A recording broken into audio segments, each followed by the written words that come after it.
Chapter 491 Despicable People. He had seen those slender and tender palms many times. Looks very familiar. Turning his hand against his palm. He could not see the elf-like woman. I searched everywhere, but still couldn't find it. Ji-Fei-Shua's voice came. It's just a reserved defensive method. Not her. Of course he knew it couldn't be him. But he just felt that he should still be able to see a piece of consciousness or something. But he didn't. The Bodhisattva Great Freedom struggled to pull himself out from the ground. His physical body had been completely shattered, leaving only an insubstantial phantom, suspended in midair like smoke. He looked up at the top of his head, with a miserable expression on his face. Amitabha! It turns out that this place already has its owner. Without the burden of the physical body, his eyes returned to the Bodhisattva's eyesight, and he could see more things clearly. There are already defenses here, and the power of the previous battle exceeded the limit. So there were palms lowered. The owner of this place is not a good person. He and the benefactor with 2 wings on his back had just crossed the limit when their magical powers clashed. But they only beat him. The moment the Bodhisattva's consciousness appeared, he saw another palm condensing on the top of the tiger's den. I was too impatient just now. But now I see that it is indeed the immortal lord's trick. The palms of the hands were condensed, and the fingers were pointed at the Bodhisattva Mahavatar. And a sound was made. The expression of the Bodhisattva greatly changed.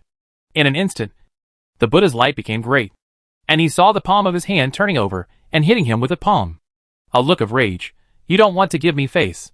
With this palm, the clouds in the palm flicker and fade, and time changes. In the eyes of Suhi and others, it seemed like the most splendid scenery in the world. But in the eyes of Dazazai, it was the most terrifying H.L. The Buddha's light from the body of the Bodhisattva was instantly withdrawn. He turned around and walked away, transforming into a golden light and rushing out of the tiger's den. At this moment, he saw the palm making a circle, split into 2 smaller palms, and hit Ji-Fei-Shua and Suhi respectively. It turns into a thought and merges into their respective mind apertures. This is what is attracted by leaving the mark of the white tiger when walking through the passage. Guzhuo! Hair-removing hand. What the H.L. is this name? Suhi glared, then looked at Ji-Fei-Shua. Why is your name so nice? Is it good to have the same inheritance? Daziji flew away, then turned back as soon as his expression changed.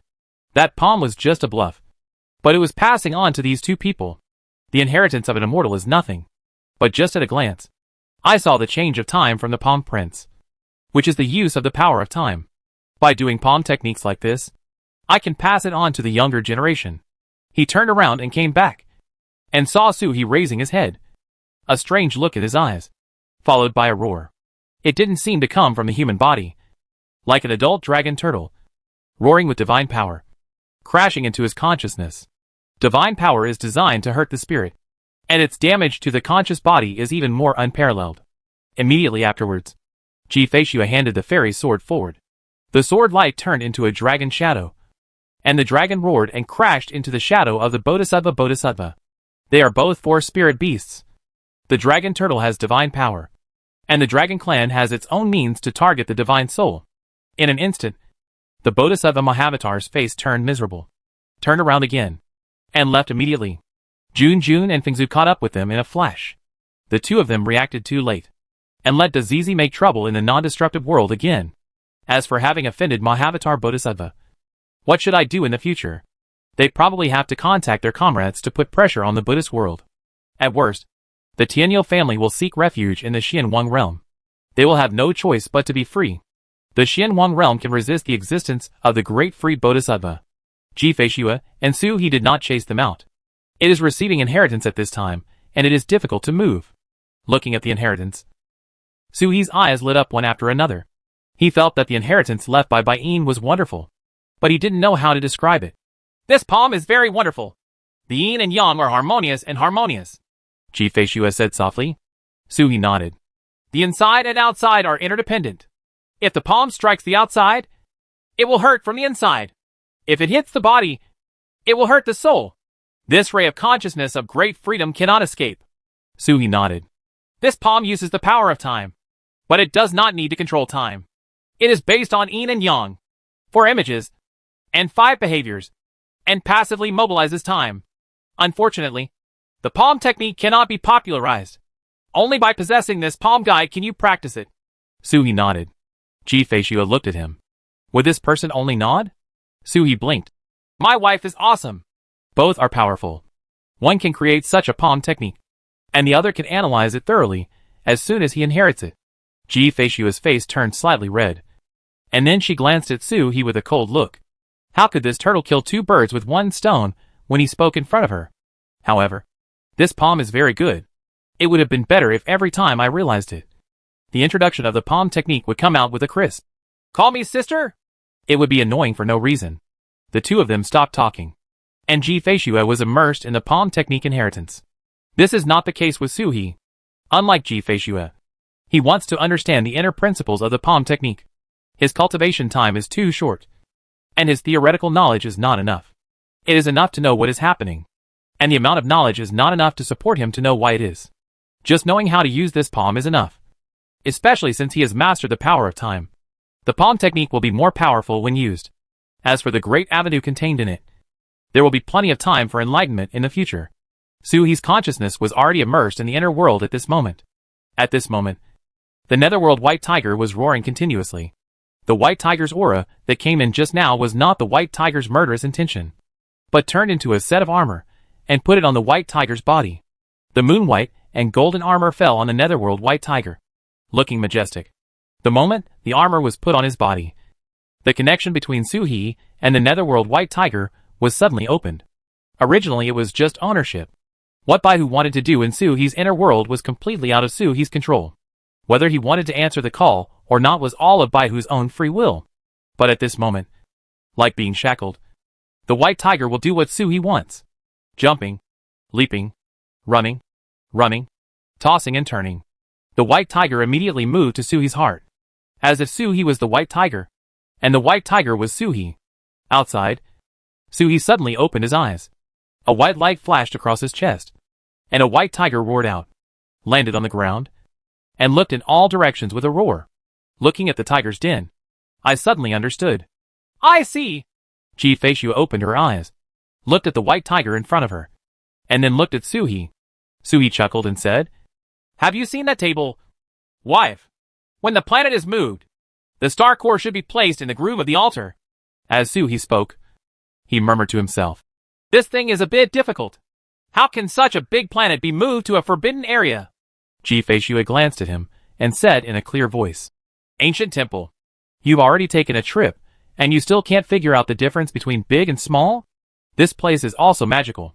From the outside, the rock looks like nothing more than a honeycomb rock that is 100 feet high and more than 200 feet wide.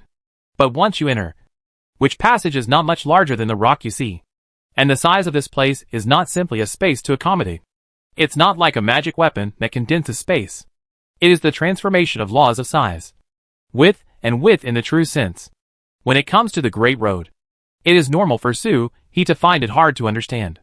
Su-He was stunned for a moment, then nodded, and his voice was a little softer. Daughter-in-law, this is the matter. We will be in seclusion for 10 years. Can you give me some extra lessons? Study. No matter how much you study, you can't get enough. The more I practice and the more things I come into contact with, the more I feel that the knowledge in my mind is not enough. Ordinary divine beasts, even those with a talent like Ji-Fei, have spent more than 1,400 years cultivating to this point, and have already mastered the necessary knowledge systematically. Unlike Su-He, the time was too short. No wonder Taizu would throw him a sign and ask him to go to Guiwang Mountain to read Taoism. Under normal circumstances, which dragon turtle would do this? The experience accumulated by the dragon turtle clan day by day is more than enough to comprehend the great path. Ji-Fei's eyes showed satisfaction for the first time, and she said clearly, Okay, a turtle that doesn't rely purely on blood, but relies on others, is always admirable. The more body-pressing techniques, the better. Su-He was happy and wanted to speak when he heard a vague voice coming in from outside. Amitabha, why do two Taoist friends have to fight each other so hard? Just because a poor monk discovered the characteristics of a noble? Su-He and Ji-Fei looked at each other, accepted the netherworld white tiger, and rushed out of the tiger's den. Is the voice of the Bodhisattva used to spread the voice through all the worlds? It is an exaggeration to say that the sound can be heard in all the worlds, but it is inevitable that it can be heard in several big worlds nearby. The bald donkey will start a moth even before he dies. The two of them went back the same way, escaping from their ancestral land. When they raised their heads, they saw Lord Fong and Fengzhu looking extremely pale, with a large snake-shaped formation surrounding them.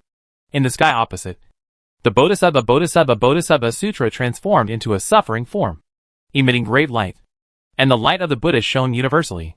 It was as if he could be seen from the end of the universe.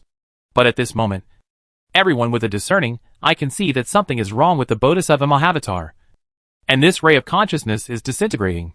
If it was as Ji Feishua said, he couldn't dodge Bayan's palm. As soon as I came out, I heard the Bodhisattva talking nonsense. The Tianyi family can enter the inner world of the divine beasts and help the divine beasts consolidate the inner world by cutting off their own existence. They can also enter the cave world of monks and help fellow Taoists perfect the cave world. This is a great good thing. Why do two fellow Taoists hide and tuck in? Suhi's face darkened slightly, and at this moment, he seemed to have thought about why the indestructible world would move somewhere in the future and remain hidden. The Bodhisattva Great Freedom has cut off the roots of the Tianli clan, bring eternal disaster to the Tianni clan. Jun raised his figure and said, if the Tianni clan has this ability, the ancestor and I will instantly enter the cave world of our disciples, push out dozens of 7th levels of the sky at the fastest speed, and flatten your Buddhist world. The Bodhisattva did not comment, and just smiled. Could these two people think that he took away half of Xuanwang's Buddhist disciples and left no trace of them today? The Buddhist world is so easy to conquer. Right? It was so easy. Xianwang had destroyed the Buddhist world countless times. Does Zizai turn to look at Ji Feishua and Suhi? Two fellow Taoists. We'll see you later. After breaking out of the forbidden area and contacting the main body, his mission is completed. Since this ray of consciousness needs to die, then it must die.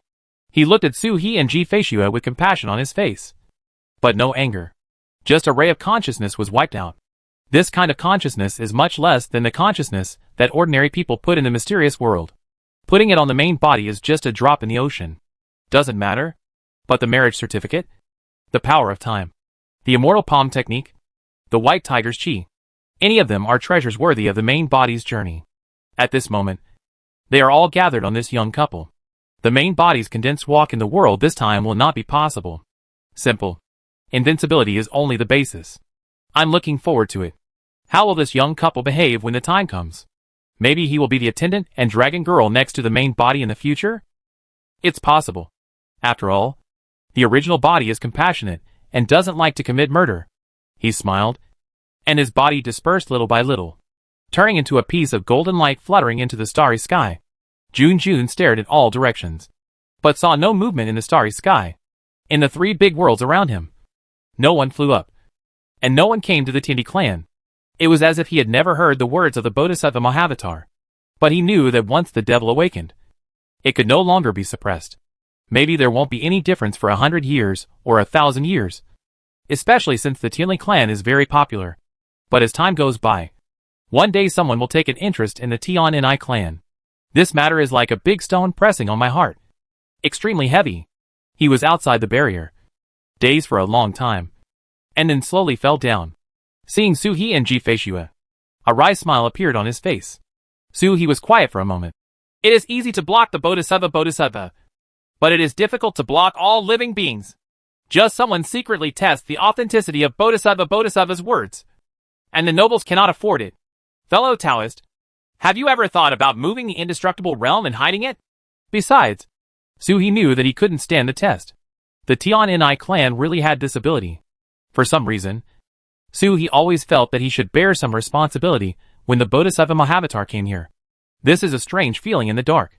Suhi would not be reluctant to part with the planet.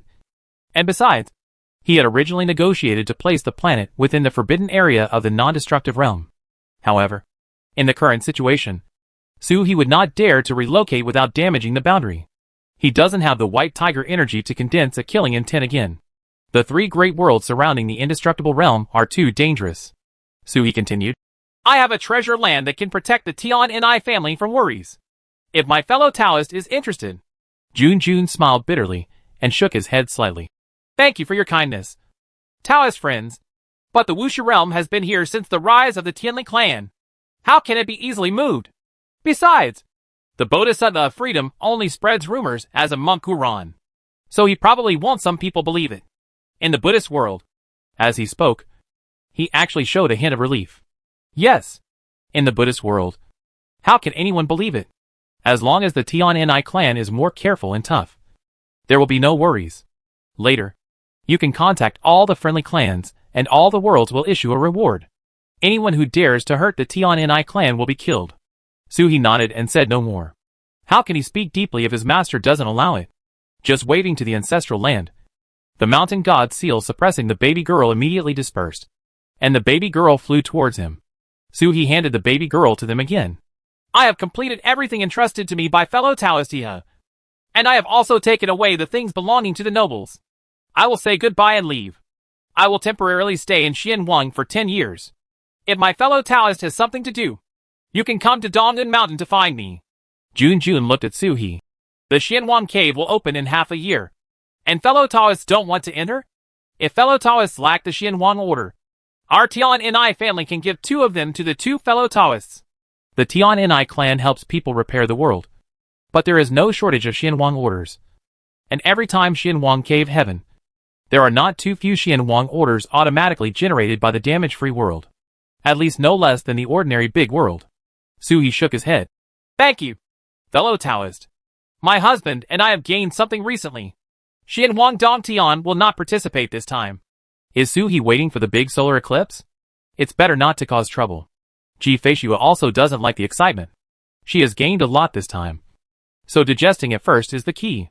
He turned to look at Ji Feishua and saw Ji Feishua looking at him with a strange look in her eyes. The couple. She curled her lips, but did not refute on the spot or lose Suhi's face. Chapter 492. A Disciple. Ji Feishua and Suhi left. Jun looked at the 2 points in the sky that were gradually shrinking. His face, which had already improved, suddenly became serious. He quickly turned his head and looked at Ancestor Feng. Ancestor, immediately recall all the clansmen who are still outside. Build barriers to guard, and seal the world without harm. Cultivate the goddess, and if necessary, the clansmen will enter the forbidden area. The real forbidden area is not the small forbidden area that Dragon Turtle and Dazizi visited. If the forbidden area of the non-destructive realm is like a sunflower, the inheritance space and the white tiger space are just 2 smaller petals. Not even a true forbidden area. Seal the indestructible realm, just like the Butian clan in the ancient times. And never contact anyone again until the world no longer knows the indestructible realm or the Tian clan. Feng Zhu frowned slightly. Does it need to be like this? This is complete isolation from the world. Needed. Jun nodded. The human heart is the most unpredictable. He will not believe that the dragon turtle will bring them a real place of escape from the world. Nor will he believe that the world that once showed kindness needs the kindness of the Tianyi family. And it is precisely those militants. Otherwise, how could the world be damaged? Unbelievable. Unbelievable. Optimism is just a way of saying and expressing the dragon turtle. Only without damaging boundary barriers can we be truly reliable. It's just that it's extremely difficult to truly close the barrier of the Tian clan. But it is really safe after it is closed. Unless Bodhisattva can really avoid shame and go down to the lower realm to break the formation himself. Otherwise, even if 6 or 7 divine beasts from the 5th level of open heaven come, it will be impossible to open the barrier of the Tian clan for a while. Monk. The monks are the most sanctimonious, and will never hunt down the Tian clan openly and openly. Perhaps they have been killed secretly with their eyes red. On the surface, he will definitely do his best to protect his benefactor. They will not break through the barrier of heaven, recall their disciples, and close the world. Unless there is a genius like Suhi or Ji Feishua in the Tian clan who can protect the whole clan, the boundary will never be opened. The Bodhisattva great freedom is extremely despicable. What he said before has shaken the foundation of the Tian clan, and his merits will surely be counterattacked. Let's see when he dies in the Sea of Stars. Jun gritted his teeth. And the Tianli tribe returned to the non-destructive realm early, dispersed all parties, and began to activate the non-destructive realm barrier. The Sea of Stars changes 3 times a day. When the morning bell rang, the rays of the sun shone brightly, and there were thousands of auspicious auras. It was the time when all the ministers went to court in heaven. The dust drums sound again. The stars and rivers meander gracefully, and the constellations shine. This is the time for the demon clan to collect stars and worship the moonlight. 2 dragons are swimming in the galaxy. A pure white dragon is immeasurably long. The dragon's head is here, and the dragon's tail is there. As it swims, it climbs up to the stars and reaches for the moon. The stars are like marbles under its claws. The other one is Qinglong Mingxiao. It is no longer a scarf, but has returned to its original size, dozens of feet long. In front of the white dragon, it looks petite and cute, coiled in front of the white dragon's nose, like a little leech. Pets in general. Mingxiao was stunned when he heard this. Is there another change? What the ancestor is talking about is not the current star sea. There is nothing else in the star sea except the tides of the star sea. If storms and various disasters are included, then there are too many. Bai Long smiled and did not answer. Instead, he looked ahead and asked, Is this the island you and Lear came to back then? The island in Bai Long's mouth is an endless continent that stretches to who knows where. There are crumbling mountains and rivers and collapsed palaces on it. Mingxiao nodded. The white dragon's beard swayed. This place used to be the Yuzhu Pavilion, where a divine concubine from heaven helped the emperor review memorials. As we all know, the more secret the place was back then, the more serious the damage, and the more it was targeted when heaven was destroyed. But the Xianhuang realm in these places had already been swept away. When were there traps and ambush? The white dragon swam and rode towards the sky above the mainland, its eyes sweeping over it bit by bit. On the ground, there are ruins and broken walls, even though the buildings in heaven have been broken into pieces for tens of millions of years. There is no trace of corrosion. A casual corner can also show the magnificence of the behemoth that suppressed the heavens tens of millions of years ago. Back then, Sister Lu and I went ashore from here and explored all the way, entering pavilions, and swimming through mountains and rivers. The last place was the underground palace ahead. Mingxiao gestured to the front as he walked. Bai Long shook his head. It's useless. He has already been here. More than once. Mingxiao was confused. Who? He immediately responded. Tianchen. Mingxiao was still questioning when he suddenly found that the ancestor beside him suddenly disappeared and retreated thousands of miles away. He suddenly looked at a loss, and then heard a thunder in the sky. Crack. Boom. Crack. Suddenly there was lightning and thunder in the cloudless sky, and the thunder struck down one after another, hitting Mingxiao hard. What a green dragon. It instantly became limp and fell down with black smoke, unable to move for a long time. This thunder and lightning actually carries a hint of heavenly punishment. It was as if he had violated a law of heaven. Suddenly, he felt a little aggrieved. Slowly opening his eyes, he saw the ancestor who had gone far away. He didn't know when he had returned, floating in the sky, looking down at him sympathetically. Ancestor, teach you to be good, little boy. In the sea of stars, especially in the palaces, you must not be disrespectful or call him by his name. The word Tianchen is taboo here. Why? Mingxiao blinked and didn't know why. Perhaps the status is too high to be disrespectful? Bai Longxiu smiled, but his eyes were filled with sadness. Mingxiao, what's the identity of that thing? He is just a poor scholar who started his career after following Sister Lu. He gritted his teeth and couldn't think about it anymore. There are so many weird things about that scholar that I can't be sure of anything. Does Ancestor know his identity? Bai Long smiled. I probably know, but I'm not sure. When he appeared, I happened to be knocked unconscious by that stupid turtle. I miss too many secrets in the world. Those secrets are all unspeakable secrets. If you miss it, it will be difficult. Find out later. Stupid turtle. Taizu? According to the rumors in the world, among the 4 spiritual beasts, Fengzu is the oldest, but Taizu is the strongest. They have always scorned him. And the strongest one is naturally the ancestor of the dragon clan. There are 2 ancestors of the dragon clan. One is the green dragon, and the other is the white dragon. The ancestor of Qinglong and the second ancestor of Bai Long. In front of him is the second ancestor. The only turtle that could knock Bai Zhu unconscious was Taizu. Mingxiao was thinking this, but he saw Bai Zhu shaking his head slightly. Tech is not stupid. He is very smart. That stupid turtle. Haven't you seen it before? Question mark. Mingxiao was confused. Bai Zhu smiled. That's the only dragon turtle I've ever seen that can transform into a human form. Mingxiao was completely shocked. The dragon suddenly straightened up and looked at the ancestor in front of him in disbelief. Ancestor, wait a moment, he gasped. Are you sure that the turtle you are talking about is the same turtle as what I saw? He saw that turtle transforming into a human form step by step. He had just opened the 3rd level of heaven. He knocked you out? Stop it. 100 of them wouldn't have the ability. Baidlong smiled, with a hint of melancholy in his eyes. For some people, time is never an obstacle. For all living beings, time is a restricted area. But some people exist just to break the rules. Meng Xiao blinked and didn't understand. Could it be that that guy is actually an old man of the same generation as the ancestor, who has only opened the third level of heaven in order to cultivate his body, or because of the peacock? Damn it. He cultivated his body just to tease his eldest niece? Thinking like this, Meng Xiao's body surged with murderous aura, which was almost uncontrollable. A few words popped out from between his teeth. Ancestor, are you really talking about what? Bai Zhu nodded naturally. Have you seen that turtle? What kind of turtle is he? Originally, he had a good feeling about Suhi.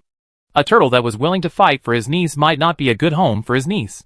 Ji Feishu has suffered too much. From childhood to adulthood. Neither her mother, father nor him, as her uncle, had done their best. If you meet a loved one, it's not a bad thing. But if it's an old guy who doesn't know how old he is. Bai Zhu shook his head and snorted a voice from his nostrils. A stupid turtle. A thief. A robber. A prostitute. A lecher. Bailong gritted his teeth. You're a pervert. You're a lecher. Meng Xiao raised his head in astonishment, with disbelief on his face. Ancestor. You? Ba. Bailong breathed out. What a beautiful thought. When I saw him, what he held in his hands was the world's top swordsman. A swordsman? A being that even a real dragon would look up to. Meng Xiao blinked, feeling that it was getting more and more outrageous. How could there be an immortal in this world? Unless the guy jumped back to the ancient times. How could anyone travel through time in this world? His eyes suddenly opened wide, and he looked at his ancestor in disbelief. Bai Zhu snorted and no longer mentioned Suhi, but looked at the continent again. It is difficult to gain anything here, but the turtle is by Ji Feishua's side. He will not allow his wife to be harmed. And Ji Feishua will not something happened. Although the turtle is lecherous, he is not low in ability, and is not bad to his wife. Otherwise, would the two immortals be by his side at the same time? You cannot believe in the character of the immortal master, but you have to believe in the vision of the immortal master. As Bai Zhu spoke, he turned his head and looked into the depths of the sea of stars. The scales between the eyebrows gradually condensed together. It was difficult to determine the direction within the sea of stars. If the four fields were divided according to ancient times, the place she looked at was dominated by the white tiger, which must be the west. This is where the lineage of heavenly Buddhism lies. Now the ancient Jingjai lineage and the Buddhist world lineage are entrenched there, and they have been at war with each other for thousands of years. At this moment, Bai Zhu felt the endless Buddhas were rolling over him. It's not the old monk. It's Dazi, that little boy. I really want to beat him to death. If it weren't for the old monk's stubbornness, he would definitely atone for the sins of Buddhism. And he would definitely destroy the Buddhist world with his own hands and kill Dazizwa. That old boy is dead long ago. At the end of the Xinhuang period, it was agreed before the war that the four spirits would block the Yuanzun clan, and the emperor's world would be destroyed by the monks. As a result, they almost wiped out the Yuanzun clan, killing even the last immortals and immortals of the Yuanzun clan. The group of bald donkeys rebelled on the spot, causing Xinhuang to collapse. Although they won in the end, they were defeated even though they won, and they fell into a terrible fall. This is how Xinhuang came about. Amit Ba! Old bald donkey! What kind of monster are you doing? Where Bai Zhu was talking about. An old monk with a white face and a beard was chewing on a chicken leg and yelling at a magnificent temple in front of him. In the temple, the Bodhisattva Mahasattva sat down on the lotus platform and rose into the sky. His body was illuminated by light. He lowered his head and looked at the old monk. As a disciple of Buddhism, you still drink and eat. I don't understand. Do you know your sin? The old monk blinked. You know your sin. Now that you know your sin, how dare you not change it? Bodhisattva Mahavatar's tone was calm, but his eyes were like God's, as if he was scolding a junior. The old monk looked surprised. If I had the ability to correct my mistakes after realizing them, then I would not be able to achieve enlightenment as a Buddha? Who is still staying in this place where birds don't shit? It is not difficult to know a mistake, but it is difficult to correct it. It is as difficult as going to the sky, and it is as difficult as the Buddha's way. Great Bodhisattva. Even he is at a loss for words when facing someone who truly has no shame, especially this shameless person. His moral conduct is not inferior to him. The Bodhisattva stopped talking, put his hands together, said the Buddha's name, and fell down again. Returning to the palace, he sat high on the lotus platform, holding flowers and preaching sutras. The place below was empty. There should be a place where the 18 arhats should be, but there was no one there. It is a pity that the heavenly court was destroyed. Otherwise, if he were a bodhisattva, he would also have a Buddhist kingdom. There should be a big world to support you. The bodhisattva had his eyes closed, but one of his eyes opened between his eyebrows. And then, all of his eyes popped out. The third eye jumped out of its socket and rolled on the ground. As it rolled, it grew out of its body and fluttered around like a tadpole. Then came the arms and legs, and in a matter of breaths they turned into a ginseng doll as big as a palm. He fell to the ground and laughed and jumped, picked up the wooden fish and banged it. When he got tired of knocking, he just sat on the alchemy stove and ate up the wooden fish. The bodhisattva is not angry either. His eyes are still closed, and he has fallen into meditation. The little man on the ground finished eating the wooden fish, put his hands behind his back, pretended to be an adult, and patrolled around, knocking on the dragon pillars and kicking the lotus platform. Then he shook his head. No! No! Too small! Too small! Sitting high on the lotus platform, he opened his eyes and looked at the little man. This little man was made from the greed, anger, and ignorance that he cut off. It is beyond a clone. But it is not a clone. Only where greed, anger, and ignorance are located can the original intention be revealed. Sure enough, he also felt that the temple was too small. The Bodhisattva temple, no matter how big it is built, is still small. No matter how small the Buddha temple is, it is still big. Too small! Too small! Let's go! Let's go! The little man shouted, running out, facing the wind, and in a moment he transformed into a novice monk, with the same appearance as the Bodhisattva Mahavatar. It's just that the body is illusory, and not like a real person. He rushed out of the Bodhisattva temple, jumped up and disappeared. Only then did arhats and vidras file into the temple, each sitting in his or her place, holding a pagoda or frowning. For a moment, the aura of the entire Buddhist hall was connected together. This was a profound Buddhist formation, where everyone's Buddha power was connected and practitioners made progress together. Only on the lotus platform, the Bodhisattva Mahavatar is still holding flowers, acting alone in the world, and has never participated. At the same time, there are all the heavens and all the realms, the Buddha realm, and the Buddha hall. A novice monk who had been worshipping here for thousands of years suddenly opened his eyes. Bitter river! The novice monk spoke. His voice was childish, but his tone was as clear as the sky falling from the sky, clear in vicissitudes of life. He is also very kind and compassionate, as if he wishes that all the suffering in the world would fall on him, and not be stained by the mortal world. He stood up and fell down with one step, but there were lotuses blooming under his feet, not falling into the world of mortals. Outside the Buddhist hall, a monk who was praying with his hands together in the rain suddenly opened his eyes and jumped over. When I walked to the Buddhist hall, I didn't dare to enter. I bowed down and said, Bodhisattva! Chapter 493 The Hanged Turtle. The ways in Yunming's remain the same. This is how people come, and this is how people leave. From Su-He's perspective, this is an endless ocean, just fresh water, like water flowing eastward. I don't know where it is going. The space opened, and Su-He and Ji-Fei-Shue came out side by side. The moist air hits your face, which is extremely refreshing. Yunming's and Tinghai Lake are connected by water, and their water elements are similar. Stay here and your whole body will be in a state of relaxation. Can you make elixirs? Ji-Fei-Shue asked Su-He, who had turned into a turtle body and was soaking comfortably in the water. After asking, even I was stunned. How could this turtle be able to make elixirs? He had already cultivated to such an extent at the age of Jiazi. It would be strange if he could still make elixirs. Su-He shook his head in a matter-of-fact manner. Don't talk about refining pills. I haven't even taken a few pills. I've always just swallowed heavenly materials and earthly treasures. Ji-Fei-Shue was silent for a moment, not knowing whether to sympathize or admire. She threw out a cave magic weapon, landing on a small island. Facing the wind, it instantly transformed into a small cave dwelling covering an area of several acres. Although the sparrow is small, it has all 5 internal organs, including an alchemy room and a utensil room. Qingxin Dan and Bingxin Dan are commonly used in retreats, and some people like Qiushuang Dan. Ji-Fei-Shue's voice was like a spring. I didn't bring any elixirs with me when I went out this time. But the material for Qingxin Dan is easy to come by. Yunmingzi can pick it up in half a day. While she was talking, the fox and toad had already taken the initiative to run out.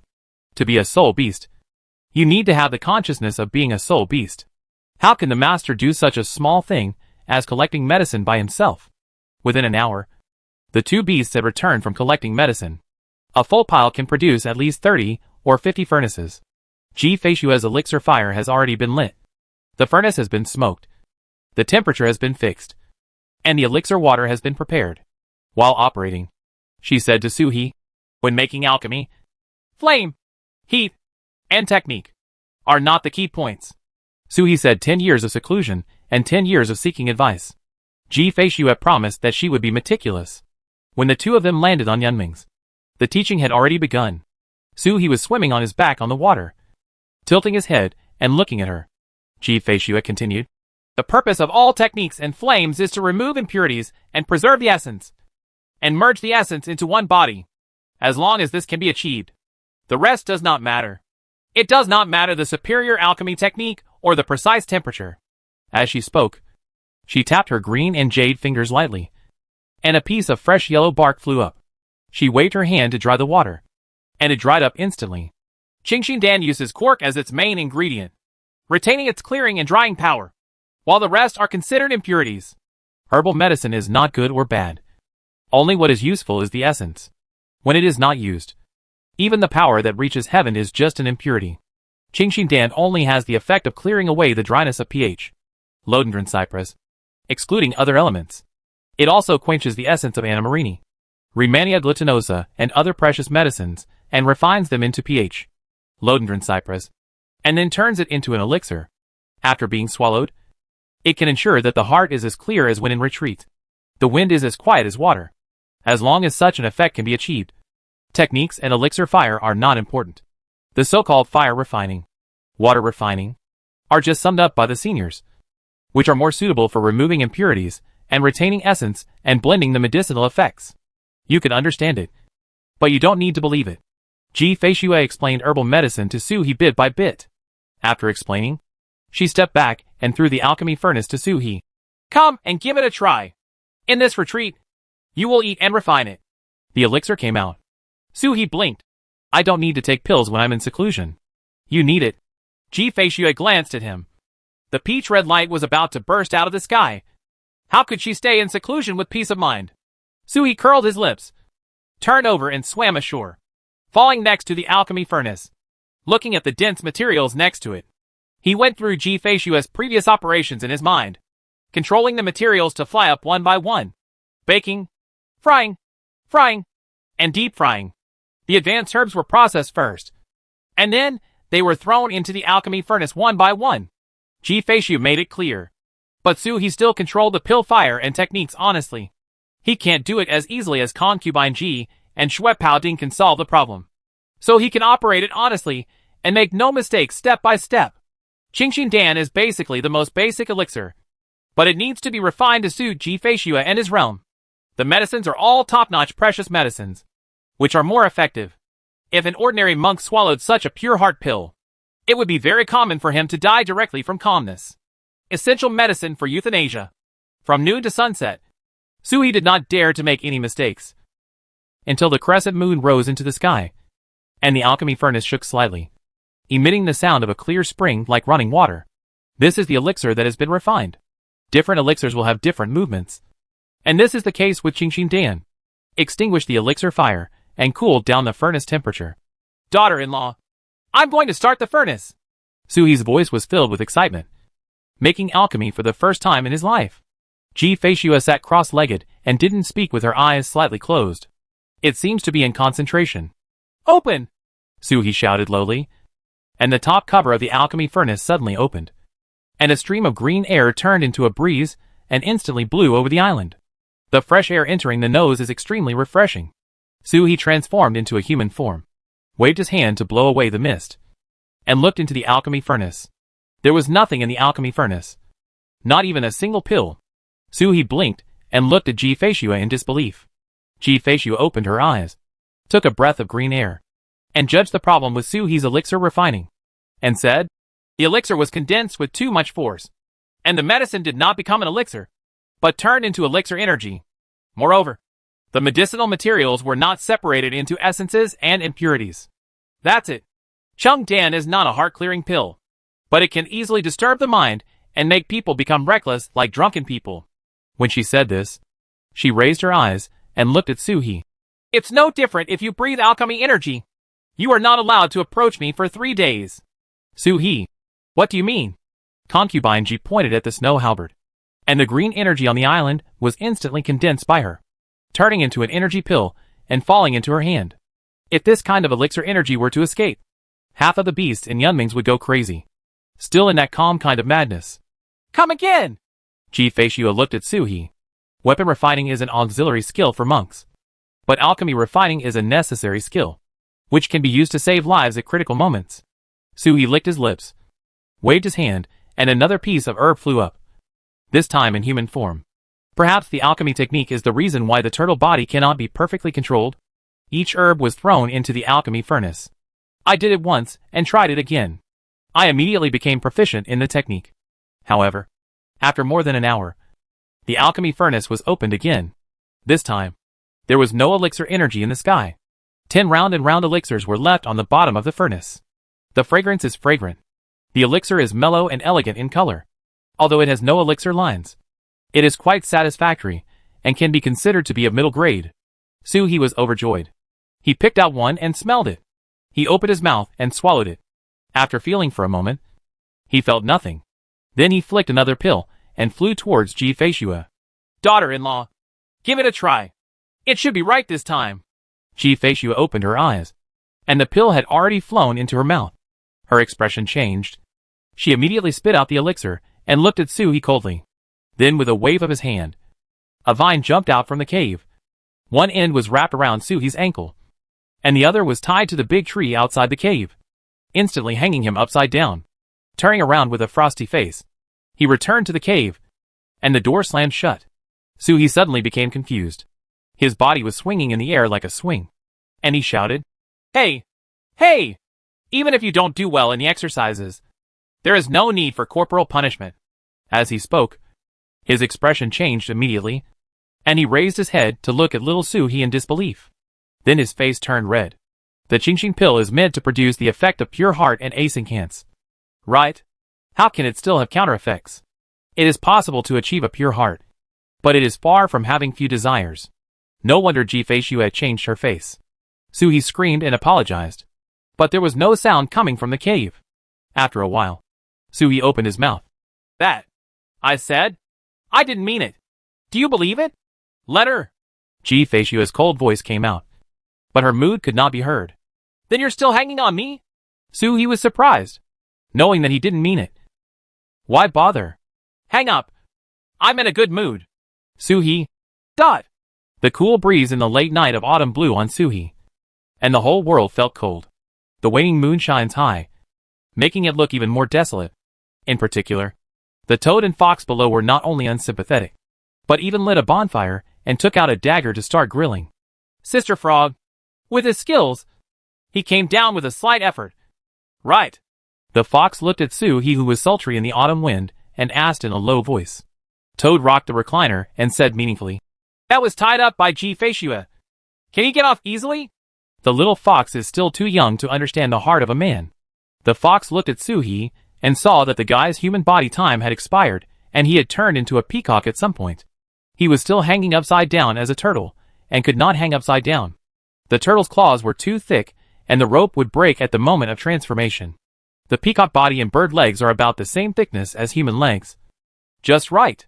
The peacock spread its wings as if about to die and swung back and forth on the tree. Daughter-in-law, are you asleep? Soo-hee shouted towards the cave. Ji Feishua went in for a long time, but there was no sound, and she didn't know what she was doing inside. The cave is well defended, and Soo-hee's spiritual sense cannot penetrate it. Daughter-in-law, come out and look at the stars. The moon is small tonight. The autumn air is crisp, and the stars are twinkling. Soo-hee flapped his wings and walked back and forth, looking at the stars in the sky. Ji Feishua made no sound. How about I sing a song for you? Soo-hee said, then started to howl at the top of his voice. Who hasn't missed it? The drum sounding everywhere. In the cave. Ji-Feishua's face darkened. This stupid turtle was indeed affected by the elixir energy. She looked at Su-He's newly prepared elixir, and her expression changed again and again. Is this the turtle elixir that is not skilled enough, and is it refined incorrectly? Or was it influenced by the Danqi? And was he bold enough to do it specially? This elixir clears the heart and increases desire. If it is a method of practicing dual cultivation in seclusion, it is a rare high-grade elixir. Did that guy really mean it? Listening to the ghost howling outside, a flash of anger flashed across Ji-Fei's face. Shut up! If you howl again, I'll kill you! The howling suddenly stopped. Su-He blinked and was stunned for a while. He whispered, Daughter-in-law. Actually, you can't beat me! Really? When they first entered the third level of heaven, the two of them were almost the same. Everyone in Yuangshan made progress. But later Su-He Xuanwu advanced and cultivated a human body. Ji-Feishua was no longer his opponent. Ji-Feishua's voice came from the cave. Really? He saw a cold fairy coming out with a sword in hand. She was dressed in white and had a perfect figure. But she was as cold as frost and snow. And her sword energy was raging. Su-He was fascinated for a while. Ji-Feishua actually changed into women's clothes. Elegant and frosty. Although her temperament was completely different. At this moment, the cold beauty in front of her and the enchanting woman in red in the future were somewhat compatible. Su-He's heart skipped a beat, not knowing whether it was due to the effect of the elixir. Su-He's eyes fell on the sword glow of the fairy's sword. This was going to be a fight. It was serious. He shrank his neck slightly. My mother said that those who beat their wives are not good men. Ji-Feishua looked at him coldly, her sword still glowing. Your mother is a tortoise who has not yet developed her intelligence in this life.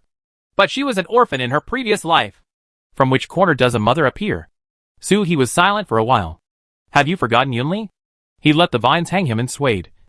And his eyes suddenly lit up for a while. Aren't you glad that you don't have to experience conflicts between mother-in-law and daughter-in-law? Ji-Feishua was startled. Then her face turned cold, and she pointed at Su-He with a sword cry. Come down! Su-He blinked. I don't! Ji-Feishua's expression became even colder. Come down! I won't! Whoever did it, let me down! One person and one bird confronted each other under the moon. The toad and the fox next to them looked at each other and whispered. Sister Frog, are they both affected by the elixir? Let's just watch. When they recover tomorrow, will they kill the beast and silence them? The toad thought for a moment, then quietly picked up his little recliner and quietly slipped into the Yumeng Lake with the fox. Then don't watch it. Looking at the shameless peacock opposite, Ji-Feishua took a long breath and suppressed the anger in her heart. She was not angry at Su-He for turning into a monster, but angry at herself. When Su-He said it, she suddenly realized that she had unknowingly considered it from his wife's perspective. Without my mother-in-law, I felt inexplicably relieved. This is not right. She has nothing to do with him.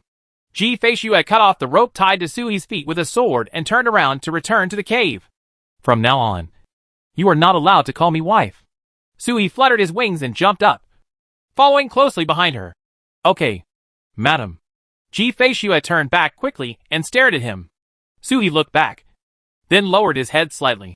If you don't call me daughter-in-law, what would my name be? Ever since we met, I have called you daughter-in-law. Concubine Ji-Shuadai frowned slightly. Su-He said in a very soft voice, I can only stay here for 10 years. After 10 years of stealing the finger bones, it will be my time. You there are still waiting for me to save. The time that has already passed. I will never again. His voice was very soft and soft. Ji-Feishua's heart trembled inexplicably. The sword he held was lightly fought. He was stunned for a moment. His eyes were a little wandering, and he didn't say any more. He sat cross-legged on the futon again, and slowly closed his eyes. There is also a pill furnace in front of her, and the fire is booming. Looking at the materials next to it, it is also a furnace of Qingqing pills. Su-He transformed into Xuanwu form, followed her, and lay down quietly. The snake's body was coiled around the turtle SHL, and the turtle's body was quietly shrinking. Watching Ji-Feishua refining the elixir, and watching her open the furnace. A furnace of Qingqing Dan. The elixir energy hits your nostrils. Ji-Feishua picked one up and dropped it into her mouth. With another flick of his finger, a pill fell into Su-He's mouth.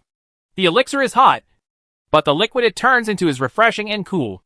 It penetrates from the base of the tongue into the heart and lungs. instantly moisturizing the whole body. And even Xiao Dou's mind wakes up. But Su He still didn't move, just lying on the ground and looking at Ji Feishue quietly. Ji Feishue swallowed the pill and slowly closed her eyes, as if she was lost in practice. After a while, she suddenly said, "What is the situation of the daughter you are talking about?" "Yaya?" Su He laughed. "Yaya is a troublemaker." Chapter 494: The Attacking Emperor. In this world, Chong Maple City, Yaya was sitting cross-legged in the void, with Gu Luo and Qing Lei beside her. The two turtles looked bad and were on the verge of exploding at any time. In fact, the entire Dragon Turtle clan has been in this state in the past 6 months. Even the great world of Fengwang has stopped, and they dare not cause trouble at this time. The ancestor who had guarded the Dragon Turtle clan for millions of years died. During the battle at Fengzhong, Hong Zhu was almost dead, and half of his body was destroyed by Luan Di's sneak attack. Huang Zhu took him to the ancestral land to heal his injuries. Hong ancestor has recovered. Not only has he recovered, he has even made further progress.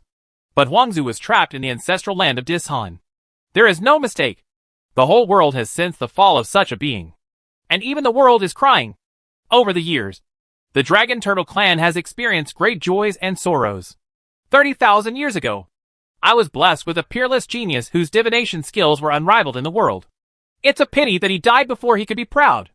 In recent years, 2 new Dragon Turtles have been added. And there was even Su He, who advanced the fastest. But before he had time to rejoice, nearly 1,000,000 years of suppressing the world were gone. Such a loss is no longer a thorn in the side. The Emperor's Great World had completely locked down the Great World half a year ago, and no monks were allowed to leave. At this time, the entire world was as silent as a cicada. For fear of arousing the dissatisfaction of the Dragon Turtle clan, the Dragon Turtle was on the verge of anger. No one wanted to challenge him. In the past 6 months, the Dragon Turtle clan had wiped out so many races without any excuse. Even the smallest turtle hatchling's temper has become uncontrollable. Yaya sat cross-legged and looked up at the 2 seniors. Her voice was still crisp and sweet. "Master Gui, how are you?" Gu Luo turned to look at Qing Lei. In this situation, Qing Lei has the most say. Yaya, this little one, wants to break her world pearl. She has been a Dragon Turtle for decades, and she increasingly realizes that she cannot do it step by step. She just wants to be as good as before. With fists and fists. Even if you are a Dragon Turtle, you can bite and use brute force. Ask her to gain enlightenment bit by bit, and open up her inner world bit by bit. But she can't do it. Not everyone has Su He's Taoist foundation. There is no need to realize Taoism. As long as he collects hexagrams, he can condense the Kaikion artifact. Normal divine beasts need to realize the Tao, and use the Tao to become a weapon. Su Huanyan stood under the corridor and looked up at Yaya without saying a word. There is no support or opposition. In terms of spiritual practice, she believed in Yaya. Even if Yaya didn't understand, it was just a vague perception of the future, and she would never go wrong. But the Dragon Turtle clan was worried. Gu Luo and Qing Lei came at the same time. Especially Qing Lei, who was originally in seclusion, and even prepared to go into seclusion. But due to the incident of the ancestral ancestor, he broke the seclusion, and now he is here. They are more concerned about Yaya's path than Su Huanyan. Yaya and Gu Luo both looked at Qing Lei, and Qing Lei pondered for a long time, looking at Yaya. "Little girl, if you think about it, you can do it. But don't be reckless. Give Master Gui 10 years, and Master Gui will help you build a big formation. To crush the world bead, you don't have to just break it and be done. Break it into pieces. Instead of using the boundary pearl, it would be more suitable for Yaya's martial god path and imperial path. But how could Yaya's path be like his? Suffering for hundreds of thousands of years? To break the world pearl, you must also use the world pearl to its maximum effect, which paves the way for future practice." Yaya jumped up with a cheer. Then he turned and looked to the northeast. "Master Gui will set up a formation for me. In 10 years, Yaya will take down the Tianyi Palace and the Fire Sect first." When it came to the development of Chong Maple City, Gu Luo and Qing Lei stopped talking. Old Taoist Xianjin warned them that they must either join Chong Maple City and become part of Yaya's subordinates, or they were not allowed to dictate the development of Chong Maple City. The Dragon Turtle clan wants face. Helping Yaya conquer the world is nothing. They are very happy. But being Yaya's subordinates, no one can take away their dignity. As Yaya was talking, Taoist Xuanjin came forward with a smile. The city lord is wise. If you take these 2 gates, you will have no rivals within 100,000 miles. Changfeng City has more than 20 cities under its jurisdiction. There are 4 major sects. And by then, it's almost time for the city lord to give himself a name. Even if he doesn't claim the title of king, he should still have a resounding title of city lord. Otherwise, the sergeants will be weak when fighting outside. In fact, Yaya is different from others. She has plenty of backing and does not need to take the path of slowly becoming king. It is best to shout loud slogans and fight all the way up. The more violent and powerful the better. Yaya clasped her hands behind her back, her momentum rolling. And there was a dragon turtle totem above her head, cruising up and down. Good! Our Yaya wants to be a king too? I wonder where Daddy is gone. Will he be able to come back when he is crowned king? If you dare not come back, make him a city gate general and let him guard the gate. Yaya smiled and walked out of the city. There was a military formation outside the city, including hundreds of thousands of alien beasts. Monks, mortals. All of them. There are warships floating in the sky and drums roaring. They were originally going to go on an expedition today, but Gu Luo and Qing Lei arrived, so they were delayed for a while. Green Snake was wearing a golden body-hugging armor, but she was not with the soldiers. Instead, she was sitting on a bullock cart, reading a book quietly, as if the noise of the military outside had nothing to do with her. After decades of being the de facto person in power in Anyang City and the de facto prime minister, he has cultivated the tolerance and cultivation to remain calm even when the mountain collapses in front of him. The ox cart she was riding in was also an unusual cart. It was pulled by 2 colorful sacred oxen and looked like a palace. Everyone retreated while driving. This is Green Snake's first attack with the army, and the target is Chang'e City, a city that is more than 20 times the size of Changfeng City. Behind it is Tianyi Palace, a sect with several monks in the heaven-stepping realm. The city lord leads the army, and the military advisors accompany him, showing Chang Maple City's determination. This is to move the capital to Chang'e City, and we will not give up until we achieve our goal. In fact, Yaya's Changfeng City is not very aggressive, but it is difficult to resist Chang'e City. I don't know which string is cramped. The stupid son of the city lord actually wants to kidnap the Green Snake and use it as a bargaining chip. They want to force Yaya to withdraw from the Heshi Forest Farm, which is a piece of wind and light wood, the core material for making flying boats. If he just thought about it. Yaya was not in the city when he was patrolling the territory 3 days ago, and there was no one in Xuanzhen Temple, not even the monks from all directions. So that guy got it. They tied up the Green Snake and flew 3,000 miles away before being caught up and killed by the Yogu Guard. The city lord and military advisor can tolerate this kind of thing, but the generals cannot. What a shame! Doesn't Chang'e City want our military advisor? Then let's deliver it in person. Step on the city wall and take over the city. From now on, the 2 families will be indistinguishable from each other. Yaya Point was about to end, and she jumped on the back of a wild bull. The golden hammer in her hand flashed with lightning, and she struck the sky, shattering the clouds. Generals, go to war! Go to war! War! War! A sound like a tsunami rose into the sky. The flying boat is sailing, and the strange beasts are galloping. The army suddenly moved out. It headed towards Chang'e City in a mighty manner, with murderous aura steaming up. Even the clouds in the sky were blown away by the evil energy, rolling and unable to condense for a long time. Looking at the retreating army, Qing Lei sighed. Little Yaya, you've learned so badly. What a good kid I was before. I would pester him to catch shrimps. But now I have learned to use tricks.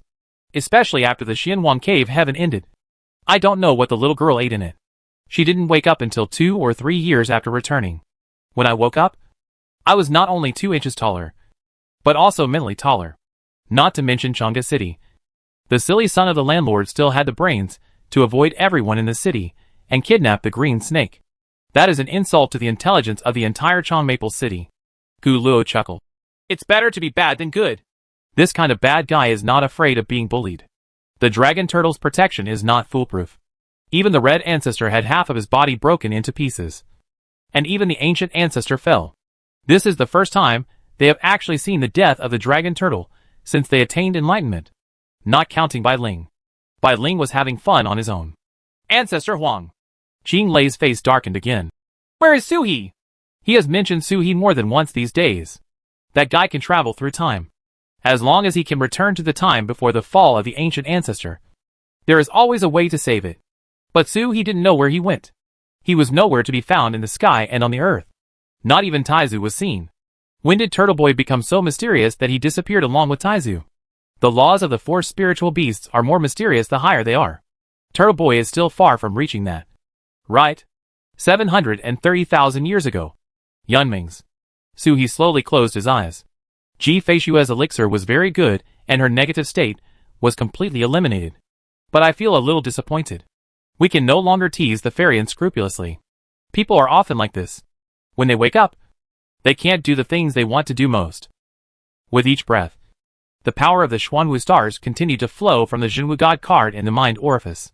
This is the most important support for He's current practice. The power of the stars flowed out. And the stars on He's body shone brightly, as if he were at a sea of stars. Call. Suck. As the technique was running, he could feel that Xuanwu was improving every moment. This kind of continuous progress is fascinating. The toad has been summoned back by him, and is spreading origin stones into the inner world. The world within Su He has always been in a state of free growth, automatically absorbing and growing, consuming the most source stones, and growing into the most savage appearance. At this moment, the source stone consumption is still like running water, but the whole inner world has become colorful, with tall trees and green grass, eagles swooping in the sky, and hundreds of beasts competing. The power of all living beings is continuously gathered. In the darkness, Iha was extremely busy. The more living beings there are, the more frequent life and death will be, and the more reincarnations there will be, the greater the pressure on the netherworld. At this moment, the ghost general has been completely reduced to Iha's errand boy, moving mountains, dredging floods, and planning the soul of death. The ghost will never tire of it, and as long as it is beneficial to the Lord, he will actively participate in it. He's consciousness fell into his mind orifice, and he looked towards Mingjian. Status, healthy and pure. Realm, open heaven 3rd level, 18%. Xuanwu, enlightenment. Human body, white tiger 0. Blue dragon 0. The personal progress of Xuanwu and Suzaku disappeared. It is understandable. Needless to say, Xuanwu needs to say that Suzaku has actually completed human transformation to a certain extent. On the Holy Beast Crystal, Suzaku has completely communicated with the central human body. However, He has not condensed Suha, and only the peacock cannot provide the human body. Just from time to time, as long as he attains Suzaku Taoism, his body time will be doubled instantly. The 3rd level of Kaikion realm has reached 18%, and it is now constant. As long as there are no external influences, he can advance by 1% every month on average, and will reach the limit in another 7 or 8 years. However, the hexagrams are far from enough. The inner world has reached its limit, and it is impossible to open the 4th heaven immediately. Just like ordinary mythical beasts, it is easy to consolidate the inner world, but it is difficult to comprehend the great path and condense the divine weapon to open the sky. Too many divine beasts have consolidated the inner world to its limits within thousands of years, but it would take tens of thousands of years to condense the heaven-opening artifact. He now only has Shui and Zhu, and it is still far from perfect. He, who has already opened the 3rd heaven and has rich experience, can roughly estimate how many hexagrams are needed to open the 4th heaven. At least 7, and at most 9. He is still far behind. During this period of time, he had to wait for the great solar eclipse to arrive. He could not make trouble, so he could only return to the present world and go to various tribes to seek divination. Time passed day by day, and it was more than a month later. Except for Ji Feishua, who had truly gone into seclusion, everything was fine. Practicing is always the most peaceful. At this moment, He's netherworld white tiger escaped from the body, wearing a majestic armor, strolling in the cave. His eyes were shining with He's gaze, and he had completely transformed into He's look. He was feeling more and more these days. His 3rd body may be a little different from what he imagined. It will not be like the Suzaku body, which first condenses the peacock and then realizes the Suzaku step by step. The 3rd body is probably directly the white tiger. It's not a mythical white tiger. It's a holy beast. This netherworld white tiger's body is far from the divine beast. It has the power of the stars, and is somewhat closer to the western white tiger. Perhaps this is the effect Bain and Tantai have been planning to achieve for who knows how long. If it was just an ordinary white tiger, it would be too unreasonable for the two of them to struggle for so long. Thinking about it this way, for the Tian Ni clan, The matter is far from over, and the planet has not yet been sent to the forbidden area of the non-destructive realm. It cannot be that when the 10-year period comes. He just patted his ass and left, leaving this matter to Ji Feishue. That was the last resort. He didn't want to do it unless he had to. He raised his head and looked in the direction of the Tianni clan. His brows furrowed, but he didn't know what to do in his heart. The situation of the Tianni clan will not be much better. How can they deceive the planet? Tianni clan. The barrier of the non-destructive realm is completely sealed. From the outside, the entire barrier is emitting a brown light, wrapping the non-destructive realm tightly. But such a barrier did not protect the non-destructive realm for millions of years. As Jun thought, at this moment, there was a huge hole in the barrier, which was smashed through by a Buddhist bead. A young novice monk stepped into the hole through the green light, looked at Jun and smiled slightly. Amitabha, fellow Taoist, you and I meet again. Chapter 495. You are raising a wild man. Amitabha, fellow Taoist, you and I meet again. There was a hint of joy in the novice's voice, as if meeting an old friend. But the word, again, immediately made Jun's soul escape. He was not familiar with the Buddhist world, and his only acquaintance was the avatar of the Bodhisattva Mahavatar, who had transformed into the Buddha just a month ago. The person in front of me. Great Bodhisattva! Lord Chan immediately backed away. Amitabha, fellow Taoist, there is no need to be like this when facing a formidable enemy. Bodhisattva smiled and said, after all, it is useless for fellow Taoists to be on guard. This time he went to the lower world. It was not like the last time when a consciousness came back to life through a dead body. Instead, he cut off a part of his own existence. Even his physical body was cultivated by leaving his own flesh and blood in the previous lower realm. Neither the fake Tianli clan member nor Ji Feishue would be able to resist in front of him. Not to mention the two ordinary 7th-level Skywalkers from the Tiannu clan. Jun's expression darkened, and his face trembled slightly. Then he saw the Bodhisattva Great Freedom, stepping on the muddy ground step by step, walking towards him, with compassion on his face. Fellow Taoist, can you tell me where the two little Taoist friends are at this moment? Ji Feishue and He were strange. He tried all his methods, but couldn't figure out where they were at the moment. The fate of those two people is unpredictable. The more this happened, the more determined Mahavatar Bodhisattva was in his determination to get them both. Whether it's a person or a heart, it's best if you can subdue them. If you can't, even the corpses have to be taken back. This is a naked threat. Instead, Jun relaxed. His eyes no longer worried, smiled, pointed at the empty non-destructive realm, and said, Bodhisattva, don't you think there is something missing here? One day's delay in seeking survival seems too much. Fengzu couldn't wait for the goddess to grow up, so he had already used special means to borrow the power of the goddess to open up the forbidden area. At this moment, nearly 10,000 people from the tribe were basically inside it. The only ones left outside were two groups of ancestral guards. These two teams are not afraid of death. Tianyo has a small number of people, but they are not afraid of life and death. They originally stayed behind to prepare for the Xiaoxiao people, but they didn't expect that the Bodhisattva of freedom was waiting for them. Amitabha, the forbidden area for nobles is indeed wonderful.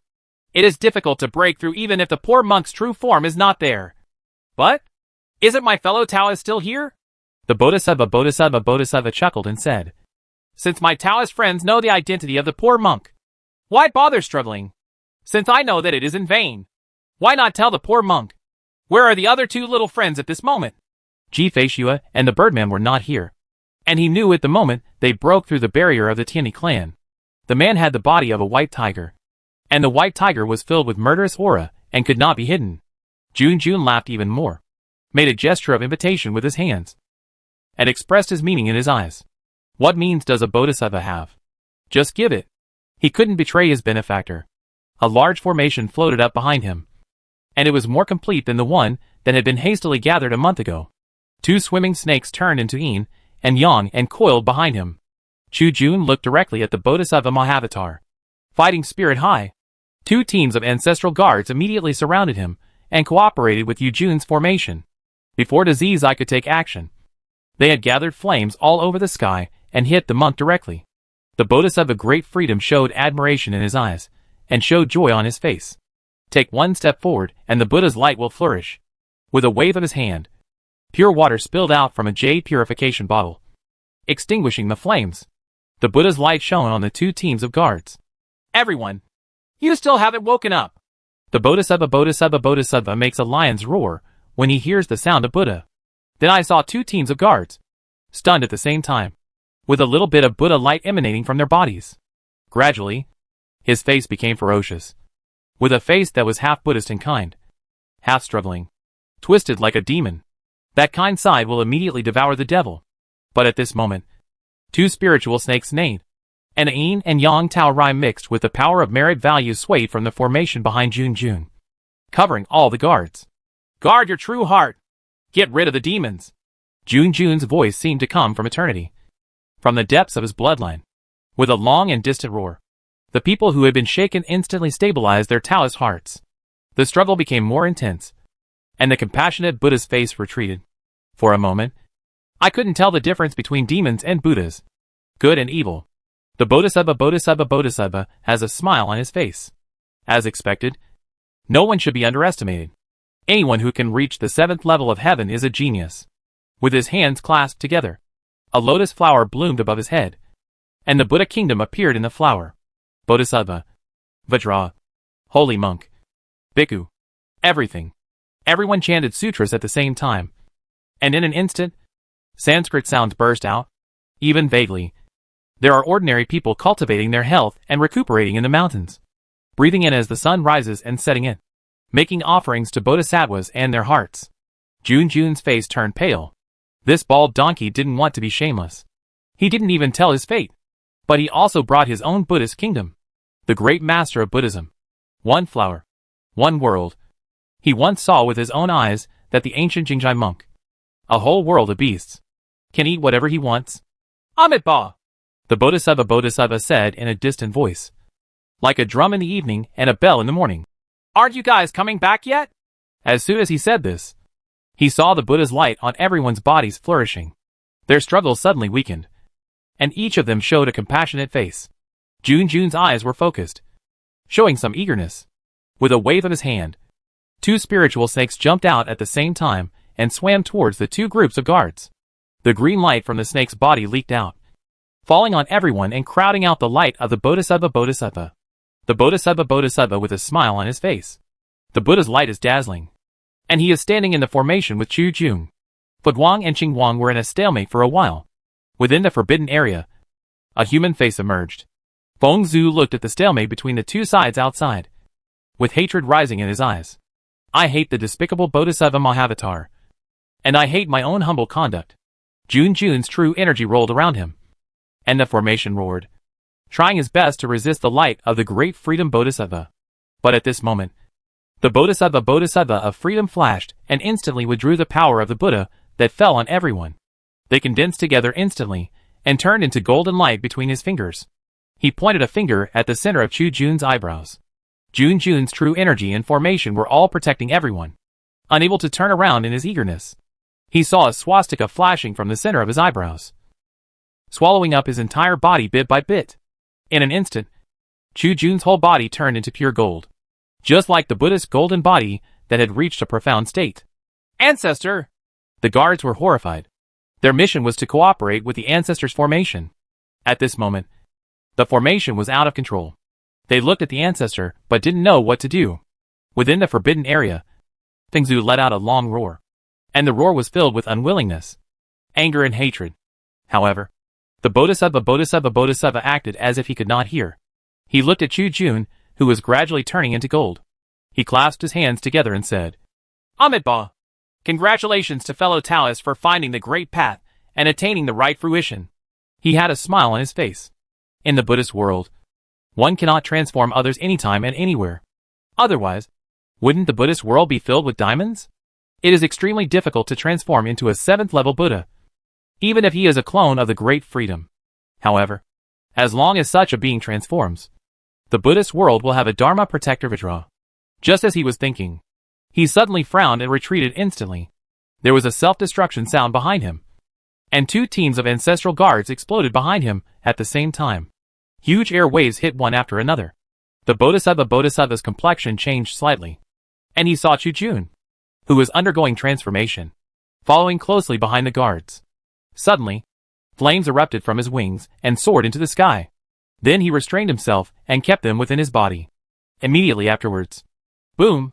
With a loud noise, the whole person self-destructed. The huge explosion force instantly tore the earth under their feet into pieces. But the characteristics of the Tianni clan repaired the world to perfection in an instant. The force of the explosion impacted the Bodhisattva of freedom and pushed him towards the loophole in the barrier. The Bodhisattva Mahavatar frowned slightly and looked down. Within the forbidden area, a few starlights flashed, and Jun and the two teams of sergeants came back to life again. However, compared to normal resurrection, Jun's entire body became transparent. The natal stars used the Mahayana Bodhisattva's means of transformation as an attack to cut down the root cause. But they were never recovered. Amit Ba! How brave are you? Dawa's friend, who refuses to reveal the whereabouts of these two little friends even to death. A hint of fondness flashed in the eyes of the Bodhisattva. Jun closed his eyes tightly and was trying his best to recover. It was as if I had not heard the voice of the Bodhisattva Great Freedom, not to mention the nature of the Tianni clan, which determines that they will not betray their friends, even with their identities. He would never offend Suhi and Ji Feishua, already completely hostile to the Buddhist world. How could he betray the Dragon Clan and the Dragon Turtle Clan? Suhi didn't understand. So for the time being, Ji Feixweek had just been released from wanted status by the Dragon Clan. He knew very well what this meant. The Buddha's kingdom flashed behind the Bodhisattva Daizai. He swallowed the powerful impact of Jun's self-destruction in waves and looked at him with a smile. Fellow Taoist did not say anything, but it explained a lot. But I don't know if that young man is from the Dragon Turtle Clan, or the Phoenix Clan. Only the four spirits could make the Tianni clan so fearful that they would rather self-destruct than leak it. Even if Ji Feishua is removed from the wanted list by the Dragon Clan, the relationship between her and Ji Feishua is unlikely to be that close. She has such a temperament that she can judge people very accurately.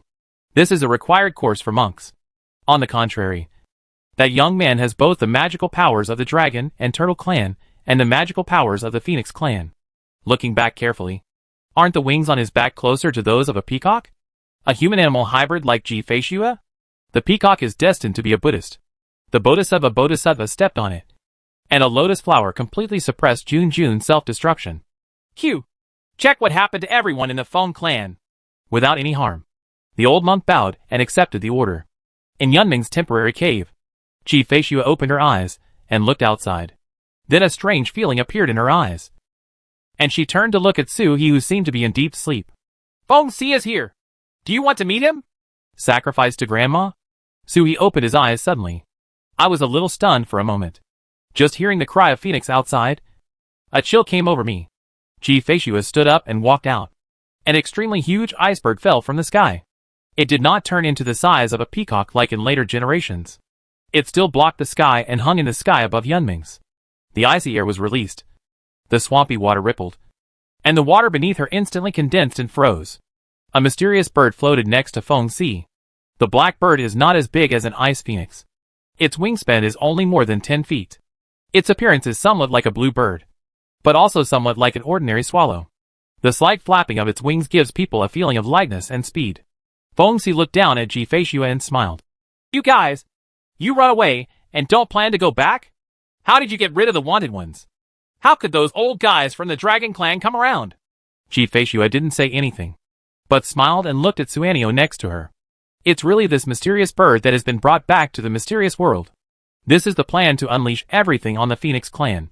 In fact, the Phoenix tribe hopes that the Phoenix priest can find a mate among the phoenixes.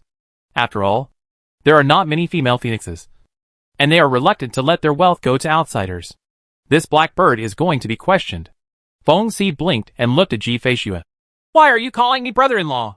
Suanio was suspended in the air and nodded slightly. I'm Yunyu. I've met Fairy Ji, and I often hear Feng Si mention you. Ji Feishua returned the greeting. I have met fellow Taoist. In fact, Feng Si only mentioned this black bird in front of her more. He is the one who walks, and he is the one who lies down. Before Ji Feishua could say anything more, Feng Si bird's head had already hung down, with a bit of weirdness in her eyes. There's something wrong with you. She looked at Ji Feishua. The smell on the island is wrong. You are hiding a man. Chapter 496 Wild Bald Donkey. Ji Feishua's complexion changed slightly. Huh? Feng Si's eyes widened. flashing with the aura of gossip. Uh-huh. You really have it. Originally, I just smelled something different. So I just teased him casually. According to Jifeishua's temperament, she should be teasing her like this. So she should be too disdainful to answer. This looks like a thief with a guilty conscience. What does that mean?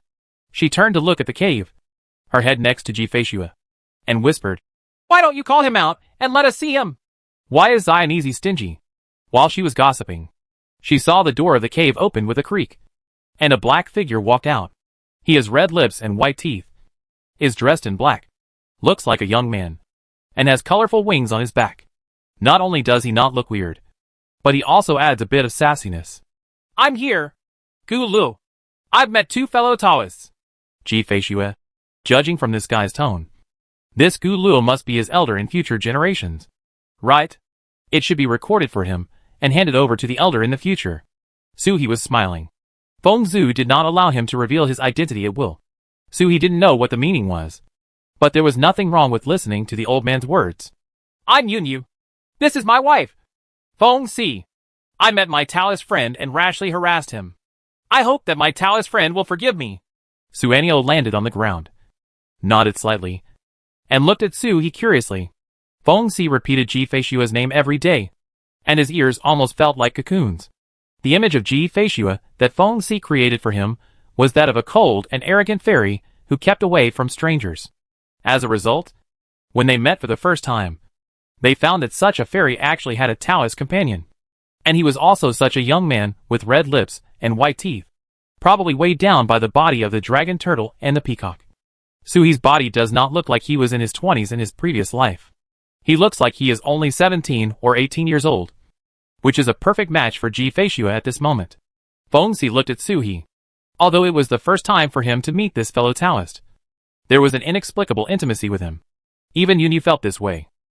They didn't know what race this young man was, and they couldn't tell him apart for a while. But his wings looked familiar. They were 67% similar to peacock wings, but they were more suitable for a human body. It would be great if she and her husband could have a peacock with such wings in the future. Feng Si has no doubt that she will give birth to an heir with such a talent. Her talent is to enhance her and her bloodline's ability to give birth to offspring. However, my husband is just a black bird, and the chance of giving birth to a phoenix is not high. The phoenix clan is special. If the spouse is not a phoenix, most of the time the child is born into a certain subspecies, mostly peacocks and rocks, with occasional bluebirds. In other words, Yunyu's bloodline will not show up in the offspring, and will be completely suppressed by his ice phoenix bloodline. The only effect will be to lower the Fancy bloodline. Suhi looked at the two birds opposite. "I can't see any change in my grandma's appearance. Her appearance is the same as it was 730,000 years ago. There is no change at all. But her aura is stronger and sharper than it was 730,000 years ago. 730,000 years later, the sacrifice to grandma will not hurt the mortal at all, even if it falls on the head of the mortal. This mythical beast, which looks like a fusion of a bluebird and a swallow, is my grandfather with the body of a peacock." It was clearly a bird, but it gave Suhi a sense of elegance. This elegance did not feel like a sanctimonious hypocrite, but that this bird had really read poetry and books. It's a pity that such a bird died. The grandma mentioned it. And the black bird family was destroyed 400,000 years later. Yunyu was also destroyed in that disaster. Suhi suddenly felt a little heavy. He always knew his future was history to the world. History cannot be changed. Although he knew the fate of the gentle black bird in front of him, he could do nothing. This feeling made him inexplicably aggrieved. Suhi forced a smile, cupped his hands and said, "I've met you too. I heard my wife mention them a long time ago. I just got to meet you today. I'm sorry. I'm sorry." Jifeishua's eyes narrowed. Wife. This word is so awkward in my ears. Is this turtle so good that he doesn't want to imitate it? Why should he follow Yunyu to learn literary skills? Besides, had he made up his mind that he would not let him down? Promoted everywhere? Jifeishua looked at Suhi with a half smile. Feng Si's eyes brightened even more. Jifeishua actually didn't refute. Even if these two people are not Taoist couples, they must have some stories. This Taoist friend is amazing. This girl was still a piece of ice when she left Shawandishan half a year ago. But in just half a year, she has almost changed to the point where she can no longer recognize her. Feng Si burst out laughing, and the clear sound of phoenix chirping spread throughout Yunming's. Ji Feishue flicked her finger, and a pill went into Feng Xi's throat, making her laughter freeze between her lips and teeth. What are you doing back here? Feng Xi just went to the big world for a moment, and it would be impossible for him to come back so soon. Feng Xi used his beaks to pinch, bit into pieces the frozen Qingxing pill and swallowed it, murmuring his beak, as if he was having endless aftertaste. This girl's alchemy skills are becoming more and more sophisticated and eclectic. Yunyu flapped his wings, with a rare look of solemnity in his eyes. I heard that Queen Ma Shi appeared in Xianwang, and I asked her to accompany me to invite people. Master Ma. The name seemed familiar, and Su He immediately remembered it. I learned this legend when I was in class at Qinjiwan Minli Nanyuan. It is said that Master Ma is an ancient beast master and the first veterinarian in the world. A dragon once consulted him. Then, there was the chapter on animal transformation in later generations. That dragon is, of course, the dragon ancestor, the first divine dragon in heaven and earth, the ancestor of dragons. The descendants of Ma Shi are naturally serious veterinarians. If Su He and Ji Feishue get sick, should they find a veterinarian? Ji Feishue shook her head. She had not heard of it. She left Shawandishan and was immediately hunted down. She arrived at Yunming's and then joined Su He without having much contact with outsiders. Feng Xi waved his wings. It's okay. I asked the third child to look for him. Fellow Taoist bird, he is all over the Xianwang, and I can't hide the news from him. As she spoke, the feathers on her nose trembled, and she smelled everywhere, her eyes sparkling. I smell a very fragrant smell. Have you got the baby? She blinked and stared at Ji Feishue, with an expression on her face that said she wanted to hide her secrets and eat alone. Then he saw a toad running out on a fox, carrying a pawn in each hand. Feng Xi and Yunyu said in unison, Command, Void Frog. Feng Xi looked at the two golden pheasants in the toad's hands, while Yunyu stared at the toad itself and laughed at the same time. I saw the Void Frog clan thousands of years ago, and I wanted to contract one. Unfortunately, the Void Frog's requirements were too high, so I couldn't succeed. I only ate a pawn 10,000 years ago, and I sneaked into the damage-free world. The two birds expressed their feelings to each other. They were not on the same channel at all, but it did not affect the communication. Su He turned around with a smile and looked at the toad. Don't be stingy. I know you must still have it. This frog actually ran out directly. Is this guy sure not to expose himself? Toad opened his mouth and looked at Su He resentfully. If you don't become a master, you don't know how expensive materials and rice are. The rest of the clan is going to be cultivated in the world of Su He and used as seeds. But looking at Su He's eyes, he couldn't say anything. He silently took out 10 more pawns from his pocket, plucked them, washed them, lit them on fire, and grilled them. Feng Xi's eyes lit up. Never been so rich. Fellow Taoist, I'm willing to give it up. Yunyu laughed loudly. Everyone in the army is kept as a treasure by the Tian Ni clan. And yet fellow Taoists got so many of them. As he spoke, he looked at the toad again, his eyes full of amazement. The frog is so friendly that the lucky bag can already carry living creatures. What I met 10,000 years ago was the Void Frog clan, the most ancient existence. I just made it. That's all. This toad's seniority is probably not low among the Void Frogs, but he was actually accepted as a soul beast by this fellow Taoist Gu Luo. He looked at Su He with admiration in his eyes, and Su He looked at him inexplicably kindly. The human state is a combination of dragon, turtle, and peacock. If it weren't for the jade talisman left by Bain, these two birds would have discovered the clue immediately. Even so, it is impossible to hide all the intimacy brought by the connection of blood. The two became familiar with each other after just a few words. Feng Xi fell down, lowered the plane tree, watched the toad rolling around, smelled the fragrance, and chatted away. From Master Ma to the Transformation of Beasts chapter. From the Transformation of Beasts chapter to Heaven and Earth. Monks, mythical beasts. Unknowingly, the conversation turned from casual conversation to discussion. Su He's mentality gradually deteriorated. Although he didn't show it, only he knew the anxiety in his heart, halfway through human life. But these two people had no intention of leaving, and Su He couldn't even escape and reveal his animal body to regain his strength. He was talking verbally and discussing with Yunyu, taking advantage of this to talk about Shuiyuan Avenue. With a little finger, a cloud of mist enveloped him, just like a stage play in his previous life, covering half of his body. While talking about the characteristics of water element that he had understood, he quietly reached out in the mist and hooked Ji Feishua's little finger. Ji Feishua's expression changed, and she calmly withdrew her hand. This turtle is so bold, being so presumptuous in front of others. As she was thinking, she heard an anxious message fall into her mind. Daughter-in-law! Help! Ji Feishua was startled and knew what happened. There was a trace of hesitation on his face. But seeing the slight flash of eagerness in Sui's eyes, he lowered his head again. Sui was troubled in his heart. Ji Feishua didn't care about him? He was stunned for a moment, a little disappointed, and gave a wry smile. Just as he was about to find an excuse to leave, he felt a catkin hidden in the clouds and mist, approaching slightly.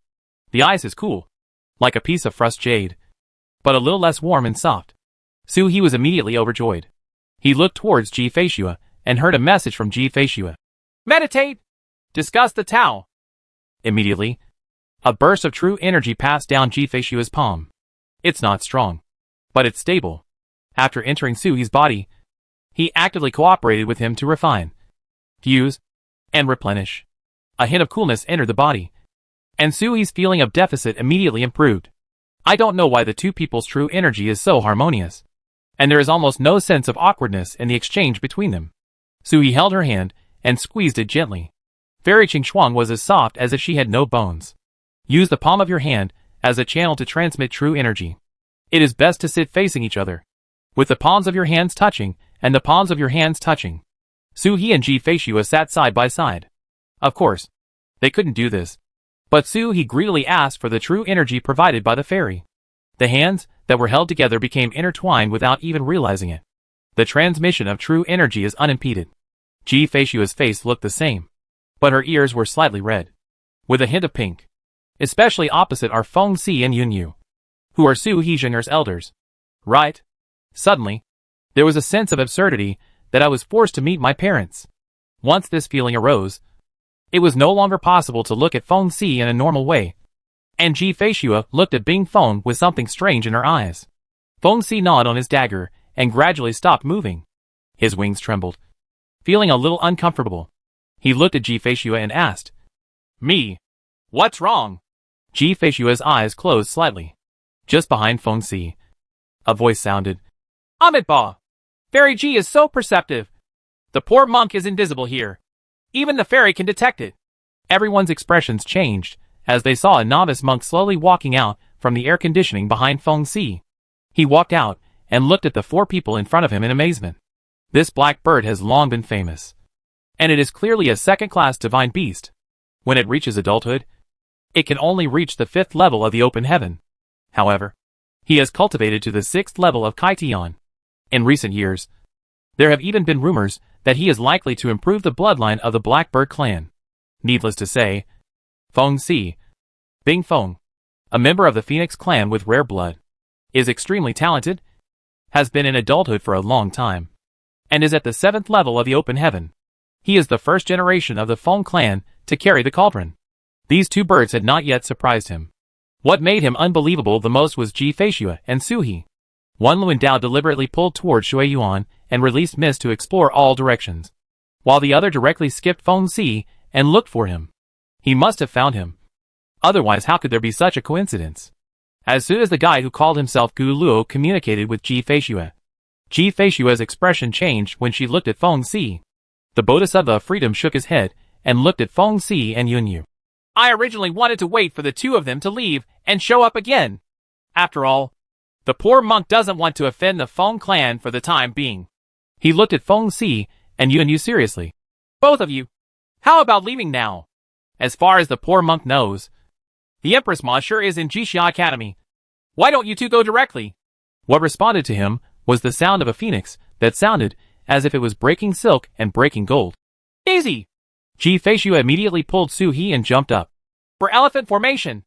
I have known Sui for half a year, and I know Sui very well. When it comes to combat power, Sui is naturally the best at Dragon Turtle and Phoenix Clan magical powers. When it comes to knowledge, he has relatively few courses on complicated formations. After all, Sui was forced to make up lessons by her aunt. There was no need to hesitate. Ji Feishua never thought of letting Feng Si leave first. That bird couldn't do such a thing, she said coldly. Sui stood in Xiaoyang's position in a flash. The 4-elephant formation. Xiaoyan and Liang, Xiaoyang and Laoyang. Make spring, summer, autumn and winter. The sun, moon and stars. The combination of the four images has unparalleled fighting power. The four of them had never practiced before, but they cooperated tacitly. Mountain God Seal, Phoenix Ice Flame, Dragon Flame, and Sword Rain all hit the Bodhisattva of freedom at the same time. Bodhisattva Mahasattva clasped his hands together and shouted the Buddha's name. Amitabha! A Buddha's light emanated from his body and turned into a mountain floating above his head. He blocked the attacks of four people at the same time and struck him down with a backhand palm. But instead of hitting the four people, he slapped the small island at his feet. With a roar, the island and the surrounding space instantly turned into powder. In the shattered space, there was a cry of phoenix, and Feng Si fluttered his wings. Behind him was Suanio, and on him were Su He and Ji Feishue. Feng Si looked at the young novice monk below with fear in his eyes. Where did this wild bald donkey come from? It's so overbearing. Even the third child in his family couldn't achieve such fighting prowess. How could such a monk not have any reputation in the world? Su He looked at the monk standing in the sky, shook his head and said, It's not wild. It's the ancestor of the bald donkey. The Buddhist world. The Bodhisattva of freedom. The unique aura of freedom cannot be hidden from his nose. This great freedom actually gave him the feeling of being an ancestor before entering the Tizhan ancestral land in later generations.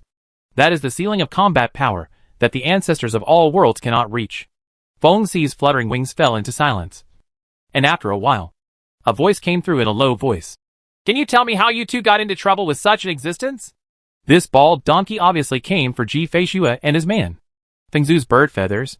Do you have to shout to the ancestor for help? Chapter 497 Chase in the Starry Sky. 4 elephants! This time it was Fengzi exit. The other 3 people immediately knew what she meant. And they still maintained the 4-image formation. They did not ask for meritorious deeds, but only wanted to block the Bodhisattva for a moment. And she contacted the elders in the clan. The Phoenix clan is different from ordinary divine beasts. They have no mysterious world and no soul beasts.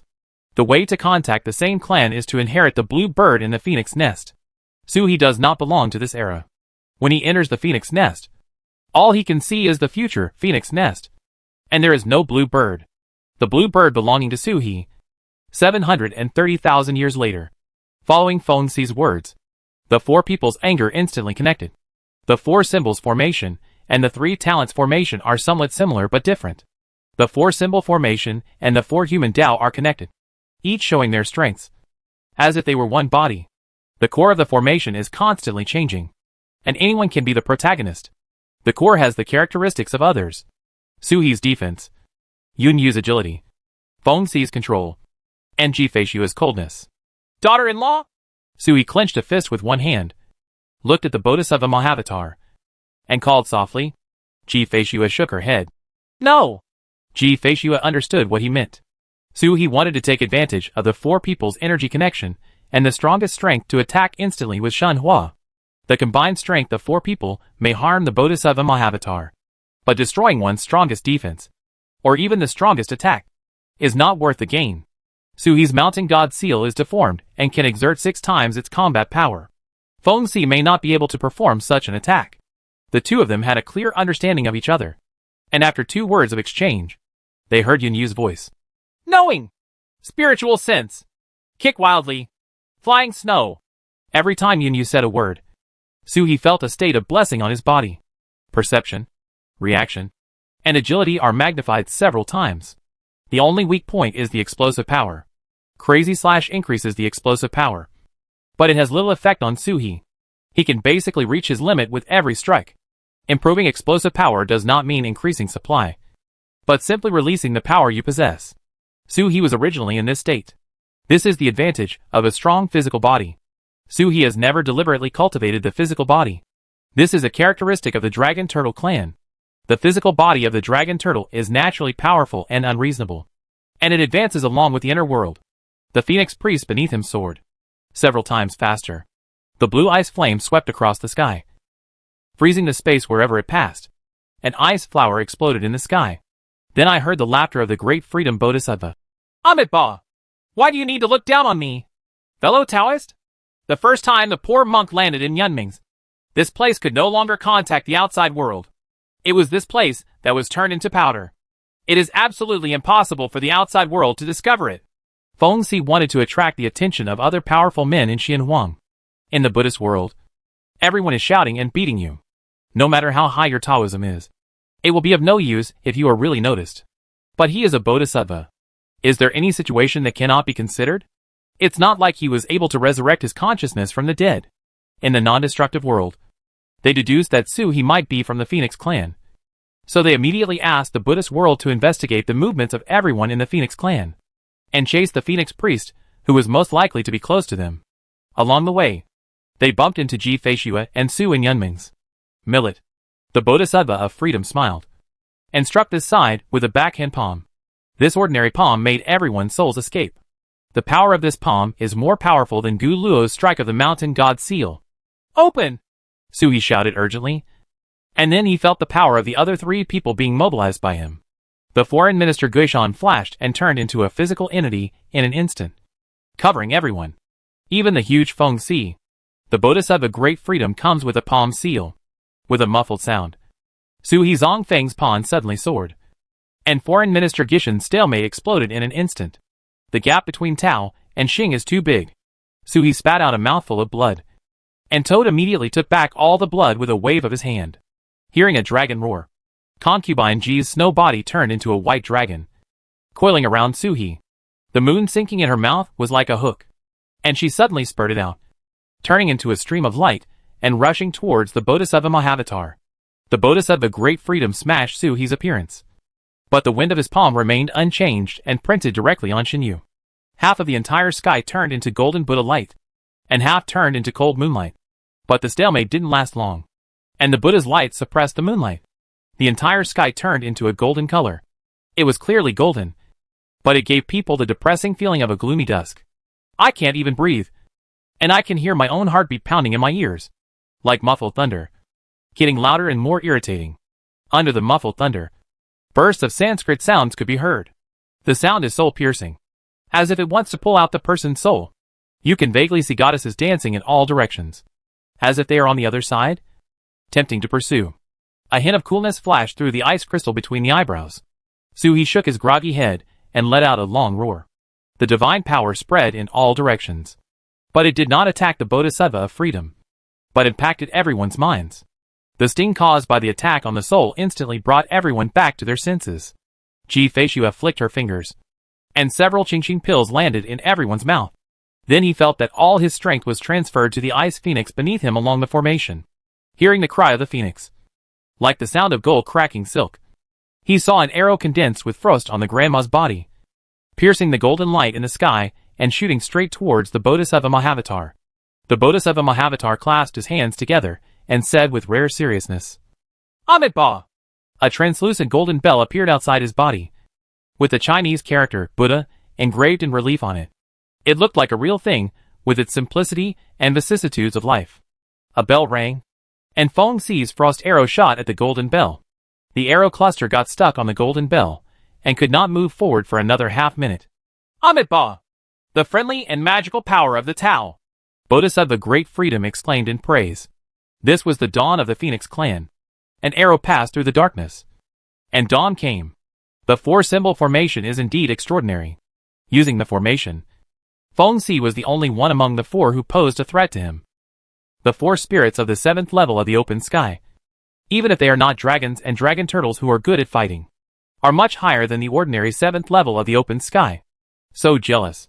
In the eyes of the Bodhisattva Great Freedom, the divine beast is indeed uniquely endowed, especially in this era when the immortal gate is not open. Even though his Taoism and conduct are no longer inferior to those of the ancient immortals, he is still only at the seventh level of heaven and still cannot live forever. The average lifespan of the seventh level of Tian is only 10 million years, but he already has more than 10 million years, and he doesn't know how much life he has left.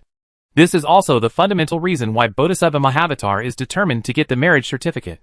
The marriage contract involves the avenue of cause and effect, which is consistent with Buddhism. It is impossible for him to open the gate of immortality. Even if you can't open a fairy gate, you can still improve your Taoism and extend your life. Envy the mythical beast, born to be alive. Even if there is no demon star and only one life reaches his level, there is no difference between one life and 100 lives. Is there anyone in this world who can harm his life?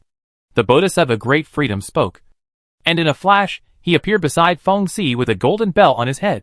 Now that the poor monk is here, why do fellow Taoists have to struggle in vain? It's better to go back. As he spoke, he pressed his palms down, and saw a flash of anger in Feng Si's eyes. A phoenix cry, and ice flames rising from his body into the sky.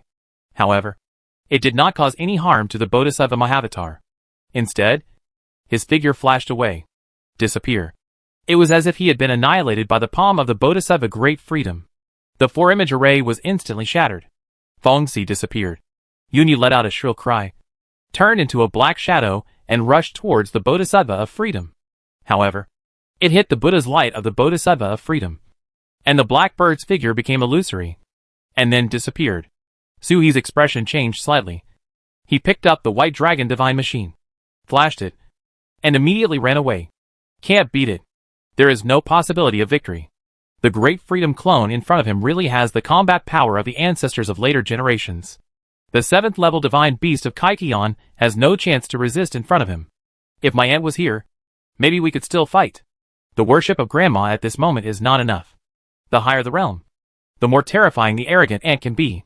As for Ji Feishua in later generations, Suhi's moral conduct at the moment is not enough to perceive the specific situation of Feishua's combat power in later centuries. In fact, the only ones who can clearly perceive it are the 7th uncle of the Phoenix clan and Uncle Lei of the Dragon Turtle. Suhi magically walked away, and Ji Feishua had transformed into a human form again, with his arms around her waist. The two of them flashed, but reappeared on the same spot. The magic machine was used, but the space was frozen. No matter how it flashes, the destination is the origin. Where are you going, my fellow Taoist? Bodhisattva walked over step by step with a smile. Suhi turned to look at him, and saw that the monk grabbed them, and the world in his palms flickered. This claw was connected to the Buddha kingdom, and he actually wanted to take them both away and forcefully transform them. Ji Feishua's eyes flashed coldly, and the fairy sword in her hand moved forward a little, and exploded instantly. The remaining sword turned into sword lights, and shot straight towards the Bodhisattva in a self-destructive manner. The Bodhisattva of Freedom didn't care. He just smiled and grabbed his claws inward, causing the sword light to shatter into pieces. He looked up at Ji Feishua with a smile in his eyes. This smile actually contained a bit of joy. There was a battle in the damage-free world not long ago, but that battle was extremely frustrating. The most elite being in the world was beaten to death by 4 juniors. It would be fine if there were really 4 of them, but the only ones who really took action against him were the 2 in front of him. Ever since he rebelled from the Xianwang world, he has not been suppressed or beaten by anyone for thousands of years. I feel relieved today. The Bodhisattva of Freedom broke through Concubine Ji's snow sword formation with one claw. He stepped over them one step at a time and landed next to the 2 of them. He grabbed them again. Just then Suhi pointed out. A stream of water surged on the fingertips. It seemed that the finger could not withstand the power of the stream of water, and it broke instantly. However, no blood flowed out, but a stream of pure white water, pointing towards the Bodhisattva Mahavatar like the force of a finger. The Bodhisattva frowned slightly, and grabbed the water flowing from Suhi. Immediately his expression changed, and he swung his palm outwards. But the water flow was unforgiving. It actually used the Buddhist law of cause and effect to hit him. This water flow is actually very similar to the palm technique he used to hit the 4 people before. It can even be said to be as deep as Samadhi. Absorb damage and counterattack. The Bodhisattva retracted his palms and placed them behind his back, trembling slightly. It was clearly hit by the water flow, but the palm felt like it was burned by fire. There was a hole and burn, and there was even the smell of burnt barbecue. He looked up and saw a boundary-breaking bead in Suhi's hand. He held Ji Feishua in one hand and dodged to break through again. The Bodhisattva Great Freedom smiled. Since I know that my friend has the boundary-breaking pearl, how could this poor monk not be prepared? No one can break through this space. Fellow Taoists, don't think that fellow Taoists Feng Si and Yun, you can ask for help from outside. The Bodhisattva of Freedom smiled even brighter. In 10 years, they will not be able to escape from the trap.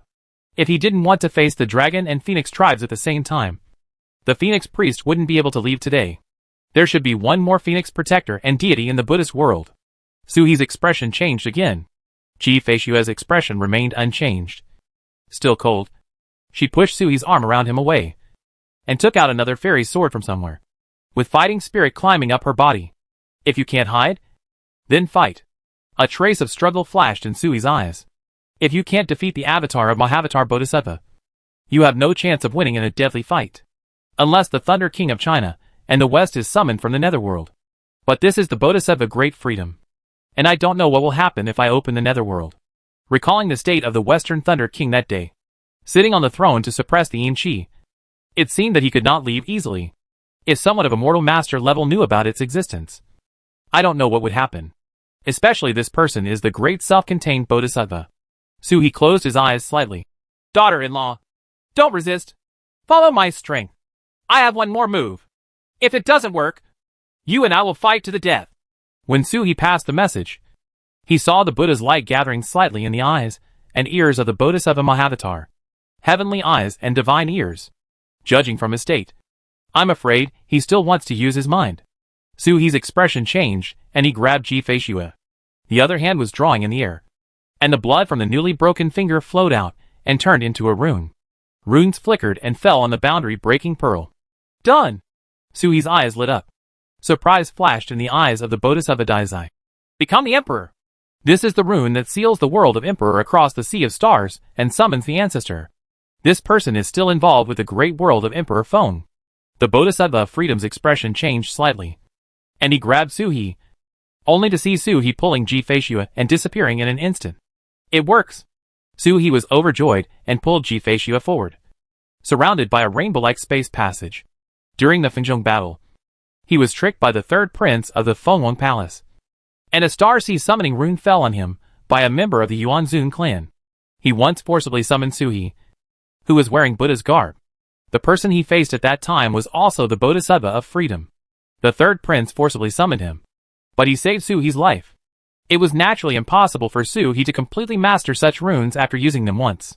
But before crossing over, I returned to Xinhuang from the lossless world, studied space teleportation for a long time, and also studied the runes. Although it cannot be controlled, it can still have some effect when combined with the boundary-breaking pearl. The original rune could summon the Emperor's ancestor from the Star Sea, but now it only cooperates with the boundary-breaking pearl to break the blockade of the Great Freedom Bodhisattva's clone. Sure enough, it succeeded, but the boundary-breaking pearl also turned into powder at the moment of success. At this moment, she couldn't care about this anymore. Suhi pulled Ji Feishue and flashed all the way along the rainbow channel, but he didn't dare to reach the other end of the passage. The other end is probably the ancestral altar of Fengwang Palace. While they were still in the passage, Suhi punched out, bringing the barbarian king's world refining technique, and slammed into the rainbow barrier of the passage, breaking a hole in the passage, and immediately rushed out with Ji Feishue. He settled down and looked in all directions. It was dark all around, and there were stars shining in the distance. In the starry sky, further into the distance, you can see a big world illuminated by stars. That is the great world of Fengwang. Sure enough, the passage leads there. Walk! Suhi didn't dare to stop for a moment, so he pulled Ji Feishue away from the starry sky and teleported to another place. They had only walked for half a quarter of an hour when a Buddha's light flashed across the starry sky. And then the Bodhisattva walked out with compassion on his face. He came from the direction of Fengwang Great World. I followed Suhi through the passage and entered the Emperor's world. After waiting for half a quarter of an hour, I didn't see the two people walking out. When I pushed back, I found that the two people got out of the car halfway. The Bodhisattva's eyes flashed, and his clairvoyance instantly found a space for Suhi to escape. He opened it with a finger, but did not walk in. Time! Time and space! The man named Gu Lu actually used the power of time and space teleportation. This passage is exclusive to him, and it is impossible to step on it unless it is carried by him. Time is a monk's forbidden zone. For ordinary monks, this is the truth. Even if he is not afraid of the power of time, he cannot borrow this passage. The Bodhisattva laughed and was very happy. The better these two perform, the more he likes them. There is nothing wrong with the attendant dragon girl doing what the two of them should do, and even breaking the precepts for them, so that they can still be in love with each other. The Bodhisattva's eyes were filled with Buddhist rhythms, and he used his clairvoyance to the extreme. He instantly followed Suhi's transmission channel to determine his destination. He himself opened a space and chased after him. Chapter 498 Buddha Country. The space opens up. Suhi pulled Ji-Fei-Shue and ran out. With a serious face, he looked at the big world in front of him and jumped into it. I have never been here before. This was sent randomly. He teleported dozens of times in succession. And each time he ran around randomly. Even Suhi didn't know where he was going. After bumping into it all the way, we are here. In this big world, a blue dragon of luck is perched in the sky. This is a unified world. But Sanglong's figure is dilapidated. His scales are withered. And he is covered in poisonous sores. The imperial power of this world is probably coming to an end. But this is good? All kinds of auras are confused. Just in time to hide. Don't resist. Come on! Suhi pulled Ji-Fei-Shue inwards and entered the inner world. There was a flash of light on his body. And Xueying used his invisible figure. Jump into the imperial city below. The toad jumped out and puffed out a puff of smoke, which mixed with the aura of the imperial city to form a thick fog, shrouding the entire imperial city in the mist. Even the monks can't see their fingers. And their spiritual consciousness is difficult to penetrate. When Suhi fell to the ground, he had taken away his body and turned into a black snake. But it was not a complete black snake, but a simple black snake. The ability to transform into a snake shape was originally acquired from the Qingyuan sect's Pan Wu Yin Dao skills. And then to Xian Wu, it was instinct to reveal the snake's body and the turtle's body. The Bodhisattva naturally recognizes it. If the complete form of Xuanwu is revealed, it may not be able to hide it from the monk's clairvoyance. Taking advantage of the thick fog, Suhi slipped and swam into the imperial city. Several rays of light lit up in the imperial city, trying to penetrate the fog. An old voice rang out. I wonder which Taoist friend came into our Yujing city and made such a joke. It was an old man in yellow robes. He flew out of the palace and spoke loudly, but his voice could not be heard through the mist. Except for Suhi and Toad. Even he himself could not hear his voice. The old man's expression changed instantly. He took out a bronze mirror with his backhand and threw it into the sky. The bronze mirror shed a ray of light, trying to dispel the thick fog. But the light only shines for a few feet, and then can't get any further. The old man's expression completely darkened. Although Wanyu world ranks last among the 3,000 worlds, it is still a real world. Although this bronze mirror is not the most precious treasure to protect the country, it is not something that ordinary 7th level warriors can withstand. In the ancient times, this bronze mirror might even have become an immortal weapon. Those who sneak into the imperial city are truly powerful. But I don't know what the purpose of spreading such thick fog is. The old man was suspended in the mist, trying his best to find out his consciousness. But he couldn't do it. If Suhi wasn't connected to the toad's mist, even Suhi wouldn't be able to break through it, let alone anyone else. Suhi swam to the underground city through the mist, and a piece of consciousness fell into the inner world. Ji-Fei-Shue stood on the floating island in the sky, looking alone at Mao Tai in the distance. Sensing Suhi's entrance, she opened her red lips and said, Go back to the mysterious realm. The Bodhisattva of freedom seemed determined to win the two of them, and had no intention of letting go easily. Ever since Suhi broke the ban on Yunmings, she felt a dark cloud hanging over her head. Divination has no results. But the monk's mysterious induction is more accurate. Even more accurate than divination. The Bodhisattva Great Freedom will surely follow closely behind. It is the most dangerous time to wander around the world at this time. Returning to Xianwang, it would be safest to rush directly into Guiwang Mountain or Gujingzai. Suhi smiled bitterly and shook his head. I can't go back. Facing the upgraded version of the clone of the Bodhisattva of freedom, their ability to escape is the limit. At this moment, the Bodhisattva of freedom has absolutely blocked all possibilities of their return. Ji-Fei-Shue remained silent. Suhi asked softly, Is there any way to contact Taizu or Fengzu? The enemy is the Bodhisattva Great Freedom, so there is no shame in calling your parents. But Suhi couldn't contact Xuanjia and Fengchao in this era, and he had no means to contact his ancestor. Ji-Fei-Shue stretched out her green jade finger. At the previous point, the star map unfolded and quickly positioned it at the edge of the Nani Star territory, not far from the Emperor's world. I have contacted Xiating Mountain, but I have not received a reply. To avoid the Bodhisattva of freedom, I can try to contact the second ancestor of the Feng clan, Ji-Fei-Shue said in a light voice. Xiating Mountain is unique. The 64 suspended islands seem to have their own wisdom. The moment she left a mark. Let her call Tianying an Spirit. However, regardless of Xiating Mountain or the second Phoenix ancestor, It would be troublesome to come here. This place belongs to the sphere of influence of the Fenghuang Great World. As the largest force in the world, the Emperor's Great World has an indescribably wide scope of influence. At this moment, there are dozens of worlds under the title of Emperor Feng. He tilted his head and looked at the star map. His eyes gradually brightened. Is the Wuchen Sea here?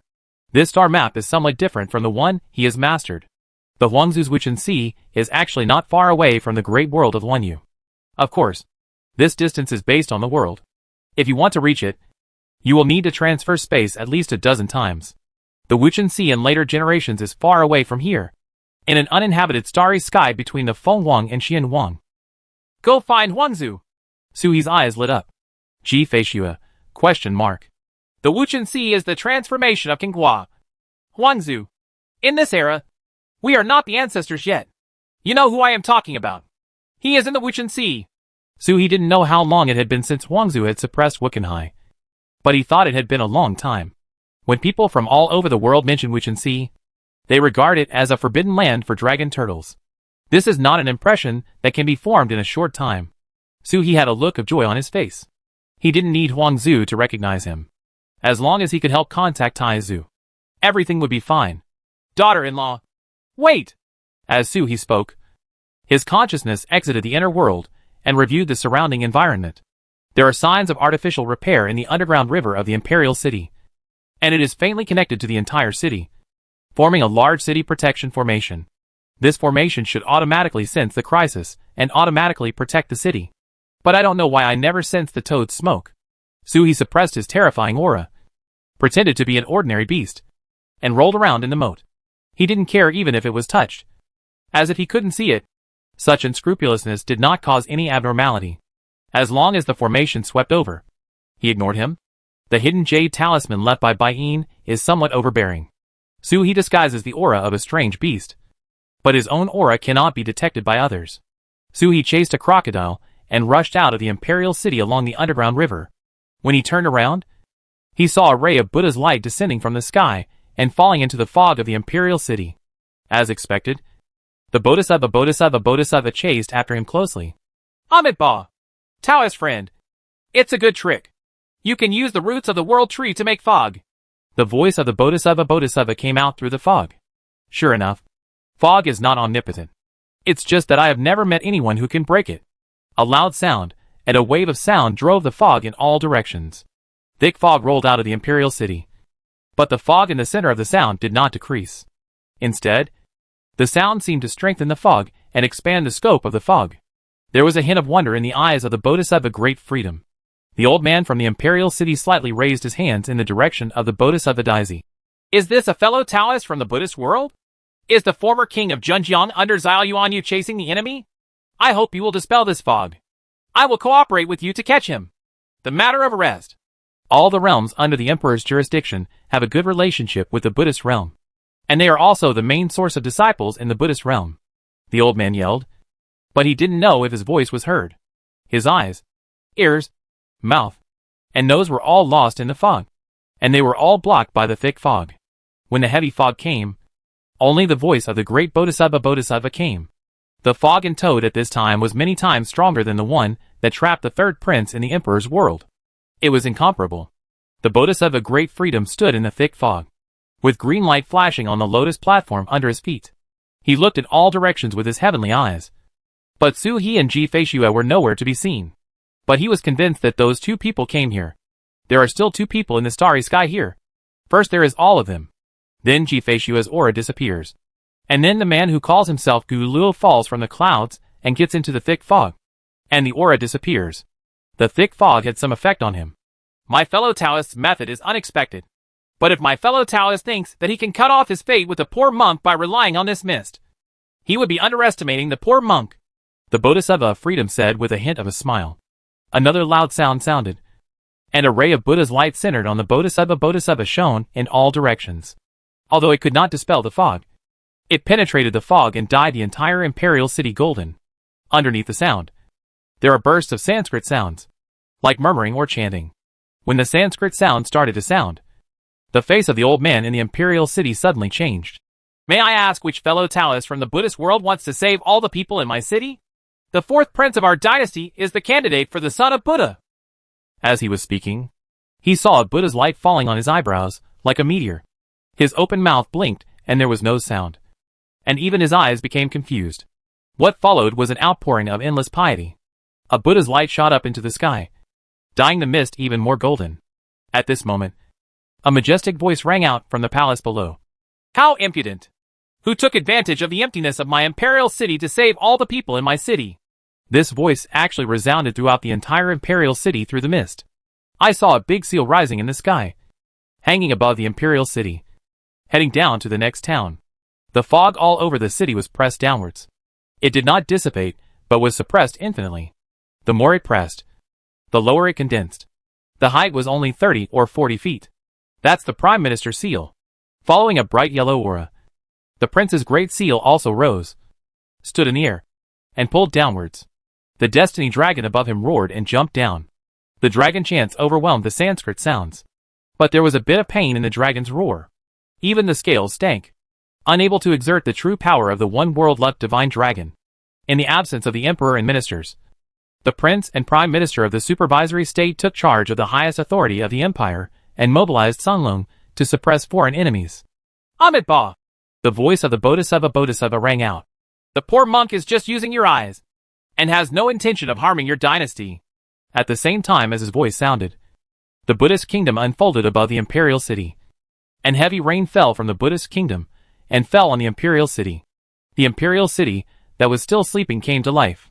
Some of the city residents were wearing small clothes. Some were naked. Some were drunk and full of alcohol. And some were rouged and disheveled. They walked out of the house one after another, and knelt down to the sky in the heavy rain with pious eyes. Like a believer for many lifetimes, there was a monk with a profound knowledge of Taoism, his face full of fear. And he jumped out of the imperial city. However, he had no time to escape from the imperial city. So he gradually stopped. And after a moment, he turned around and came back, his face sometimes struggling, sometimes peaceful, walking back step by step. His eyes became more pious as he walked. Every pious gaze falling in the mist is a surveillance.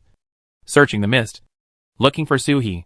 The two big seals on the imperial city were suppressed by an alms bull, and the fateful dragon was shrouded in the Buddhist kingdom, roaring and struggling. In the Buddhist kingdom, there are holy monks and bhikkhus standing around the blue dragon, folding their hands and chanting sutras, hoping to transform this fateful blue dragon in their lives. The Bodhisattva shows compassion, incarnates and sits in the Buddha's kingdom, emitting infinite light and infecting the blue dragon. He would have to thank those two people for their mist. If it hadn't been for the mist, he wouldn't have been able to transform into a mortal so unscrupulously. After all, this place is the realm of the emperor, and any major changes will definitely be known to the emperor. The emperor's great world has the most powerful power even in the star sea, although not every ancestor has the power to match him. But the first three ancestors were truly equal opponents. Even facing the great ancestor of the emperor, he had no chance of winning. The great patriarch who was granted the title of emperor was only a few 100,000 years older than him. But he was a true genius. From the beginning to the end, it was difficult for the Bodhisattva to come close to him. The great ancestor of the emperor is the one who can truly confront the four spirit ancestors. In particular, there are two ancestors of the Yuanzun clan following him. At this moment, the imperial city is shrouded in fog, and the outside world is not aware of it. When the fog dissipates, this place has truly transformed into the realm of Buddhism. The realm of Buddhism is the heart. The realm? Not everyone becomes a monk. You can spend a lot of time in wine, gain fame and wealth. Everything is as usual, except that the heart is towards Buddhism, and the Buddha's land is in mind, providing a piece of incense and a piece of mindfulness to the body. Even if the emperor came to investigate, it would be difficult to find any trace. Amitabha! Thank you two benefactors for your help. Bodhisattva's voice was compassionate. He was sure that Suhi and Ji Feishua must still be in the imperial city. As he spoke, pure Buddha light first emerged from the corroded and festering places on the Sanlong's body in the Buddhist kingdom. The rotten places began to turn into Buddha scales. The Bodhisattva has compassion in his eyes. If he can turn the fateful blue dragon into a Buddhist protector, the world of Wanyu will be closed to everyone believing in Buddhism. The Buddha's light bloomed on the bodies of the people in the city, connecting together like nodes. The Buddhist rhyme is like the sea, swinging in all directions. It actually wants to spread out of the Imperial City and cover the entire fog. It will extend to Suhi's side. The crocodile being chased and left behind by Su, he had already fallen into the Buddha's light. It was clearly just a strange beast, but it was lying on the ground with a pious look on its face. In Suhi's inner world, Ji-Feishua's face was solemn. "Let me out!" The fairy sword in her hand hummed, and she looked at the spreading golden light through the inner world with murderous intent. Monk. As expected, there is no bottom line. The majestic Bodhisattva forcibly transforms mortals. Suhi shook his head. The Buddha kingdom is shrouded above. As long as they show up, Mahavatar Bodhisattva will never care about them, and will take them away first. Suhi gritted his teeth and dodged. Instead of escaping, he turned around and rushed towards the place shrouded in Buddha's light. "Daughter-in-law, help me keep my heart!" Suhi's voice sounded in the inner world. The Ichioshin Wushin card shines brightly. Stick to your consciousness and stick to your true heart. An afterimage floated out of his body and fled into the distance. The moment Suhi fell into the Buddha's light, the afterimage turned around and transformed into a human form. As he grabbed towards the Imperial City, the smoke in the sky dissipated instantly. The fog clinging to the Imperial City like tarsal maggots seemed to be torn away by him. In an instant, the Buddha's light hidden in the mist soared into the sky and illuminated the world. Chapter 499 The Mighty Father-in-Law. The domain clone took away the smoke, knocked the space away, and leapt across the space. However, I saw the Bodhisattva Mahavatar reciting the Buddha's name, pulling down with one hand, and the Buddha's kingdom was enveloped. And the avatar of the Suha domain was immediately included in the Buddha's kingdom. The Buddha kingdom did not take it back, and still shrouded the entire Imperial City like night. The domain avatar landed in the Buddhist kingdom, and was immediately surrounded by holy monks and monks. It was not shrouded in Sanskrit sounds like other people, and they were forced to transform. Instead, the golden pagoda crashed down, trying to suppress Suhi inside. The more talented a person is, the more difficult it is for him to be transformed. The Bodhisattva naturally knows that ordinary means of transformation are unlikely to be effective on Suhi. Suppress them first and bring them back to Shanghai. Sooner or later they will be the waiters around them. The incarnation of great freedom occupies the sky of the Buddha's land, showing compassion on his face and spreading Buddha's light all over the place. He lowered his head and looked at Suhi, only to see that Suhi stepped forward before the golden pagoda fell, rushing away from the holy monk bhikkhu. He ran headlong into the fateful blue dragon trapped in the Buddha's kingdom. Suhi's figure exploded, but it didn't destroy Sunglong by self-destruction. Instead, it turned into pure energy and poured into Sunglong, once strengthening Sunglong's power. The Bodhisattva's face darkened. What a clone! Even he was fooled. In the Imperial City, the Bodhisattva Mahavatar opened his eyes and looked down, searching for Suhi. But from the depths of the Lunyu world, an arrow shot out, carrying the might of heaven, and penetrated into the Buddhist kingdom, destroying a city. A voice echoed throughout the whole world. "Why don't you, the demon monk, dare to transform the people of our capital city and forcefully subjugate our destiny dragon?" The face of the Bodhisattva Dazizi changed slightly. This arrow carried the power of the emperor, and was shot by Emperor Lunyu of the Great World himself. Even in the big world ranked at the bottom, there are also real geniuses. In particular, the Great World of Lunyu should have been destroyed thousands of years ago. It was this generation of emperors who forcibly revived the collapsed destiny. The dynasty, which was on the verge of collapse, healed its wounds step by step and stabilized the situation. This emperor also followed the imperial path. The majestic avenue is the most incompatible with the Buddha's Dharma and the Buddha's Dharma. It lacks merit. The Bodhisattva clasped his hands together, and the Buddha's incarnation and the body of the novice monk merged into one. He raised his head a little, and the golden bowl flew out, and the arrow was nailed out with a crisp sound. Amitabha! The Bodhisattva of freedom clasped his hands and looked at the place where the bow and arrow came from. Fellow Taoist, you mistakenly blame the poor monk. The poor monk just worked together with the people in the imperial city to find the thief. As the Bodhisattva spoke, he lowered his head and glanced at the imperial city. Without the fog, he could see the end at a glance. The streets were full of people kneeling down, and even all kinds of strange beasts were kneeling down in an extremely spiritual way. Only the two people he was looking for were missing. The Bodhisattva's complexion became slightly darker and became more miserable. He reached out and grabbed it, and a Buddha's light flashed out from the brows of the city's residents. landing on his palm. The people kneeling on the ground woke up one after another, looked around, looked at their disheveled appearance, and then started to curse. Amitabha! Everyone has woken up! The poor monks have to leave. Bodhisattva Mahasabha clasped his hands together, and the Buddha retracted, like a funnel that collapsed inward and disappeared. He climbed up with one step. Deep in the great world of Lanyu, a middle-aged man in yellow robes stood in the clouds. He stared at the Bodhisattva Majesty with his eyes, but did not stop him. He only raised his hand to grab a golden blue dragon and struggled out of the Bodhisattva. It was resuspended above the sky. The middle-aged voice was cold and cold, leaving no room for doubt. From now on, we will destroy the Buddhist temples and collect the Buddhist fields. All my people in Lanyu will no longer believe in Buddhism. Those who have entered the Buddhist realm will not be able to return. In the starry sky, as if the Bodhisattva had not heard of it, he took a step forward and disappeared. The entire imperial city was in chaos, with angry, questioning, and noisy people asking the imperial guards why they could be directly entered into the imperial city. There were even voices asking why His Majesty didn't kill the bald donkey. No one cares about the wild beasts that run away. Previously, this place was like a place of pilgrimage, and the beasts were tamed uncontrollably. Now, the birds and beasts suddenly dispersed. A black snake hid in the herd and fled away. He jumped into the mountains outside the city, dived into the water, and disappeared. In the starry sky, where the Bodhisattva Mahavatar has disappeared, no one noticed, and a little spiritual light shone like a star. If you magnify the spiritual light, you can find that it is a little person as big as a grain of rice, sitting cross-legged on the lotus platform.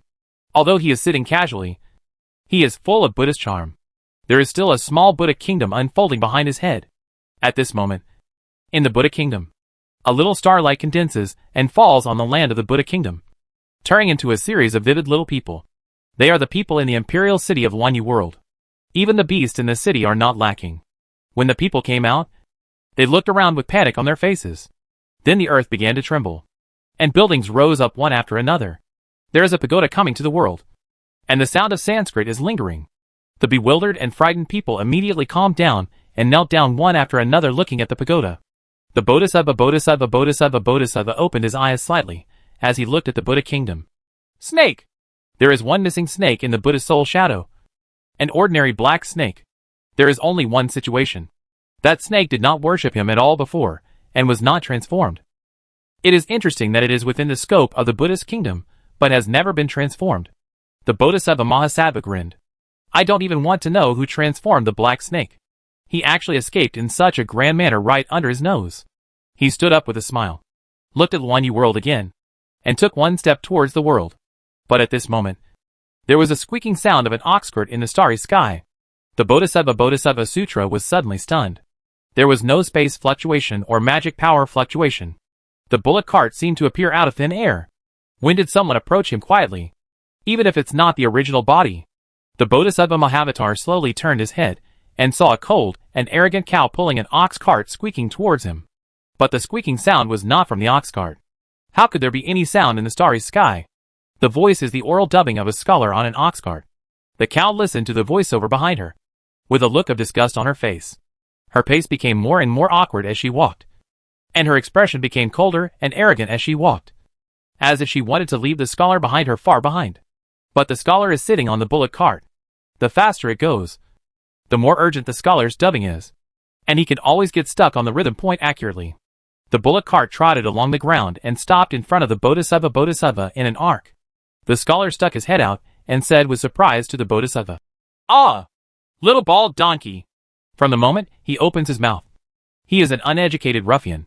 The cow said with a look of disgust, "You're rude. You're a villain." The scholar blinked, then looked indifferent and said with a smile, "Little man, do you want to carve a wooden sculpture?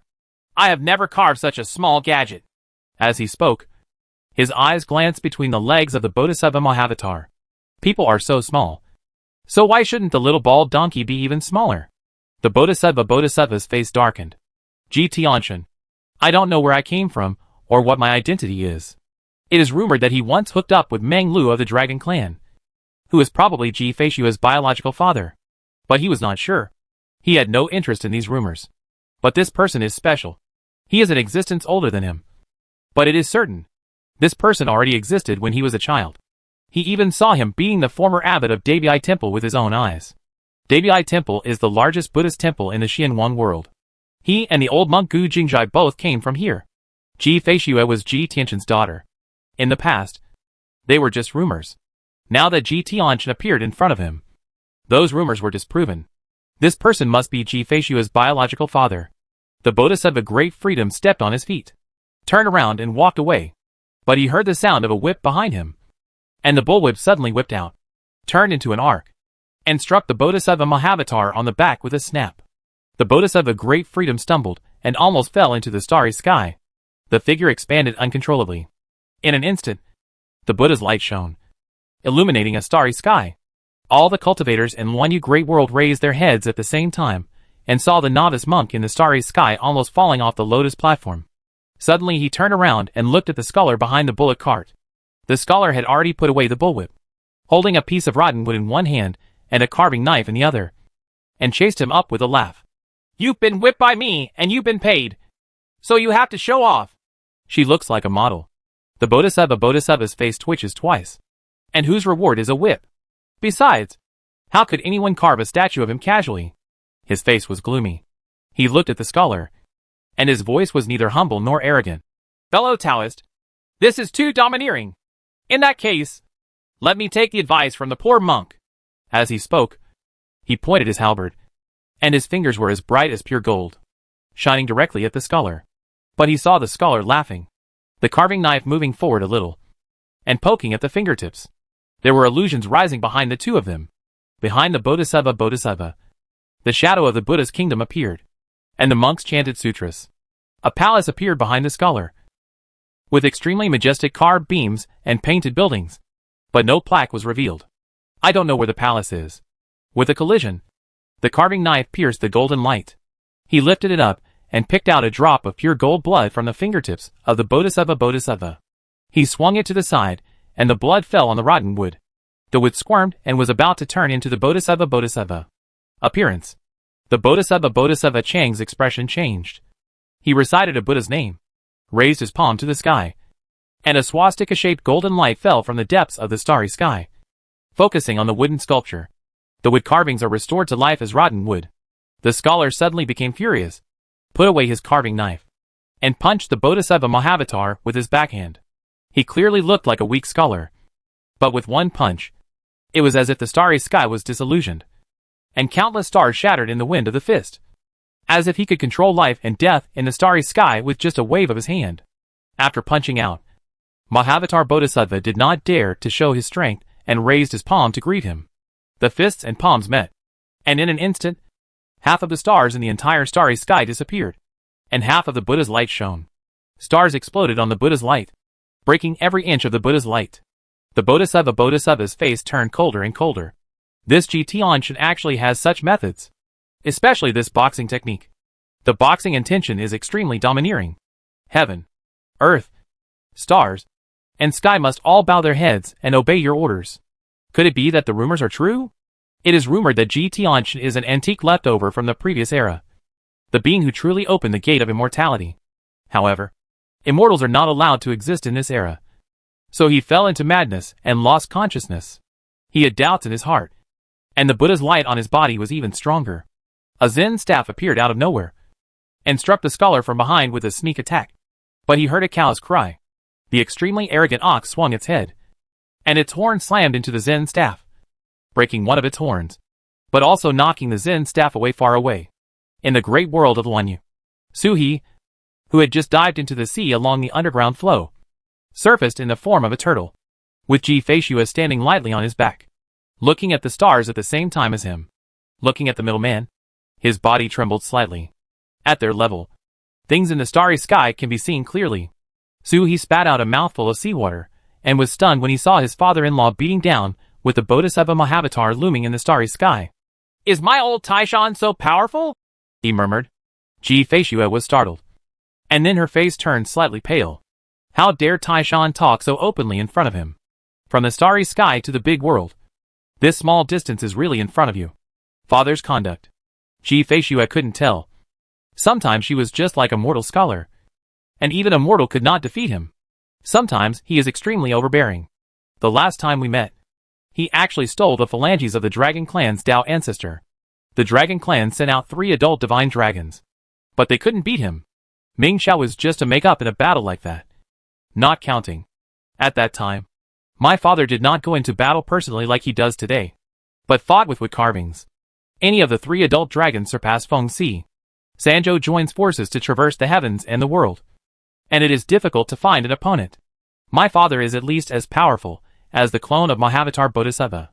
Is he here to save us? Sui asked softly. Ji Feishue was startled for a moment and shook her head slightly. It's Xianting Mountain. I asked Xianting Mountain for help, and he was summoned.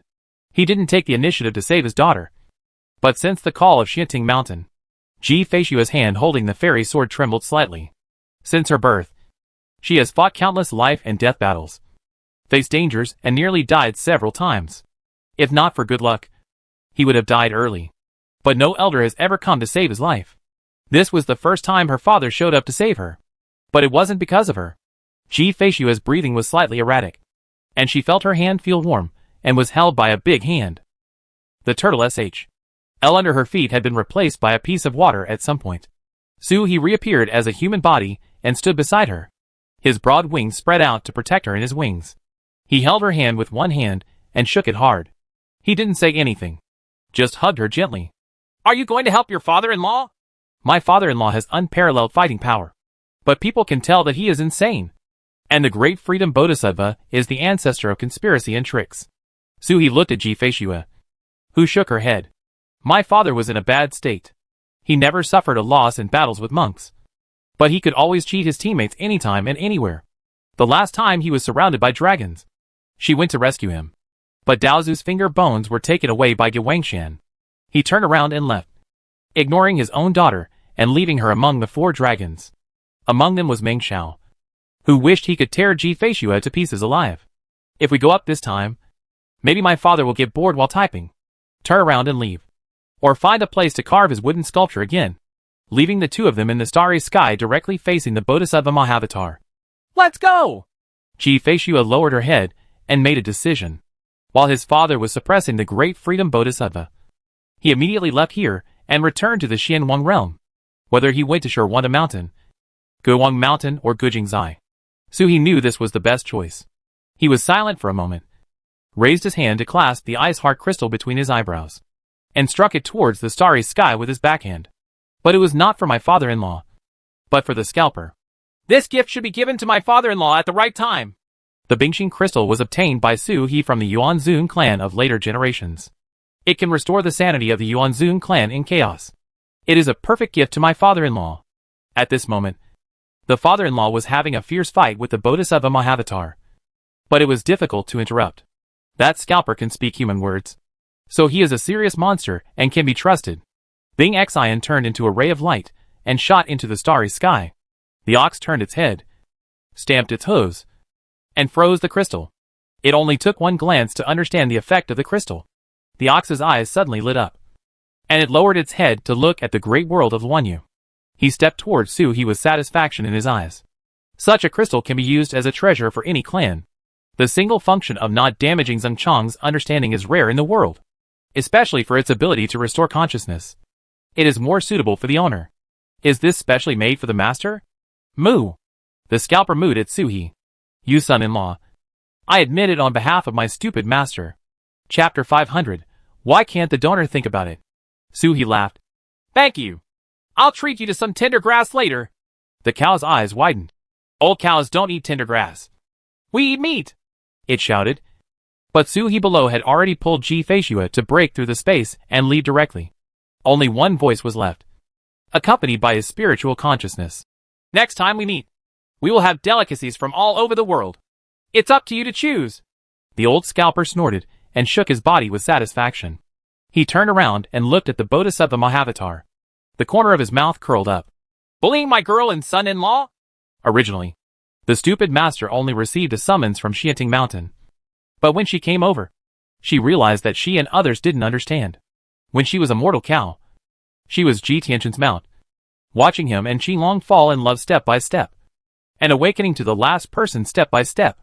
The memories and methods of reincarnation saw him forcefully occupy the mortal world and arrange backup plans for his daughter. It has never met Jifeshua, but it has never lost any news about her. The ox spoke, stamped its hooves, and let out a moo. The horns on its head fell off and grew back into two ferocious silver horns, flashing with cold light. The cattle jumped up and instantly turned into afterimages all over the sky. There were thousands of cattle, and it was impossible to tell which one was the phantom and which one was the real thing. The lowing of the cow resounded throughout the starry sky. In conjunction with the scholar's fist, there is an ox under each star, carrying the stars, and crashing into the Bodhisattva Mahavatar. The Bodhisattva Great Freedom jumped back, his face slightly gloomy. As soon as his hands were put together, a pure golden swastika flashed in the place where the palms were joined, infinitely magnified, blending with the golden bell outside his body, covering himself within it. And the bell flashed, but the ox couldn't see it. It still hit the golden bell head-on. The stars fell from its back, and its horns were raised against it. The golden bell buzzed. Gradually, the golden bell was filled with dents made by the horns. From the first little mark, it gradually turned into the entire horn. In the starry sky, the figure of the ox was revealed. The body did not hit the golden bell, but was still making an angle in the air. And the shadow of the ox in the sky was still there. It appeared and rolled its eyes downwards. The scholar laughed loudly, riding on the phantom of a yellow cow, and followed the cow's shadow towards the Bodhisattva of freedom. Boom! A bell rang, and he poked his head through the golden bell, and his head just hit it. The Bodhisattva frowned and turned his palm to strike at Jitianshan. The Buddha's kingdom was destroyed in his palm. The monks murmured. Jitianshan was weak in intelligence, but his fighting instinct was terrifyingly strong. He smashed the golden bell with his head and immediately retracted his head. Laughing, he punched the Buddha kingdom, and saw the golden light of the Buddha kingdom shining brightly, and the main hall of the Buddha kingdom collapsed with a crash. The palm that Jitianshan inserted into the Buddha's kingdom also shattered, and blood flowed out. But he didn't care. He just laughed and grabbed the rotten wood, and stuffed it into the hole made by his fist in the Buddha's kingdom. As soon as the rotten wood enters the Buddha's kingdom, it squirms and transforms into the Bodhisattva. The appearance of the Bodhisattva is not the little novice monk outside, but the real Bodhisattva. The gray air on his body rolled up like rotten wood, and moved towards all directions of the Buddhist country like dark clouds. In an instant, dark clouds rolled over the city wherever they passed. The Bodhisattva's expression suddenly changed, and his eyes flashed with a hint of shock. This wood carving seems to have reshaped him, fighting for control of the Buddhist kingdom. In a place shrouded in mist, Buddhism collapsed, as if it was a rebellion. This surprise was no small matter. He is a clone-like existence refined from the original body, and all his spiritual deeds come from this small piece of Buddhaland cut out from the original body. If the Buddhaland is damaged, it will damage the very foundation. The momentum of the Bodhisattva fell off a cliff. "Hey!" he yelled urgently, and his incarnation fell into the Buddha's kingdom again. He sat upright in the sky and made a gesture of compassion. He chanted the Buddha's name, and rays of Buddha's light rushed towards the Rottenwood Bodhisattva. The Rottenwood still had a compassionate smile on its face, extremely gentle, just like a real wood carving. Whatever shape is carved is what it looks like, and there is no way to change it. But that smile was full of mockery. The Buddha's light from the Bodhisattva falls into the clouds like a mud cow falling into the sea, without any reaction. Dark clouds are still spreading in all directions. Amitabha! In the Buddha's kingdom, the Bodhisattva Mahavatar lowered his eyes slightly and shouted the Buddha's name. He raised his hand and grabbed it, and a star appeared. In an instant, the Buddha's charm transpired. Each star is a relic of an eminent monk.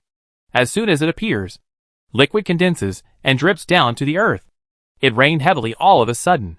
Pure golden rain fell in the Buddhist kingdom, smashed into the clouds, and exploded the clouds one by one.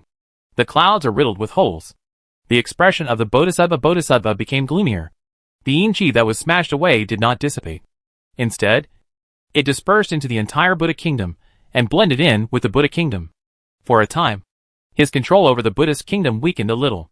He focused his eyes, raised his hand to grab it, turned his gaze into a sword, and slashed with the sword, cutting out the rotten wood and the area where it was located. Bone scraping heals wounds. With one slash, the Buddhist kingdom shrunk by 10%. But Yin Yun and Rottenwood Bodhisattva were also killed. The great Bodhisattva breathes a sigh of relief.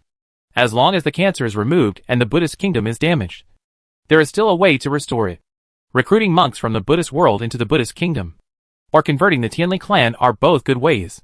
He just breathed a sigh of relief when he saw a bit of shadow flickering in the pure land of the Buddha's land, and the aura of Rottenwood rose. I saw the Bodhisattva carved from Rottenwood suddenly appearing so inexplicably in the Buddhist kingdom. Then the clouds rolled in again. The Bodhisattva himself lowered his eyes. Amitabha! The donor is so domineering!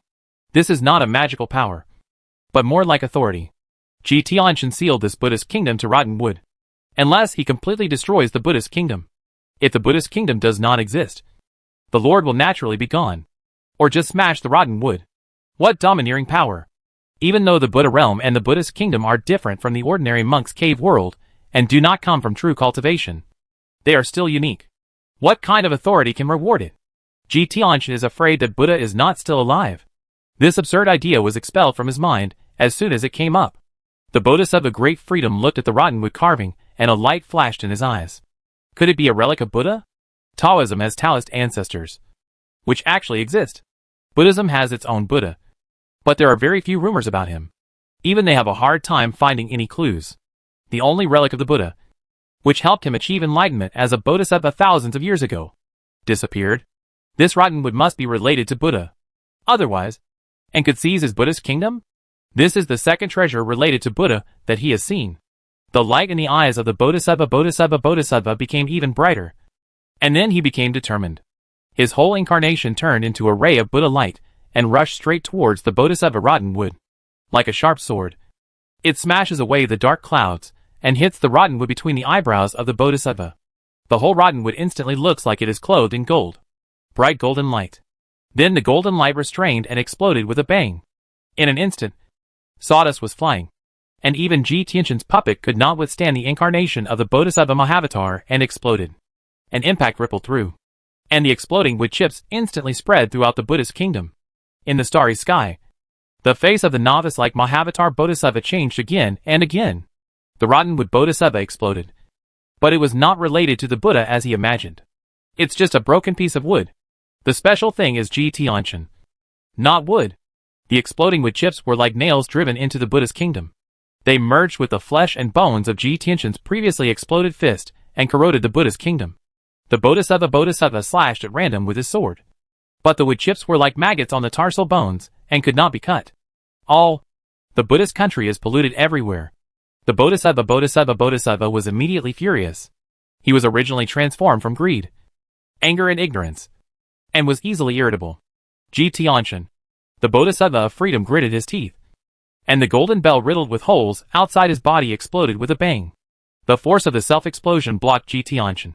He turned around and walked away, breaking through the space and heading towards the Buddhist world.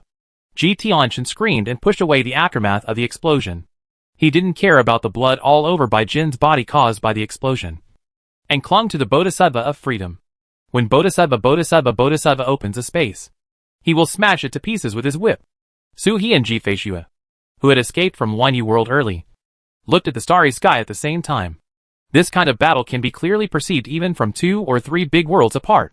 Turning around, I saw the Buddha's light twinkling in the starry sky, and the great freedom was escaping. Do you want to stop him? Su asked softly. Ji Concubine Xue frowned and hesitated. Then, they saw the scholar riding an ox, with blood all over his body, and charging towards the Bodhisattva Mahavatar with a loud laugh. Ji Feishue looked at the man covered in blood and was stunned for a moment. Immediately, his eyebrows stood up. Murderous aura suddenly emerged from his body, and the air of frost surged. With one click of the immortal sword, he rushed towards the Bodhisattva Mahavatar. Su He stepped forward, smashing the space and crashing towards the Bodhisattva. He could sense that the father-in-law had done something unknown, and that the Bodhisattva of freedom was really like the Bodhisattva of clay crossing the river, dissolving every moment. The breath kept falling. But even so, the Bodhisattva of freedom at this time was definitely not something Su He could resist. Even the great Bodhisattva at this moment has the power of the 7th level divine beast that opens the sky. However, I have my father-in-law. If you intercept him a little, your father-in-law will catch up immediately. Su He jumped up and was about to get close to the Bodhisattva Mahavatar. Suddenly, an inexplicable sadness arose in his heart. This sadness has no reason. Just like the death of a loved one. He looked around blankly, and felt a cold connotation passing through the starry sky. Even the stars and the world are feeling sad. Suhi's heart clenched and his breathing suddenly became rapid. Dragon turtle. A dragon turtle is dead. It is not an ordinary dragon turtle. At least it is the top dragon turtle like the ancestors of later generations. Otherwise the world would not be so miserable. Even the escaping Great Freedom Bodhisattva and the chasing GT Anshin stopped, looking around blankly. Then I heard the long chants of dragons and turtles coming one after another from heaven to earth, penetrate the starry sky and swing through the big worlds. Tai Yu? In an instant, various spiritual consciousnesses intertwined in the starry sky. Buddha realm. Yuan Zun. Become emperor. Someone has a telepathic message. A few months ago, the Buddhist world mobilized in full force, united with the Yuan Zun clan and Feng Huang, sealed off Xianwang, and fought a battle with the Dragon Turtle clan in the East China Sea. Except for Taizu, all the other 4 Dragon Turtles of the Dragon Turtle clan participated in the battle. However, the Dragon Turtle clan narrowly won that battle and killed the 3 masters of the Buddhist realm and an ancestor of Yuan Zun. The beheadings were of the 6th or 7th level, let alone ordinary ones. However, only a few months have passed, and apart from Taizu, the strongest Yuzu of the Dragon Turtle clan has fallen. He was too seriously injured in that battle and died? It can only be this possibility. The Dragon Turtle clan has not fought anyone in the past few months. The long roar of the Dragon Turtle shook the starry sky. Then, they saw the expression on the Bodhisattva's face change slightly. He opened the space with one palm, and rushed towards the Buddha realm. The space shattered by this palm was directly connected to the Buddhist world. You can even see the Buddhist world through the passage. A middle-aged monk, in the form of a Vajra with angry eyes, recited a Buddha's name and landed on the Buddha's world. He was wearing a Bodhisattva's appearance, the Dharma image, and the monk become one. Unlike Su, he who relied on the power of the Buddha pawn to condense the phantom of the Buddha, the monk's appearance is himself. He is an eminent monk who has embarked on the path of Bodhisattva and has the potential to become a Bodhisattva. It is comparable to the Bodhisattva who rebelled against the Xianwang world thousands of years ago. At that time, the Bodhisattva Mahavatar had reached this point. But when he could not make any further progress, he betrayed the Xianwang great world. With the help of the Yuanzun family, he obtained the Buddha's relics and cut off his merits to become a Bodhisattva. This one is only one step away from becoming a Bodhisattva, a contemporary abbot in the Buddhist world. Opposite him, a dragon turtle covered in thunder and lightning roared, and thunderbolts fell towards the Buddhist world. Behind the dragon turtle are 2 turtles, Huangzu and Hongzu. It's just that in this era, they don't seem to have the calmness and foundation of later generations. After the death of Yuezu, the Dragon Turtle clan immediately attacked the Buddhist world. The Bodhisattva Great Freedom kicked open the space, holding the limp Buddha realm like a cloak behind his back, and rushed towards the Buddha realm. The Buddhist world is the foundation.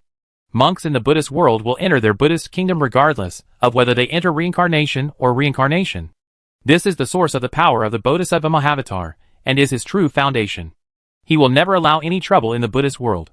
He chased the enemy from behind and jumped towards the Buddha realm, only to see a golden dice coming from the starry sky. It was clearly coming from behind, but strangely appeared at the same time as his space channel, spinning and getting bigger, and crashed into the great self-contained Bodhisattva. He staggered and swerved out of the way. Then, they saw the fake Kinley tribesman with wings coming hand in hand with Ji Feishua. The sword light and supernatural power came together, and the Bodhisattva frowned. Amitabha! Why are the 2 daughters making things difficult for the poor monk? Even if you can let go of some grudges and the destruction of the poor monk's Buddhist kingdom, why are you 2 still holding on to it? After being knocked aside by the Suha Mountain Divine Seal, Ji Tianshan was already chasing after him on an ox. He screamed, took off one of his shoes, rushed over and picked up the shoe. Pa! The soles of the 2 shoes hit the Bodhisattva Mahavatar in the face. Good fight! Suhi rushed over with a smile, and even the scalper's mood. But I saw my father-in-law. After slapping the soles of his shoes, he smiled even more happily. He smiled and grabbed the horns of the ox, and his figure just fell into illusion and gradually disappeared. Gone! Before they left, they could still hear Yellow Ox's startled mooing. Yellow Ox watched Suhi and Ji Feishua struggling to jump back, but they couldn't. They were dragged away by Ji Tianshan and disappeared. He had enough fun and left. Suhi, who rushed over, was stunned on the spot. No wonder the daughter-in-law is not allowed to participate in the father-in-law's battle. What a scam. Forget about tricking him. My daughter is still here. Such a big enemy. He left as soon as he said. The Bodhisattva's expression did not change. He looked at Su He and Ji Feishua and spoke again. Amitabha! Why can't the two daughters think about it? Without Ji Tianchen. Even if his Taoism had dropped by nearly half, it would not be something that two juniors could withstand. As the Bodhisattva spoke, he struck Su He with the palm of his hand. After slapping it with the palm, Su He dispersed like foam. As early as the moment when the father-in-law retreated, his divine power flashed, and he dragged Ji Feishua away in an instant. He just walked too fast and left an afterimage in place. The Bodhisattva Great Freedom glanced in the direction they left, turned around and rushed into the passage. There is nothing to fear from these two sons. Save the Buddha realm first. The three-headed dragon turtle, including Yangtze's old turtle, cannot be sustained by the Buddhist world. An ordinary 7th-level monk has no room to resist in front of an adult dragon turtle. At this moment, there is only one contemporary abbot in the Buddhist world who can block dragon turtle Yangshu. The other two inns will feel like they are in a deserted place. Especially in Huang. There are signs of turtle ancestors at 300,000 years old. Chapter 501 Wuchen Si. Xinghai. Shizhou. The old monk slowly put down the chicken leg in his hand. His whole face became serious, and he looked at the palace in front of him. His voice deepened. Uncle Master is so good that even you dared to kill him. After millions of years, the Dragon Turtle clan has been able to save money with great difficulty. There are 4 dragon turtles. No one dares to touch them. I will kill them as soon as my uncle says. Yu Daoxing is second only to several ancestors, and no one can kill him unless Dazai takes action himself. In the treasure hall, the Arhat looked at the Bodhisattva Mahavatar with a worried look on his face. The Bodhisattva sat cross-legged and made a compassionate gesture of holding flowers. His eyes were clear and showed no abnormal color. He was a little confused. Yu's death was too coincidental. During the battle in the East China Sea, he was occupying the physical body of Quran. Not far away, Yu killed 2 powerful men alone. The injuries were serious, but probably not fatal. If a dragon turtle of this level hadn't died, the world would have screamed in sorrow. And he would have even suspected that it was Tai Laogui who was responsible. Or is it the means of the Yuanzun clan? The Bodhisattva was puzzled. Thousands of years ago, Xian Wang fought against Feng Wang. Yuanzun monopolized the 4 spirits. The 4 spirits killed the only 2 immortal level ancestors, killing 70% of the clan members. He became the rat in the gutter at this moment. If there is anyone who will try every means to suppress the 4 spirits regardless of the consequences, it must be them. But the explanation is useless. The Arhat below will not believe it. The old monks outside will not believe it. And the monks in all the worlds will not believe it either. Even if you believe it, you will only add the Yuanzun clan to the enemies of the Dragon Turtle clan. And you will never let go of the Buddhist world. In this case, there is no need to explain. Dragging Yuanzun's family into the water will only make enemies, and make their situation worse. Just be prepared to face the challenge. If there is trouble in the lower realm of Buddhism, he will not be able to escape. Tai will definitely come and kill him. Even if you die, you will not die. Who is not an ancestor? Tai couldn't kill him. But a beating was necessary to lose his dignity. But as long as the Buddha realm can be preserved, faces nothing. The great Bodhisattva thought. His eyes suddenly sank. Coming! But the visitor was unexpected. On the lotus platform, the body of the Bodhisattva turned into Buddha light and disappeared. In the sea of stars outside, he stepped out and saw a white dragon floating in the air opposite him. The second ancestor of the dragon clan. Mengya! Bodhisattva's voice was accented, which was the ultimate expression of his Taoist conduct. Amitabha! The donor is not living in the glazed sea, but he doesn't know what he is doing in my western bliss. Ba! Baizu spat at him. Don't be shy. Does your little temple deserve to be called bliss? Shameless talk. The pure land of utmost bliss is the residence of Buddha. How dare a mere bodhisattva, or a half-finished bodhisattva whose merits have been cut off, dare to call it the utmost bliss land with a shameful face? If it weren't for Tai Laogui who couldn't get away, he would be here to kill you right now. Baizu coldly snorted, flicking the dragon's tail towards the Bodhisattva of freedom. How dare you bully my junior? Ji Feishua is a white dragon. It is rare to see a white dragon in millions of years. White dragons are so noble. Dragons never judge by color. But she is a white dragon. And so is Ji Feishue, who is naturally friendly. Yuqi especially knew what that boy Mingxiao had done, and knew that Ji Feishue had been wronged. There is a hint of remorse in this kindness. Baizu pulled out his tail, and the Bodhisattva pushed forward with one palm, and a petal spread out in front of him. Soft and weak, but Baizu's tail hit the petals, just like hitting cotton, and all the power of the tail was removed. The sea of stars behind the Bodhisattva suddenly began to churn, and all the stars were shattered. He transferred all this power to the sea of stars. After blocking Baizu's attack, his expression became more miserable, and the Dragon Clan took action. Sure enough, the death of a dragon turtle is no longer a matter of the Dragon Turtle Clan, but a matter of the four spirits as a whole. If Ancestor Bai takes action here, the Dragon Clan in the lower realm may not be stable either. The Bodhisattva sighed slightly. Matters in the Buddhist world cannot be solved by the clone, especially when the clone was injured by Ji Tianxin. Even he felt a headache due to the pollution of the Buddhist country. At the same time, outside Wanyu world, in the starry sky, looking at the Bodhisattva who was about to escape to the Buddhist world after breaking through the passage, Ji Feishue and Su He spoke in unison. Stop him! Everyone could see that the Bodhisattva Mahavatar was so anxious that he even endured the provocations of the two juniors and couldn't wait to return to the Buddhist world. Although the two of them did not know what the Buddha realm meant to the Bodhisattva Mahavatar, it was certainly important, and even closely related to his true being. Now there is a powerful person sitting in the Buddhist world. How can we let him go back again? Once he returns, the Buddhist kingdom, which was defeated by his father-in-law with great difficulty, will not be able to recover immediately. If I am hunted down again in the future, it is unclear whether I can summon my father-in-law. Ji Feishue's figure flashed and turned back again. He raised his hand and struck the Bodhisattva Mahavatar across the starry sky.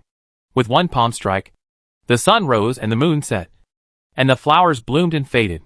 Su He seemed to see a shadow of the long river of time. This is the Gu Zhuanglua that was just inherited from the forbidden land of the Tiandu clan. The white sound remains. Perhaps after staying with Su He for a long time, seeing the star ring outside Su He's body all day long, he had a clear understanding of the power of time. The inheritance only lasted for more than a month, and Ji Feishue was already able to use this palm skill skillfully. In comparison, Su He's daily human time is too short. Even when he appears in the human body, he rarely uses it for practice, and he has not yet mastered it. Ji Feishue slapped her palm, and the Bodhisattva of freedom turned his head and glanced at her, with a sinister look in his eyes. A set of palm techniques that contains the power of time has been mastered by a younger generation. In particular, the power of time does not need to be controlled, but the power introduction left by the ancient immortal Lord as the foundation during inheritance. If there were no difficulties in the Buddhist world, and he could not tolerate his side effects, he would definitely snatch this palm technique. To beg for alms. The Bodhisattva of freedom threw out the golden bowl, blocked Ji Feishue's palm, and jumped into the passage. He saw Su He's magical machine approaching. A red light in his palm passed through the transmission passage and suddenly hit him. The red light was not aggressive, but it slapped the Bodhisattva's face in an extremely insulting manner, and hit the sole mark left by the father-in-law. In front of the starry sky, there were two crisp sounds. That's all. It was the marriage certificate that slapped him. For a moment, the consciousness in the starry sky was silent. Those who can cast their spiritual consciousness into the stars are not idiots. Many people have already guessed the identity of this novice monk. It might be reasonable for such a being to be beaten by Ji Tianxin. It was a loss of dignity, but it was excusable. The puppet master has been wandering in the stars for who knows how long, and has become a legend in all the worlds. Many people have heard the rumors about Ji Tianxin when they were children. A puppeteer who plays games in the starry sky. He often takes on other identities and hides in the mortal world and the world of immortality. I don't know how many earth-shaking events were caused by his incarnation. Is it like courting a female dragon? Rumor has it that it is a real immortal. It's not that no one has coveted Ji Tianxin's immortality. It's just that no one has survived. It makes sense no matter what. If the clone is hurt by such a being, but being slapped in the face by a junior I had never heard of in front of everyone. The Bodhisattva of freedom looked gloomy. He turned around and saw Su He's palm imprint on the space passage. He was not trying to break through the passage and prevent him from leaving. Instead, the space passage is sealed to prevent the Bodhisattva from retreating. The Bodhisattva Great Freedom looked at the three-headed dragon turtle at the other end of the passage and was stunned for a moment. Suhi closed the passage, turned around, pulled Ji-Fei and walked away, knocking the space open without stopping at all. Ji-Fei looked at him doubtfully. Suhi smiled and transmitted the message. The Bodhisattva is suspicious by nature. The more you and I stop him, the more he wants to fight back to the Buddha realm. You and I cannot keep him by our actions. If we do the opposite, we can catch him by surprise. Being suspicious by nature is a common problem among all betrayers. Moreover, during the battle at Fengzhong, when Suhi and Yunli left their mark on Gu Jingjai, they already had a very clear understanding of the nature of monks in the Buddhist world. He may appear gentle on the surface, but is actually ruthless or without any sense of humanity or shame.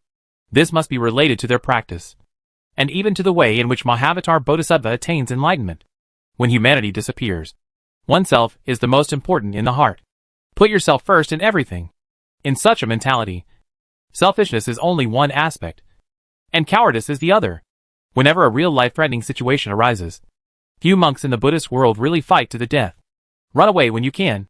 Suhi dragged Ji-Fei and ran quickly. But just before he left the space passage blocked by him exploded behind him, and the Bodhisattva of freedom stepped out. As Suhi expected, he was suspicious by nature, so he turned back. The Bodhisattva sensed the fluctuations in the space, opened up the space with a bit of Buddha light, and chased after him. The space passage collapsed on one side and was built on the other. Suhi and Ji-Fei could almost see the novice monk clinging to their backs. One chase and one escape. Across the starry sky in an instant. The Bodhisattva's eyes flashed with Buddha light. He looked at the two people escaping in front of him, and his expression changed slightly. The man named Gu Luo must have the same four-spirit beast bloodline as Ji-Fei. Otherwise, he would never have such talent in spatial magical powers. His Buddhist kingdom was damaged, and his moral conduct was greatly reduced. The escape speed of these two people was actually as fast as his.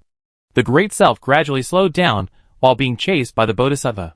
He is indeed greedy for the marriage certificate, but he is not so stupid that he would give up the Buddhist world for the marriage certificate. But it had only been half a quarter of an hour since the space passage had been opened. It stands to reason that Dragon Turtle had already had the opportunity to destroy his passage, but he did not do so. However, the dinosaur turtle had already set up an ambush and was waiting for him to pass by, so he turned back to chase the two men. However, when he reacted slightly at this moment, he felt that this was not the case. If the dragon turtle had been prepared, these two people would not have done anything, hesitant to let him pass. This man possesses the true magical power of the Dragon Turtle clan, and is deeply involved with the Dragon Turtle clan. The moment he opened the space, he must have contacted the Dragon Turtle clan. Did they lure him away on purpose? Thinking of this, Mahavatar Bodhisattva stopped. The On's bowl flickered, once again connecting to the Buddhist world and opening a passage. In just this moment, the Buddhist world has been completely plunged into melee. The abbot of the Buddhist world and the old turtle were killed without knowing where they were going. Fire and desolation. If they enter a deserted land, run rampant in the Buddhist world. There was even the sound of a dragon roaring. The Bodhisattva's face changed slightly. If there were only 2 dragon turtles, he would go over in an instant and recruit disciples from the Buddhist world to repair the Buddhist kingdom, so that he could fight. But if the dragon clan joins the war, it will be difficult to end it. He hesitated for a moment. Hearing the sound of a bow from behind, he hurriedly turned his head and saw a ray of emerald green light coming across the starry sky. 3-string bow. Bodhisattva Dazizi immediately recognized the bow and arrow in Suhi's hand. This was the bow and arrow inherited by the barbarians during the Xianwang War thousands of years ago. After that battle, the barbarians had no one to inherit. They were taken away by Guiwang Mountain. How could they be in the hands of this person? And a thief. This junior actually attached the power of time to his bow and arrow, and shot an arrow. The Bodhisattva Mahavatar was immediately furious. The On's bowl turned to block the arrow, and then he raised his hand. But the power coming from the Buddhist kingdom was blocked for an instant. Just like the meridians are blocked, the true energy cannot flow. The light of the ray's golden bowl dimmed, and arrows were shot at him. He dodged to avoid it, but the power of time exploded on the arrow. But he could not avoid it no matter what, and the arrow pierced his chest. The body of the Bodhisattva Mahavatar paused, and the Buddha's light flashed and condensed on his chest, penetrating the wound. His face was cold. He suppressed the anger in his heart, calmed down the Buddhist kingdom, and offered the golden bowl again. However, He saw that Su-hee, who had succeeded in the sneak attack, did not pursue the victory, but actually pulled Ji Feishua to open the space and escape again. He suddenly became even more angry and jumped into pursuit. Su-hee smiled. The feeling of escaping and pursuing was so familiar, as if he had gone back to decades ago when he was chasing Feng Rung, who was at the 4th level of the sky, for 4 months. It's just that the offensive and defensive momentum is different. This time it's the escape party. But it doesn't matter. Su-hee is familiar with long-term operations. Know what your strengths are. As long as the avatar of Mahavatar Bodhisattva is hung up and worn down bit by bit, when his Buddhist kingdom is completely destroyed, there will be an opportunity to fight back. The Bodhisattva jumped to chase him with a very serious expression on his face. It is not easy for the Buddha kingdom to catch up with these two juniors in an instant. But it is not that Buddhism is the best at making grand wishes. It is somewhat similar to the sacrifices of the witch clan. Making a grand wish, and using the avenue of heaven and earth to temporarily make up for the Buddhist kingdom can exert its full power in an instant. But in that case, it will take a lot of time to complete the ambition. The Wu tribe's sacrifice is to offer sacrifices first, and then give gifts from the ancestors. Buddhism's great wish is to get the benefits first, and then fulfill the promise. However, power is conserved, and you must pay back whatever you take. The great aspirations you set must be fulfilled. Otherwise the consequences will be unbearable even for a bodhisattva. The Bodhisattva Mahasattva is chasing after him. And at the same time, he is trying to contact the Buddha realm to check the situation of the Buddha realm.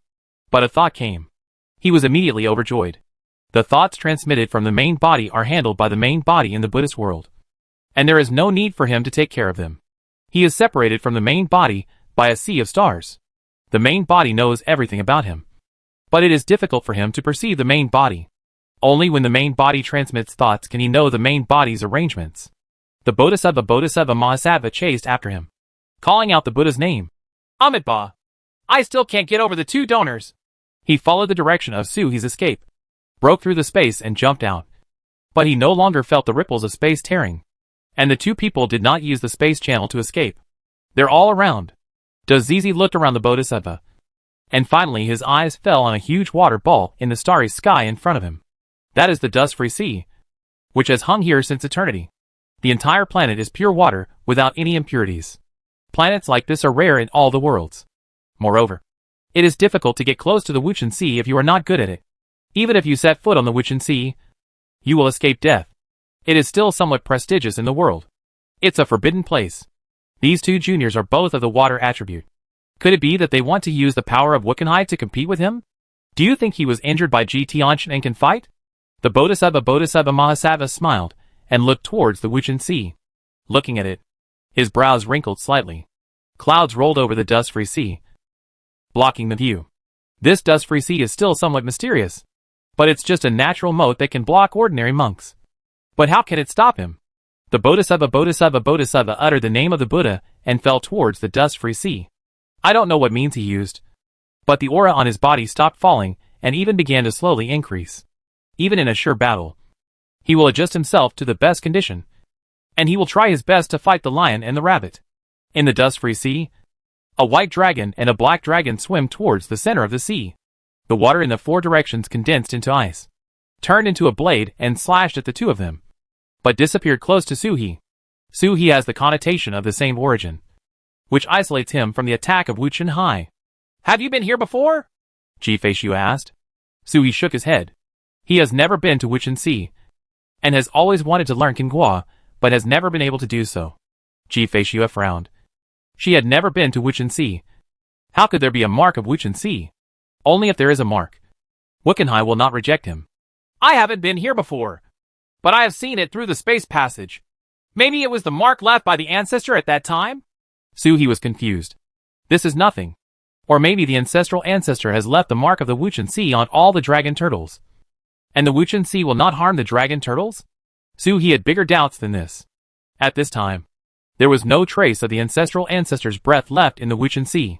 This is not where Huangzu's cave is. Even Huangzu has never been here. Chapter 502 Things are unpredictable. The small conhexagrams in the inner world are fluttering and beating. Wave after wave attacked from outside, and each wave hit Xiao Kangua. Kangua seemed like a small boat, swaying in the waves. But he looked ecstatic, and quickly improved himself. Su-hee swam, and as the Shaokan hexagram condensed, he could feel the slightest connection between him and the Wuchen Sea. The existence or absence of this connection does not allow him to do anything, except that he becomes more and more at home in the dust-free sea. Previously, Wuchenhai's attack would hit him and disappear because he had the mark of Wuchenhai on his body. At this moment, Wuchen's attacks were getting weaker and weaker, and it seemed that Wuchenhai itself was unwilling to attack him. The tsunami that was gathering in the distance was already in the form of collapse before it was completely formed. Concubine Ji's snow-white dragon body was entrenched on Suhi's body, and she was alone. Wuchenhai was not polite to her at all. But with the spirit snake entrenched on Suhi's turtle body, Wuchenhai turned a blind eye to her. Feeling the coldness of the white dragon, Suhi's heart fluttered, and his 4 claws slid lower and lower. He could not dive wantonly in the dust-free sea. This was the credit of Shaokan Guo. Even Ji Feishue was enveloped by his power before he could dive. Then dive. The Wuchen Sea of this era has indeed not been occupied by the ancestral ancestor. In the future, the dustless sea will be crystal clear, glowing with sea blue in the sunlight. At this moment, the Wuchen Sea is sinking into the sea, but you can see the lingering ink color in the blue water. This is water poison formed by 2 pure water element and taking too long time. It is not a real toxin, but the water element of Qinghua is released but cannot be dispersed. For some reason, it is trapped here and condensed over hundreds of millions of years. The Wuchen Sea of the later ancestors did not have such water poison, and it should have been eliminated by the ancestors. If there is a way to refine this water poison into the waves under the body, it is also a top treasure. The derived form of Qinghua is extraordinary. There is water poison, and the originally crystal clear dust-free sea is only dark downwards, and nothing can be seen. Even the consciousness cannot penetrate the water poison. The purpose of forcefully penetrating the water poison is to eliminate the water poison in the dust-free sea. This kind of method cannot be achieved in a short time even if the ancestor comes in person. He understood why it had been countless thousands of years for the ancestral ancestor to suppress Wuchenhai. While diving, a turtle, a snake and a dragon looked up at the same time. Through the seawater, they saw above the 9 heavens the Bodhisattva Mahavatar, one step at a time, walking down on the lotus. The Buddha's charm on his body is restrained, and the King Kong's eyes are angry, as if he is going to use thunderous means to subjugate demons. Suhi's snake body lifted by long beside him. Subdue demons? No problem. In this era, Ji Feishue's demonic aura has not been restrained, and even when she appears as a dragon, she is full of demonic aura. The Bodhisattva Great Freedom walked step by step on the dust-free sea. The waves rolled on the sea and beat him mercilessly. Every wave turned into an attack from heaven and earth. Mind, ice, water spirits, ice blades. Any wave has the power to kill the 3rd level of treading heaven. From time to time, there are even attacks that surpass the 5th level of the sky. The Bodhisattva Great Freedom waved his sleeves to block all attacks. The 2 juniors could not be seen from all directions. Only the seawater is dark as ink. A lotus leaf fell, parted the waves of the dust-free sea water, and stepped into the sea. Suddenly he felt that the power of the entire sea was pressing down on him. The Bodhisattva Mahasattva smiled and recited the Buddha's name, and his whole body was filled with Buddha power. Looking down, surprise flashed in his eyes. His gaze could not penetrate the seawater. This water is wrong, even if he is just a clone. His methods and knowledge are beyond what ordinary monks can match. I had never noticed it before, but now that I have entered it in person, I can feel the difference of Wuchenhai. There is something in the Wuchen Sea. It must be a water treasure. Legendary treasures such as the 3 light divine water and Arctic black ice. And even hexagrams. The Bodhisattva Mahavatar is vaguely inclined to the latter. If it were another treasure, he would definitely feel it when it fell. There were only hexagrams, which would never appear until he met the true person. He had his own means to snatch the hexagrams that had already revealed their body shape. But even he couldn't sense the hexagrams that didn't reveal their true form. At this moment, there was darkness below me, with only the stars shining above my head and the cold moon hanging high in the sky. It's very strange in the Wuchen Sea. It's pitch black when you look down, but you can see things when you look up. After a moment's thought, he knew the reason. When he dived down, the whole sea was expelling him. The place he forced his way through seemed to have been tamed by the seawater. The seawater left the mark of his power and no longer blocked his vision. So I can look up, but not down. In other words, the 2 juniors are peeking at him from below? The great Buddha smiled. Do water monks still have an advantage here? Can it sink deeper? Has a dragnet been laid down below? His eyes were as deep as the dust-free sea. Bottomless. Sea of stars. A white dragon shadow stretches across the starry sky, and a lotus flower rotates on the other side. The light of Mahavatar Bodhisattva shines on the lotus. There are dots of stars in the Buddha's light, like stars, and there is a faint curtain of water between the stars. Look carefully. The water curtain and the stars all carry the aura of the white dragon. He never won this battle. Amitabha! Taoist friend and Taoist deeds. Bodhisattva recited the Buddha's name and looked at Baizu. As expected, these ancient relics, who had survived from that era, all had incredible power. Even the second ancestor of the dragon clan, a relatively unknown person, also had combat power beyond imagination. Baizu looked at him, his dragon beard fluttering disdainfully. With this little bit of moral prowess, who gave you the courage to hunt the dragon turtle? If Tai were here, you would be dead today. Has the old turtle's dim-sighted and slow-moving good-natured appearance given these younger turtles the illusion that they are good and can be bullied? The Bodhisattva had a sad expression on his face. Amitabha! Taoist priest is naturally very powerful. But if we want to suppress the poor monks, I am afraid that he alone is not enough. As Bodhisattva spoke, he held flowers with his hands and gently spread them out. Flowers fell from the sky, and the petals fell into the Buddha's light, scattering the stars in the Buddha's light and driving away the water. At the same time, he waved his hand and swept a branch with tangled branches toward Baizu. Baizu seemed to have heard the funniest thing in the world, and he burst into laughter. The dragon flames on his body turned into a firebird, scattered the branches, and smiled twistedly. Little monk, who gave you the confidence to make you feel that old turtle can't kill you? Do you really think Lao Gui is a good person? She and Tai are of the same generation. Their age difference is only 1,000 years, but she is 1,000 years older. But when she opened the second level of heaven, she could no longer see Tai's back. Tai's cultivation is not fast, but he is strong. So strong that it makes people despair. But at the 5th level of open heaven, it is easy to kill those immortals. He even escaped unscathed from the immortal lord on more than one occasion. She was able to do the same thing 600,000 years after the 7th level of creation. They are both ancestors of the 4 spirits. But she knows very well that the gap between them is indescribable. She disdained to glance at the Bodhisattva. Whose hands did you think the 2 world-suppressing immortals of the Yuanzuan clan died in thousands of years ago? Do you really think that Bingzu of the 4 spirits is the longest and Taizu is the strongest? Is this a slogan?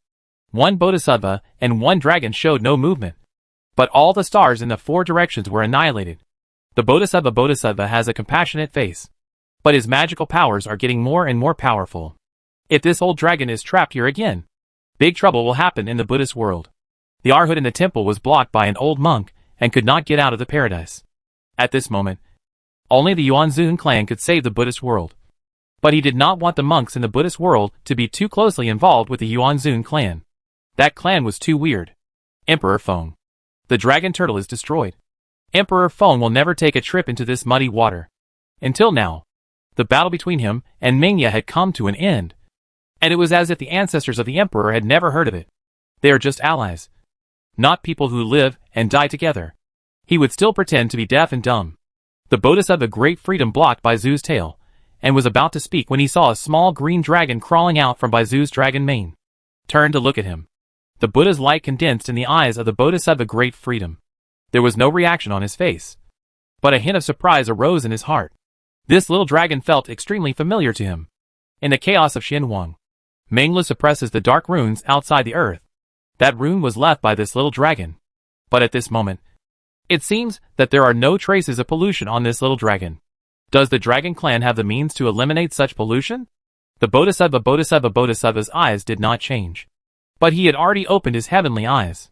He looked at Ming Xiao and vaguely saw a ferocious black dragon behind Ming Xiao. The black dragon roared and roared, then turned into dust. This is a method to cut the polluted green dragon in half, and the other half has already been destroyed. But this method must be immature. Otherwise this little green dragon would not be here.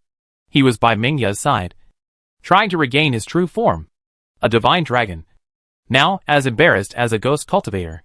This little green dragon was split into 2 at the place where Mengla suppressed it. When he rushed there, it was just when the dragon left. The Bodhisattva Daisai immediately recalled the scene in his mind. The image of the rune culture being traced back to the beginning played in my mind little by little. The man named Gu Luo pulled Ji-Fei away, followed by a toad and a fox. Void frog. The clone was careless and passed over the void frog. Although the retrospective picture is not clear, you can vaguely see that there is a small dragon coiled on the iron rod played by the void frog. Thinking again of the runes outside Meng Li's suppression that had not been swallowed up by chaos, the Bodhisattva of freedom suddenly realized there is absolutely no Meng Li in that suppressed place. It was the two juniors who suppressed the black dragon. Looking at the aura of Xiaolong in front of him at this moment, it even showed that Ji Tianxin's knife-carving clone had just been injured by Ji Tianxin. He was too familiar with Ji Tianxin's aura. Ji Tianxin has a normal relationship with the Dragon Clan. So how could he be so kind to help the younger Dragon Clan separate pollution?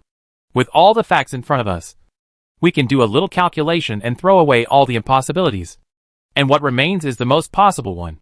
Ji-Fei. This little green dragon is probably just an experimental subject. And even the contamination on his body was spread by Ji Tianxin. Just for his daughter. The eyes of the avatar of the Bodhisattva in the dust-free sea immediately lit up. Just receive the body information. The black aura that pollutes the monks in the Buddhist world has been traced for tens of thousands of years. Although the aura is inferior, its essence is extremely high. At least it is an immortal. And it may even surpass the immortal and reach the realm of Taoist and Buddha. This is what a Bodhisattva should pursue. He looked down at the deep sea, his eyes sparkling. Pollution has been circulating in the Buddhist world for a long time. But after it was discovered, all the contaminated monks could be saved. And there was no way to separate the pollution from the original body. He wanted Ji Tianxin's methods. You can save Buddhist monks and understand the power of pollution. How can you not be moved? The little green dragon is on Mingya's body and cannot be snatched away. But there is probably a ready-made pollutant under the water. I wonder if Ji-Fei has separated the pollution. Or the pollution has not yet broken out. If it doesn't break out, then help her.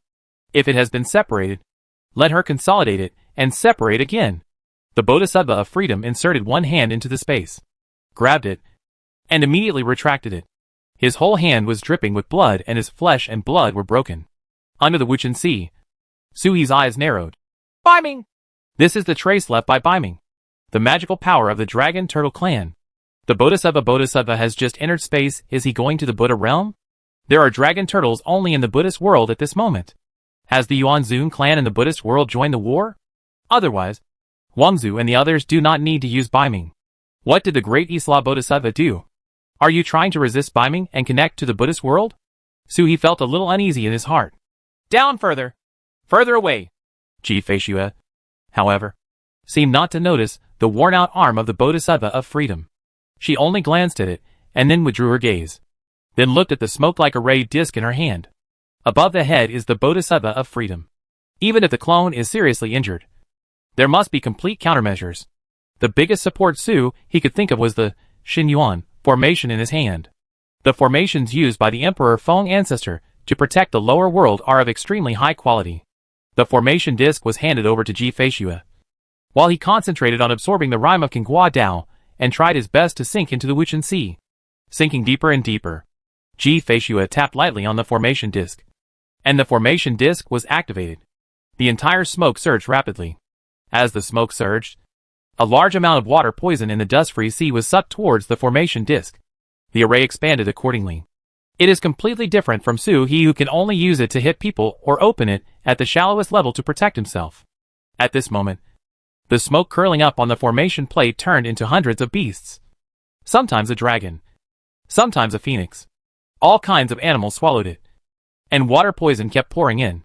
Although this water poison is just a drop in the ocean to Wuchenhai. For the team, it is the biggest addition since keeping up with Suhi. Suhi glanced upward again and stopped talking. Run the Shaoqing Gua with all your heart, and the four claws will slide and dive downward. The entire Wuchen Sea is empty, with only the occasional water spirits swimming under the water. But they are not even considered alive. It's just that the water element is too strong, and it's a natural abnormality. Naturally attacks all intruders. This is also the most difficult thing to deal with in the Wuchen Sea. The king among water spirits even has the 6th or 7th level of combat power. But when Xue Ling passed by Suhi, it seemed as if he couldn't see him and didn't pay any attention to him. Instead, they ignored Suhi and headed towards the great Bodhisattva Shang. In Shui Ling's eyes, there was not much difference between Su He and Wu Chunhai. They were just a larger drop of sea water. The sound of mine explosions came from above. And then the Buddha's light shone. Bodhisattva Dazizi did not have Su He's means or the cover of Shaokingua. So he had no choice but to break through. The speed was a bit slower than Su He. Su He went all the way down. And the dust-free sea seemed to have no end. It kept falling downwards, but never found the center. The core place seems to be always so far away from them. On the other hand, the Bodhisattva above his head, for some unknown reason, did not even think about leaving or returning to the Buddha realm. He smashed the dust-free sea with one palm after another and chased him all the way down. The more he pursued it, the more convinced Bodhisattva became that there was probably a hexagram here, or even the hexagram with the ultimate water. Only this kind of hexagram has such ability. Even he can't break it. If it were an ordinary planet, the Bodhisattva Mahavatar could annihilate it with one palm. But the Wuchen Sea was never broken no matter how hard he attacked. There is endless water here. And with one palm, endless sea water can be evaporated. And the water poison will immediately recover and turn into sea water to repair it. Inexhaustible. But he could sense that the two juniors were below. The sea water passing by is full of the breath of dragons. However, he had never sensed Gu Luo's aura, which was deliberately concealed by Ji Feishua. Sure enough, he wanted to use this place to ambush him. The Bodhisattva Great Freedom held it with one hand. The flesh and blood that had been cut off by Bei Ming had recovered, and he held a black energy in his palm. This is the refining Buddhist world left behind by polluted monks. In addition to the strong Buddhist power, it is the source of the pollution. It was enough to induce changes in Ji Feishua. Chapter 503 Master Ma. A beam of light from the non-destructive realm shot straight into the sky, covering 20% of the non-destructive realm within it, isolating the inside and outside. This is the light that rises from the forbidden area when the damage-free world is damaged to a certain extent. Previously, even Chu Jun and Feng Zhu didn't know that there was such a thing in the damage-free world. A few monks outside the damage-free world stood in the sky, looking at the world in front of them with different expressions. It took thousands of years for the external powers to approach the non-destructive realm as Chu Jun thought. After Bodhisattva Dazizi received the news about Phoenix Sacrifice and quietly left to perform Phoenix Sacrifice, the monks from the surrounding three worlds came over in twos and threes. Of course, the slogan shouted were all to help the Tian and I clan. But the Bodhisattva Great Freedom suppressed the indestructible realm. And when they needed help, they arrived late. Fellow Taoist Chu Jun, if you need anything, you can speak up. The Tianxiang sect, will never say anything. A woman stood outside the non-destructive realm and spoke loudly. The same goes for Kamikaze Valley. And Da Zhou. Various voices outside the non-destructive realm came and went. But there was no response within the non-destructive realm. Everyone looked at each other. And a monk sitting in a wheelchair said solemnly, The indestructible realm has great favors for us. We have suffered from this catastrophe and have been silent for days. I want to go in and find out what is going on. Are you fellow Taoists willing to go with me? There is no room for loss in the non-destructive realm. Not to mention the great kindness the non-destructive realm has to him. His disability is caused by the damage to the cave world. If the non-destructive realm can repair the cave world, then the disability will be fine. I want to go with you. While everyone was talking, they carefully followed the hole made by the Bodhisattva Mahavatar and fell into the non-destructive realm. The scene upon entering is like the end of the world. A real end of the world with devastation everywhere. Mountains and rivers collapsed. Rivers stopped flowing. And magma surged everywhere. There are also space cracks everywhere. The people who broke through the non-destructive realm before did not know what they did here. Nearly half of the non-destructive realm was destroyed. Just when everyone cautiously entered the non-destructive realm, no one noticed that in the forbidden area, a stream of light disappeared from the non-destructive realm and left in an instant. The stream of light disappeared and flew out of the surveillance of the three big worlds outside the non-destructive boundary. And then the light transformed into a human figure. The figure is half illusory. It is Chu Jun, who has not yet recovered. He landed on an uninhabited planet and bowed forward. Thank you for your help, fellow Taoist. I hope you will show up to see me. After his words fell, there was no response from all directions. After a long time, the space fluctuated, and a cave door hidden in the space opened. But no one came out. Jun was quiet for a moment and stepped in. Alpine meadows. A world.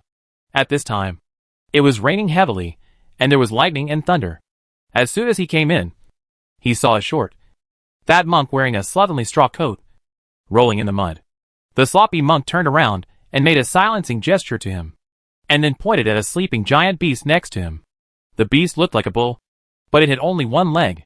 It was not injured and chopped off, but it had only one leg. Only then did Jun realize that the sound of thunder did not come from the sky, but the snoring of the sleeping beast. Every breath, thunder, hurricane, and shower. Such a divine beast has the aura of the 5th level of Kaitian, but Jun does not recognize it. The sloppy monk didn't know what method he used to make the one-legged cow fall into a deep sleep. At this moment, he cut open the cow's belly and was carefully taking out an arrow cluster. The arrow cluster is entangled with all kinds of power, and if you are not careful, it will kill the one-legged cow. Jun didn't ask any more questions and stood motionless in the wind and rain until the sloppy monk cracked the arrow cluster bit by bit, took out the arrow cluster, reset the unicorn's internal organs, and healed the abdominal wound with a wave of his hand. Then he flexed his hands and feet, got up from the mud pit, and walked towards Jun. "This is Kuei," the sloppy monk explained to him. "In the legendary period, it was a first-rate divine beast that could open the 6th heaven. There were even Kuei Nyo that opened the 7th heaven. However, this clan had already existed in the late days of heaven. Then it was broken into the hands of the Yuanzun clan, and its spiritual wisdom was gone, like a strange beast. I don't know what methods the Yuanzun family used. It has been tens of millions of years, and they have not found the real reason." Jun suddenly realized that he didn't recognize this cow. But when it came to Kuei, he knew that there were many Kuei cow bones in the world, which were the most precious treasures for refining weapons. Seemingly knowing what he was thinking, the sloppy monk smiled and said, "What are the bones of Kuei ox? The hide is the real treasure. It's a pity that no one can refine it in this era." Although he said this, his eyes were warning Jun that if he dared to take advantage of Kuei Nyu hide, he would fight until death. Jun shook his head and smiled bitterly. "Brother Dao, you are worrying too much. The Tiandu clan is not good at refining weapons, and they don't like killing." As he spoke, he bowed to the sloppy monk again. "Thank you, Brother Dao, for opening the forbidden area to protect the Tianyu clan." The light in the forbidden area does not turn on automatically, but is triggered by others. He followed the power that triggered the protection of the forbidden area and pursued it here. The sloppy monk waved his hand casually. "You and I have the same origin and are from the Butian clan. We are fellow clansmen, so there is no need to be polite." Jun didn't dare to act casually, although the sloppy monk's words are correct.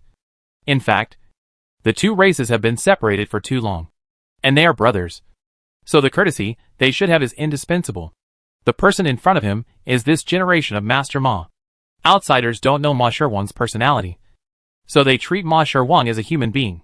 Little did they know that Master Ma has existed for generations, and the leader of this clan is Master Ma, the best at treating animals. When the reputation of the Butian clan faded away, this clan had already separated, and the snake tail, the symbol of the Butian clan, had also disappeared. But just like the Tian Ni clan, the instinct to repair was still there. The Tian Ni clan can not only repair the world, but also repair memories and souls. To a certain extent, it is not an exaggeration to call them medics. Master Ma's reputation has been spread throughout the ages, which has something to do with this talent. It's just that this clan is better at hiding than them, and they can stay hidden for hundreds of thousands of years. This time, he activated the protection of the damage-free forbidden area through the air. The world of no damage is not the world of Tian Ni, nor is it the world of mending the sky. It is shared by all the clans that separated from the Butian clan, especially in forbidden areas. Each clan has its own territory. This is also the fundamental reason why Jun and Fengzhu didn't think much about it when they saw Bain occupying a place and leaving a legacy. In their opinion, Bain must be a branch of the Butian clan. "How did fellow Taoists come out of the underworld?" Lord Chu asked. Master Ma's group all secluded themselves in the underworld, and they rarely left the underworld unless something important happened. Master Ma raised his head and looked at Lord Chu. "The heavenly rites of the underworld show that Taoist friend Iha has perished." Jun's expression was a little downcast. Iha was the most talented among the three of them, but he had already reached the 7th level of the sky in 40,000 years. If he hadn't died, he would have become the true heritage of the Tian Ni clan. Master Ma looked a little more serious. "Fellow Taoist Iha has passed away. But his true spirit has not entered the underworld. The bloodline of the Buttian clan has its own merits. Even if the body dies and the Tao disappears, the true spirit will not dissipate, and there is still a chance to be reincarnated. Although it is just the reincarnation of the true spirit, and it has nothing to do with a previous life after reincarnation, it is still the same thought. There is no telling when I will be able to open the fairy door and find my past life. In particular, a true spirit from a 7th level clan member would have a greater chance of reincarnation and a very strong talent for reincarnation. There is no room for error. Jun's expression changed completely. Is the true spirit unable to enter the underworld? The true spirits of the descendants of the Buttian clan are different from ordinary monks. Invisible and undetectable. Only the underworld and heavenly instruments can detect it. There is no way he will be suppressed and killed. Then transformed into great freedom? Hatred flashed in Jun's eyes. His expressions changed back and forth. And after a long time he said, I may have clues about Ia's death. I came out this time to find a Taoist friend. This Taoist friend is Ia's friend. Ia must have died in him. In front of me. I might be able to ask you a few questions. Fellow Taoist. Would you like to go with me? Master Ma nodded. That's fine. Don't know where you are? Xianwan Realm. Dongyun Mountain. The lossless world can no longer hold on. The monks from all directions have begun to enter under the guise of concern.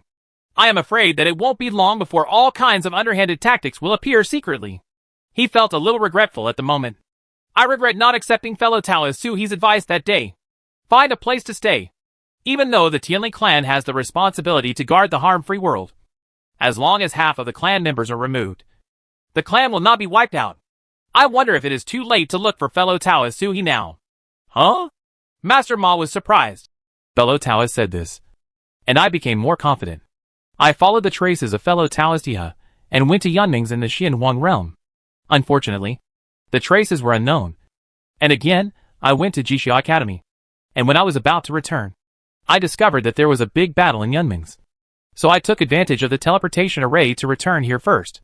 As soon as I came back, I found that the Tian clan had been broken by someone. The monks in 2s and 3s were staring at the Tian clan with eager eyes. He just opened the forbidden area defense from a distance. Xianwang Cave Heaven will open in 2 or 3 days at most. Fellow Taoist. Are you sure that the fellow Taoist you are looking for is still there after you and I go there? Master Ma asked. How can a truly capable monk not join the Xianwang Cave Heaven? Jun smiled. Don't worry. Fellow Taoist. This fellow Taoist will always be here. That's good. While the two were talking, Master Ma took out a small gourd, removed the stopper, and smoked it under Kuei Nyo's nose.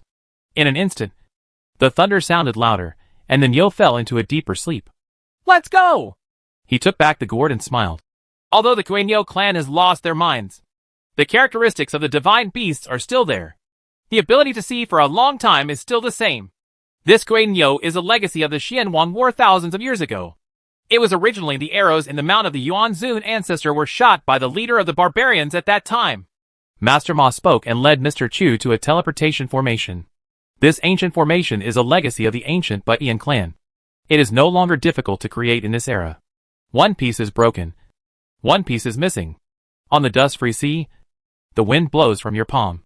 The Bodhisattva Mahavatar patted the seawater one palm after another. The sea currents soared into the sky, shooting through the sky and falling back. Some turned into heavy rain, and some fell directly. The atmosphere of the entire Wuchen Sea has become chaotic.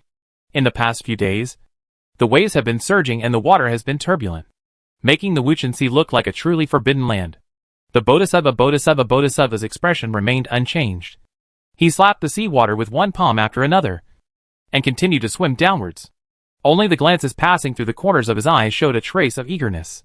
He used the forbidden method to temporarily stop the deterioration of the Buddhist kingdom, and then maintained his current fighting strength. The forbidden method was a last resort, and the longer it went, the greater the backlash. Once, he could no longer maintain the Buddhist kingdom with forbidden laws. His combat power immediately dropped, and he was not even able to compare with the original Quran body. Facing these two juniors again, it may be difficult to win. Thinking of this, the Bodhisattva became more and more anxious. He raised his hand and grabbed a relic from the Buddha's kingdom. This was the relic left behind when his true body stepped into the 7th level of heaven.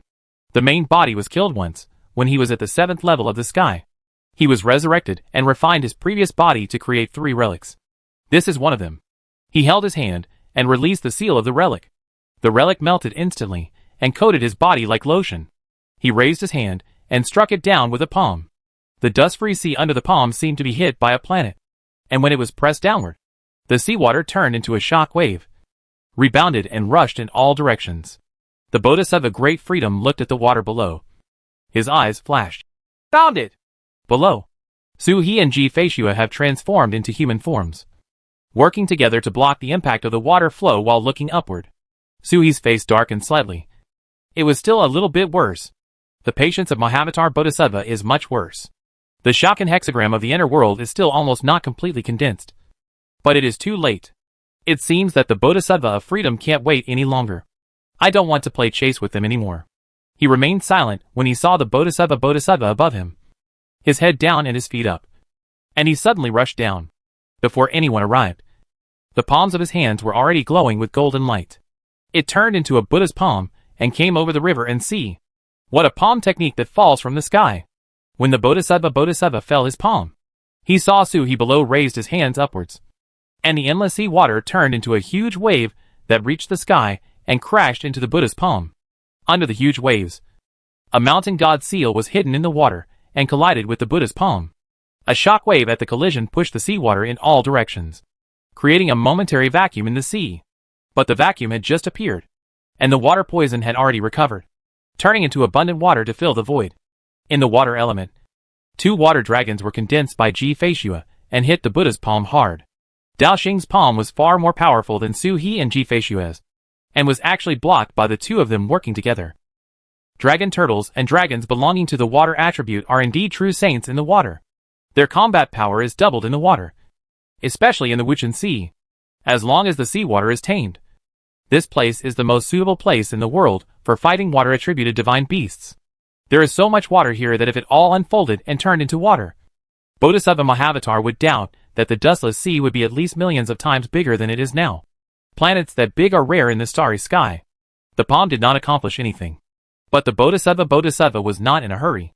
In a flash, he had already moved down to the next level, and was almost close to Su-He and the others. The halberd pointed a little, and a Dharma image appeared behind him. However, it was not the true form of the Bodhisattva Mahavatar, but a Buddha that Su-He had never seen before. Following the guidance of the Bodhisattva Mahavatar, in an instant, the Wuchen Sea roared automatically without any guidance, and the evil waves turned into water spirits and rushed towards the finger. This finger attacks directly in the Wuchen Sea, which is too powerful. Kangua automatically counterattacks. But the hexagram is death after all, and no one can control it. How can it withstand the full blow of the Bodhisattva of freedom? Looking at this finger, Su-He suddenly understood why Sun Wukong had been suppressed under Wuji Mountain for 500 years. The Buddha pointed one finger. Not just one finger. The vicissitudes of life in this finger, and the lines between the fingers, are like worlds, with new births and destruction, and the multiplication of living beings. For a moment, Su-He felt as if all the heavens and worlds were attacking him at the same time. And for a moment, he couldn't even think of resisting. Buddha world. Charming mind. Su-He roared, removing the strangeness in his heart. And the mountain god seal, accompanied by the heavenly punishment, struck towards the sky one after another. The banner of the forbidden law of nirvana was inserted directly into the gap between the nails of the giant finger that reaches the sky. The mountain god seal collided with it, and exploded into pieces between the Buddha's fingers. Even the nirvana heaven only lost a layer of magic power from the giant finger baby. Explosive seed? At this time, the Bodhisattva gave him the same feeling as before he was injured. It was ridiculously strong. Su-He's face changed slightly. Daughter-in-law! Ji-Fei-Shua had a tacit understanding. And the moment before Su-He sent the message, she had already slapped her palm into the dust-free sea and let out a long groan. Like ink seawater, it suddenly rolls back, like a smoke ring, rolling upward. Chapter 504 Domineering Taizu. There is a trap. The Bodhisattva Great Freedom was not surprised but overjoyed. Coming! He knew that these 2 people were lurking in the water and had an ambush for a long time. If he couldn't find a way to hide it, he was always worried. Now that it was revealed, it would be broken. The Bodhisattva's expression did not change. The ruined Buddha kingdom appeared behind him, and all the power of the Buddha surged towards the Buddha's finger, heading straight towards the circle of water.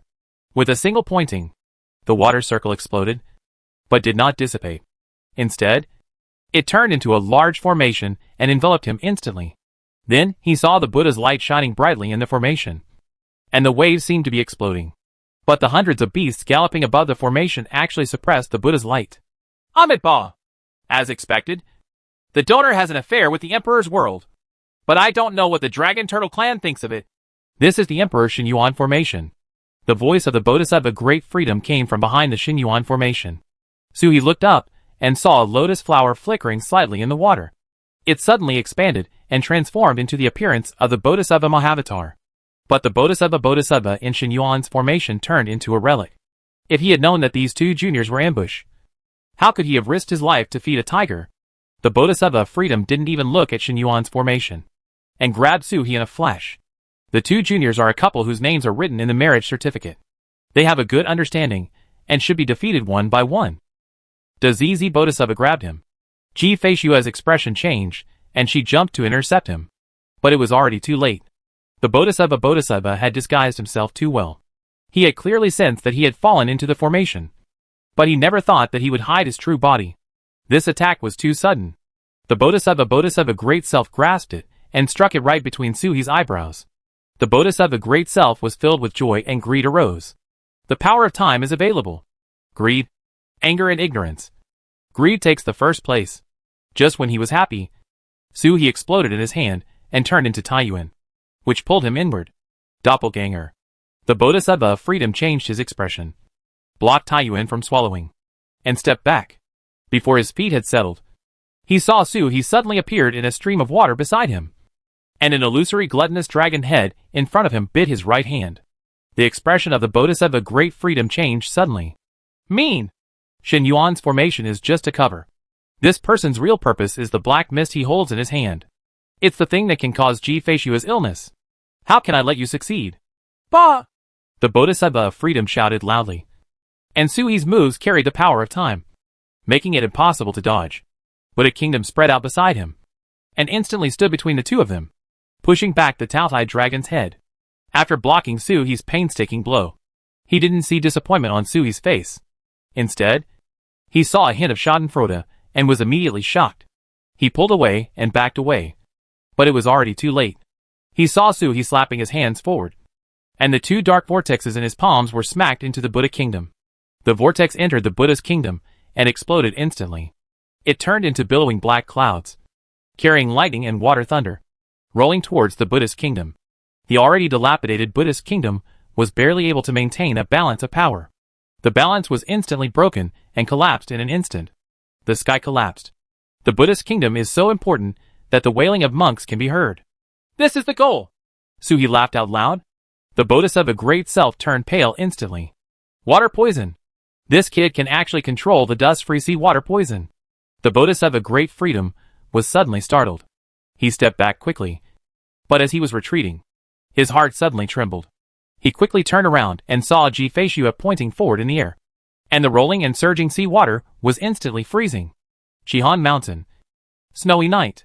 That Suhi finger was called the ice-breaking technique.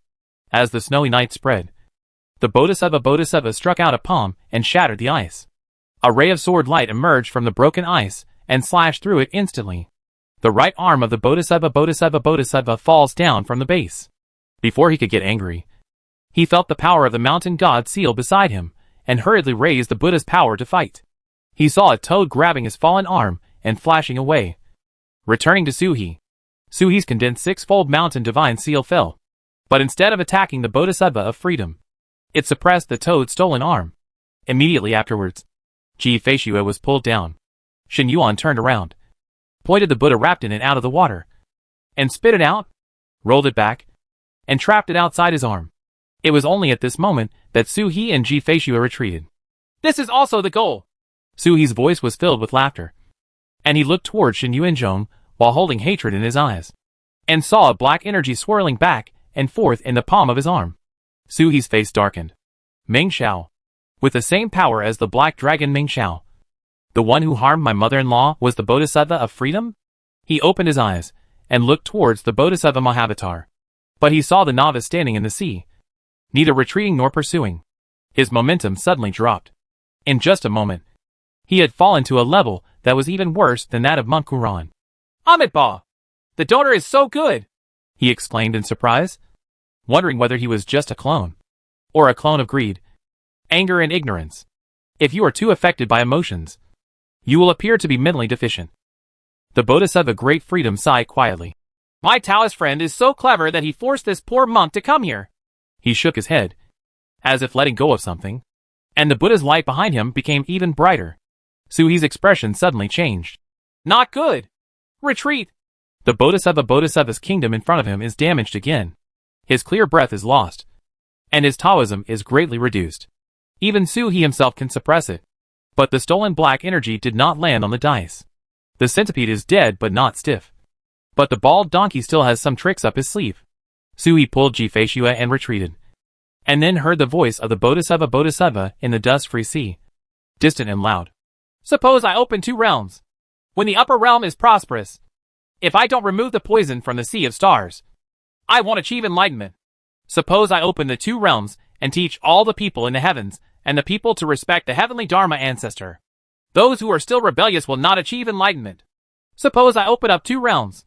The voice of the Bodhisattva is clear and far-reaching. One word can communicate with the heaven and the earth, and the eyes of the whole world are fixed here. At this moment, the power of heaven and earth suddenly surged. Suhi's complexion became worse and worse. The eyes of heaven and earth were cast over me, and the long-lost feeling of being expelled from this era rose again. The stronger the power of heaven and earth, the more difficult it is for him to stay in this era. Suhi gasped. Then I heard Jifeishua explain from the side. "He is making great ambitions to open up the sea of stars and all the worlds, and to open up a new channel to allow the true body to descend." As Bodhisattva makes great wishes, heaven and earth truly respond. The space in Wuchen Sea is distorted, which is a bit like the feeling when Taizu forcibly broke through the forbidden area of Fuha. "Death!" Suhi roared, punched out, and a mountain god seal broke through the sea of stars and hit the Bodhisattva of freedom. However, he failed to get close, and was crushed to pieces by the power of heaven and earth. The power of heaven and earth around the Bodhisattva Great Self is meant to open up the sea of stars and all the worlds. How can it be broken through by Suhi's mountain god seal? "Let's go!" Suhi shouted urgently, pulled Jifeishua and turned around to leave. "If the attack fails, retreat immediately. The space here is distorted, and the power of heaven and earth is entrenched. The divine machine cannot be used, and it cannot break through the space, so it can only fly away." The Bodhisattva Mahavatar turned a blind eye to his departure and only carried out his own great aspirations. "Suppose I open the 2 realms and lead the Buddha to calm the stars and flatten the galaxies." Behind the Bodhisattva, a twisted space channel appeared, dark and deep, and it was unknown where it led. After the passage appeared for a moment, I heard the roar of a dragon and the chanting of the Buddha's name on the other side. 2 sounds collided in the passage and turned into rolling thunder. Jifeishua and Suhi froze and spurted out a mouthful of blood at the same time. The 2 looked at the passage in surprise. Who is opposite? It would be easy to kill ordinary 7th-level monks with just this sound. The 2 of them looked over and saw the situation unfolding on the other side of the passage. The Bodhisattva Mahasattva is sitting on the lotus platform, with the passage being open next to him. On the opposite side, a huge dragon stretching thousands of miles roared and was about to charge, but was blocked by a weak lotus, and could not get close for a while. "Xinghai," Jifeishua explained to Suhi. "It's the ancestor Mingya of the Dragon Clan." The Dragon Clan has a second ancestor. Suhi has never seen it before, but he has long known that this is the second ancestor. "Amitabha!" The lotus platform of the great ease of freedom Bodhisattva rose up in the sea of stars. "This poor monk has gone to the heavens, and he can promise his Taoist friends that he will not harm any Dragon Clan." The Bodhisattva shows compassion on his face. Except for Jifeishua. She is not a dragon. Which dragon has a demonic aura? Moreover, neither Jifeishua nor the Dragon Clan recognized her identity. Bodhisattva Dazizi glanced at the passage, and glanced at Suhi and Jifeishua on the other side through the passage. A compassionate smile flashed at the corner of his mouth. These 2 people had some tricks to summon his body. But it's still a little short of that. The passage hasn't been built yet. As long as he takes 1 step forward, the power of time and cause and effect will be his. As he thought, His expression suddenly changed, and he looked up into the depths of the sea of stars. I saw a huge dragon turtle tearing apart the sea of stars, dividing the sea and dispersing the stars. The first claw was still very far away, but the next moment, it was already close before my eyes. I didn't use the magical power of space, but it had the effect of being transferred in space. Tai! Mingya said he couldn't escape, but he escaped at this moment. Taizu approached. Without even looking, he raised his paw and slapped the Bodhisattva. I only promise not to hurt the dragon clan. Do you think the dragon turtle, is easy to bully? The Bodhisattva Great Freedom didn't say anything. He put his hands together, gathered the swastikas in front of him, and blocked Taizu's claws. The swastika is as solid as gold, and is of higher quality than the lotus flower that blocked by Zhu. Taizu didn't see it. The tortoise claws were still there, and with one slap, the swastika was smashed to pieces. However, the speed of the tortoise claws did not slow down, and it still moved forward, and slapped the Bodhisattva Mahavatar. Just like swatting away a fly, Mahavatar Bodhisattva turned into a meteor, smashed into the sea of stars, and was swatted away, but only for a moment. It broke through the space and returned. His whole face became gloomy. It's not that you are capable and have good self-control. You won't fall out. It's just that ordinary people are not qualified to make him fall out. Facing opponents of the same realm, powerful people are no different from ordinary people. Tai! One word burst out from the gap between Bodhisattva's teeth. Taizu snorted, glanced at the passage that was about to be created, and said in a dissatisfied voice, Why should I open it? Do you believe him when he makes great wishes? Old Turtle is blocking me. See which of his great wishes can be realized. Close it! Taizu shouted. The two passages that were still opening up suddenly stopped. But there seemed to be still some struggle. It seems to be opening and closing. Just as he was hesitating, he heard Taizu snort coldly. Then the unformed passage quickly closed. On the other side of the passage, Su He and Ji Feishue stopped hiding the moment Taizu appeared and did not leave again. Now that Taizu is here, everything will be safe. Taizu glanced over the two of them, saw Su He standing upright, and then saw the wings on his back. A smile appeared at the corner of his mouth. Su He blinked. Taizu was so overbearing. A cold snort made even heaven and earth feel subdued. Since the world has no thoughts, it is naturally impossible for it to succumb to Taizu's lustful power. This was Taizu passing on his will through the newly opened Star Sea channel and forcibly depriving this world. At this moment, on the Wuchen Sea, Taizu is the world. It's natural to close the channel as you wish. That cold snort completely took away control of the world. Looking at the passage that was about to be closed, Su He hurriedly took a step forward and sent a message to all directions. Ancestor, the Wuchen Sea is Kenghua. Taizu recognizes him. The look in his eyes just now showed that he clearly recognized his physical appearance. But Taizu seemed to be avoiding him, unwilling to get close to him, who traveled through time and space. Su He didn't ask too much. Not about the dead ancestor you. Not about the disappeared little fire turtle. You can ask about those things when you return to the present world. If you tell Wukenhai in a hurry, the passage will be closed. However, in the Sea of Stars, the Bodhisattva of Freedom suddenly pointed toward the passage with a distorted expression. A ray of golden light actually forcibly broke through the unbuilt passage and fell directly into the Wuchen Sea. 80% of the power of the golden light was wiped out by the passage, and less than 20% remained when it fell into the dust-free sea. It was split into two, and half of it hit the novice clone. Half of them suddenly clicked on Xin Yuan's formation. Xin Yuan's formation was instantly pierced by a finger, and the golden light shot through the mountain god's seal that suppressed the arm and hit the arm. The entire arm exploded with a bang, and the black energy clenched in the arm rushed out along the hole, turning into an arrow and hitting Ji Feishue. Everything is in the blink of an eye. The dignified immortal made a sneak attack, and it was impossible for Su He and Ji Feishue to react. It was Taizu who suppressed the two worlds of Xinghai and all heavens and worlds, and forcibly closed the new passage. His reaction was half a beat too slow for a moment. Realizing that everything was over, he roared, turned around, and slapped the ball towards the Bodhisattva Mahavatar. 81 lotuses rose up from the body of the Bodhisattva Taizu, and blocked Taizu at the same time. The lotus flower was like paper, and was torn to pieces by Taizu with a slap. Taizu struck with anger, and the slap fell from the sky. Immediately after the roar of the dragon, Bianzu was seen rushing towards him, and the dragon's tail swept towards the Bodhisattva Mahavatar. Beat him to death! Suhi hugged Ji Feishue, jumping to his feet and shouting. But the Shanghai passage in front of him was completely blocked, and he didn't know what the outcome would be. I could only see the moment when the halo behind the head of the Bodhisattva Mahavatar was shattered. Suhi, who was dressed roughly, held on to Ji Feishue. His true energy penetrated, searching for the black mist. At the same time, he looked into Ji Feishue's eyes. Daughter-in-law? Ji Feishue had already closed her eyes the moment the black mist entered her body. After a long time, the fairy opened his eyes, with a trace of doubt in his eyes, and shook his head slightly. I'm fine. Otherwise, the black mist would be ineffective against her, or the Bodhisattva's methods would not have exploded yet. Ji Feishue was fine. But he couldn't completely rest assured and turned to look at the clone of the great free-spirited Bodhisattva novice. Bald donkey! The words popped out between Suhi's teeth. What did you do? Suhi gritted his teeth, let go of Ji Feishue, and rushed towards the clone of the great free monk. The clone's expression changed slightly, turned around and ran away. The power from the main body can repair the Buddhist kingdom, but it cannot be completely repaired, and it will take time. It's hard to fight this guy right now. The great Bodhisattva jumped away and fled. Chase and escape instantly reversed the trend. Chapter 505 Shifeng Tower. The Bodhisattva looked extremely unhappy.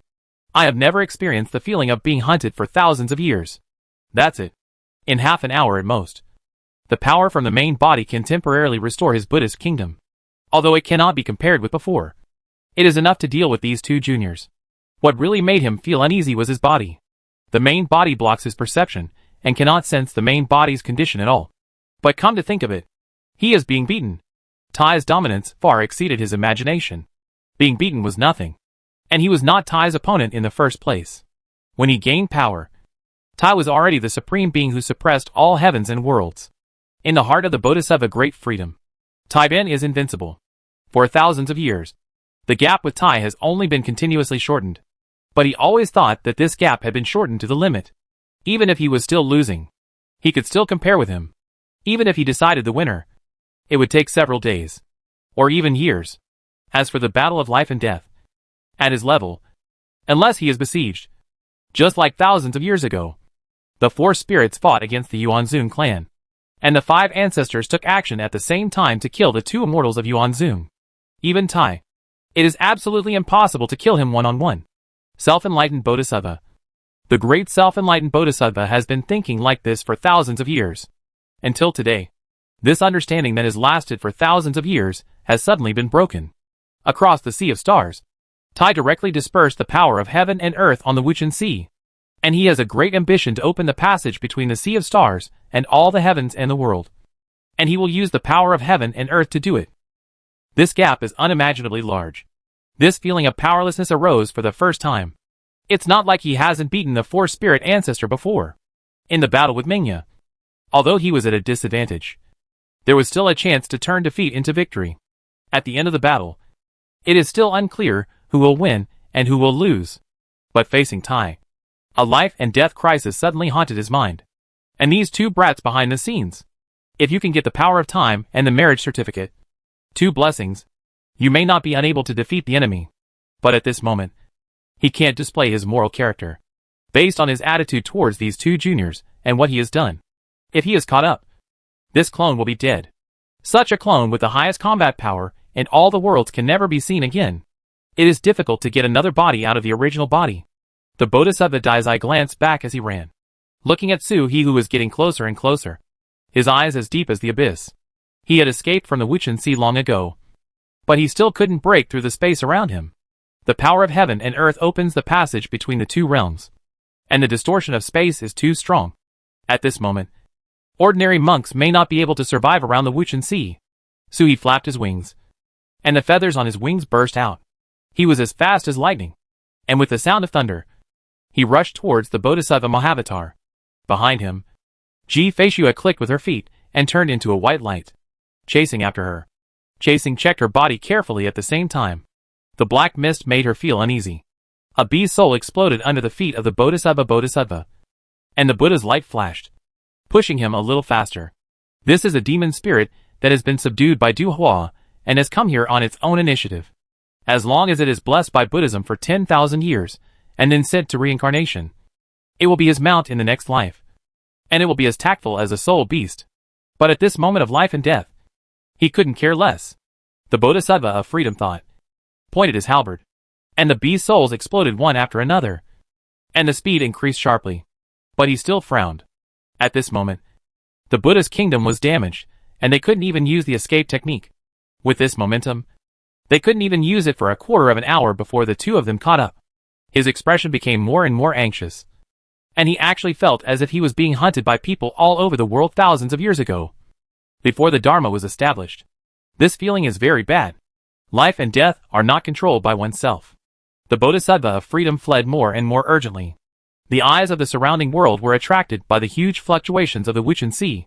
They looked at the chasing and fleeing parties, and suddenly became silent. There are really people who dare to hunt down this person's clone. The strength of the clone is not the key. The identity is. Are these two really not afraid of death? Open! As the figure approached, Suhi suddenly shouted loudly, and a ray of Taiyuan was sucked towards the Bodhisattva of freedom. The Buddha's light in the Great Self rotates like a comma, twisting and being sucked into the Taiyuan. My little friend, you are making things difficult for the poor monk today. Have you ever thought about the consequences? Bodhisattva's voice was still calm, with some compassion. It seems that he still has a trump card, but he doesn't want to get things done, and is still trying to persuade him. Shut up! Die! Suhi stirred up his true energy, and the suction force of Taiyuan increased instantly. Fighting with a monk and gagging is the point. The Bodhisattva of freedom stumbled, and almost fell into the Taiyuan. His expression changed. He pointed his halberd, and a Zen staff flew out, lying between him and the Taiyuan. It exploded suddenly. The huge explosion force pushed him out instantly, and he was temporarily freed. The Bodhisattva of great freedom took the opportunity, and left in a hurry. Then he heard a bolt of lightning rising from Ji Feishua's body, turning into a thunderbird and shooting towards her. There was helplessness in Bodhisattva's eyes, and another alms bowl flew out. He tried to stop the thunderbird, but as soon as the alms bowl took action, the Bodhisattva suddenly looked startled, then overjoyed. He looked at Suhi and Ji Feishua with a condescending tone. Let's say goodbye this time. Next time we meet, I hope you two can still be so tough. As he spoke, he suddenly disappeared. There was no space fluctuation, and he just disappeared out of thin air, as if this person had never existed in this world.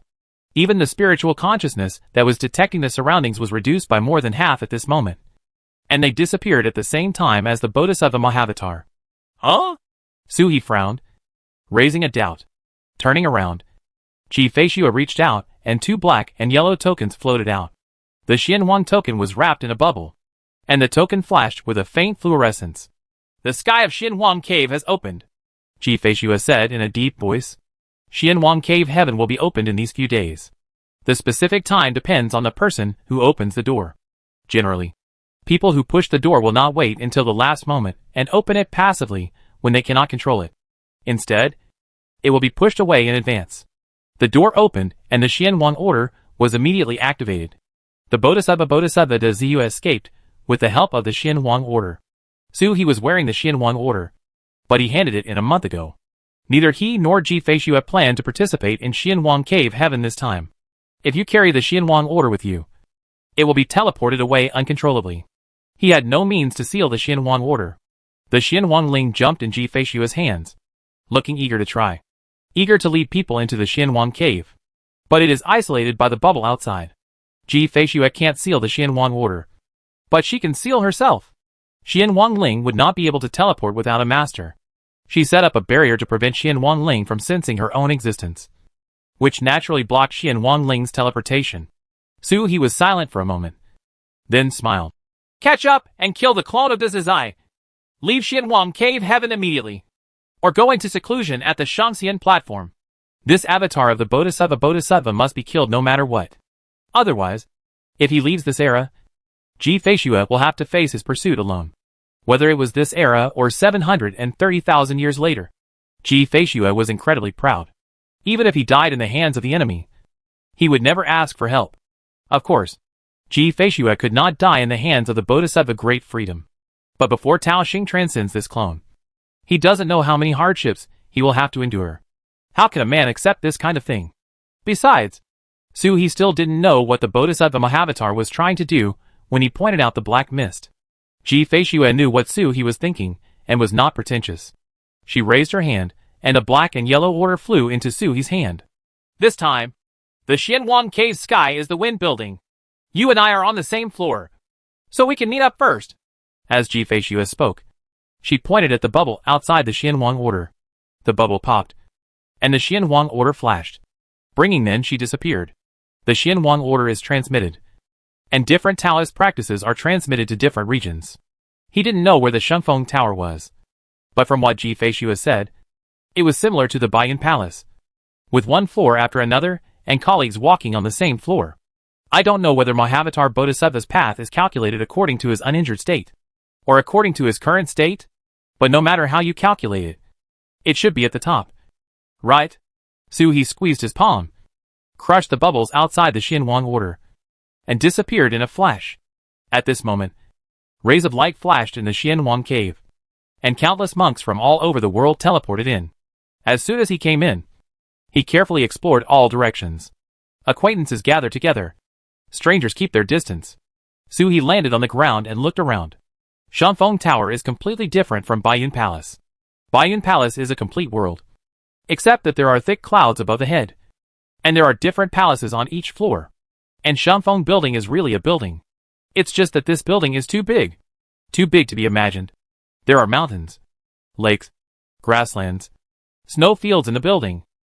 It seems that the Taoist master here wanted to turn each level into a world, creating an existence similar to the 9 heavens and the 18 levels of hell.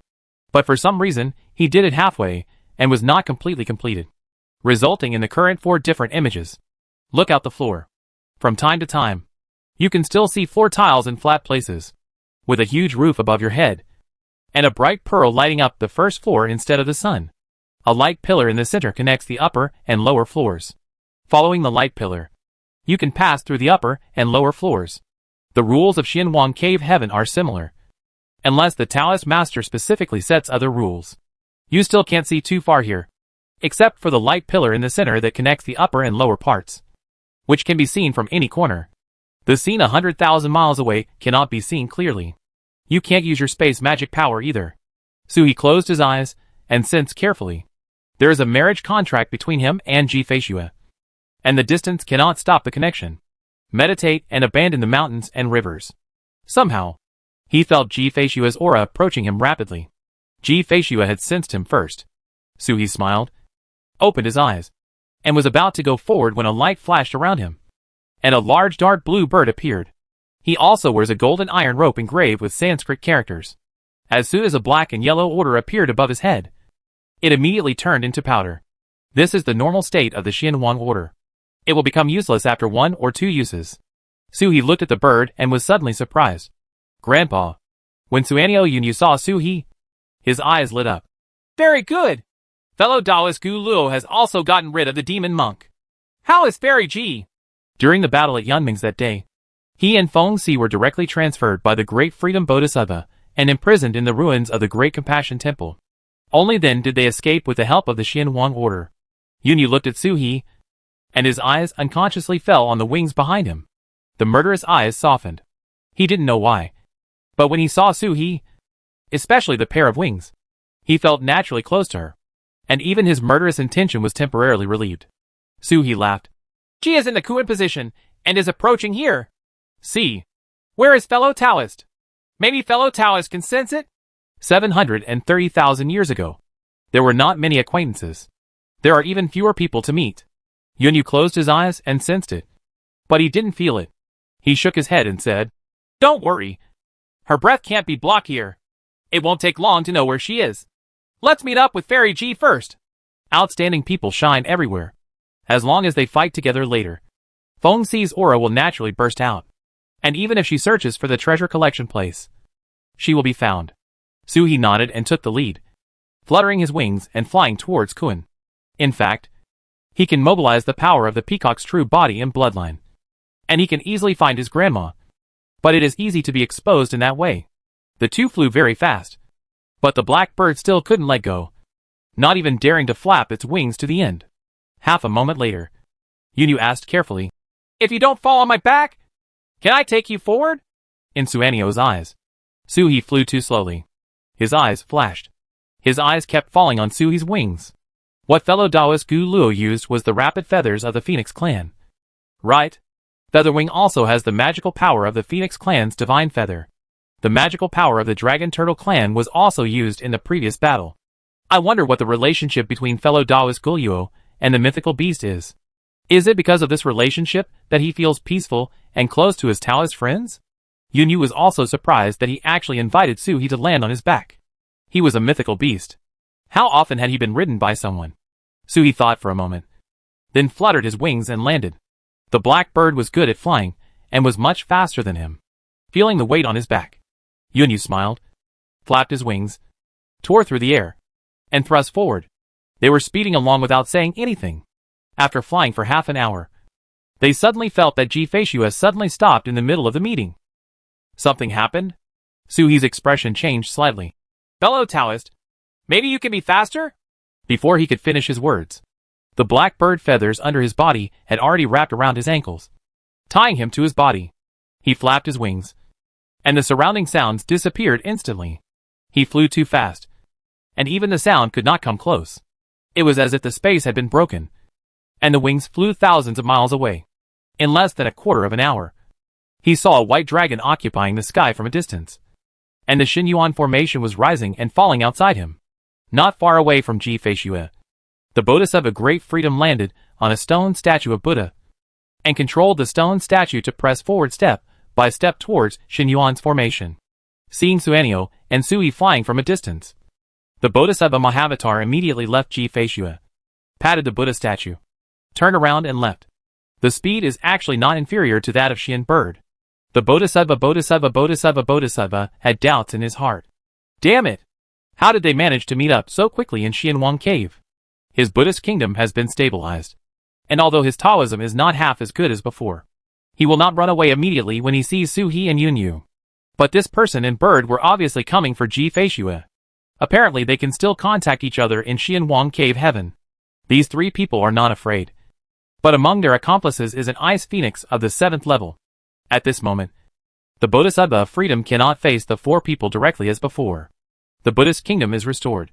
But there is a magical power left behind by the original body, which may be able to kill Feng Si instantly. But I don't know where Feng Si is hiding at this moment. Unless she comes out, the Bodhisattva will never face the enemy head-on. Yunyu drew an arc, caught Ji Feishue, who had put away Xinyuan's formation, and then took the two of them to pursue the Bodhisattva of Freedom. Although he didn't know what happened, he felt that the Bodhisattva Mahavatar's path was not right. If we don't take the opportunity to kill him, how long will it take? One chase and one escape, crossing the half-life foam floor in an instant. The other side of this layer, the faces of the two groups of monks gathering were a little embarrassed. On one side were more than a dozen monks whose origins could not be identified, and on the other side there were only 6 or 7 people. But they were the high-level officials of the Emperor's world who had just gathered. The leader was the Emperor Qinghe King. His title is not that of a top prince, but he is a truly powerful king. This generation of King Qinghe has raised the title of an unknown prince to an incredible level by relying on his own methods. King Qinghe originally proposed that the two teams merge and explore together, but he didn't want the other party to hesitate. King Qinghe probably also knew the reason for the hesitation. The Buddha realm and the Emperor's world are true allies. As a result, the Buddha realm is in trouble. But no one is seen in the Emperor's world.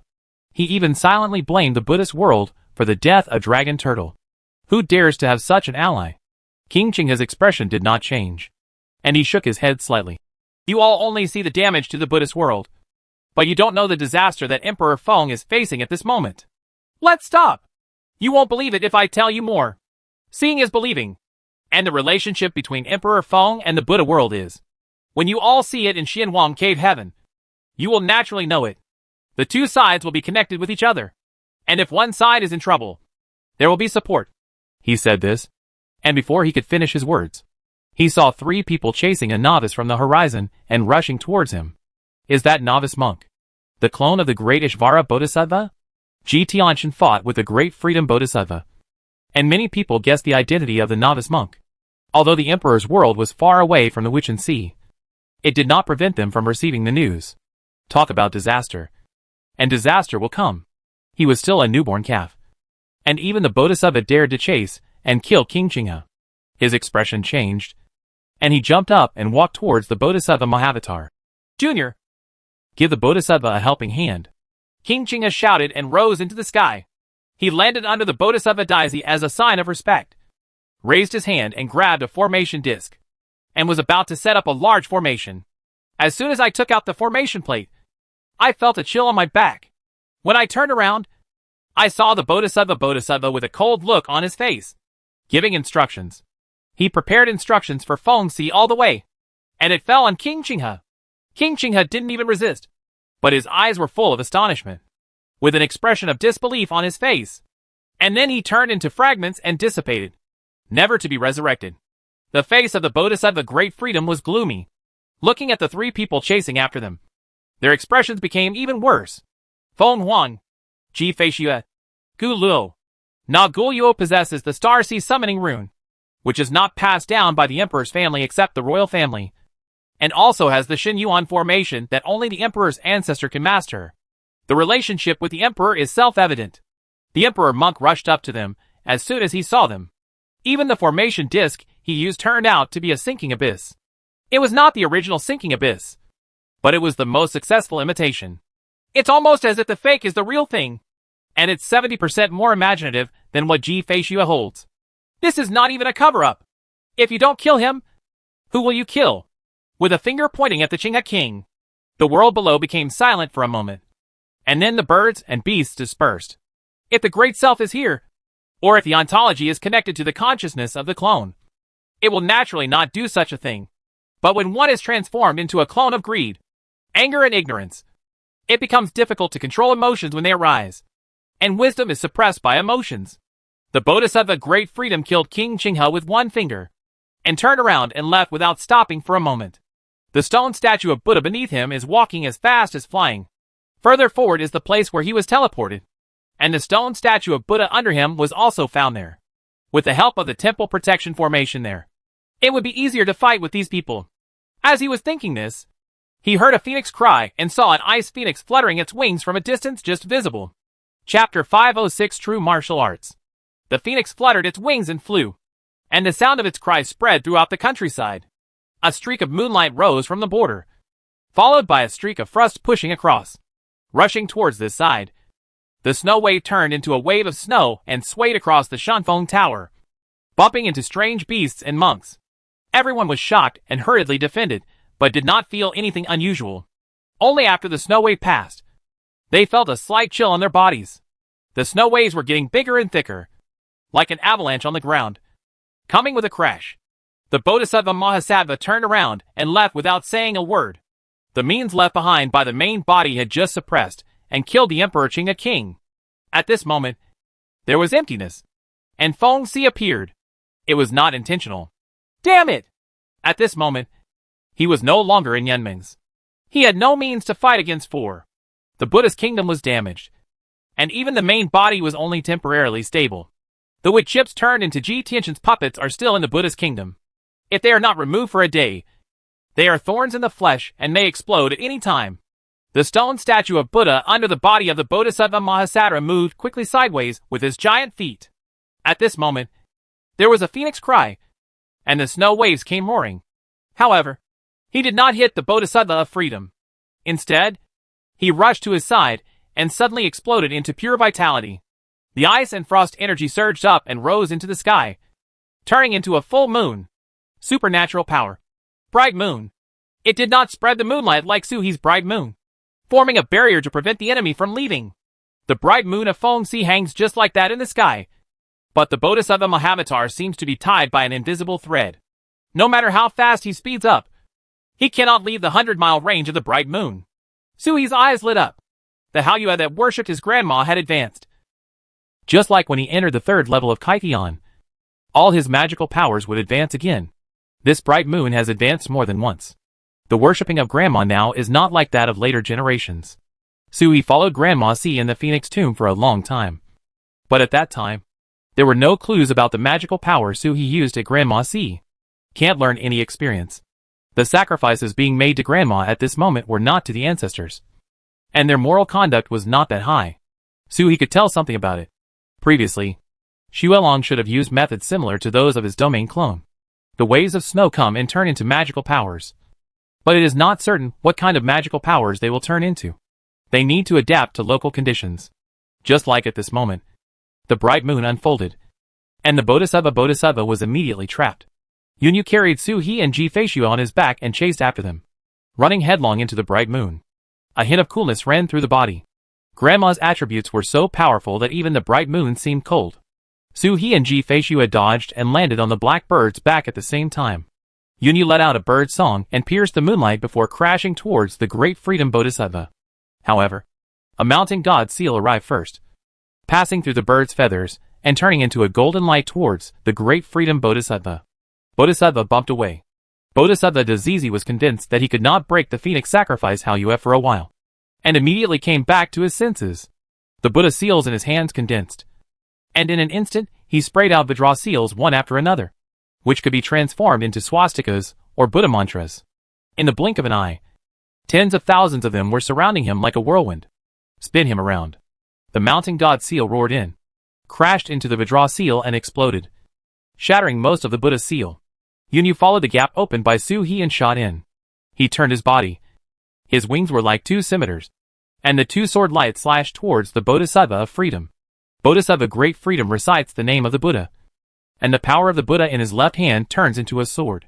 He cuts it down with one strike, and blocks the light of Yunyu's sword in a strange way. The Buddha's light seemed to transform Yunyu's sword light, and the two sword lights were suspended beside his eye, no longer attacking. Yunyu's body turned around and stopped in midair. He closed his eyes slightly, and looked at the right arm of the Bodhisattva Mahavatar. This right arm is obviously fake. It was cut off by a human being, but it cannot grow back. This is because a secret technique was used to attach one to the body. There is no problem with assisting in forming seals, but it is not possible to fight with a sword. So at this moment, Mahavatar Bodhisattva is holding a sword in his left hand. How familiar is the broken right arm with Gu Luo? He looked back at Suhi. What happened during the days when he and Feng Si were imprisoned? Fellow Taoist actually cut off Dazi with one arm. This was not the time to ask this question. The black bird floated in the air, and with a cry, the feathers of its wings turned into weapons, shining with cold light. With a slight shock, the black bird disappeared instantly. The speed is too fast to catch. The black bird is an extremely agile person. Under the bright moon, it flashes back and forth, slashing out with swords. A whirlwind was formed, spinning and hitting the Bodhisattva Mahavatar. In the center of the whirlwind, a black bird could be faintly seen floating in the air. Without saying a word, the Bodhisattva Mahavatar saluted with one hand, as if saluting the statue of Buddha beneath him. Then his whole body melted, turning into pure gold liquid and flowing into the body of the stone statue along its eyes, ears, mouth and nose. The stone statue of Buddha opens its eyes, crossing his arms in front of him to block the black bird's blade. Slash marks visible to the naked eye appeared on the stone statue's arms. But each mark appeared. But the scars healed in an instant. Yunyu seemed to have disappeared, and he just slashed at Dazizi without caring. The Bodhisattva recovered the injuries of the stone statue with the surge of Buddhist power. He shouted in the direction of the phoenix sacrifice. Come! It seemed like a provocation, but it was not directed at Feng Si. Then he saw a golden light from the sky rushing past Feng Si, falling into the hand of the stone statue, and turning into a golden seal.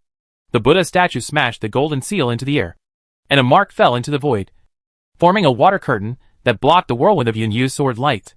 With the golden seal hanging above his head, the Bodhisattva Mahavatar stabbed Yunyu with his backhand. There are scriptures condensed between the fingers. Like a spear, one shot penetrates the whirlpool of sword light and points directly at Yunyu. Yunyu turned a blind eye, didn't hide or evade, and didn't care at all. With a pair of wings, rain falls. It's not like Suhi's heavy rain. When the rain falls, it will break through the whole world. Yunyu's rain was like a steady autumn rain, but the effect was strange. But every drop that falls melts into a piece of Buddha's light. If it falls on the rune of great freedom, it will melt the rune. If it falls on the stone statue of Buddha, it will melt the stone statue. When Bodhisattva Daizai pointed it out, it was half a foot away from the black bird, but it could not be touched. A vague mountain shadow shrouded the black bird, blocking the finger of the Bodhisattva Mahavatar. Suhi poked his head out of Yunyu's back and said, "Hello, Bodhisattva." Goodbye, Bodhisattva. Following Suhi's voice, there was a sound of swords. 3 fairy swords were pulled out from under Yunyu's wings at the same time. They were stabbed at the stone statue and entered without handle. It was like the collision of stars, knocking the stone statue out with a bang, and was pulled away by the bright moon. He moved away and fell hard to the ground. The majestic Bodhisattva is just like a mortal, and has no control over his body. Ji-Feishua's 3 fairy swords actually stopped the movement of the Buddha statue in an instant. In an instant, all kinds of attacks hit the Buddha statue at the same time. With a loud noise, the Buddha statue exploded into countless rubbles. From the belly of the Buddha statue came the voice of the Bodhisattva Amitabha. Amitabha! Suddenly the Buddha's light flashed, converging on the 3 wounds, forcing the 3 fairy swords out, and then jumped up from the ground. The gravel on the ground flew up and flew towards the Buddha statue, and he was about to recover completely. Hearing the cry of the phoenix, a chill came over, and the sacrificial phoenix fell from the sky. There was a bright moon above his head. His wings were waving with endless frost, and the whole world was frozen in an instant. The gravel that just flew up fell down with a crackle, as if it had lost its support. Feng Si jumped down, grabbed the stone statue with one claw, tore the stone into pieces, and then circled up. Even if it is protected by the great Buddha Dharma, a great Buddha will be broken into pieces in an instant. The Bodhisattva hidden in stone. I don't know what to do. He only controlled the Buddha statue and clapped his hands with his hands, saying a Buddha's name. The Buddha's light suddenly appeared in his palms, and the bulging bags held up his palms, and then scattered out, shot into the air and transformed into 18 arhats, either holding the sky or raising their eyebrows. Someone called. Each of the 18 arhats has the aura of the 7th level of heaven. The chi and machines were connected together, forming a large formation, and the sky collapsed and the earth shattered with one blow. Suhi let out a long roar, and the foreign minister's mountain shadows spread out, covering the 4 people in an instant. 18 attacks landed on foreign minister Suhi one after another. The foreign minister was overwhelmed. The Zonfeng pool grew rapidly. Among the foreign ministers, Feng Si and Yunyu screamed at the same time, and their feathers fell off, turning into arrows and shooting towards the stone statue. However, an arhat holding the pagoda threw the pagoda away and collected the 2 feathers in the Buddha. In the tower, the arhat was covered in golden light, turned over and sat cross-legged on the pagoda, suppressing the feathers in it. The Bodhisattva took the opportunity to control the stone statue, rise from the ground, and hit the bright moon above its head. He can fight, but he must not fight under the bright moon. The bright moon imposes too many restrictions on him. The Bodhisattva Great Freedom punched into the bright moon. At the same time, Suhi Zonfeng's pool filled up. He waved his hand and shot out a water column, which hit the bowl-holding arhat. The Buddha's light all over the arhat's body was instantly shattered. The power of the other 17 Buddhas surged towards the arhat, holding the alms bowl. However, he saw a shadow of a sword passing by. Ji-Feishua turned back in a flash, grabbed the arhat, who had lost the light of the Buddha, and fell back into the shadow of Suha Weixiong mountain. Arhat's figure paused, and for a moment he became illusory, turning into a rosary and falling into her hand. The 18 arhats were transformed from 18 rosary beads. I have never seen the Bodhisattva using such methods outside. It must have been a treasure obtained after coming to Shumfeng Tower. Ji-Feishua flicked the rosary ball with her backhand, and it bounced into Suhi's hand. She was convinced the first time she came here that the space equipment could not be opened and only her own space could still store it. She didn't have her own space. And even the Xinyuan formation was turned into jade and worn around her waist. A dice fell down, and the rosary dropped from 1 to 2, and was quickly put away by Suhi. The Bodhisattva, who struck Haoyue with one blow, quickly lowered his head. In just a split second, he actually sensed that there were suddenly more arhat rosary beads were they cut in half by this person. But before he could think about it carefully, one of the 18 arhats was lost. The energy of the arhat formation was cut off for an instant, and the sound of dragons and phoenixes suddenly sounded. I saw the light of the sword and the meaning of frost streaking across the sky, and 7 of the 17 arhats fell down in an instant, turning into rosary beads and being collected by Suhi. One by one, the dice fell into the outer space. The beads crackled more and more. It's a pity that none of them add quality. Half of the arhat was gone, and the rest could no longer take shape. The wings of the phoenix were shaken, and the wind and snow came violently, and the whole world suddenly turned into a freezing winter. The cold winter rolled inward, and the wind and snow blasted towards the remaining Arhats. After the blow, the sky cleared and the sky cleared. Only the rosary beads were suspended in the air. Suhi opened his hand to call them all, and fell into his hands. Suhi's outer space rosary is in strings. The Bodhisattva above his head had already smashed the bright moon, and turned back down. He was not the least bit anxious when the 18 Arhats were taken in. He only pushed forward with one palm, with determination, as if he wanted to feed the tiger with his body, and die together with the enemy. The right hand of the stone statue suddenly broke off, and together with the seal, it turned into a huge mountain and crashed down. One blow fell, and went straight towards Feng Si. The Phoenix clan is the best at helping. In this windy and snowy world, he felt that his own movements were restricted, while the other four became more and more lively. Kill Feng Si first. Feng Si let out a cry of phoenix, flapped his wings, and with the true phoenix fire on his body, he flew towards the mountain with the force of soaring into the sky. There was a flash of green light on the mountain, and even though the true fire of the phoenix was burning, it still continued to fall. Almost in an instant, it hit Feng Si. At this moment, a shadow flashed across. Suhi dodged and landed on Feng Si's back. He punched the mountain god seal upwards and hit the falling giant mountain. At the same time, the foreign minister's mountain shadow enveloped Feng Si. The mountain fell with a crash, crushing foreign minister Suhi, and suppressing one person and one bird at the foot of the mountain. Then he heard the cry of a mysterious bird, and a shadow of a divine bird emerged from Yunyu's body, crashing towards the mountain with a shrill cry. Ji Feishua looked at the foreign minister fragments splashing on the ground, snorted coldly, and countless fairy swords flew up behind her, turning into a world of sword spins and crashes into the mountains. The great self-contained Bodhisattva stepped under his feet, turned around, and struck Ji Feishua with a palm. Before the palm arrives, the Sanskrit sound comes first. With the aura of transformation, it turned into a pure gold Buddha palm and printed directly down. Ji Feishua connected her feet, quickly retreated, and split her body into 3 parts again in a flash. The 3 fairy swords intersected to form a 3-talent formation, and they simultaneously pointed towards the huge golden palm. The continuous autumn rain above the head has now turned into a downpour, split into 2 streams, one falling towards the mountain pressing down on Feng Si and Suhi, and the other falling towards the golden palm of the Bodhisattva of freedom. The 3 forces collided, and the golden palm of the Bodhisattva exploded instantly. He punched Ji Feishua again with his backhand, but at this moment, his expression changed slightly, and he immediately withdrew his fists and retreated. Then the mountain that suppressed Suhi and Feng Si exploded. There was a cry of phoenix, and a frozen figure soared into the sky, with half of Suhi's head on its back, and a large golden seal of the Bodhisattva of freedom in its hand. A dice fell on the big seal. Quality times 2. A feeling of connection with the great seal arose. The body of Mahavatar Bodhisattva is revealed on the stone statue, with a very serious expression. The treasure obtained by the genius of Xianwang Cave is gone. What methods did this kid use? Instantly refine his seal. The Bodhisattva of freedom waved his hand, and the stone statue of Buddha rushed towards Yunyu. He lit out a series of Buddha lights, and knocked away Ji Fei's snow fairy sword. He glanced at Suhi, and felt determined in his heart.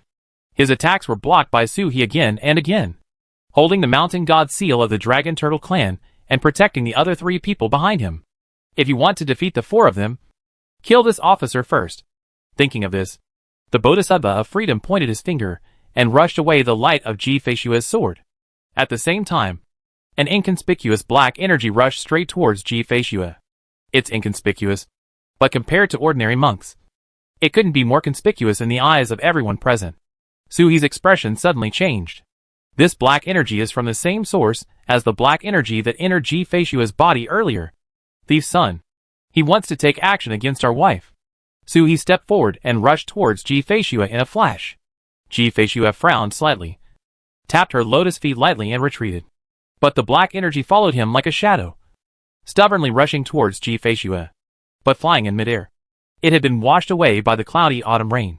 But the black mist was strange and unreal. The autumn rain only shook away the Buddha's light attached to it, slowing down the black mist, but did not disperse the black mist. However, after only this delay, Suhi had already flashed over and grabbed the black mist.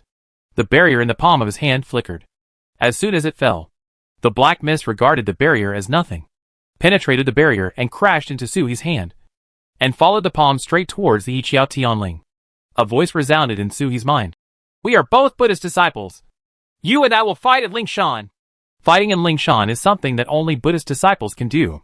Just like in the Dong'an Mountain, the three-phase monk and the Buddhist monk Lingshan fought. Outsiders only see the Buddha's light shining peacefully, but they don't know that there is danger inside. After the Battle of Fengzhou, Suhi was branded with the seal of Gu Jingjai. In terms of identity, he was a serious Buddhist disciple of Gu Jingjai. If the Bodhisattva normally invites a fight, it will be a fight at Lingshan. Only a devil would agree. In any case, his dharma cannot be compared with that of Mahavatar Bodhisattva. Mean! He knew that when it came to Jifeishue, Suhi would be in chaos. And when he saw the black energy and sensed the aura within it, he would try his best to block it. He then invited Suhi to accept the invitation to a martial arts fight in Lingshan, pretending to be black. You and me! Let's fight in Lingshan! A loud voice resounded throughout his consciousness. The imprint of the Buddha left by Gu Jingjai shined brightly on Suhi. An illusory spiritual mountain appeared in front of Suhi. There were 2 lotus pedestals on the spiritual mountain. On one of them, the Bodhisattva sat in lotus position, in a state of compassion. The other one was reserved for him. Is this the Lingshan fighting technique? I don't know how to fight against Suhi, but I know that dying in Lingshan means true death. But there is no way back. Suhi didn't know how to end this fight. Lingshan fighting can only be started with the consent of both parties. But in the case of Mahatma Bodhisattva, he said fighting and started it immediately. Suhi remained silent until the clouds in the Lingshan mountain rolled, and it seemed like a disaster was about to happen if he didn't go on stage. Then he raised his legs and walked towards his lotus platform. Taking one step forward, his expression changed instantly. The voice of the Bodhisattva of freedom resounded in the sea of consciousness. But for some reason, he activated the Zhenwu God tablet. The Zhenwu Emperor followed Suhi and was already in the Lingshan mountain. As soon as he came out, he ignored Suhi who climbed up to the lotus platform. Instead, he raised his sword and struck the Bodhisattva Mahavatar in the face. Not a kill. Not a click. Just like that, he used the Zhenwu sword as his arm and struck the face of the Bodhisattva of freedom on the lotus platform with a blow. With one sword, the Bodhisattva was knocked off the lotus platform. The Bodhisattva of freedom raised his head and looked at the majestic Emperor Zhenwu in front of him in astonishment. Who is this? Where did it come from? What to do? Chapter 507 Endless Hell. Buddha! In the Shunfeng Pavilion, the Bodhisattva shouted the Buddha's name, and the stone statue of the Buddha broke away from the battle and fell behind him. He performed the meditation seal of Sweezy sitting and nodding, and protected the Bodhisattva in the Buddha's seal on the palm of his hand. A swastika Buddhist inscription appears at the heart of the stone statue. It is simple and vicissitudes of life, and as soon as it appears, it reveals various Buddhist rhymes. This seal has more than one Buddhist rhyme, and it cannot be condensed by one person. Immediately afterwards, the swastika Buddha's light suddenly condensed into a bell, protecting the stone statue and the Bodhisattva Mahavatar. The Bodhisattva Mahavatar closed his eyes and fell into meditation during the battle. The true fire of the phoenix and the light of the sword fell, but could not be cut through the golden bell with Buddhist inscriptions. Fengzi glanced at the Bodhisattva protected by the Buddha statue, and moved his eyes to the swastika inscription on the chest of the Buddha statue. What an old bald ass! The Buddha statue is fake. This rune is the real treasure. It must be that generations of eminent monks used the same Buddha's dharma, and the dharma before his death was condensed to create this swastika character. So in the past, no matter how they attacked the Buddha statues, Mahavatar Bodhisattva didn't care much. As long as the runes are not damaged, there can be as many Buddha statues as you want. The old bald donkey activated the runes, and the accumulation of several generations of eminent monks burst out at this moment. This rune must not have come from the Buddhist world, but was left by the eminent monks of the ancient Jingjai and even the Xianwang world. Merely understanding Buddhism for future generations cannot be used for fighting. The only magical power is this kind of incarnation and protection. If you don't break the runes, you won't be able to hurt yourself. Fengzi gritted his teeth and turned around to see Suhi falling into stillness at the same time, suspended in midair with his wings blown by the wind, and was blown slowly. Lingshan battle! Yunyu flapped his wings in the air and looked at Suhi in surprise. Gu Luo is a true Buddhist disciple. Only true Buddhist disciples with the Buddha's seal can enter Lingshan and start the Lingshan fight. Feng Si also lowered his head and looked at Ji Feishue. Her girl. Found a monk? Why can't I think about it all of a sudden? Ji Feishue was silent for a moment without explanation. She ducked and landed next to Suhi. Gently held his hand. Intertwined their fingers. And let the true energy flow into Suhi's body along the palm of his hand. This time, Suhi's body was too long for Feng Si and the others to sense it. However, Ji Feishue could sense that Suhi was reaching his limit after the true energy fused several times. The winner of the Lingshan battle may be decided in an instant. Or it may last for several days. If Suhi's true energy is exhausted at this time, and he is forced to reveal his beast body, I don't know if it will have any impact on the fighting technique. As for whether he is a monk or not, what does it have to do with her? If she chooses him as her Taoist companion. Unless Suhi himself doesn't like it, nothing in the world can stop her. How about the monk? If she doesn't choose, then Suhi will be the master of this world. So what? Monk? Road? Demon? Beast? What's more for her? Sister sacrifice. Protector? Ji Feishue's cold voice came out, and the true energy in her hand turned into water, pouring into Suhi's body visible to the naked eye. Feng Si blinked. Ji Feishue called her sister? This guy rarely calls like this. He is really begging her. She is the only one in the world who still has this honor. She didn't even give in to her mother back then. Nizi! The battle in Lingshan is about the charm of Buddhism and the great wisdom of Buddhism. You can't help him with your facts, Yuan. Feng Si reminded. Ji Feishue didn't seem to hear it, and sent her true energy to Suhi without any reservation. Feng Si was anxious. Why didn't this girl hear about it? Not only could the alien essence enter her body, it would not be able to help her little lover, but it would require him to concentrate on refining it. Feng Si was suddenly startled when he thought about this, and looked at the pair of beautiful ladies holding hands in the air in astonishment. I saw a big red brocade book floating out and floating above the two people. The names of Suhi and Ji Feishue shine brightly on the brocade book. Under the marriage contract, the intertwined aura of yin and yang appeared. The true energy that Ji Feishue introduced into Suhi's body did not need to be refined, but actively adhered to it, allowing it to be used at will. No objection at all. Double cultivation? This is an extremely brilliant dual cultivation method. But dual cultivation is not just a matter of men and women. It is the great road to heaven that leads directly to yin and yang. This girl has been away from Shawantishan for less than a year. Not only has she found a Taoist companion, but she has also mastered dual cultivation techniques. Judging from her proficiency, this is not the first time that she has merged with the true essence of this Taoist friend. Right? Feng Si's eyes fell on the brocade book above the two of them, and he didn't know what to say. Is this a marriage certificate? The first marriage contract between heaven and earth. The names left behind are the couple for generations to come. Before I saw the marriage certificate, I was still worried that Ji Feishue would be deceived. How could she have used the double cultivation method in a year? But with the marriage certificate, there is no such thing as deception. If someone really uses her life to deceive others, she admits it. Looking at the marriage certificate, I felt a little jealous for a moment. This is not ancient. Not all couples will be recognized by the marriage book. If the marriage book recognizes the owner, then only their husband and wife's names can be included in the marriage book. This word is so ugly. Feng Si glanced at the crooked word, Suhi, on the marriage certificate and sighed. The characters are simply incomparable to his Yunyu's. Suanio flapped his wings and looked at the word, Suhi, flashing across the marriage certificate, feeling suddenly enlightened. I just felt there was something awkward about it. My name was Suhi. Is Golyu a pseudonym or a Taoist name? Suhi? He? This name seemed so familiar. He was a little distracted for a moment, recalling in his mind where he had heard this name before.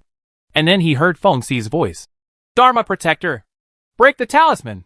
Feng Si let out a cry of phoenix, and a line of snow on his body swayed in all directions, protecting Ji Feishue and Suhi. And at the same time, he attacked the swastika characters one after another. Deciphering runes, such a brain-consuming task, is not her field.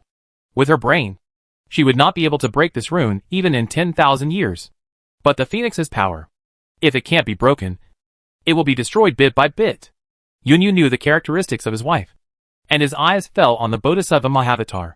His wings and runes were revealed, filling the screen instantly.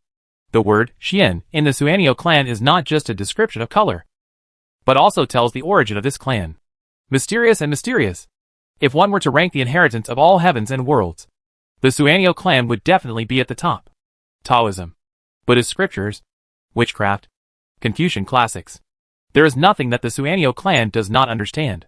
Yun Yu's elegant scholarly aura was not for nothing. Naturally, he would do things like this that test one's knowledge and brain. On top of Lingshan Mountain. Snapped! Snapped! Two crisp sounds became the only sounds here. Even the Sanskrit sounds that kept coming from all directions stopped at this moment. As if he couldn't believe it. The Bodhisattva Daizai was stunned for a moment. And then looked at the Taoist who was sent to his feet. The Taoist's mysterious robe seemed to be woven with starlight. And the power of the stars was incredibly powerful. After swiping his sword twice, he turned around and retreated, landing next to Su-He and standing quietly, like a puppet without any emotion. The Bodhisattva's face twitched. And when he thought of the word puppet, all the bones in his body seemed to be growing bone spurs. Unable to sit still, the Bodhisattva Great Freedom moved his eyes away from Emperor Jinwu and looked at Su-He again. Buddhist disciples who practice Taoism will go to the endless H.L. He mistook Emperor Jinwu for Su-He's Dharma. And other than the Dharma, he couldn't bring anything else to Lingshan. In Lingshan, the Lingtai is a square inch, and no foreign objects can enter it. He was so familiar with Lingshan that he couldn't be more familiar with it. The old monk Gu Jingjai stayed outside his paradise in the west. And from time to time, he would drag him into Lingshan to fight. He even fought with him for 30,000 years in the Lingshan mountain. With the shout of the Bodhisattva Mahavatar, the spiritual mountain illuminated by the Buddha's light suddenly changed. The sun fell. The abyss appeared. The whole world turned into darkness. And an extremely cold aura rose. Ghosts climbed up from the ground one after another. Steamers, oil pans, ice and cold, fire. The spiritual mountain here actually transformed into an endless H.L. The legends of the underworld and H.L. in this world have long been erased. But it is obvious that the Bodhisattva Mahavatar is not among them. In his state, there are no secrets in the heavens and worlds that he does not know. There is an iron rope lying across it, so I can bring it to Su-He through the air. If you slander the Buddha, you will be punished forever. A voice resounded in the sky above H.L. The iron rope came through, and the Jinwu Emperor beside Su-He suddenly opened his eyes. He slashed upward with the Jinwu sword in his hand, and a starlight slashed out, cutting the iron rope and tearing apart the oppressive black cloud. Su-He was so blessed that he suddenly became aware of the Lingshan fighting technique. The battle of Dharma in Lingshan is about Buddhism. Whatever you realize can be manifested here. Metaphysical insights can be turned into real attacks. The Bodhisattva Great Self did not know where he understood the true meaning of the infinite hell. So he appeared in Lingshan and trapped and killed Su-He with the infinite hell. Being able to realize it means that as long as the conditions are right, Mahavatar Bodhisattva really has the means to create a real endless H.L. in reality. This has not been done in these years, but it is temporarily unavailable in reality. So it is embodied here. It is somewhat similar to Qianjiang Xuanjia. Qianjiang Xuanjia. Game production. Whatever you want. It's just that Qianjiang doesn't have the ability to kill in the game, and kill them all in reality. After thinking about this, Su-He's mood suddenly sank. He doesn't understand Buddhism. I know how to memorize a lot of scriptures. And now I have a photographic memory of them. The scriptures I heard casually are also engraved in my mind, and cannot be forgotten. But understanding and memorizing are two different concepts. Su-He separated a ray of consciousness, and fell on Emperor Jinwu. Emperor Jinwu was not the real Emperor Jinwu. But Baiying used the means left behind by his Buddhist amulet to condense the Xuanwu star power of 30 million years. In terms of star power alone, it is like the Buddha pond in the Buddha realm of later generations. Terrifyingly powerful. Not even under an immortal lord. But when it comes to quality, it's not the same. It is said that the use of Jinwu Emperor can only rely on instinct. He slapped the Bodhisattva of freedom twice when he appeared. But Su-He did it intentionally. And the Jinwu god statue sensed it, and took action immediately. Su-He's consciousness fell on the statue of Emperor Jinwu. He held the Jinwu sword in his hand. He looked at the dark clouds above his head, and slashed into the air with his sword. It was different from the previous passive counterattack by Emperor Jinwu. Emperor Jinwu is just a force, and does not know how to use swordsmanship. It is not an exaggeration to say that Su-He's sword with the same power would tear the heaven and the earth apart. According to Su-He's behavior at the moment, it would not be difficult to tear the heaven and the earth apart. The sword light carried stars and water waves and swept away the sky. A sword slashed away the thick fog in the sky, revealing a dark sky that was no different from the netherworld. The sky actually made Suhi feel a little closer to him. Bodhisattva Mahavatar must have seen the netherworld with his own eyes. Otherwise, he would not be able to experience such a world. Sure enough, he can reach this stage, even if the Bodhisattva of freedom is either beaten by Taizu or his wife, and can be called the gatekeeper of the immortals. His background is still incredibly profound. Suhi took a step forward and stepped down hard. A huge mountain rose up from the ground beneath his feet. It was Dongyun Mountain. All Dharma in the world is Buddhism. This was taught to Suhi by the old monk Sishan in Jingjai. Suhi can't truly master all magics, but the magical powers engraved in his bones are no problem. Not all magical powers. Only the magical powers that Suhi has his own understanding from the heart can be used here unscrupulously. Mountain God Seal. Xian Jun. Domain Clone. Tao Tai Food Technique. And Dongyun Mountain. Does the god of Dongyun Mountain really recognize him as his lord? Perhaps Suhi had a deep understanding of that land without knowing it. Dongyun Mountain is like a domain. It was used by Suhi and fell under his feet, providing a steady stream of power. The power is somewhat familiar, and this mountain actually carries the aura of Ji Feishue. Dongyun Mountain appeared and immediately repelled the aura of the infinite hell. It was stepped on by Suhi's foot and made to rise into the sky. Fight quickly. Don't ask for success but want to leave. The Lingshan fight is not a true life and death battle. Victory and defeat are determined but rarely life and death. You can escape here. Find a way to break through Lingshan and leave immediately. The only way to achieve greater freedom is on the outside. The four of them worked together to fight steadily and gradually consume the reality he came for. Open! Suhi shouted, spitting out his sword and thrusting it into the sky, tearing outwards and tearing apart the world. Driving Dongyun, he jumped along the gap and crashed out. After being knocked out of the infernal hell, Dongyun Mountain was suspended in the air, and Suhi was stunned. After exiting the hell, there is another hell, like an endless loop of rooms with no way out. Amitabha! It turns out that my Taoist friends don't practice Buddhism and don't even know the essence of Lingshan Dharma. The voice of the Bodhisattva Great Freedom rang in the sky above the infinite hell. Lingshan Dharma fighting is not a competition of force. It is about breaking the opponent's Dharma. If there is a competition of strength, the magical powers used in Lingshan are all Buddhist monks who have understood Buddhism and used the power of Lingshan to condense here. That is the power of Lingshan. Who can compare with it? Lingshan is the origin of Buddhism and was left by the Buddha. There are even rumors that Buddha transformed himself into a spiritual mountain. How to break it? Suhi also discovered the problem. He stood in midair but didn't know what to do next. You cannot use force to overcome skill. You must understand the Buddha's Dharma of the Great Self and find a method that is not enough to break it. Su Helion, the Great Self, does not understand the composition of the endless H.L. How can it be broken? Just when I was at a loss, the voice of the toad in my heart came to mind. Turtle boy, where is your consciousness? Why can't I reach where you are? Are you okay? Suehua sat on Suhi's shoulder with a solemn look on her face. It could sense that Suhi's consciousness was no longer present, and that all consciousness was no longer present, as if his soul had left his body. It's like going to the mysterious world, but it can't reach it. Not good, Suhi responded dully.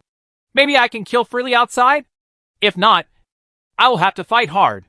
The power in the infernal hell has begun to gather, as if a giant beast is about to awaken.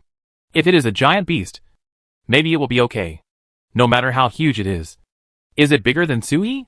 But this awakening is like heaven and earth. The whole H.L. will wake up. Killing! Toad's voice was clear, and then a picture came into Suhi's heart. Ji Feishue pulled him, and her true energy continued to flow in. The Phoenix priest attacked the stone statue of Buddha one after another, and the swastikas on the stone statue flashed. Next to him, Grandpa Suanio was already submerged in the ocean of runes, trying his best to analyze the methods of the Bodhisattva of freedom. There was smoke billowing overhead. His eyes almost fell into madness. No, not yet. He tried everything, but he couldn't break the rune after all. Suhi glanced at the swastika text and saw through it instantly.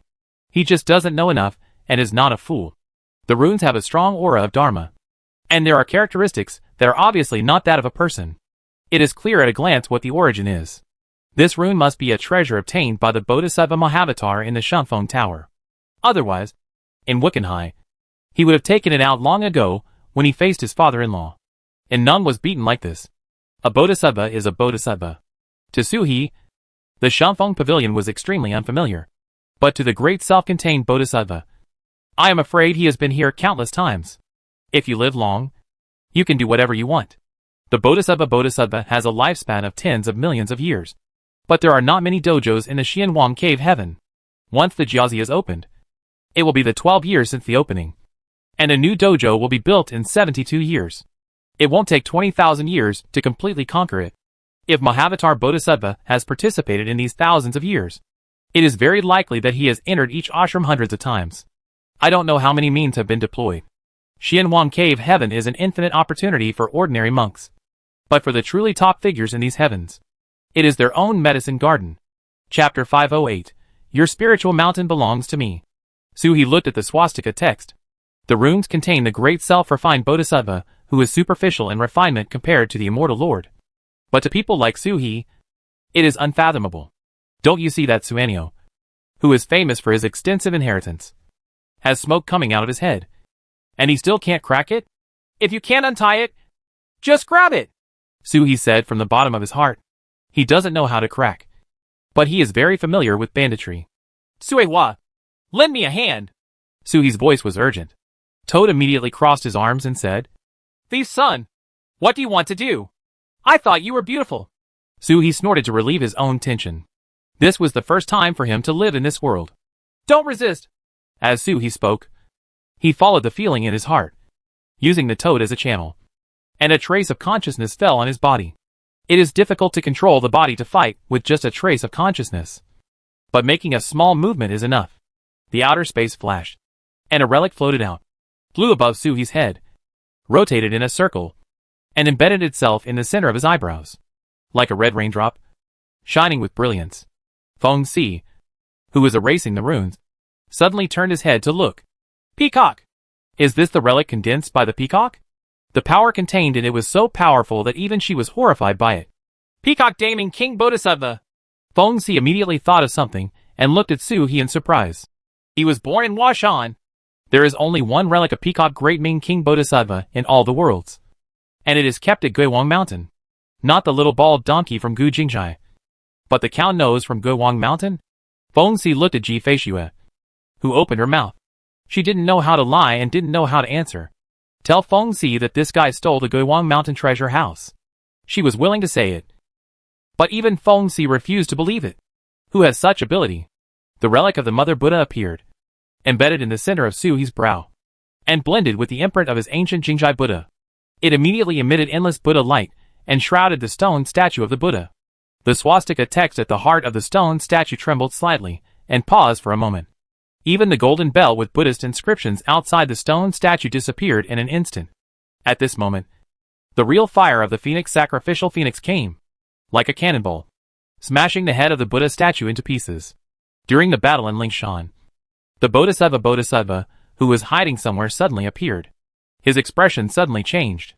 Something went wrong with the amulet.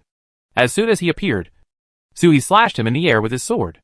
I can't break the Bodhisattva's infinite hell, and the Bodhisattva will try to break my swordsmanship.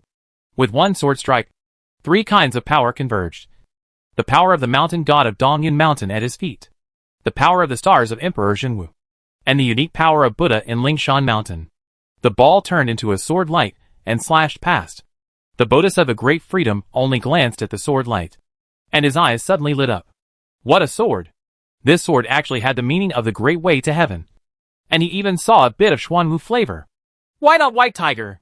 Didn't the murderous aura of the White Tiger in the Tian clan enter this child's body? Do you still want to follow the ancient path? Practice Xuanwu body protection, and kill enemies with White Tigers. Fellow practitioners of two holy beast avenues? Humans cannot cultivate into holy beasts, but they can understand the path of holy beasts. Just like the monk's cave world, and the world inside the world of mythical beasts.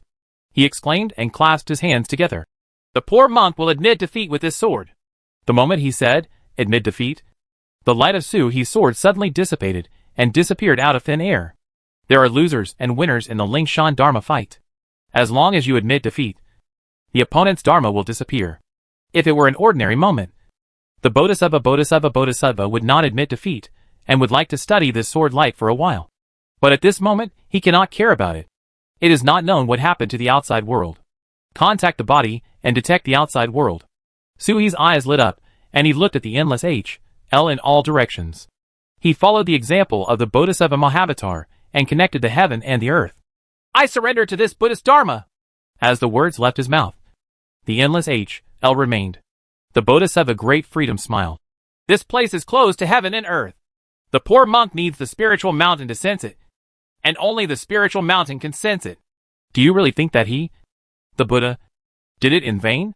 Suhi was silent. This was felt at the moment when heaven and earth were linked together. The great Bodhisattva occupied a piece of heaven and earth in Lingshan. In a Lingshan battle, if you meet the great freedom Bodhisattva, unless you can dominate the land like him and become the king, you will naturally be at a disadvantage. We can only rely on Dharma to win. There is no way to admit defeat. No wonder Suhi couldn't find a way out. To the Bodhisattva Great Freedom, it is just an ordinary battle. But to Suhi, winning or losing means the difference between life and death. A cold light flashed in Suhi's eyes, and he let out a long roar. The fairy sword in his hand vibrated. The external body roared at the same time. The relics of the Buddha Mother between the eyebrows shone with brilliance. And a peacock phantom fluttered its wings and flew around Suhi. It was only as big as a palm. But there was endless Buddha intention pouring out. The swastika characters on the Buddha statue vibrated instantly, struggling to break away from the shackles of Mahavatar Bodhisattva. They are both Buddhist bodhisattvas. One is a clone, and the other is a half-caddy of relics. But one person has no merit at all, while the other person is full of merit. Buddhist scriptures are spiritual, and you know your own choices. The Bodhisattva in Lingshan was immediately shocked and angry. Close contact with the body. Lingshan fighting is all a matter of clones. Even if the main body is being beaten, as long as a ray of consciousness is transmitted, this person can be killed. If he can integrate the main body consciousness and have stronger means, it will not be difficult to go out and kill the other three people. He contacted the main body over and over again, never forgetting the echo. A flash of light illuminated the infinite hell, obliterating the dome of hell, revealing a picture above the head. Thief's son! How dare you! A disrespectful old man! Fight with me! Gu Jingjai Buddha Zi Lingshan! A voice came from above the dome. I saw a huge chicken leg rushing into the infernal hell, with a strong smell of pepper that could not be dispersed. It smashed down, and the infinite hell collapsed. But the chicken legs also fell apart. Outsiders are not allowed to participate in the battle between the Bodhisattva Great Freedom and Suhi. I don't know how the owner of the chicken legs intervened, but that was all he had. After one blow, the infernal hell spread out, and the sky above turned into a curtain of light, reflecting a battle. In the endless sea of stars, a dragon turtle was half sunk in the waters of the sea of stars. Next to it, a white dragon and an old monk took turns hitting the middle monk, the Great Freedom Bodhisattva. Like a ball, he was beaten until he could not even maintain the majesty of the Bodhisattva. The Buddha's light on his body flickered, as soon as he made a small movement to resist. Taizu's claws pressed down. No matter what movement he made, he was suppressed instantly. Beside Taizu, Qi Long Mengshao circled around and cheered loudly. This scene is rare to see in millions of years. The old monk took a bite of the chicken leg and looked at the Bodhisattva in the middle and chuckled. Uncle Master, it's a good way to kill off greed, anger and ignorance and become the clone of the true self. But he traps me as a junior in the mortal world. Is this how Lingshan is used? If this guy's avatar hadn't been in constant contact with the main body, he still wouldn't have been able to catch the chi movement in the dark. To deal with the juniors, use Lingshan's authority so that you don't lose face. Only you have permission? The old monk snorted and spat out the chicken he had just bitten. He said, It's contaminated by the scent of the old bald donkey Lingshan. This chicken leg is useless. It's the pure peppercorn chicken legs that I only mustered up the courage to challenge once in 1,000 years. This is a promise made to someone back then, and it must never be broken. Angry, he raised his hand and slapped the Bodhisattva Mahavatar. The Bodhisattva had no expression on his face and raised his hand to welcome him. He slapped it away with his palm and saw that the old monk's palm looked like water lines, which could be penetrated with one blow. This palm did not hurt him in the slightest, but it made the expression of the Bodhisattva change suddenly. This junior plotted against my Lingshan territory. In the Lingshan mountain, the shattered infinite hell has not recondensed. Even the Lingshan mountain has changed. At the moment when the old monk's Buddha's palm intersected with the Bodhisattva of freedom, rays of Buddha's light condensed in the Lingshan mountain and turned into boundary monuments. On Lingshan Mountain, Suhi jumped up, took a glance, and immediately knew the purpose of these boundary markers. Of the 100,000 steels in Lingshan, 10,000 exude the aura of the Bodhisattva Mahavatar, and 10,000 exude the aura of the old monk. There are still 80,000 people scattered without owners. The Zhangjia monument is located in Zhanling Mountain. Suhi's eyes lit up, and he pointed out.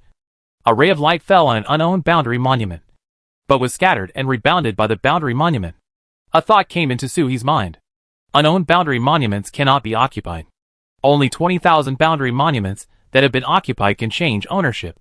No wonder the two immortal realm beings did not encroach on these 80,000 boundary monuments. Suhi looked at the boundary monument of Mahavatar Bodhisattva, and his eyes lit up. Jumping down, the expression on the Bodhisattva's face changed. He grabbed the Buddhist rhyme of Lingshan and turned it into a Zen staff. He stood up and hit Suhi. But at this moment, Emperor Zhenwu pointed his sword at him, and the sword light hit the Zen staff, stopping him. Suhi had already landed next to the stone tablet. Looking at the mark left by the Bodhisattva Mahavatar on the stone tablet, he made a palm print, and a black snake appeared. He bit the mark with a gluttonous diet, and tore it down like a piece of meat. The mark is still there, and has not been torn off. The Bodhisattva of freedom blocked Emperor Zhenwu's sword with one stick, and looked at Suhi with a faint smile rising from the corner of his mouth. Ignorant. This person doesn't understand Buddhism, and doesn't know how to refine boundary monuments. As he smiled like this, he saw the old monk's boundary monument next to his boundary monument suddenly light up. Suhi was at the intersection of the two boundary monuments, intersecting with each other. The lines on the old monk's boundary steel rose with astonishing momentum, pressing against the boundary steel that Suhi had torn apart. With a burst of anxiety, the mark of the great freedom Bodhisattva on the boundary steel was suppressed and dimmed. Suhi's eyes lit up, and the spirit snake came out again, bit out, and tore off the mark completely with a squeaking sound. Then a piece of his own power fell on the boundary monument and melted into it. But it could not leave a mark. This place is a spiritual mountain, and Suhi's power belongs to the divine beast. Even though he kept saying that all dharmas are Buddhist dharma, even Suhi himself did not believe this statement. This is nothing more than an exercise of power. But Lingshan only takes true Buddhism seriously. Suhi pondered for a moment. Power had already risen from the boundary monument of the Bodhisattva of freedom next to him, and he was about to rush towards the boundary monument and take it back again. Then Suhi pointed out again. This time it was the power of his ancient Jingjai Buddha's mark. With one finger, the boundary monument flashed with light, and a mark unique to Suhi fell on the stone monument. Suhi immediately felt connected. The boundary monument was located in Lingshan, and his surname was Su. A dice fell from the sky. 4 points. Quality. Suhi's boundary monument flashed with golden light, transforming from an ordinary stone monument into a jade monument. Immediately afterwards, the 6 stone steels surrounding the jade steel collapsed instantly, and the land was snatched away by the jade steel. The jade monument descends, and the stone monument retreats. Territory +6. 3 pieces belong to the Bodhisattva Mahavatar, and 3 pieces belong to the old monk. Fairly tight. In the sea of stars, the Bodhisattva laughed loudly as he looked at the old monk, with a mocking look in his eyes, as if he deserved to steal the chicken but not lose the rice. The stone tablets he and the old monk occupied on Lingshan Mountain had reached their own limits and could not occupy the others. In thousands of years, no monk has ever had a place among them. Suhi was an accident. At this moment, the clone is on par with him, and the main body is being beaten, and there is no way to care about it. The old monk also cooperated to reveal that the stone tablet was an ordinary Buddha who was not even qualified to see the stone tablet. The old monk rubbed a small planet and wiped his oily hands, and laughed. That is the monk's own family. I can get my boundary monument back with just one word. The Bodhisattva Great Freedom stopped talking. Then he curled his lips and sneered. At worst, after this disaster, he could fight the thief openly on Lingshan Mountain and snatch back the stone tablet. He occupied the boundary monument, but he couldn't avoid the battle at Lingshan. The boundary monument was competing, and he couldn't refuse. He can't escape from heaven to earth in all the worlds. As he was thinking like this, he saw that Suhi had taken advantage of the situation, and the jade stone tablet actually lit up again, and a ray of Buddha's power pressed against the other stone tablet of the Bodhisattva Mahavatar next to him, with 4 times the quality of the stone. In an instant, another dice slipped away, Above the sky, the avatar consciousness of the great freedom Bodhisattva roared and knocked away Emperor Jinwu and rushed down. He waved his Zen staff and hit Su-He. But at this moment, his expression suddenly changed. In a flash of consciousness, he escaped from Lingshan. When Bodhisattva opened his eyes, he saw the runes on the stone statue and broke away. He leapt in an instant and bumped into Su-He's eyebrows. The Bodhisattva is furious. And this official will be killed. Steal his things again. The swastika characters disappeared. Feng Si and Yuanyu's icy attacks fell instantly. And a loud noise smashed the Buddha statue behind the Bodhisattva of freedom to pieces. Without the swastika characters, the stone statue is just an ordinary stone statue. The Bodhisattva assassin stood up, turned around, and walked away without stopping again. This is a dead place. If you stay here you will perish. He ran away. But he heard a phoenix cry. And another bright moon rose. The moonlight shrouded him, and instantly imprisoned him in place. Feng Si and Yuanyu flapped their wings to kill him. Ji Feishu had turned to look at Su-He. But she didn't see Su-He waking up, and her eyebrows knitted together. He pulled Su-He back and escaped from the battle circle. Then a totem emerged from Su-He's eyebrows. The fairy is going to kill the ZZ. Turtle Boy does not need a guardian. He is robbing the ZZ's treasure. He can wake up at any time. Without the restrictions of the great freedom Bodhisattva, Su-He could withdraw from Lingshan. Ji Feishu said nothing. She let go of Su Helian's foot and stepped on it. She thrust the sword straight into the battle and pointed directly at the Bodhisattva. Her moves were fierce and murderous. The ZZ has been chasing them for more than a month. Starting from Ku Rant's physical body until now. Should be killed. In the spiritual mountain, Su-He looked at the sudden disappearance of the Bodhisattva and laughed. The dice fell, and one boundary monument turned into 3. Instead of grabbing more territory, there were 2 more boundary monuments on the original territory. His control over the territory was like an arm and a finger in an instant. If you have something in mind, realize it immediately. The great freedom Bodhisattva in the Sea of Stars frowned and was surprised. What method did this young man use to reunite the boundary monument? The reincarnation of Buddha? Lingshan was left by the Buddha, and all the boundary monuments were set up by the Buddha himself. Who else but the Buddha can regenerate the boundary monuments? As for the stone tablet turning into a jade tablet, it's easy to say. Perhaps it was because the young man's Buddhist method of refining the boundary tablet was of too high a level. Ji Tianxin? The Bodhisattva Mahavatar suddenly thought of that madman, who could seal him out of the Buddha's kingdom.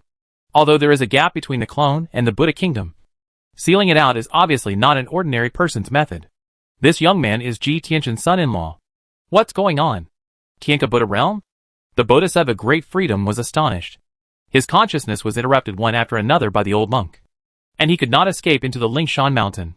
He watched helplessly as Su-He snatched 100 stone tablets from him one by one before he stopped. When the limit is reached, every time a Lingshan stone tablet is grabbed, a projection will be formed in the sea of consciousness, exuding Buddhist charm. Enhance his consciousness. 100 stone tablets were Su-He's limit at the moment, and his mind would not be able to bear any more. Too much is never enough. Although the meal is beautiful, there will be times when you are full. Su-He looked at the boundary monuments all over the mountain. On one side was the territory of the old monk, and on the other side was the territory of the Bodhisattva Mahavatar. He forcefully inserted a small piece into them. There are only those 201 places, but the territory is there. Their identities are completely different. Standing in their own territory, they feel like the Lord of heaven and earth. In the future, Lingshan will fight with others and bring people in. The enemy will not die until the enemy is killed. And Su-He will never stop. Su-He laughed loudly and stepped on it. The boundary monuments all over the mountain disappeared and returned to the Lingshan mountain where he first came in. He accepted Dong'an mountain and escaped from the Lingshan mountain in a flash of consciousness. His body faintly opened his eyes. Looking forward, he saw the clone of the Bodhisattva of freedom, which had been beaten to pieces. Yuanyu and Ji Feishu had fallen down and were standing next to Su-He. The sky and the earth are filled with azure blue phoenix fires dedicated to Grandma. Wherever the flames pass, they are covered in ice for thousands of miles. Seeing Su-He wake up, Yuanyu nodded and said lo, explaining the current situation to Su-He. When the ZZ escaped from Lingshan, it was as if he had admitted defeat. His consciousness was damaged and he was attacked by us. Unfortunately, The Bodhisattva is still a Bodhisattva after all. Even if he is just a clone, it is difficult to kill him. He looked at Feng Si in the battle. If there is another fire phoenix here, and the true fire can blend with the true fire of Si, and form the yin and yang trend, it will be successful. It's a pity that something happened to the Dragon Turtle clan this time. I'm afraid that none of the 4 spirits participated in the Xianhuang cave heaven. They only came in, with the help of the Xianhuang order to escape. And a phoenix true fire. Ji Feishue and Su He looked strange at the same time. Yunyu didn't know why. But he saw Su He jump up, and let out a long roar. The pure golden phoenix fire on his body ignited like a bright sun. While the grandma was stunned, Su He crashed directly into the battlefield. And the 2 real fires merged instantly without any rejection. Yunyu looked at it with a clear look in his eyes. Sure enough, there was no rejection. Chapter 509 Su He, huh? Is he going to cause trouble at Shangxiandai? Feng Si was stunned. In the case of Ji Feishue, she can accept the human form of a phoenix. A peacock. But to be able to use the phoenix true fire, it must have passed through the phoenix nest inheritance site and ignited one's own phoenix mountain. But there are countless phoenix mountains in Phoenix Nest, and she knows every one of them. Even if the phoenix has fallen, she also knows which senior it belongs to. What is the situation with this person in front of me? Jingxin! Kill the clone of the Great Freedom! She was confused. And Suanio sent a message. Yunyu asked her to mute her voice. But his own voice was faintly unsettled. Feng Si came back to his senses instantly. And in cooperation with Su He, the 2 phoenix true fires merged together. Water and fire complementing each other. And creating a violent force. It turned into an emerald green phoenix. Screamed and crashed into the Bodhisattva Mahavatar. Like a swallow returning to its nest. It crashed directly into the chest of the Bodhisattva Mahavatar. Then he disappeared and disappeared. But Su He knew it was still there. The feeling of ice and fire intersecting and burning all things not only did not dissipate, but intensified. Opposite him, the ferocious expression of the Bodhisattva Sutra suddenly calmed down.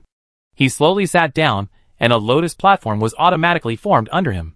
The Bodhisattva sitting in lotus position, with a solemn appearance and a look of sorrow, said, Amitabha! Congratulations to all the donors. You have got your wish. It has been thousands of years since he attained enlightenment, and he has never experienced the feeling of death. But in just over a month, I experienced it twice in succession. Kuran's physical body was okay. He was originally occupying the corpses of others, and his consciousness returned after dispersing the corpses. This time, with the thoughts of greed, anger, and ignorance, I condensed my clone. But it turned out to be my true self. There was no difference between him and his real body. The impending death actually gave him a strange feeling, gained great freedom, and calmed down all kinds of distracting thoughts. Amitabha! Mahavatar Bodhisattva recited the Buddha's name again. The clone of the real body is in the lower realm and wants to do great things. But it is not because of his lack of dedication or low ability. No matter what. He never thought that Ji Tianxin would show up. Let alone that Ji Tianxin had the means to destroy his Buddhist kingdom. The Buddhist kingdom has been destroyed. And even the original body cannot be restored. It will only be a matter of time for these 4 people to perish sooner or later. He had just entered the Xianhuang cave heaven, and the Buddhist kingdom had just stabilized. So he immediately hunted Ji Feishue. But he was still outnumbered. Su He and Yunyu arrived at the right time. Yunyu and Ji Feishue had already jumped up. And together with Su He and Feng Si, they surrounded the Bodhisattva in all directions to prevent the trapped beast from escaping. The Bodhisattva closed his eyes, and his body began to collapse from his chest. A collapsed hole was formed in the collapse, and a small phoenix bird circled and sang inside. The true fire of the phoenix ignited around the Bodhisattva Mahavatar. Like the end of a star, it gathered inward little by little, melted and condensed in the Sanskrit sound, and turned into a golden relic. It was only at this moment that the emerald green true fire phoenix extinguished and dissipated, and the relics were suspended in the air. The 4 of them breathed a sigh of relief at the same time. Great freedom did them no harm. Even though Feng Si and Yunyu were imprisoned, they were not harmed. But this is the Lord of the Buddha realm, the true top existence in all heavens and realms. Even just a name can make everyone breathless. Ji Feishue looked at the relic. Still cold. The black bird flapped its wings, elegantly as usual, and only Su He grinned. It is said that he was hunted by the Bodhisattva Mahavatar for a long time. But in the end, he made a fortune. The swastika characters and the Lingshan Boundary Monument are the only treasures in the world, as well as a Buddha seal that can be transformed into a mountain. After all, it's an advantage. In particular, the relationship between Ji Feishue and Ji Feishue has improved by leaps and bounds after being chased by the Bodhisattva Great Freedom. So he can hold Ji Feishue's hand no matter what. Even an occasional hug won't cause resentment. The dust-free sea and the coming of the power of heaven and earth did not drive him out of this era. Heaven and earth bear witness. He must have a very important weight in Ji Feishue's heart. It's just that the power of heaven and earth is so powerful that his stay in this era is cut off in half. If he doesn't set an anchor, so he will have to be thrown out in 2 years at most. With a flash of thought, so he walked towards Ji Feishue. With Feng Si and Yun Yu around, it's hard to show off the beast's body. But Ji Feishue's true essence couldn't help him last long. So he went to hide in his wife's inner world first. At this moment, a soft cry came from the void. Immediately afterwards came the Buddha's name. The golden light flashes on the relic of the avatar of the Bodhisattva Mahavatar. The four of them instantly felt as if they were facing a formidable enemy. With the mountain god seal, Phoenix True Fire, and Sword Chi appearing at the same time, I saw a phantom that seemed real or illusory. Appearing above the relic, the Bodhisattva is sitting quietly on the lotus platform, holding flowers and teaching the Dharma. He is no longer the novice monk he was before, but the true Bodhisattva Mahavatar. That soft sound came from his mouth. Bald donkey. Centipede worm. In an instant, for attacks hit Mahavatar Bodhisattva at the same time. But at the same time, they penetrated the body of the Bodhisattva Mahavatar, collided in midair, and exploded. The phantom of the Bodhisattva is not affected by anything. Instead, for attacks woke him up, and he nodded slightly. That's it! Amitabha! The poor monk is dead. Fellow Taoists, how can you kill a dead person again? As the Bodhisattva spoke, he turned to look at the two birds and two people surrounding him, and laughed. Thank you all for your help. My original body is filled with greed, anger and ignorance. Can I cut off the impetuousness and achieve my true self without going through life and death? Only today did I know the power of the original body, and I am afraid that the death of the clone has been planned for a long time. He knew that he was a combination of greed, anger and ignorance, and had a very bad character. He would definitely cause trouble for this young couple, and his death was inevitable. I just never thought that I would really die in the hands of this junior. The main body originally thought that Ji Feishue had been removed from the wanted list by the Dragon Clan, so the Dragon Clan would naturally not ignore her. The origin of that young man is even more mysterious, and there may be someone powerful behind him. Amitabha! Once you enter nirvana and eliminate greed, anger, and obsession, you will be the poor monk's true self. The poor monk is going to the immortal platform to be resurrected. See you all fellow Taoists in the next year? Bodhisattva smiled and said, You will help the poor monk achieve enlightenment. The poor monk returns a great gift to you all. Yun Yu's eyes suddenly changed. Back off! He shouted hurriedly, but it was already too late. He saw the illusory Bodhisattva holding his own relics with his hands. With a slight twist, the relics exploded. The huge Buddha power swayed in all directions. But instead of turning into an attack and rushing towards the four people, it scattered and hit the rocks, lakes and sea below. Gather! Yun Yu screamed. So he jumped towards Ji Feishue. The Bodhisattva of freedom had just been besieged. The distance between him and Ji Feishue was more than 30 miles. For Su He now, they were literally face to face, and they could reach him without even taking a single step. But at this moment, like an infinite distance, the power of the Bodhisattva's relics hit the mountains and rivers, and a hurricane suddenly rose, spinning among the four people, dragging the four people in like a northern ghost. The phantom of the Bodhisattva was suspended in midair, but was not affected by the hurricane. His face made a compassionate look, and he shook his head slightly as he looked at the four people. Age is a good thing. With more experiences, there are no secrets in this world. Just like anyone in the Shanfeng Tower, they can trigger the hurricane in the Shanfeng Tower by sacrificing their own strength and having the courage to die. The difference is just that the wind force is different due to different strength. If you fall into a hurricane, you will be teleported immediately, but you don't know where you will be teleported. The main body not only predicted that he would die, but was even afraid of secretly encouraging and instigating him to die. But I can only die in Xianwang Cave Heaven. When you die here, greed, anger, and ignorance melt into a furnace and become an independent soul. By borrowing the unique ancient atmosphere of the Xian Huang Cave Tiansheng Immortal Platform, you may have a chance to open the Immortal Gate after resurrection. If he opens the Immortal Gate and merges with the main body, the main body will have a chance to truly realize the Immortal Lord. It is not the fighting power of the Immortal Lord at this moment, but the real Immortal Lord, who is immortal and will live forever. This is the real reason why the body condenses him. It was also a secret that was only known at the moment of death. The main body has never caught up with the good times in this life. When he was born, it was the end of ancient times, and no one in heaven and earth was allowed to open the fairy door. According to the talent and understanding of the Bodhisattva Mahavatar, he will definitely become an immortal in ancient times. The Bodhisattva Great Freedom looked at the 4 people swallowed by the hurricane and said the Buddha's name again. The hurricane will not hurt people. It will only teleport people to different places. The 4 people cannot gather together, so the threat to him is very small. As long as you wait for a year in the Shunfeng Tower, the Xingxian Terrace will be opened and you can immediately escape to the Xingxian Terrace. No fighting is allowed in the Immortal Platform, and no one can do anything to him. In less than 10 years, he will be able to regroup his body. By then, these 4 sons will be killed and chopped into pieces at will. The poor monk will add a little more fun to the adventure of the Shunfeng Tower for the 4 fellow Taoists, the Bodhisattva of Freedom said in a clear voice. Snapping down, the stone statue, which had been shattered all over the ground, flew into the air and crashed directly into Ji Feishue.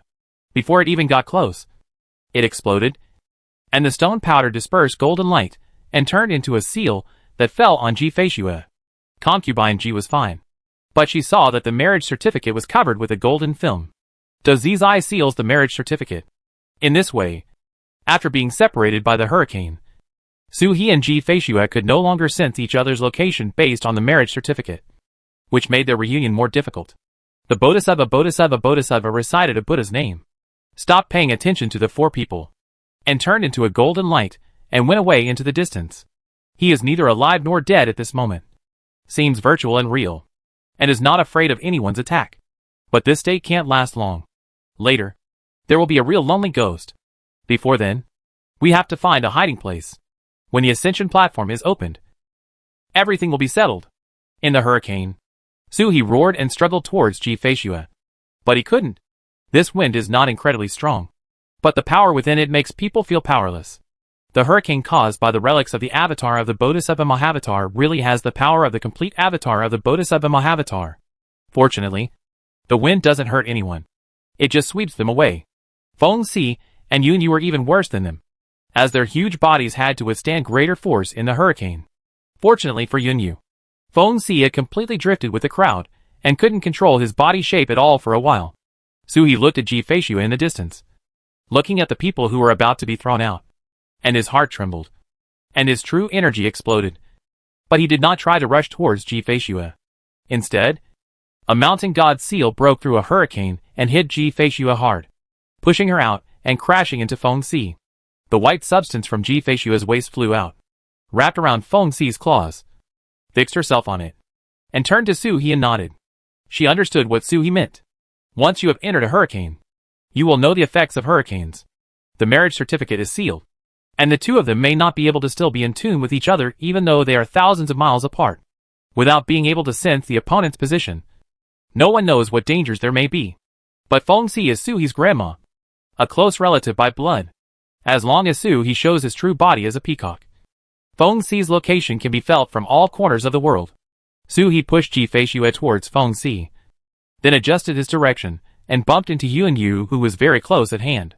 Then the world spun and the whole world became distorted. In an instant, the space stretched and the hurricane disappeared. He stabilized his body shape and was no longer where he was before. Next to Yun Yu, a bird chirped, and a light flashed in his eyes. "The Great Freedom wants to become an immortal," he suddenly said. Su He looked away from the surrounding landscape and looked at his grandfather in shock. "What?" Suanio flapped his wings and breathed heavily. "The state of Great Freedom is very much like the spirit body recorded in our clan. He wants to use the immortal platform to resurrect, so that this clone can open the immortal gate and become a true immortal. It is said that the previous generation this is how Taoist masters become true immortals," Suanio said, frowning and shaking his head. "But the spiritual body is only found in Taoism. The Great Freedom is the Buddha of Buddhism. The path of cultivation is completely different. How to achieve the spiritual body. Yunyu fell into deep thought as he spoke, and then suddenly said after a while, Buddha country? The avatar of the great self-contained Bodhisattva. The Buddha's kingdom has been specially treated by his true body? Suhi shook his head. Impossible. My father-in-law showed up earlier and beat that great freedom half to death. The Buddhist kingdom was almost destroyed. If it is a Buddhist kingdom that has been handled by the Great Self, it cannot be damaged. As Suhi spoke, he pointed out and retraced the scene, showing the scene of the father-in-law's destruction of the Buddhist kingdom. Suanio showed an expression that was indeed true, and he smiled bitterly. If it were not for the Buddhist kingdom that was personally sacrificed by the Bodhisattva Great Freedom, it would have been shattered by Senior G's attack. Suhi was stunned. For a moment, he felt that he had been convinced by Yunyu. That makes sense.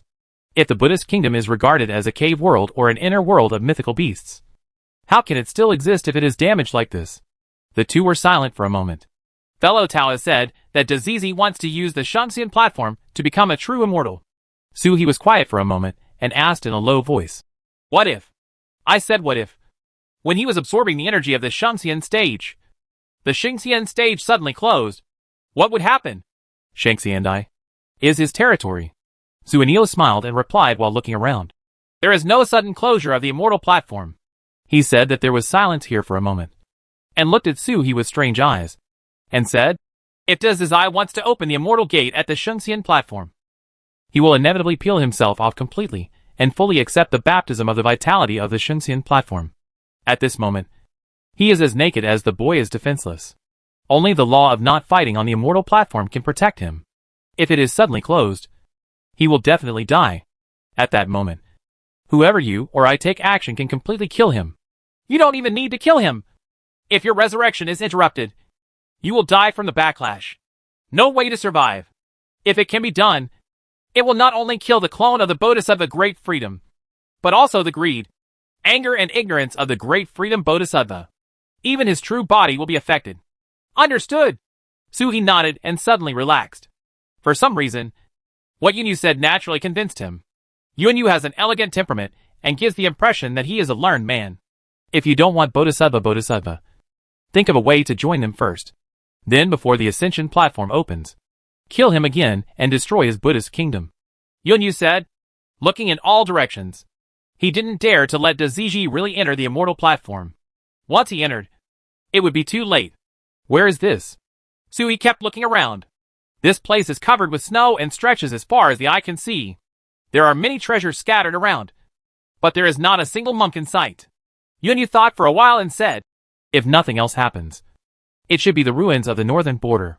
Seemingly knowing that Suhi didn't understand, he said understandingly, According to the clan records, the Taoist master of Tingfeng Tower should be the legendary Northern Wind Master of Heaven. It is very reasonable to guard the Northern Territory and create a Northern Territory relic in his own Taoist temple. Seeing Suhi's confused eyes, he smiled again and said, Heaven has the Central Emperor, who is what we often call the Emperor of Heaven. There are also the 4 emperors, who are the holy beasts of the 4 directions. There are also the masters of the 4 realms. They control wind, rain, thunder and lightning, and their paths are towering. Even in heaven, he is a top power. Lord of the 4 realms. Wind, rain, thunder and lightning. Thunder King of the West? Suhi blurted out. What his grandfather said reminded him too easily of the one who suppressed the dark clouds in the netherworld. Huh? Yunyu looked at Suhi in surprise. Do you still know the Thunder King of the West? He smiled. That is one of the lords of the 4 realms. And Tingfeng Tower is the dojo built by the Northern Wind Lord. The Shengxian Terrace here may be different. Otherwise, Mahavatar Bodhisattva would not choose to be here. Suhi was surprised. Is the Thunder King of the West so powerful? It sounds like it's just below the 5 great emperors. Wrong. Suhi looked at Yunyu. Fellow Taoist knows a lot about the secrets of this world. Even Uncle Luo and Uncle Lei don't know about the story of Heavenly Court. And it's not recorded in the inheritance of the Dragon Turtle clan. How come the Suanio clan knows it so well? Yunyu smiled. The Suanio clan is under the control of the Taisher of Heaven, so they naturally know many secrets. At the moment, Suanio and Bai Zai seemed to have no contact with each other. But back then, the entire Suanio clan was Bai Zai's subordinate. At this point, the look he looked at Suhi became even more wrong, and his voice actually trembled. The Suanio clan has an unbelievable number of secrets from the heavens. For example, there are historical records in our clan that our clan has secrets from the heavens. A proud man can break through the long river of time and travel through the past and present. As he spoke, his eyes were fixed on Suhi, observing his every move, not even the smallest movement. Suhi was startled and opened his mouth. I heard my grandpa whisper, "You hit the Bodhisattva before, except for the last mountain god seal, which was not hit because the Bodhisattva was illusory and misty. The rest of the moves were sure to hit. Was it the power of time?" Suhi was stunned. When did Grandpa start to secretly observe him? Suanio's eyes were shining with excitement. Suhi's performance is really exciting. His voice was trembling. I can sense that your state is not right. Is your human body not your true form? If so, do you know where Asi and the others are at this moment? There is a crisis in Tingfeng Tower. There are many forbidden areas. Even if you enter the 7th level of Kaitian by mistake, you will die. If someone really could influence time and find out some things, would it be easy? Right. Suhi said nothing and was stunned for a long time. This is the first time anyone other than insiders has guessed. There is someone in the Suanio clan who can break the long river of time. Yunyu is Peacock's grandfather. And it is not an exaggeration to say that Suhi is a descendant of the Suanio clan. There is no distinction between the maternal and paternal lines of mythical beasts. Grandfather and grandfather have equal status. Suhi suddenly laughed. Now it's better. You don't have to rack your brains thinking about how to hide yourself. There was still a hint of worry just now. But with the support of Ji Feishua's true essence, her personal time has reached its limit, and she doesn't know what to do. Now Grandpa saw the clues, and there was no need to hide it. Suhi smiled and shook his head slightly. His body flashed and turned into a peacock, flapping its wings and flying next to Yunyu. The peacock looked up at the black bird, but he saw that Yunyu had even forgotten to flap his wings, and his beak opened in surprise. He looked at Suhi in disbelief. After a long while, he swallowed dryly, looking at Suhi again. Not only was he not getting better, but his breathing was getting heavier and heavier. My ancestor Suanio. He thought that Suhi was a visitor from across time and space. But even if he fantasized about it, he wouldn't believe it. How could he encounter such a truly confidential matter in all the worlds? If it is true, he keeps giving himself psychological hints, so he should be able to accept it. But what was the feeling of being connected to his blood that Suhi exuded? Previously, I just thought that if Suhi was the legendary black bird, he might have embarked on a similar path to him, breaking through the limitations of his own bloodline and advancing to the 7th level of Kaitian. That's why there are peacock wings. Therefore, the true fire can blend with the true fire of Feng Si. Rumor has it that Suanio was also a descendant of Phoenix from eternity ago. But it took so long that no connection can be found in the bloodline. But Yunyu knew that this was not groundless. The Suanio clan could only reach the 5th level of open heaven. But he broke through the limit and reached the 6th level of open heaven. He even embarked on the path of pursuing the 7th level of open heaven. I once thought Suhi was a comrade, but not blood relatives. His breathing became heavier and heavier. Even if the rumors from heaven and earth become reality, is he still his son? This feeling of blood connection is too close and will never be far away. Either a grandson or a grandson. He breathed rapidly and looked at Suhi, feeling at a loss for a moment. Chapter 510 God wants to kill him. It is difficult for outsiders to imagine what it means for a divine beast to suddenly have a descendant of its bloodline. To describe it, Suhi said he wanted stars. Yunyu immediately rushed out of the Xianwang cave sky, rushed into the sea of stars, and tried his best to pick the most beautiful stars for him. No wonder she felt inexplicably close to Suhi before. She had just met him, but she had already allowed him to ride on her back. She had doubts, but she only thought that she was facing a junior of the same race and allowed him to be more arrogant. It was natural. Just like Yaya can even climb on Taizu's back without restraint. Suppressing all heavens and all realms is for all heavens and all realms. What does it matter to my own clan? In Yaya's eyes, Taizu, Lei Yi, and Luo Yi are just old turtles who can act coquettishly. Yunyu took a deep breath and tried his best to suppress the shock in his heart. Meditate! Fair meaning! He suppressed his beating heart and watched Suhi try his best to display the majesty of his ancestors. Little guy. Hello, Grandpa. He just opened his mouth and wanted to ask about Suhi's specific identity. When Suhi opened his mouth, the words Grandpa broke his defense instantly, allowing him to adjust his state of mind for a long time. and he lost control in an instant. Okay. Okay. Children. Grandchildren. Okay. Low. His wings suddenly moved without knowing how to dance. And his two paws danced. His elegant temperament floated to the sky. Thinking of something, he grabbed his claws in the void, opened his own derivative space, and grabbed all kinds of treasures one by one. Ganoderma lucidum that has been around for thousands of years. The fountain of youth in the far north. The best bamboo rice grown by one's own hands. He took it out all at once and handed it to Suhi as if to please. Grandpa doesn't need to be like this. Suhi laughed.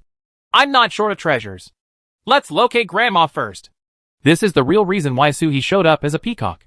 Yunyu nodded immediately, but did not take back the treasures he took out. He stuffed them all into Suhi's arms. Looking at Suhi, his eyes almost softened. The Suanio clan is thin.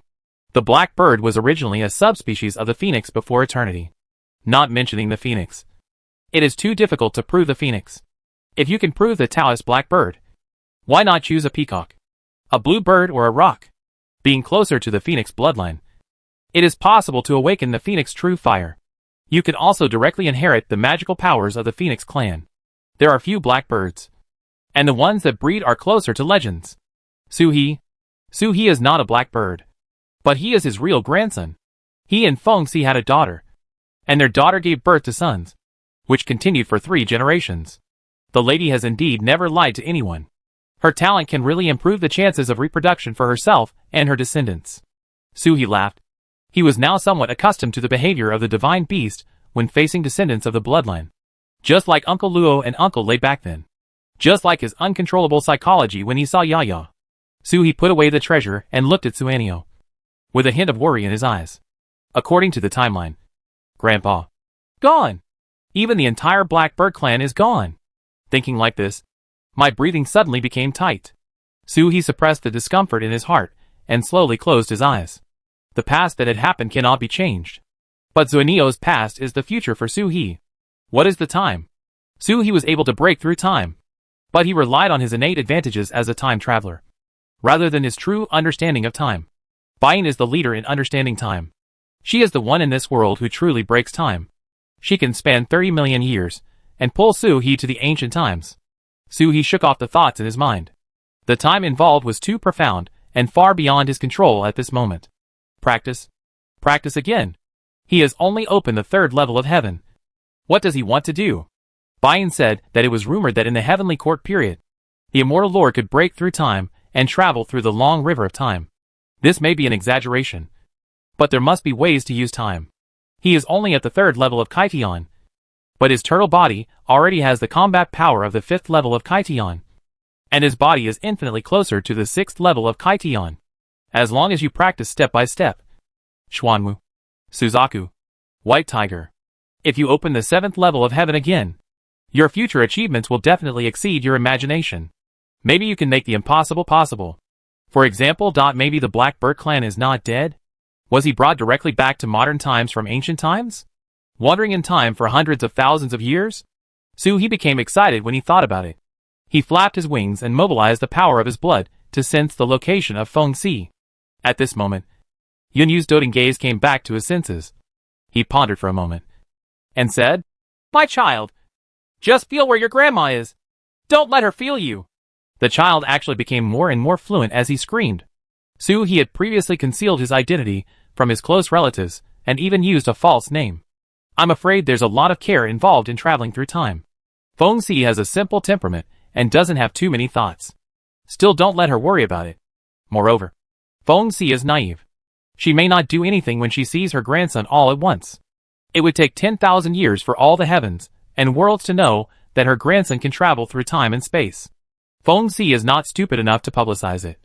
Or even it is normal to risk your life to hide secrets for your grandson.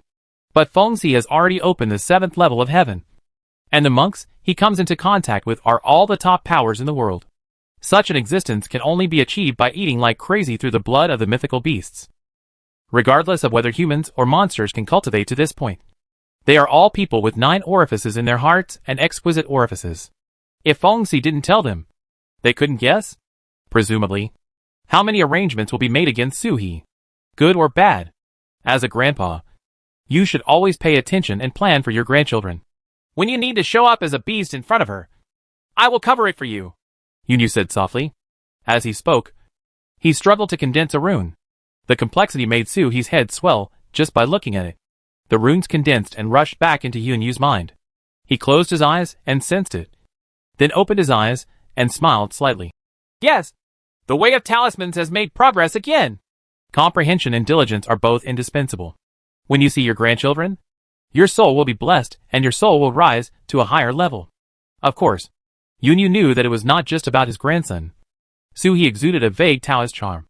And this Taoist charm was the real opportunity. No wonder Feng Si said that Ji Feishua's rapid advancement this year was beyond her expectation. Yunyu looked at Suhi and said with a smile, The name of this talisman is Zhan Si. It was originally used by people who follow the path of ruthlessness and sex. But I changed the inside. This talisman will suppress his memory and natural emotions for Suhi. Only when Suhi is around will he remember that this is his grandson and his true feelings will be revealed. Suhi is not around. Taoist friend Gu Luo? That's all. Suhi understood Yunyu's meaning, grinned, and used the power of his bloodline to find Feng Si, but covered up his bloodline so that Feng Si wouldn't notice him. After a moment, Suhi opened his eyes. There are 3 layers above the head. I don't know if it is the 3 layers above the head, or it is also in other secret realms. Let's go find them, Suhi said, fluttering his wings. Yunyu flew next to Suhi and said with a smile, Get on my back. Peacocks are not good at flying. I will teach you how to fly as a blackbird later. Suhi looked at him and flapped his wings a little strangely. After all, the relationship with Yunyu is not like that of Gu Luo and the others. Gu Luo watched him embark on the journey of Dragon Turtle and watched him grow along the way. He is naturally an elder. Yunyu. Previously, I could always refer to myself as a Taoist friend. But suddenly my identity was revealed. After the surprise, it was somewhat embarrassing. Yunyu in this era is only about 200,000 years old. I don't know when. Suhi developed a strange mentality. Long live the mythical beast. The 200,000-year-old mythical beast, in Suhi's heart, is just a young man in his early 20s. Grandpa. Yunyu glanced at him, looking a little angry. What? Yunyu's grandson. Still need to travel in person? Suhi. He landed decisively on Yunyu's back. This time, the human body has been too long and the losses have been too great. Even with the support of Ji Feishua's true essence, it has reached its limit and the whole body has already become weak. He was not holding on with just one breath. He was already paralyzed. You really need to practice hard for a long time. The body of his peacock is not big. Only a few sizes larger than the ordinary peacock. His wings are folded and he lands on Yunyu's back, just like a chicken on the back of a hen. Compared with Feng Si at this time, Suhi could roll on Feng Si's back unscrupulously. How long have you been in this world? Why did you offend that bald donkey? Yunyu followed Suhi's guidance, flapped his wings and flew into the sky. Suhi was silent for a moment. It was really not him who provoked the Bodhisattva Mahavatar. If he provoked him, he would only provoke Monk Kuran. But even if the people below fight with each other and are beaten to death, a being like the Bodhisattva should not end up there himself. When Patriarch Yu died, Patriarch Tai only fought for freedom, but never returned in person to wipe out the Buddhist world. I haven't messed with him in the first year since I came here. But that monk wants to steal Ji Feishua's marriage certificate. Suhi's voice was filled with gritted teeth. The black bird in flight suddenly became furious, and its evil spirit rose into the sky. You bald donkey is looking for death. How dare you deceive others? How can a marriage certificate be transferred? It's not like the ancient times, when the marriage certificate had no owner, and the sincerity of the couple would lead to the blessing of the marriage certificate. In the late ancient times, the marriage certificate had been refined by an immortal. If you want to snatch the marriage certificate, even if you kill Suhi and Ji Feishua, even if their souls and origins are wiped out, the marriage certificate will just become an ownerless marriage certificate and will disappear instantly. Marriage certificates can only be transferred between husband and wife. That's not to snatch the marriage certificate. But the grandson wants to snatch his grandson-in-law. Damn the bald donkey. Yunyu's eyes flashed with murderous intent, and he flapped his wings, doubling his speed instantly. Although it was not a space transfer, it was almost the same as a space transfer. During the flight, following Yunyu's bird feathers, a drop of black bird essence and blood floated up and hit the center of Suhi's eyebrows. You are a peacock and cannot inherit the blackbird inheritance. Use my blood as a guide to activate your blackbird escape technique. The blood dripped into the body, like a strong wind and rain blowing through Soo-hee's bloodline. The peacock feathers on his body shone with the unique green light of a black bird. It didn't lower his peacock bloodline. It just activated something. In a desert, Ji Feishuesu took off her white clothes with a little hand and dropped it from Feng Xi's paws. She looked around, her eyebrows slightly wrinkled. This place is arid, and there is no trace of water energy in the sky or on the earth. This environment is not good for her and Feng Xi. Originally, at their level, the external environment had little impact. However, if the opponent was the Bodhisattva Mahavatar, any disadvantage could be infinitely magnified. Hey! Feng Xi circled in the air and landed. The frost sycamore tree was planted, and the icy air spread, quickly changing the surrounding environment. It just felt a little better. She looked down at Ji Feishue. Is it possible that the seal of the marriage certificate was broken? With the marriage certificate, they can meet their respective husbands. Only when the four of them get together will they not be afraid of the Bodhisattva Mahavatar. Even if he comes back from resurrection, he will be able to fight. Ji Feishue shook her head. The seal is caused by cause and effect. You must have sufficient attainments in the way of cause and effect to unlock it. Or you can meet Soo-hee and draw out the aura of the marriage letter itself to break the seal. Unsealing is very simple. The way of cause and effect, surpassing the Great Freedom Clone, or standing side by side with Soo-hee, the marriage certificate will spontaneously break the seal. Let's go! Feng Xi said to Ji Feishue. I just teleported. I recorded a trace of space fluctuation. Maybe I can find their location.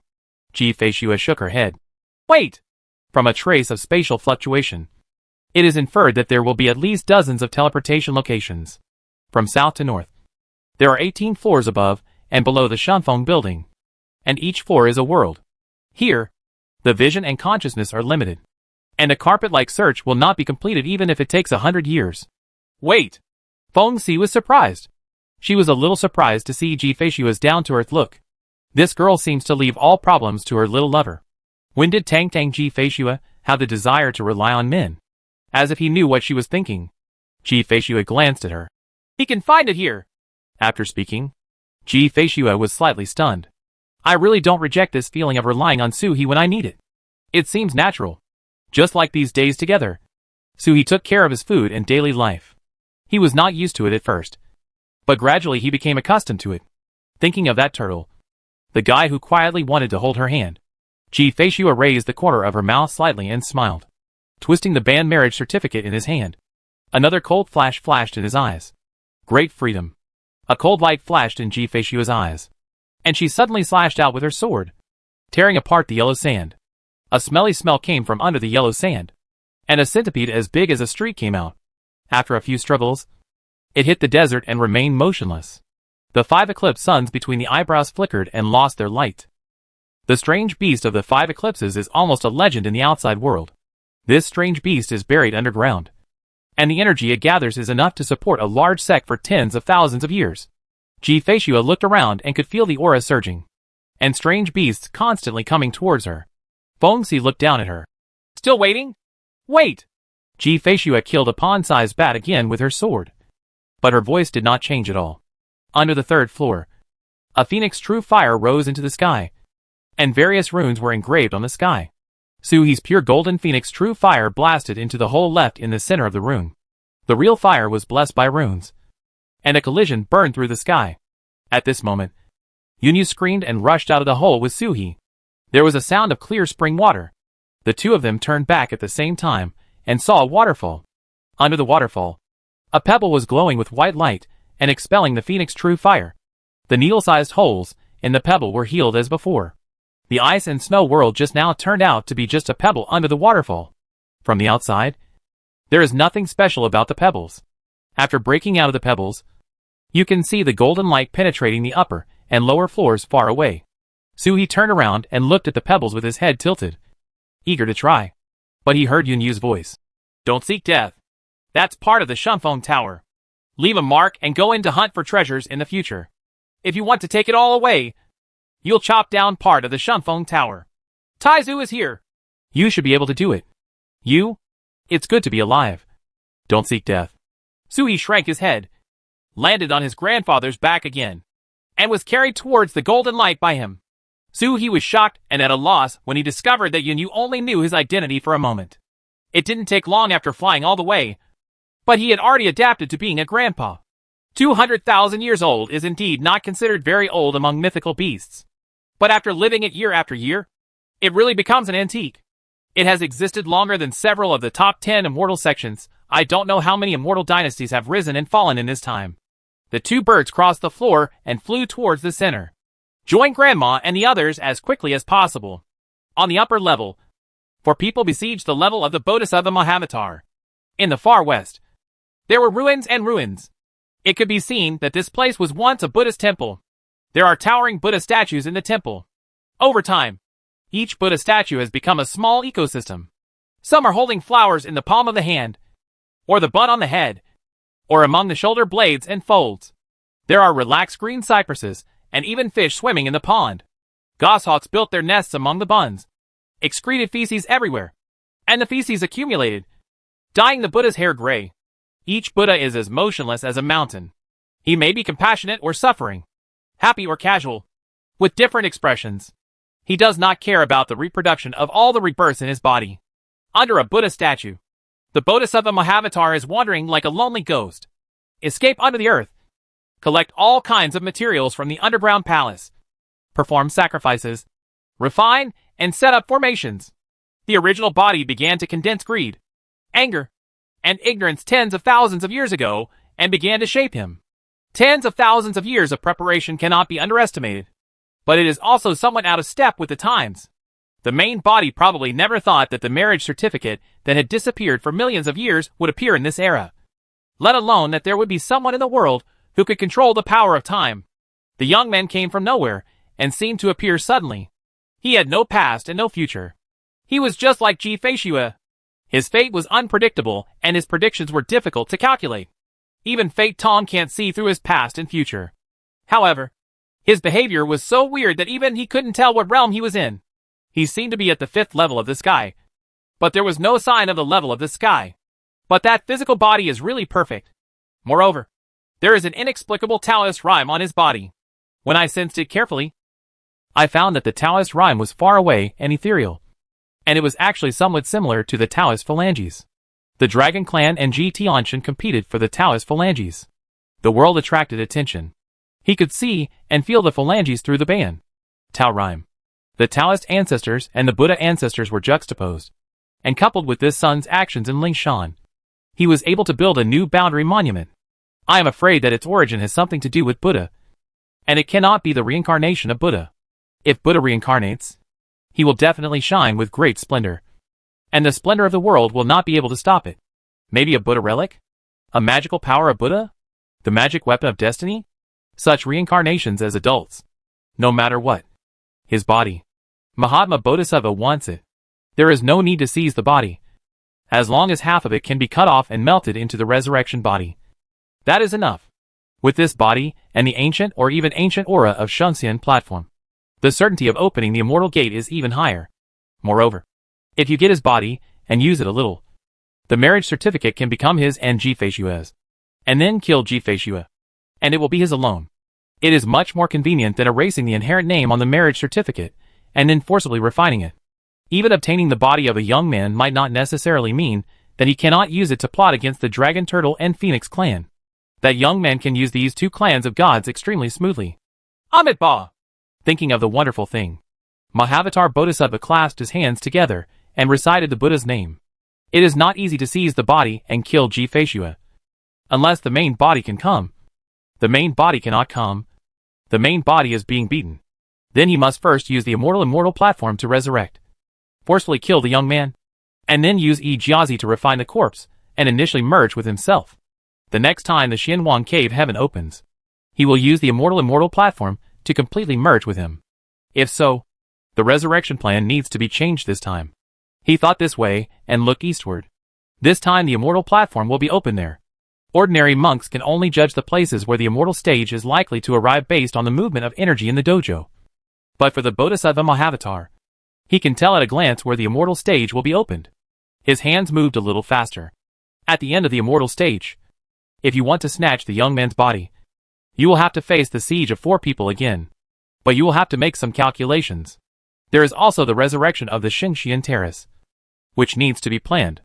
The Shunfeng Tower is different, and the vitality scattered in the Xingxian Terrace is different from that of the nearby dojo. If other people can be expelled, the entire ascension platform can be used for him, and the resurrected body will be even more powerful. The Bodhisattva thought. His eyes blurred a bit. Chapter 511. Why bother your grandson? Laugh. A sword light flashed across the sky, and a mountain-like scorpion fell to the ground. Ji Feishua's figure floated down. Looking at the Scorpion King in front of her, she calmly cut her belly to get the pearl. I don't know where this desert is. There is not a single monk, but there are many such strange beasts. The alien beasts were not serious alien beasts. They did not have any intelligence. Just like real insects. Sensing the strangeness of Feng Si Wudong, they rushed over one after another. He didn't know whether to live or die and wanted to rob him by force. It was still good at the moment. It took 10 days and a half to see a strange beast at the peak of the eclipse.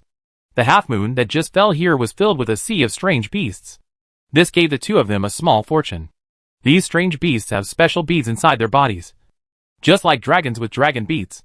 Although they have not yet figured out the function of these beads, they are sure that they can be used for refining elixirs and refining weapons. Ji Feishua killed the scorpion, jumped up, and flew back to the ice and snow world thousands of miles away. In the center of the ice and snow, a sycamore tree was crystal clear, exuding endless frost. It has been 7 months since the Fengxi sycamore tree was planted. The area within 1,000 miles has turned into a world of ice and snow. At this moment, snowflakes are falling and the cold wind is blowing. Even the strange beasts in the eclipse realm will affect the surrounding environment and form a forbidden area, let alone the top mythical beasts. If Fengxi stayed here for 100 years, this desert would all turn into an ice sheet without any deliberate transformation. As soon as Ji Feishua's sword light fell, she turned her head and looked towards the horizon. Fengxi raised his head almost at the same time, hearing a bird song from the horizon. A black bird broke through the clouds and swooped down. The speed was so fast that thunder and lightning roared from the beast's body. On Suanio's back, Suhi stood quietly and looked over, looking at Ji Feishua and grinning silly. Fengxi chirped and flapped his wings. Nizi really was right. This guy actually brought Yunyu to this place. Fengxi rushed towards Yunyu, and Suhi flew up knowingly and landed next to Ji Feishua, looking at the frosty woman in front of him. He laughed. You miss me, Suhi said surprisingly. Ji Feishua, ? You miss me, Suhi said with a shameless expression. He did not settle down, but his stay in this era was lengthened. It could only be a matter of not seeing her for several months, and her status in Ji Feishua's heart gradually rose. Ji Feishua glanced at him and said nothing, but after not seeing him for several months, the corners of his mouth were slightly curved. Suhi naturally took her hand. The fairy's hand was like a clear spring, cold and soft. It trembled slightly in his hand, but did not withdraw it, letting him catch it. Suhi smiled and saw a faint red glow on concubine Ji's ears, a golden light rising from her body, and floating above their heads. It was the sealed marriage certificate. The marriage certificate swelled, as if it was about to burst out of the chicken's SHL. The golden seal on the outside was swollen by the marriage certificate. Then a red light burst out, and the marriage certificate broke through the seal and flew out. The sky rotated several times and then turned back, like a flying bird hitting Suhi one after another. The impact hurt. It doesn't even have a weapon spirit, but everyone can see its anger at this moment. Suhi hugged his head and scurried away, yelling, Hey! It's not me who sealed you! If you haven't heard of the marriage contract yet, you're going to hit whoever sealed it. The collision of marriage certificates remains the same. Coward! In the distance, 2 birds stared at each other, with their wings flashing, and expressed their love for each other. Here, Suhi screamed at the wedding letter, and Ji Feishua had a smile on her face. Then Suhi heard a loud cry. Hey! If you don't dare to find the Bodhisattva Mahavatar, I admit it. You are not sealed in my hands. You can go to whoever you are sealed in. Before he could finish his words, he felt a coldness coming from behind, making him shiver. When he turned around, he saw Ji Feishua's expression that was half smiling but not smiling. This look is so familiar. It's exactly the same as when you want to kill people in later generations. The marriage certificate slowly turned around and faced Ji Feishua. floating up and down, as if considering where to start. Ji Feishui curled up the corner of her mouth and glanced at the marriage document. The marriage document was so humane that she shuddered. Shrinking and turning to Suhi. Suhi shrank his neck, quietly looked away from Ji Feishui, looked at the marriage certificate, and raised his hands in surrender. Hit me! Hit me! It's my fault for not protecting you! The marriage certificate flew up from the sky, hit Suhi hard, slapped him on the head, then turned around and fell into Ji Feishui's hand again. Its light disappeared, and she was extremely well behaved. The two birds over there were also attracted by the movement here, and both looked at Suhi. The blackbird chuckled, and Fengxi glanced at Suhi and snorted dissatisfied. Fraud! She lied to them the first time they met and didn't even dare to reveal his name. It wasn't in the marriage certificate, and now she doesn't even know what his real name is. It only took 1 year for Ji Feishui to trust him to the limit. I had never seen Ji Feishui trust someone to such an extent. I would rather stay in a desert and hunt strange beasts all day long than wait here for Suhi to come over. I have never seen Ji Feishui smile like this. I have known concubine Ji for thousands of years, but this girl is like an iceberg. She never smiles. Fengxi looked at Suhi defensively. This guy made her feel friendly the first time she met him, and she couldn't help but feel trustful. This is not right. He's not his biological son living abroad. How could he have a good impression of him upon meeting him? For 300,000 years, Fengxi has read countless people, and he prides himself on being extremely accurate in reading people. This Suhi must have practiced some kind of technique to have such an effect. There are techniques in the world to kill emotions and nature, and naturally there are also methods to be sentimental. When she discovered that Ji Feishui's trust in he was incredibly strong. She woke herself up and paid more attention. Yunyu knew what she was thinking with a look from Fengxi. His face suddenly became weird, but he had no intention of helping Suhi. When Fengxi learns the truth in the future, will this moment also be a rare memory shared by grandparents and grandchildren? Anyway, there is a blood connection, and they will never be disadvantageous to each other. Be a little bit more aggressive, and don't be afraid of arousing suspicion. Seeing Suhi's gaze, Fengxi quickly turned his eyes and said crisply, Now that we have reunited, let's go find the clone of the Great Freedom. Ji Feishui held the fairy sword in her hand and said nothing. Looking at Suhi shook his head slightly. It's less than half a year since the Immortal platform is opened. There is no place to search in such a huge Shengfeng tower. We have been busy for several months. How about we improve our condition to the best and prepare for the battle in a few months? It's been delayed for too long, and it's time for a real ending. Grandpa was not the only one rushing along the way. While Suhi was on his way, Yunyu kept guessing about the state of the Bodhisattva Mahavatar. Already killed once and resurrected. If there is any negligence, wouldn't it be disrespectful to kill someone once and then come back to life? According to my grandfather's speculation, the Bodhisattva must have spent a lot of money to destroy his clone. At least for tens of thousands of years. He will not be able to create such a clone. Tens of thousands of years later, regardless of Fengxi and Yunyu, Ji Feishui could kill a clone like him alone. Fengxi frowned and glanced at Suhi dissatisfied. ZZ is obviously going for you too. But you don't care? If he doesn't find the freedom to suppress the killing in these few months, who can estimate how far he will reach when he is resurrected? She was about to get angry when she saw Yunyu nodding and saying, That makes sense. It's better to adjust your state and polish your skills in less than half a year. Although Suhi didn't say what methods he had along the way, Yunyu could guess it. Too obvious. Suhi repeatedly confirmed to him more than once the impact of the sudden closure of the Immortal platform on the Bodhisattva of freedom. Shangxiandai can actually be controlled manually. Fengxi looked in disbelief and looked at Yunyu blankly. Are you also bewitched by him? Is your concentration worse than mine? What kind of ecstasy did he give you? This is Yunyu, the most intelligent and knowledgeable bird she has ever seen, with a talent beyond imagination. If he had had the choice back then, he could have achieved enlightenment as a phoenix. Even if he had achieved enlightenment as a peacock or roc, his future would have been limitless. How can a being who can break through racial restrictions have such a low concentration? Fengxi suddenly turned his head and looked directly at Suhi. What did you do? She was questioning him angrily. But when she saw Suhi's face and the wings on his back, her aura involuntarily dropped. When her voice came out, it became a normal question, even with a hint of kindness. Damn it! Evil ways. Why can't I get angry when I see him? But why do I feel close to him? Fengxi was furious, but he saw the corner of Ji Feishui's mouth curled up, and a smile appeared. The ice and snow beauty smiled instantly. And she was extremely beautiful. Feng Xi's breath was suffocated. Easy! Why are you laughing? You still can't detect what's wrong with him? He definitely has evil intentions towards you. Ji Feishuo nodded secretly. Convinced that he was indeed plotting against her. The plot even succeeded. 730,000 years later. The marriage certificate remains the same. They should be a real couple. At this time, even Ji Feishuo didn't have the confidence to take her name off the marriage contract. Even she hasn't thought about it for a long time. Preconceptions are a terrible mentality. When I first met He, although I wanted to remove my name from the marriage contract, I knew it was in vain. That turtle was her Taoist companion. With such a mentality, the relationship unknowingly progressed faster than she imagined. You are willing to fall. Feng Xi couldn't think of an adjective. He gritted his teeth and looked at He. I don't believe you. You have such ability. You must have deceived many women. In front of the marriage contract, you may swear that in this life is Sister Ji the only Taoist monk? It took me 7 months to figure out a problem. With his name on the marriage certificate, he would definitely not cheat on Ji Feishuo emotionally. But he is a man.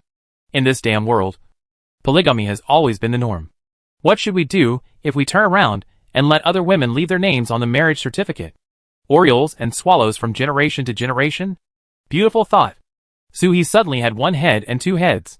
Why is grandma so crazy? Is it okay to trick your grandson like this? The face of the daughter-in-law changed. Ji Feishuo's expression clearly indicated that she wanted to kill someone.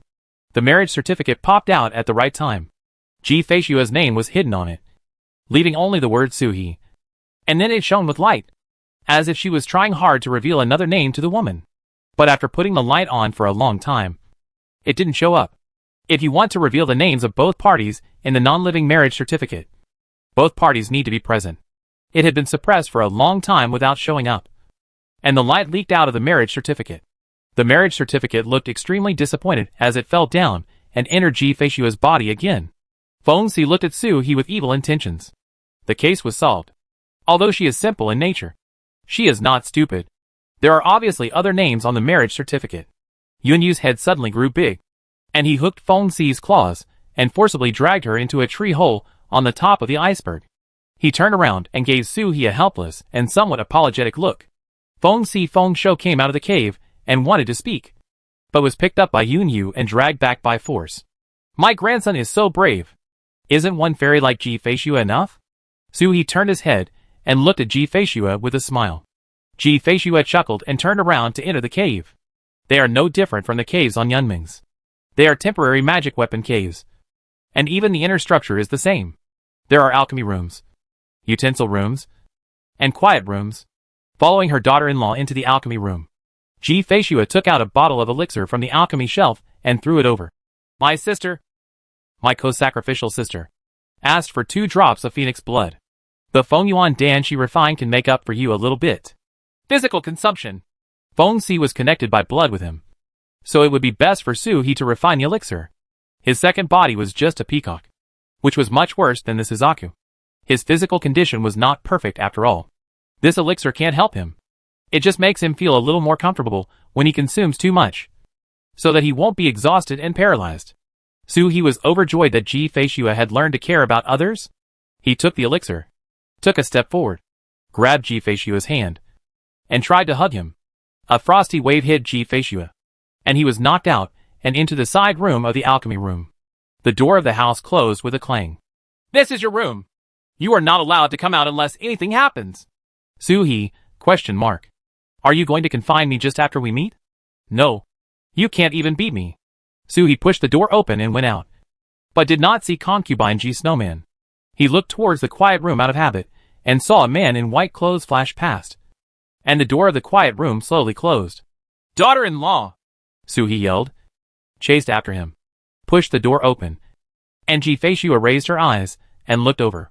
He smiled, closed the door, sat next to him, and asked softly, Has there been anything strange in the past 7 months?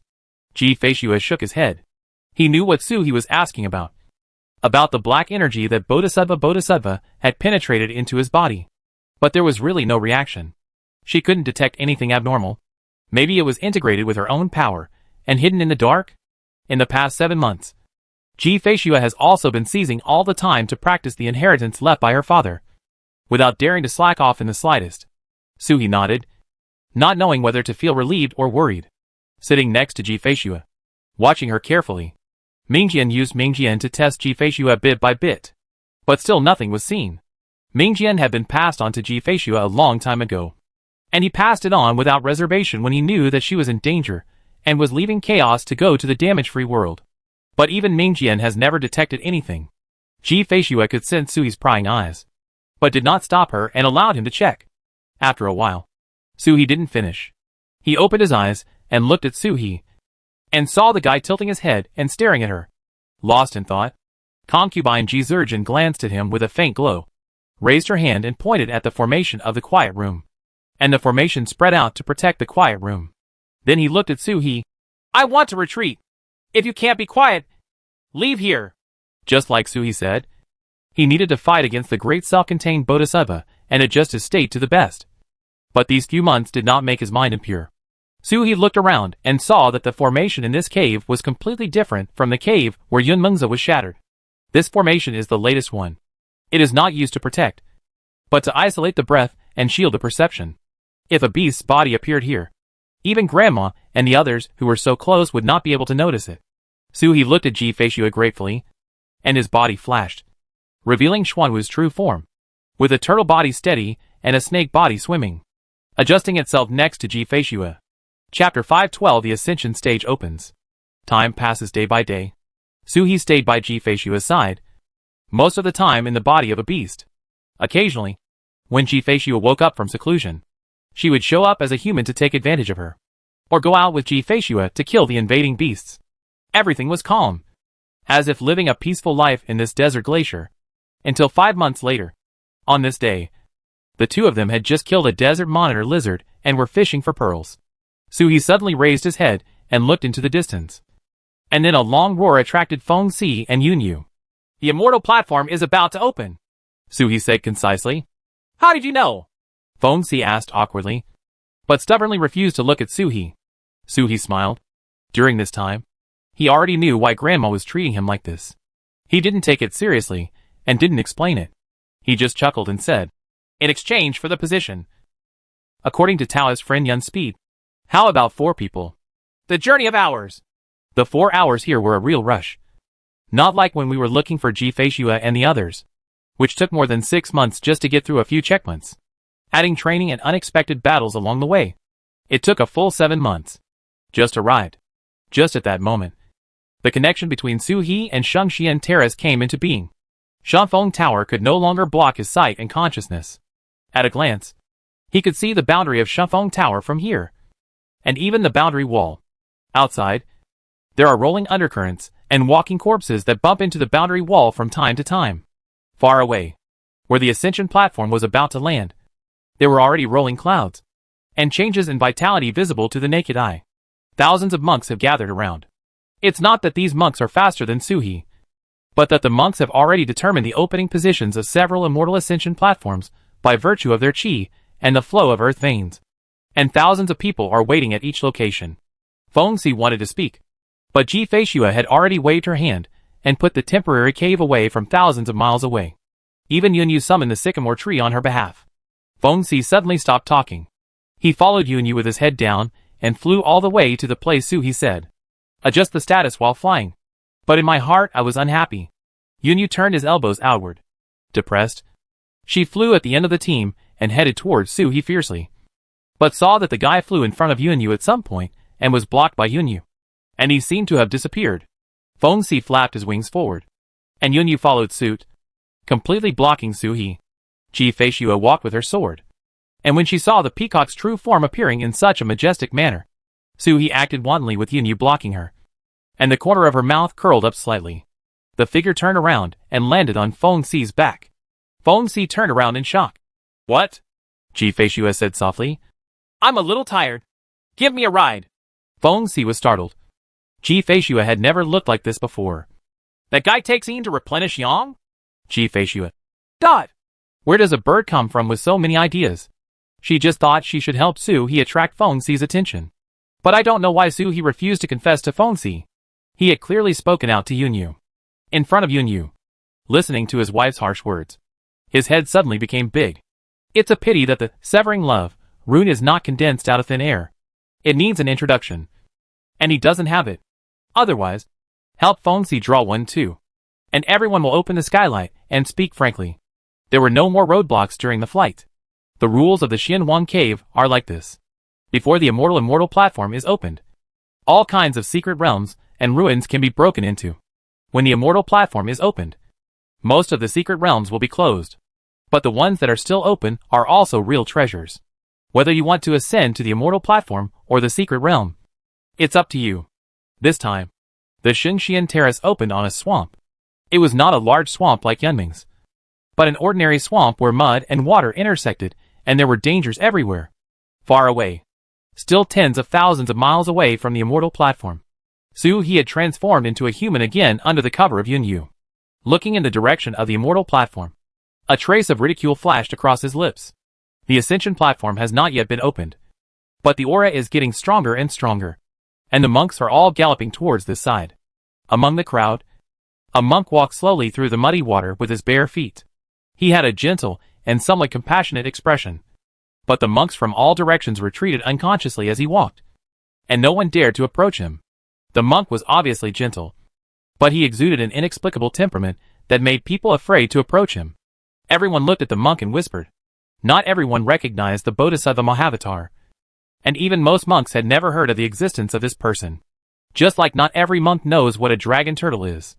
The ancestors are hidden in the sea of stars, and will not appear in the heavens and the world except for important events.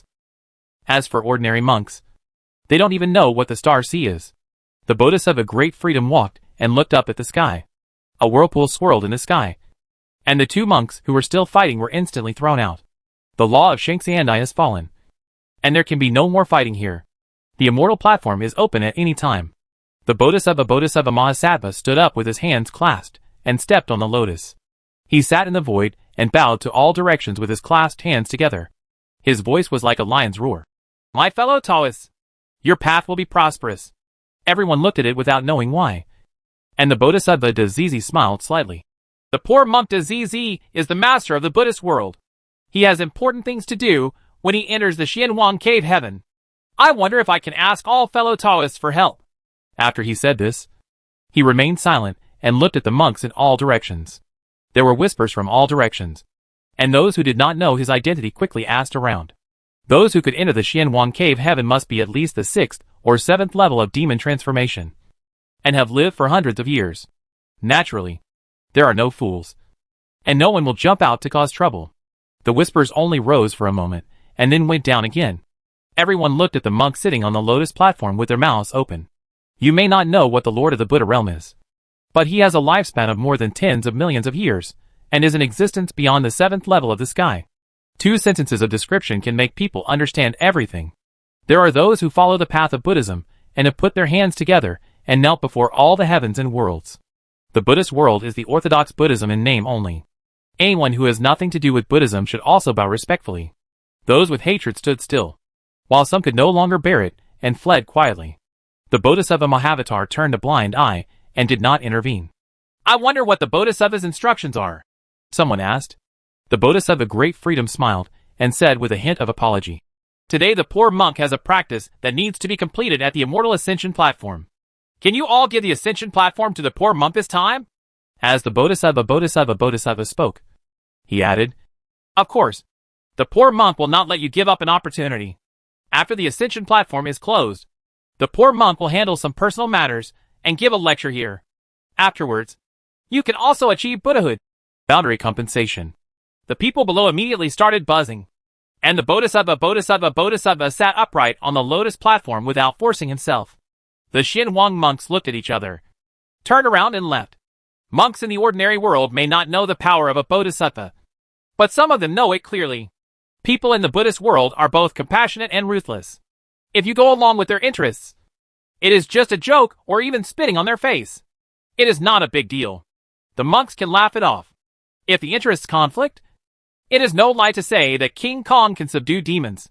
The Bodhisattva had compassion on his face. Even when the people from Xianwang left, he did not stop him. He even nodded slightly and reminded everyone that you can come and listen to the sermon in 10 years. Some people left, and some were unhappy.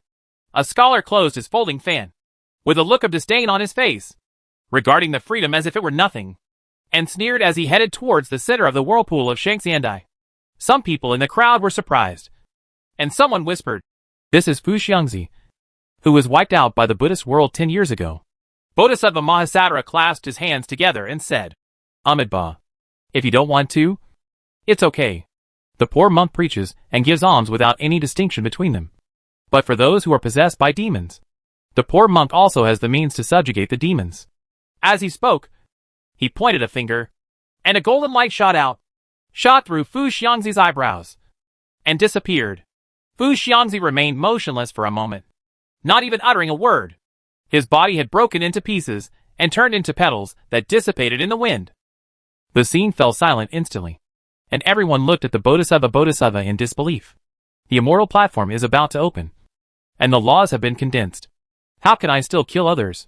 Some people who did not believe in evil imitated the Bodhisattva Mahavatar and pointed at the enemy in front of him. Before he could point out the enemy, he himself flashed out of the way and was thrown out of the immortal platform. Everyone looked towards Dazizai. The great Bodhisattva Shui closed his eyes and said nothing. But gradually some people began to breathe heavily. Suddenly, they understood the word Bodhisattva more clearly. Bodhisattva. That is the existence of the same realm as the ancestor of the four spirits and the ancestor of the emperor.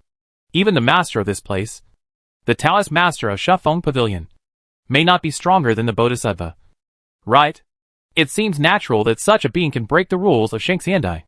At this moment, half of the existence did not stop, turned around and walked away.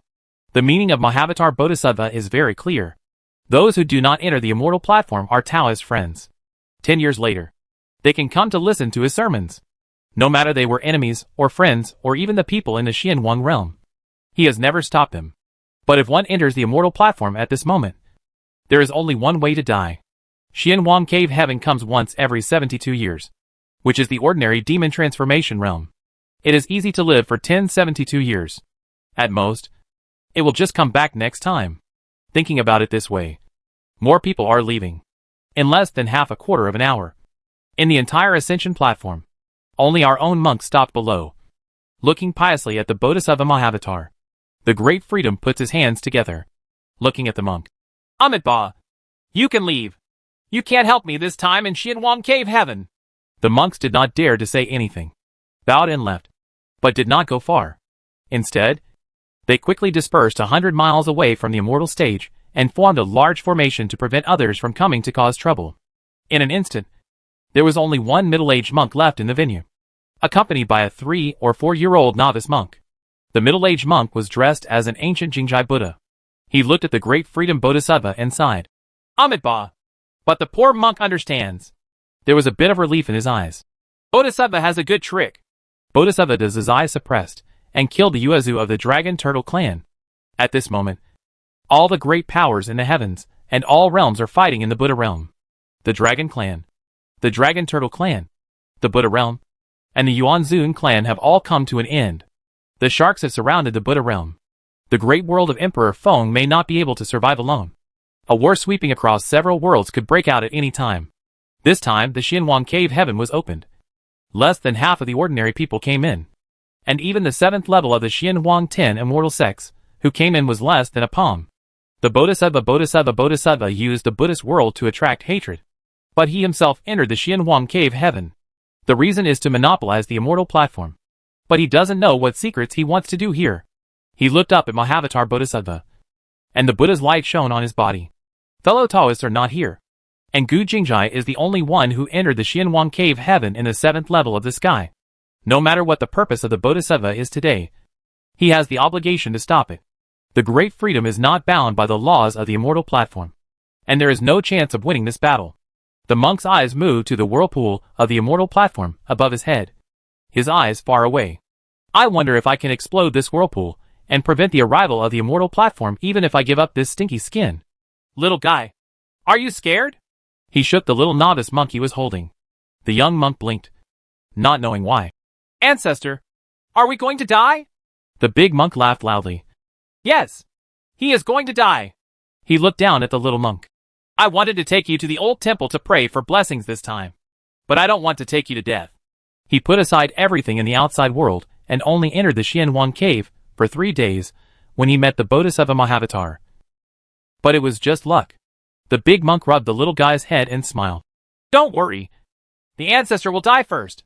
If you, little guy, can survive, the ancestor will make the decision and allow you to enter the mountain gate. If you don't die today, I will give you a Dharma name. What do you want to be called? The ignorant little monk actually tilted his head and thought seriously. After thinking for a long time, he said, Shan! I want to call him Shan! Mountain? Sishan, in terms of seniority. This little guy should be called Sishan. The great monk thought for a while and smiled. Facing the Bodhisattva, I can remain as motionless as a mountain. It is indeed called a mountain. He put his hands together and recited a Buddha's name, pulled the young monk, and stood up in the air. But he saw the Bodhisattva smiling. Amitabha! The immortal platform was opened by all the immortals from ancient times. And some immortals even sacrificed themselves. How can we stop it without equal means? Since my fellow Taoist is here, you might as well stay at the immortal platform to do it. A testimony to see what the poor monk's methods are? As he spoke, he flicked his flower finger outwards, and formations fell down one after another, landing on the place where the immortal ascension platform was about to open. As soon as the formation came down, a phoenix was heard, and an annoying voice came over. The Bodhisattva is looking for someone to testify, but he doesn't look for the 4 of us. No matter what, it can't be justified. Following the sound, Su-He and Ji-Fei-Shue came hand in hand, and the water clouds rolled under them and rushed towards them. 2 divine birds behind them hovered in the air, their bodies flashing with colors. When mythical beasts appear in the world, there are always visions. Just like Su-He walking on a turtle body, the water waves surge into the sky, and the rain pours down at the slightest change of mind. Seeing the 4 people, the monks below who took the initiative to protect the Dharma were furious. They all rose up to the sky and came towards Su-He. However, they were struck down by Su-He with a backhand palm. The mountain god seal fell from the sky and crashed down. The toad jumped out and jumped back again. The monk's storage magic weapon was already in his hand, and the dice landed. Unfortunately, the Shufeng Tower storage magic weapon could not be opened. I don't know what was left in it. The interception set up by these people did not even stop them for a moment. With one strike of the mountain god seal, the 4 of them had already crossed the defense and fell down. The eyes of the middle-aged monk Gu Jingjai suddenly lit up. Amitabha! Xiaosishan, you don't have to die. He only recognized 3 of these 4. But they were all true leaders of each tribe. Ji-Fei-Shue and Yunyu were just that. But Feng Si is enough to represent the Feng clan. At this moment, the 4 spirits are preparing to fight against the Buddha realm, and are also on guard against the great world of the Emperor. However, Feng Si is here instead of participating in the battle. Doesn't it mean that the Feng clan has been on guard against the great freedom Bodhisattva for a long time? Good. Good. Bodhisattva smiled. I was thinking that since there were 4 missing people, this trip would not be a complete success. So the 4 of them came. But they were late. The Bodhisattva great self smiled and pointed to the top of his head. The immortal platform is open. Chapter 513 Xianin suppresses and kills. Su-He glanced at him. It's indeed too late. I could have exposed you 2/4 of an hour earlier.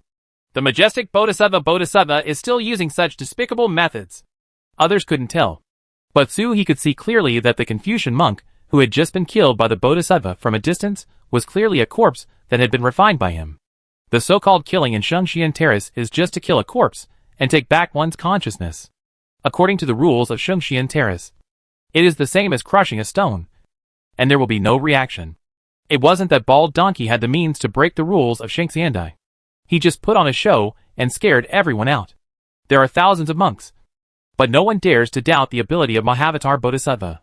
But with clear knowledge, there is no way to hide from such methods. The Bodhisattva's face did not change, and he still smiled compassionately. All appearances are not appearances. Fellow Taoists, you are obsessed with external appearances. What can I do? The 4 fellow Taoists are too late after all. As he spoke, he looked up and saw thunder rising from the whirlpool.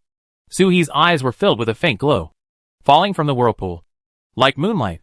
The immortal ascension platform in each dojo in Zunhuang Dongshan is different. There was nothing unusual at the immortal platform of Bayan Palace. Just a beam of light falling from the sky. But there was a whirlpool of cirrus clouds in the wind building. Suhi jumped up and sensed a strong wind. The immortal platform has been opened unknowingly.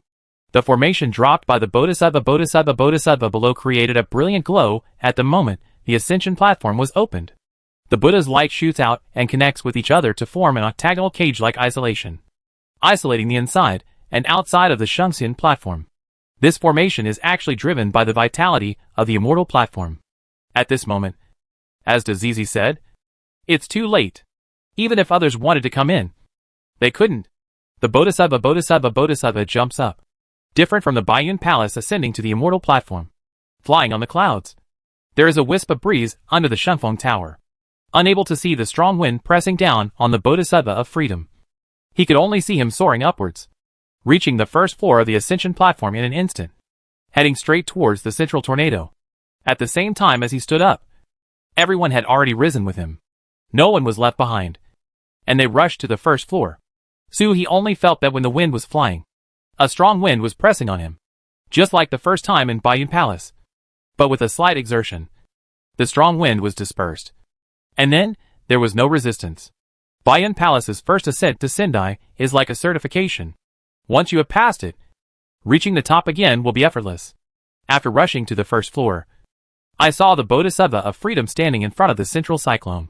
He turned back and glanced at everyone with a smile. Then stopped paying attention to the four people, and stepped into the central cyclone. The quality of vitality in the whirlwind is several times that of the surroundings. Suhi glanced at Ji Feishue subconsciously. In the center of the first floor of the Bayan Palace's ascension platform was the Tao-like pillar. No matter the dragon turtle, phoenix or Luan emperor, they consciously refused to touch it. That's Ji Feishue's seat, and no one can take it away. Even the proud and acquiesces to this matter. Ji Feishue looked at Suhi and frowned slightly. Suhi shook his head. Then he saw the Bodhisattva who stepped into the center, nodded with satisfaction, and sat cross-legged. The breeze beneath him had turned into a lotus platform, setting off his suspension in the whirlwind. It was only then that Bodhisattva Mahasattva looked at everyone with his eyes, as calm as water. Everyone! This poor monk is going to retreat. We will see you in 10 years. As he spoke, his body gradually became elusive. Instead of his aura that was as deep as the sea just now, he actually looked like a lonely ghost. The immortal platform has been opened, and there is no need to cover up if you are no longer afraid of being attacked. The Buddhist kingdom spread out above his head. Different from the previous battle, the Buddhist kingdom at this moment was not a landscape temple, but a ray of light. In this ray of light, there were sawdust-like knives shooting back and forth, trying to tear the Buddhist kingdom to pieces completely.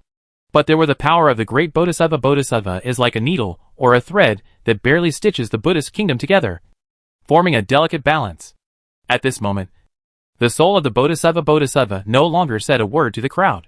He only let out a long roar and swallowed up all the vitality that poured down from the immortal platform. Send it into your soul body and into the Buddhist kingdom.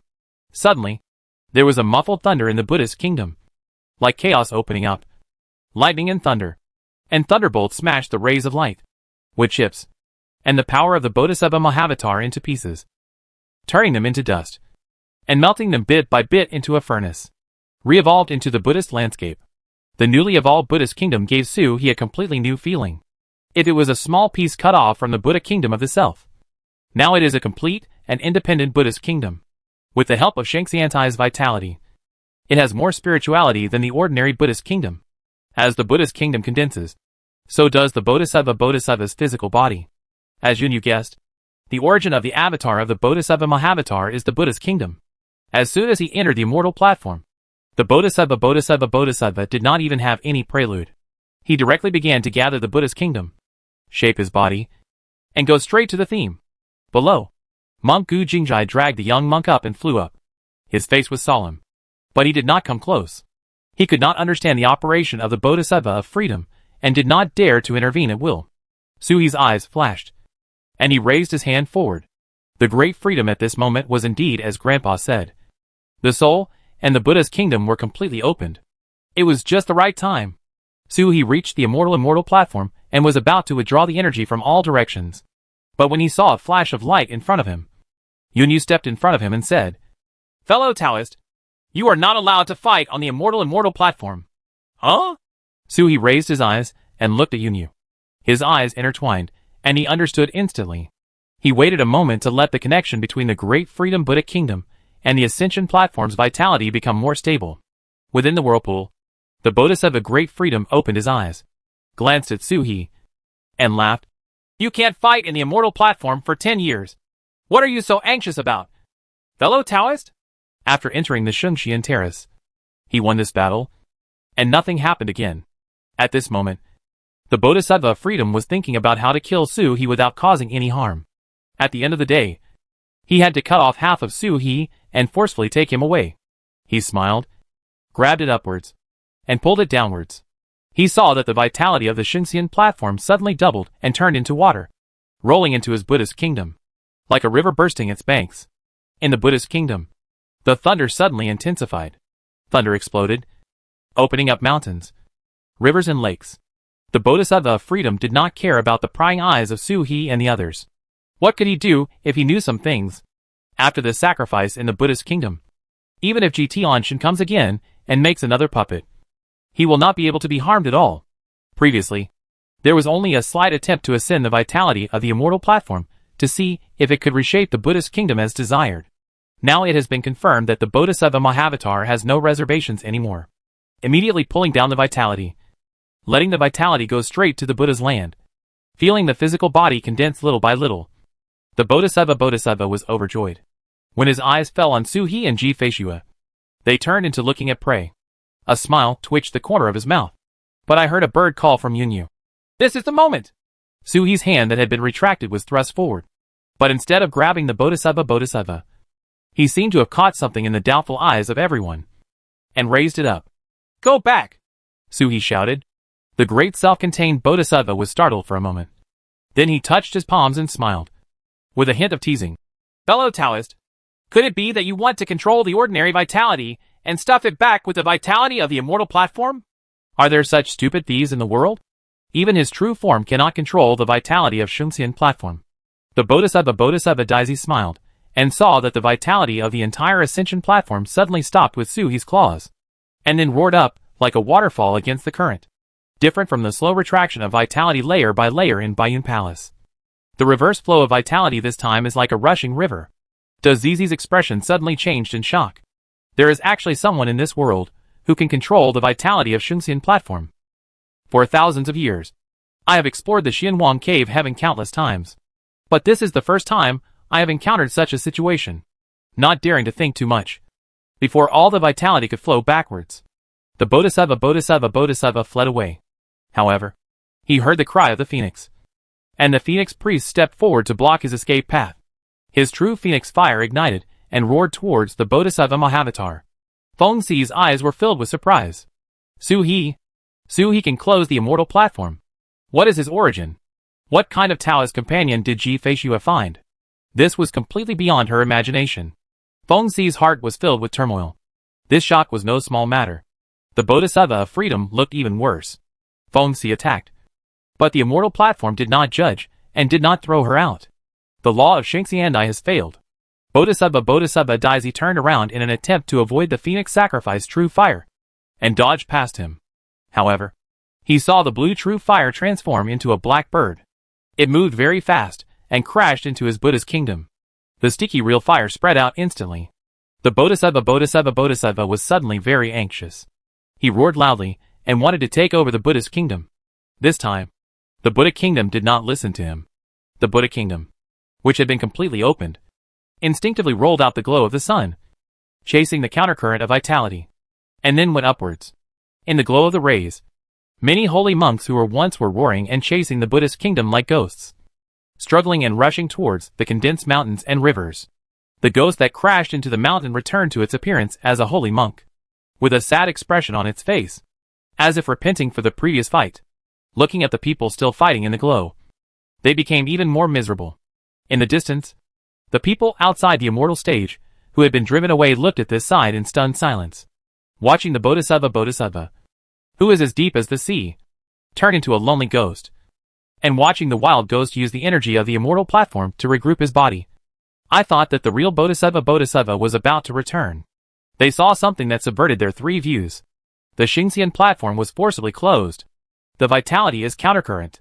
Immediately afterwards, another long roar was heard, and the pure golden phoenix true fire on Su he ignited, turning into meteors, dragging the tracers, and crashed into the Buddha's kingdom of the Bodhisattva of freedom, and instantly collided with the true fire of the phoenix. This time, the two kinds of real fire did not complement each other and merge with each other. Instead, they were incompatible with each other. When they collided, they ignited and exploded. The rays of light in the middle of the Buddhist kingdom were annihilated in pieces in the explosion. The Bodhisattva Great Freedom looked anxious. The Buddhist kingdom in this state is so fragile that it will break at a touch. He is based on the Buddhist kingdom. If the Buddhist kingdom is broken, he will naturally not be able to survive. The Bodhisattva's face darkened. He roared loudly and walked upwards. But at some point, a white dragon sat on the top of the head, opened its mouth and spat out, and a crescent moon rushed into the Buddhist kingdom, running rampant. Wherever the moonlight passed, the glow melted. There was also a black bird chirping, and the autumn rain blew continuously into the Buddhist land, and every drop of rain melted into a glow. The soul body of the Bodhisattva that had just solidified was instantly transformed into its prototype. He gasped for breath, and used all his strength to strike out with a palm. But it was only a Buddhist palm the size of a pond, and was easily blocked by the shadow of foreign minister Su He's mountain, the great freedom of a lonely ghost. His combat power is approximately 0.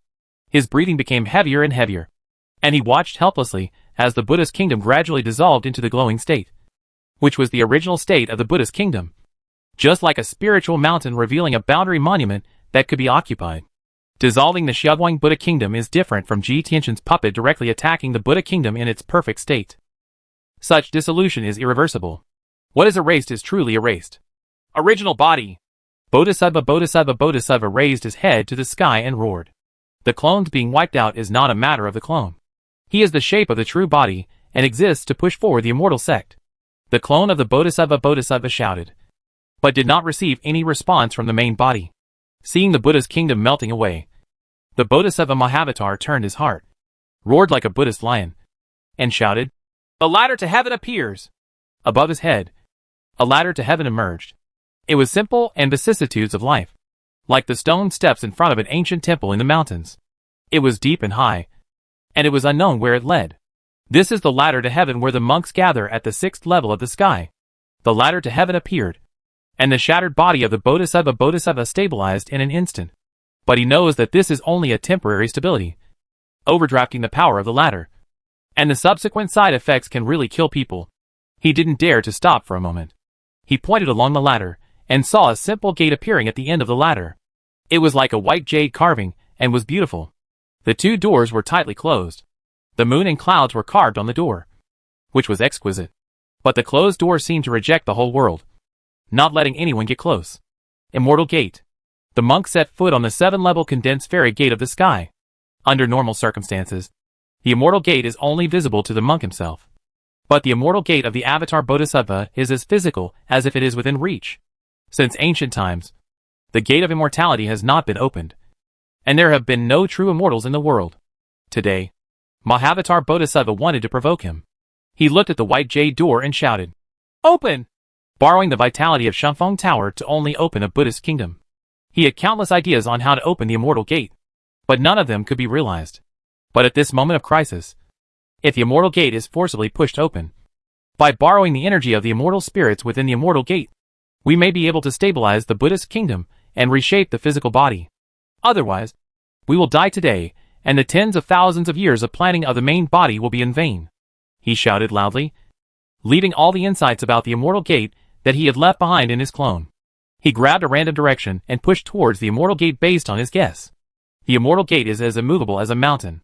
Bodhisattva Mahavatar quickly changed his methods, either using the path of cause and effect, or using the technique of abandoning merit, or using the dual cultivation method. The fairy gate remains the same.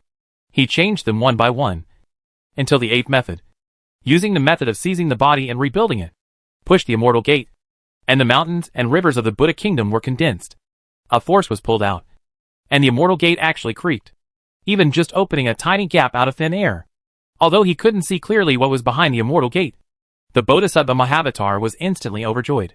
Turning his head to look at Suhi, his eyes were no longer as compassionate as before, but with angry Vajra eyes. This thief must be killed today. He made up his mind. Suhi blasted a mountain god seal into his Buddhist kingdom, then looked up at the immortal gate and frowned. Open it for what? Did you let me open it? Close it! While everyone was stunned, the fairy door that had just been pushed open by the Bodhisattva suddenly closed tightly, as if he had heard an order. The sudden change in the expression of the Bodhisattva great freedom, even Feng Si and Yun were startled, let alone the monks who were watching the battle from afar outside the immortal platform. It was the first time I saw other people's immortal gates, and it was the first time I saw someone who could push open the gate of immortals. It seemed that there was a real chance to open the gate of immortals and become a true immortal. However, no one could have imagined that the winged young man could completely close the fairy door pushed open by the Bodhisattva with just a loud shout. After Suhi roared, he immediately condensed a trace of water and placed it between his eyebrows to relieve the severe pain in his mind. Within the aperture of the mind, a piece of jade was shining with brilliance at this moment. This was the jade that Suhi had been given by the willow tree in the willow space on the Bayan Palace's immortal platform. At that time, Ji Feishiu said that the jade was made by a monk from the immortal sect. I thought it was the immortal sect of the Demon Lord. But after getting it for a long time, there was nothing unusual. I didn't expect that today. When I saw the Bodhisattva pushing open the fairy gate, the jade suddenly shined, allowing Suhi to pass through it and overlook all the fairy gates in the world. This rebuke was like a heavenly constitution. Even the immortal gate of the Bodhisattva Mahavatar was forcibly closed. The Bodhisattva became more and more transparent and looked at Suhi in disbelief. What came oncoming was a Tianshu as thick as a bucket. After the heavenly punishment, there were all kinds of attacks from the Phoenix clan and the Dragon clan, and they hit the Bodhisattva freedom with their brilliance. At the same time, the Buddhist kingdom of the Bodhisattva Mahavatar finally could not withstand the combined impact of the four people and fell apart. The Buddhist kingdom is shattered and people perish. Chapter 514 Disease. Sea of Stars. The Sea of Stars is no longer the fairyland or heaven that it was hundreds of millions of years ago. It seems that the water waves, the stars, and the changes are extremely beautiful. But you don't know when a huge wave will set off. Even the fourth or fifth level of the sky can be knocked over by a wave. And life or death is unpredictable. In Shanghai, it is difficult to survive without the protection of the ancestors. Even if you are searching for treasures in the Sea of Stars, you still have to hide in various palaces and ruins from time to time. The dilapidated palace that has survived for hundreds of millions of years is actually the safest place in the Star Sea. Even if the tide rises and falls, it is difficult to be damaged. But today, groups of palaces collapsed. It has been a long time since the Bodhisattva, who had been beaten for a long time, showed no signs of abnormality. Today, he suddenly went crazy and tried to break free from the demon-conquering formation that trapped him. The aftermath shook the palaces in all directions, and even the old monk who suppressed him, and almost missed it for a while. The great formation is like a basin, with the Bodhisattva in it. The old monk is sitting on the basin, banging his chicken legs. Uncle, don't make trouble. I am suppressing you now. The one who dares to escape from prison and suppress you is Taizu. Okay, wouldn't it be better to live until I can kill you? The old monk gave his earnest advice. The Bodhisattva remained silent and raised his head to look at the old monk. After a long time, he said, My nephew, have you ever thought about it? Killing my clone is an act of hatred that blocks the way. I will not stop until I die. This clone is his true path to enlightenment. Today, the path of the immortal Lord is cut off here. This revenge will not provide a substitute for heaven. And that junior can not only control the immortal ascension platform, but can even close the immortal gate that his clone has pushed open. There are too many secrets about this person. It is clearly a human form, but it has peacock wings, uses the magical power of a dragon turtle and the true fire of the phoenix, and has the power of time at its side.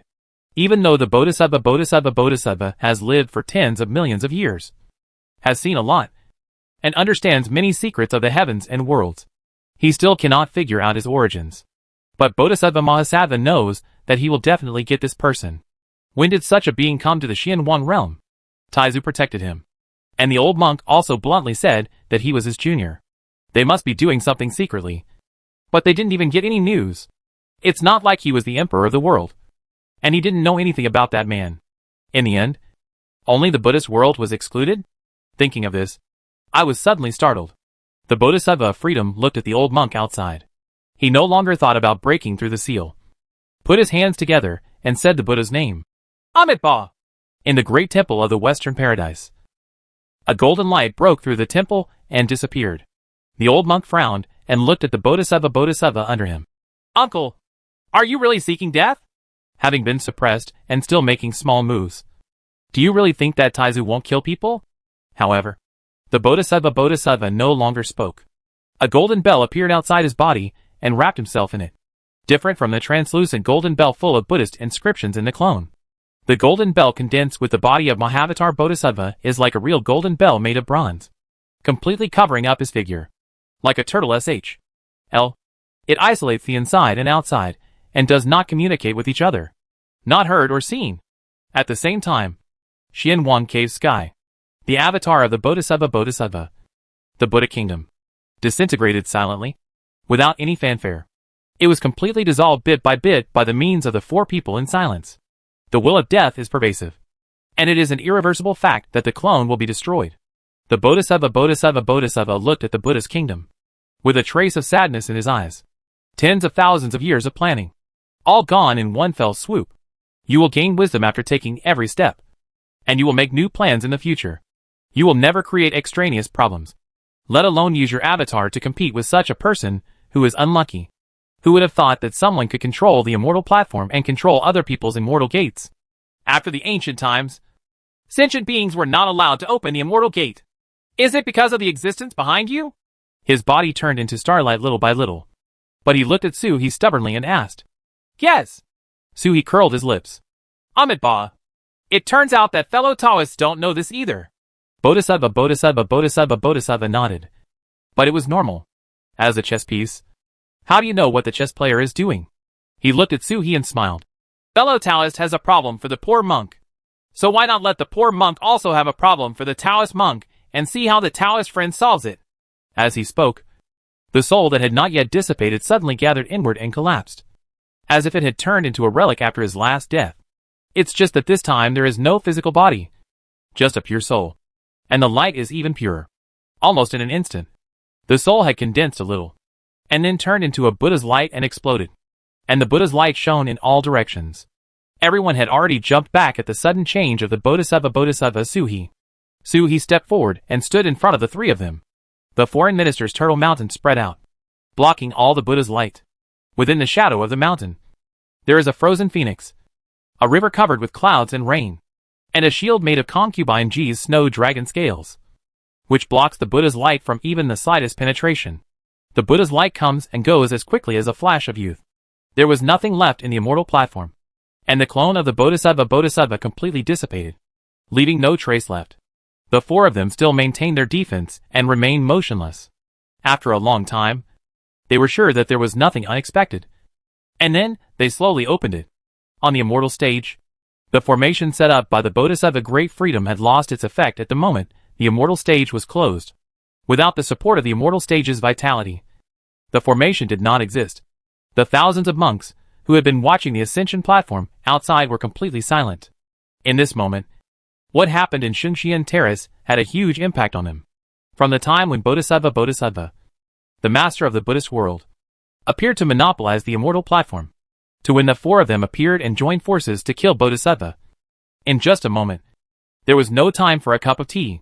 The majestic Bodhisattva has no ashes left. At this moment, no one even had the courage to go up to Sendai to check.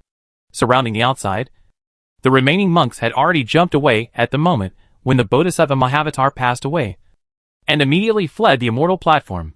They only regretted that they were not good at escaping, and could not escape faster. The four of them looked around, breathed a sigh of relief at the same time, smiled and were about to speak, when they saw Jifeishua's face change slightly, and a faint ink light flashed between her eyebrows.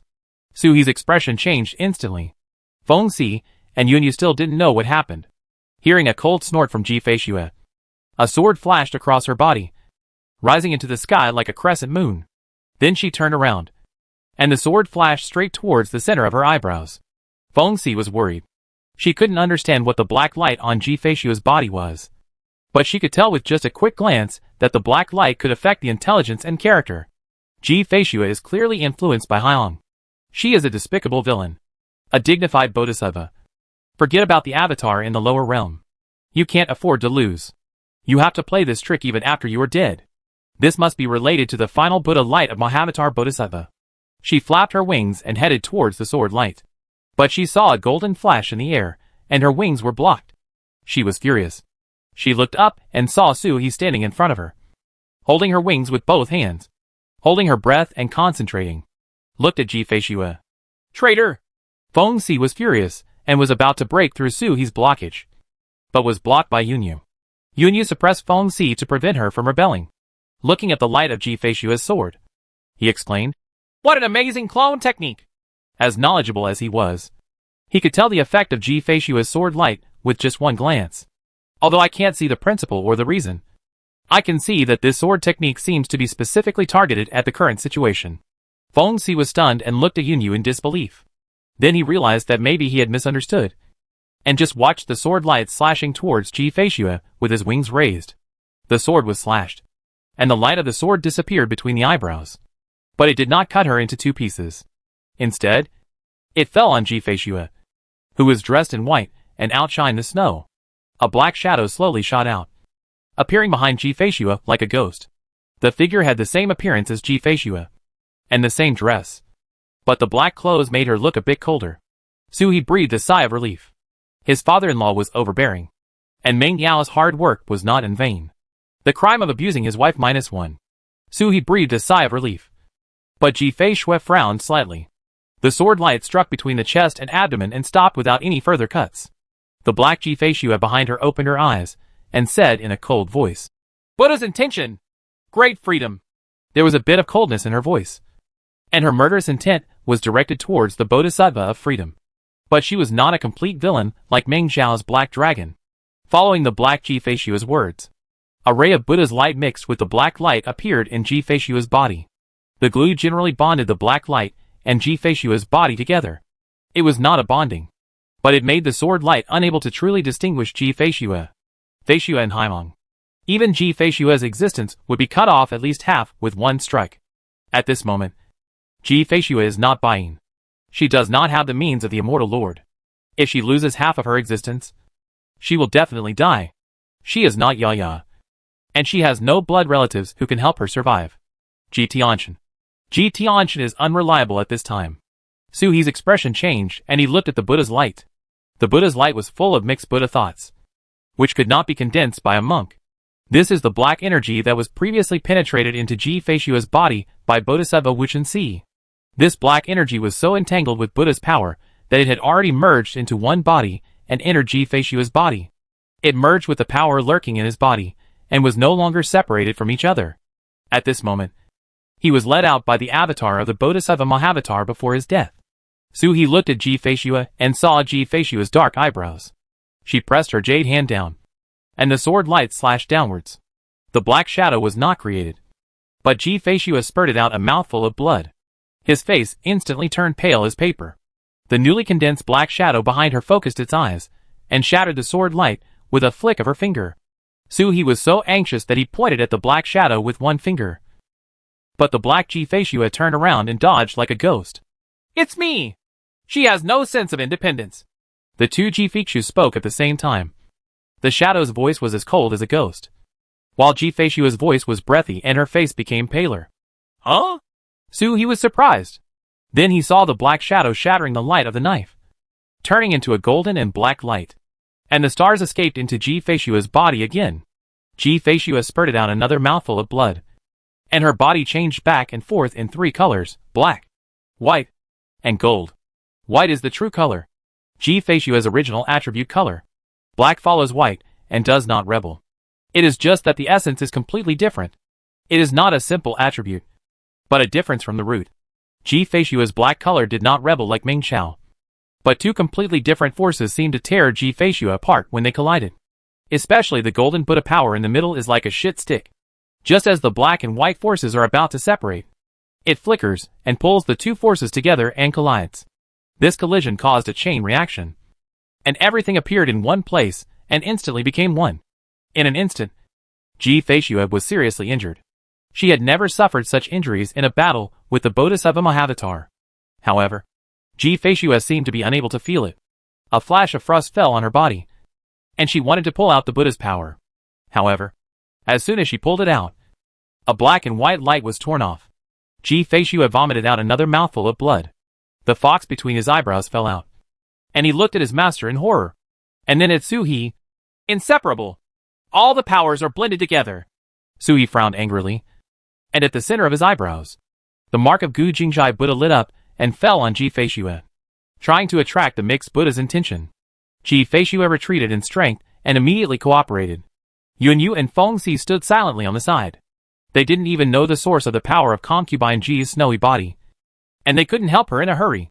Pulled by Suhi Buddha's power, a piece of Buddha's light was torn out from Ji Feishue's body. But along with it, Ji Feishue's own existence was also torn away. Suhi stopped in a hurry and looked up at Ji Feishue. He saw that Ji Feishue's lips had turned pale white, and blood was flowing down the corners of her mouth. The fox let out a scream, and his whole body collapsed on the ground. Twitching, Ji Feishue glanced at it apologetically, raised her hand, and blocked the sharing of senses with the fox. Originally, this function had been blocked for a long time, but it was reopened after half a year in the desert. The fox could return to the consciousness at any time, and kept searching for Su. He and their figures did not close again. At this moment, Ji Feishue was in serious trouble, and the fox felt like she was in trouble. Ji Feishue shielded the two of them from synesthesia, so she exhausted all her strength, swayed slightly, and fell down. Suhi took a step forward and held her in his arms, looking helplessly at Yun Yu. He knows so little.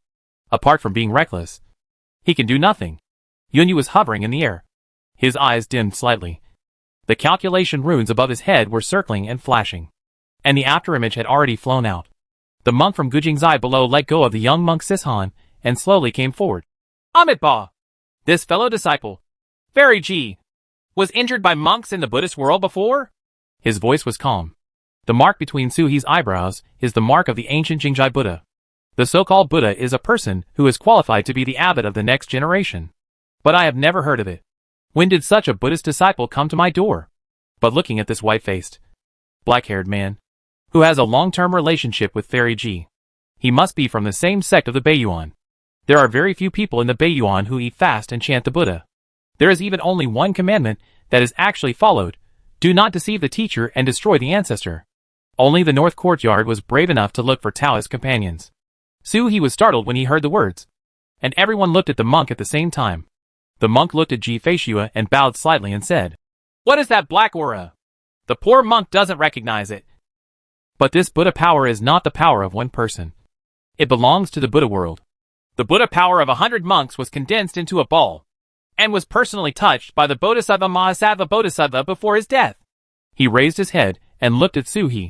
To eliminate this Buddha's power, one must have the same level of Buddhist cultivation as the Bodhisattva Mahavatar. Naturally, this fellow disciple did not have this means.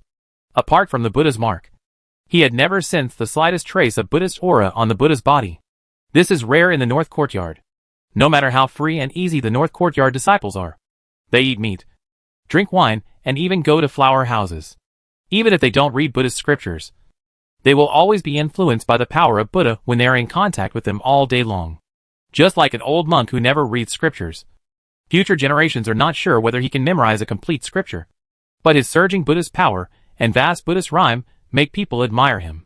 You might as well contact the old monk and ask him to help resolve it. Since you are a disciple of the Buddha, you should have the means to contact the old monk. Chapter 5:15-27 Heads. Old monk. Suhi's eyes lit up. He didn't recognize the old monk and couldn't contact him. But Taizu could definitely do it. He stepped down, flew up, and was about to leave, but saw a ray of light coming from Yunyu's body, falling into his hand and turning into a rune. This is a medical animal talisman. If nothing can be done, you can find Queen Mashur in the Xianwang realm. With this talisman, you can seek treatment from her for free. Master Ma is the ancestor of veterinarians in all the worlds, and even the dragon ancestor once sought treatment from him. His descendants have not lost the reputation of their ancestors, so their medical skills are expected to be good. When it comes to treating illnesses, it's always great to have a backup plan. Suhi nodded and gave a grateful look. Suanio shook his head and was polite to him. But he really didn't care. I will look for Master Ma here. If I am sure that Xianhuang Cave's sky is not there, I will go out and look for him together. Suhi nodded, hugged Ji Feishue and stepped forward. The wings behind his back vibrated, and his body transformed into a stream of light and rushed outward. Looking at Suhi's rapidly disappearing figure, Fengxi let out a light sigh and turned to look at Xianyao. The escape method that made Suhi fly away just now was the magical power of the Blackbird clan. Right? Supernatural powers are not magic, and it is impossible to practice them without the corresponding bloodline. He looked at Suhi's back, looked at his husband, and blinked in shock. A flash of green light spread out from Suhi's body, blocking the roaring hurricane in front of him. He turned into an afterimage and flew away in an instant. A small figure of the fox emerged from Ji Feishue's head and looked around. Hey! Isn't this the way out? If you want to find the old monk, shouldn't you leave Xianhuang Cave Heaven? The door out is not here. Suhi, however, acted as if he hadn't heard anything. He held Ji Feishue, who was almost in a coma, and ran rampant all the way. The mountain god's seal above his head was suspended with an aura of evil. No one dared to stop him along the way. While flying, the true form of the peacock appeared, and Ji Feishue was fixed on his back. His wings flapped, making his speed a little faster. The black bird escape technique is more effective when used with the peacock body. It was already close to the speed of space transfer, but Suhi only felt that it was too slow. Ji Feishue's condition is too bad. Two forces collide, destroying her body every moment. In the middle, there is the power of Buddha that can't be separated. If this state continues, even a true immortal will not be able to withstand it. Hey! We're really going the wrong way! The fox yelled, reaching the boundary of Shifeng Tower in front of him. And even the barrier could be seen clearly. Just as it screamed, Suhi folded his wings and crashed into the barrier like a flying shuttle, then crashed straight out. The fox suddenly became anxious. Sister Frog! Help! That was the undercurrent outside the Xianhuang Dongtian dojo. The gods will die if they go in, it shouted, and saw an emerald green claw emerging from Suhi's body holding a hairpin. The hairpin emitted golden light to expel the surging undercurrent. The toad flipped its claws, inserted the hairpin into the feathers on Suhi's head, and then retracted it. This is Su Huanyan's hairpin. Suhi carried this hairpin all the way to Taya Palace and met Taizu. In Suhi's inner world, Toad didn't say a word as he completely turned his belly pockets upside down. All the treasures were floating around him, dazzling and boundless. Although Ji Feishue always bullies it, Frog Master is tolerant but cannot ignore it. When asking for help from someone, always be courteous and courteous. This part can be counted as consultation fees. And this part may be the herbs that can be used. The fox blinked and looked at the hairpin on Suhi's head and the undercurrent of being squeezed out in all directions. Feeling inexplicably surprised, Suhi was flying higher and higher. But his eyes could not see through the undercurrent and could not see where the Taiha Palace was. Feeling the fairy on his back turning from cold to hot, Suhi shouted at the top of his lungs, Ancestor! The sound spread in all directions. But there was no response. Only two walking zombies rushed towards him and were burned into ashes by his true phoenix fire. Ancestor! Suhi called again. Taizu's Taiha Palace moved freely in the Xianhuang Cave sky, but it didn't know where it was at the moment. Suihua! Where is Baiyan Palace? In this era, the remains of the White Tiger in Baiyan Palace are still there. Is there a Baiyan consciousness inside? Suhi thought wildly. The toad's voice came. It will take about 30 years to leave the position, according to the speed of the black bird. Suhi fell silent. Daylilies have been cold for 30 years. Tai Lao Gui! Suhi looked up to the sky and shouted. The undercurrent in all directions remains unchanged, with only the walking dead moving faintly in the undercurrent. If you don't come out, I will reveal the size and shape of your turtle eggs. Suhi had transformed into a human form, holding Ji Feishue in his arms. Breathing heavily, Ji Feishue's condition worsened. Her whole body was as hot as a charcoal stove. Her eyes were closed tightly, and she fell into a coma. Only in Suhi's arms did she feel a little more secure. Suhi threatened loudly, and then heard an old voice coming from behind. Little turtle boy, is it because the ancestors in later generations are kind-hearted and no longer punish the turtle babies? Who gave you the courage to speak to your ancestor like this? Hearing the familiar voice, Suhi was immediately overjoyed. He turned around and saw an old turtle of unknown color floating quietly in the undercurrent. He did not use magic weapons to drive away the undercurrent like he did. But those undercurrents were rolling around like fear, trying their best to avoid them, not even daring to get even the slightest bit closer to Taizu. Ancestor! Suhi felt inexplicably sad in his heart and grinned innocently. In fact, he didn't have much contact with Taizu. But for some reason, Taizu gave him a sense of security that no one could give him, even if the person in front of him was just a clone. I always feel that when I see Taizu, I won't be afraid even if the sky falls. Ancestor! My daughter-in-law! Suhi handed Ji Feishue forward in his arms, with a hint of urgency in his voice. Taizu glanced at it. His eyes seemed to see through Ji Feishue, and landed on the black energy. He shook his head slightly. I know. But this power is temporarily inaccessible to me, and I cannot take action. It's not that it can't be solved. It's that we can't take action. Ji Feishue's hidden power exploded. And even if he came to see Suhi, he could only come here separately. He looked at Suhi and sighed softly. There is no need to go to the Fairweather Monk. This power is inaccessible to everyone in Xianwang at this moment. Otherwise, if something happened to Menglu, there would be no need for the scholar to fight for 3,000 years. The people Taizu was talking about were the ancestors of the Xianwang realm, who were in the same realm as him. Those who have the ability cannot take action, and those who can take action have no ability. Suhi was startled. It turns out that the ancestor knew everything? Does he know about the father-in-law and mother-in-law? Come with me, Taizu said, swiping his paw in the air. And an unexplained passage appeared. And Yurin didn't know where it led. Suhi followed Taizu's step forward, and the surrounding environment changed drastically. The stars were broken but bright, and the stars were overflowing, already in the sea of stars. Suhi was astonished. As Taizu moved forward, the starlight under his feet changed. In just a moment, he had entered a large mountain. He looked around in astonishment. "'Tis on!" Suhi said in surprise. Taizu turned around and smiled. "No, it's just that the old turtle was bored and piled up things in his spare time."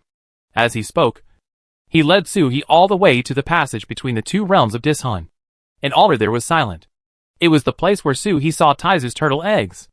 Taizu glanced at Suhi with a strange look in his eyes, led him onto the altar, and stood aside. Suhi carried Ji Feishue and walked up to the altar, and saw that the scene of the altar changed. The originally empty altar now had a figure appear, sitting cross-legged on the altar, tied with iron ropes, and talismans flashing around it. "Huh? Uh-huh?" The fox was the first to call out, looking at the figure in Suhi, with exactly the same appearance and the same temperament. It shrank its head and whispered to the toad that was already following it. "When did your master die?" The body in front is clearly Suhi's body, and he's still imprisoned. Was this guy a great monster in his previous life? Suhi was surprised for a moment, and then suddenly realized. I had already guessed that Bain had left so many clones of his corpse. Not just for appreciation. They must have their own uses. Suhi could sense that the corpse in front of him was at least the fusion of 3 bodies. His eyes passed through the corpse and fell under the corpse. There was something faintly there. Taizu chuckled. Zhengdao Xuanwu is indeed different. Unlike the turtle boy before, the dragon's head was already on the body, and there was no clue. Taizu stepped on it with his paw, and a passage appeared under Suhi's body. "Leave your wife here for now. You come with me." He glanced at Suhi as he spoke. "Don't worry. I'm in Shanghai. She will be fine," Taizu said and headed into the passage first. Without thinking too much, Suhi raised his hand to form a waterbed, placed Ji Feishue on it, told Toad and Fox to take care of it, and followed Taizu into the passage. The passage is filled with light, and is clearly illusory. But every step you take gives you a down-to-earth feeling. I just don't know why. But as soon as I entered the passage, I felt like I was on a military mission thousands of miles away. As if I would never return once I set foot on it. It seems that when you catch up with the battlefield, you will fight with your last legs. Suhi turned to look at Taizu, only to see that Taizu's eyes were no longer as dim as usual. They were like bright lights in the dark night. He was focused and looked straight in front of the passage, as if there were infinite beautiful scenery and infinite memories over there. Suhi said nothing more. As Taizu walked forward, he only curiously looked at the flowing light around him. The streams of light kept hitting Taizu's turtle SHL, trying to get into Taizu's body. But Taizu refused. This is memory? You will never admit your mistake. This is the stream of memory formed by a being at the level of an immortal. Suhi had met Bain before. Look at this stream of light rushing towards Taizu. Is it the memory that Taizu cut off? He was confused and followed Taizu's path halfway. Taizu stopped and gestured forward. The road ahead is not yet time for me to walk. If I go up, I will not be able to come back. You have to move forward on your own. Now, don't go out when you reach the intersection. Just call Mingzu and ask him to send the Qing'e pearl. Get the beads and return immediately. You have to be fast. Underworld ancestor? Suhi's eyes suddenly widened. The old turtle is indeed alive. You know it exists like that. How could you just say it's gone? What is the old guy doing hiding here? When Suhi wanted to ask, he saw Taizu waving his paw. Don't ask. Go quickly. Go quickly. Suhi swallowed, transformed into his true form of Xuanwu, and walked forward slowly. This passage was so weird that even Taizu straightened his attitude. It would be better to use the animal body. Suhi was more adaptable to the animal body and had better adaptability. The avenue is strong, and the power of time spreads in the passage. You can move forward without noticing. But when you step back, you have to suppress the riding power of time. For ordinary monks, it is really a path of progress and no retreat. Suhi moved forward step by step. When he reached the end of the passage, there was no road. There was a blank space in front of him. Just when he was at a loss, a hole opened in the blank space, and a familiar old voice came. In just 1 year, another dragon turtle comes? Suhi followed the sound and saw outside the cave entrance a body like Mingzu Mountain. But that body was completely different from what Suhi had seen in ancient times. It was now covered with scars, and even the turtle sh. I was damaged. Suhi's heart clenched, and his eyes couldn't help but glance past Ming ancestor and glanced inward. There are mountains and rivers inside. But the mountains and rivers are broken. And above the mountains and rivers, there are broken dragon turtles looking up to the sky and roaring. And all kinds of magical powers are only hitting the sky. There's a war going on there. On the mountain, there is a half-sunken turtle sh. The remains of a dead dragon turtle. But I don't know what is in the sky. Suhi lowered his head to look. But his sight was blocked by Mingzu's huge body. A pair of turtle eyes looked at Suhi. Little guy, you have grown up. Mingzu looked at him with relief in his eyes. Suhi's breathing suddenly became heavier. Ancestor! Here! Here! Hush! Mingzu interrupted his inquiry. Don't ask. Don't look. Don't take him back. It's not yet the agreed date. And you haven't opened the 6th level of heaven yet. What are you doing here? Agreement? Suhi didn't understand, but remembered Taizu's words. Come and get the Qing'e pearl. Mingzu's eyes lit up, and he actually showed an expression of relief. He opened his mouth and spit out a bead and hid it into the passage, as if he was afraid that the bead would turn back. He spit out the pearl and immediately closed the passage. Little guy, practice faster. The only sound left in the passage was the tired voice of Mingzu. Suhi didn't know why.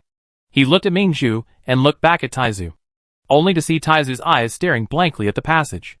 Mom opened his mouth and seemed to say something, but the sound could not be transmitted at all, and even his figure was distorted, like a reflection in the water.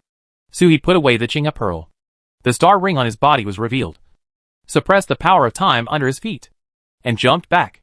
Suddenly, thunder, lightning, and fire came out from the passage, bombarding Suhi, trying to force him back.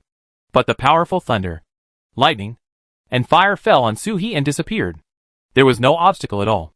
Suhi swam back, as if swimming against the current, and could not see the water washing over his body. He swam halfway through the passage and landed next to Taizu. Taizu smiled and turned around and walked out with him. Suhi never noticed that with every step Taizu took, the light channel under his feet was shattering. The lightning that fell on him were actually stepped on by Taizu in the channel step by step. Ancestor, on the other side of the passage. Hush, Taizu said silently. It's unspeakable. He will follow your words and sneak in here. Suhi was silent for a long time. Who is he that the ancestor said? Another source? Blocked by the Dragon Turtle clan on the other side of the passage? Is Dragon Turtle's opponent really Yuan? Ancestor, I saw the dead Dragon Turtle. Taizu smiled and said in a gentle voice. All living things must die, be it a phoenix or a dragon and a turtle. How can anyone survive forever? Suhi was silent for another moment. It's not one. Taizu's voice stopped just like that, and even his laughter stopped. After walking for a long time, he slowly exhaled a breath of dirty air. 27 heads. Suhi suddenly raised his head. Then I heard Taizu's extremely dull voice. 30 million years. 27 heads. This does not include those little guys who have not survived the catastrophe. Chapter 516 Granddaughter-in-law. Suhi's footsteps suddenly stopped for a moment. His eyes trembled slightly, and he remained silent for a long time before continuing forward. Taizu walked aside and did not speak again. The two turtles walked out of the passage one after another, and Taizu closed the passage with one step of his claws. Old Ancestor. Ancestor Ming said that I shouldn't go before the appointed time, and I haven't reached the 6th level of the open heaven. What does that mean? Taizu moved his eyes away from Suhi's body in his previous life, looked at Suhi and laughed. Come on! You will know soon. You will never think that we moved your body over and opened a passage for no reason. Bar? He smiled. The only one who can really use your corpse is you. You laid the foundation for this passage with your own hands. I just expanded it a little. He paused for a moment before saying, You can open the 6th heaven to bring them back, but it must be in your time. The real time. Taizu's voice became a little darker. Open heaven 6th level? I feel more and more that you are planning something behind my back. Taizu burst into laughter, then shook his head helplessly. Let's make a living. I gather the power of the past and the future and condense it into you. I just want to live. He looked down at Suhi. It's not that they are lazy, but Turtle Boy is the only one who can truly jump out of the river of time. So the burden naturally falls on him. Suhi frowned. At this moment, he roughly knew that the final enemy should be the opponent's source. Is the source a person? Ancestor. What exactly is the source? Is Tao Ancestor our source? Yuan? Taizu was startled for a moment. This title is quite good, and it is very vivid. I will cut out this memory later, and this title cannot stay in my mind for the time being. During this period of time, they must try their best to avoid all information related to source, to prevent him from having the opportunity to sneak in following the mysterious intention. Taizu looked at Suhi, blinked and said, I haven't remembered what the other party's source is, but our source is indeed Daozu. Really? Suhi had a true expression on his face. On the finger bones of Daozu's clone, there is a power that seems to be the source of all things. If it is not the source, it will be impossible. We are Taoist ancestors. And the other party is Buddha? Suhi's eyes widened. The dispute between Buddhism and Taoism seems to be the main theme in any world. Taizu shook his head and looked around. The dragon lowered his head and whispered, Let me tell you quietly. The Buddha is the Taoist. How can one person be the source of the other? This is something I only remembered recently. I will explain it later. Cut them out together and stay in the passage. Don't tell anyone else. A strange feeling arose in Suhi's heart, which was both stormy and calm. Buddha is Taoist. This feeling is unexpected. But is it reasonable? So awkward but so logical. The fox next to him, who was eavesdropping with his ears erect, suddenly drooped his ears and looked at them in horror. He covered his ears with his front paws and shook his head desperately. Don't listen. Don't listen. The bastard chants sutras. Is this something that a little fox can know? The old turtle is so bad. What secrets are you talking about now? Save people first. He was also bragging. And he only remembered it recently. He said it as if he had known it for a long time. Taizu chuckled and took out the Qinghe pearl from Suhi with a wave of his claws. Runes flickered between the dragon's horns, and streaks of power fell on the Qinghe pearl. At the same time, he looked at Suhi. Is there anything else you want to ask? If you ask it once, I won't answer you anymore. Suhi looked away from Ji Feishua and looked up at Taizu. Yuezu died years ago. Did he go to the other side of the passage? Yes, Taizu said concisely and concisely. Sure enough, the Buddhist world is a big victim. But for this kind of thing, Suhi just wanted to say, he deserved it. Then, what about Su Ancestor? Why is there no Su Ancestor's inheritance shadow in the inheritance sea of later generations? Suhi asked out his doubts. It stands to reason that the dragon turtle will have the inheritance shadow left behind after the catastrophe. Taizu laughed. How can I know something that has never happened? Suhi. Dot. It turns out that the old turtle is not omniscient and omnipotent. Bad review.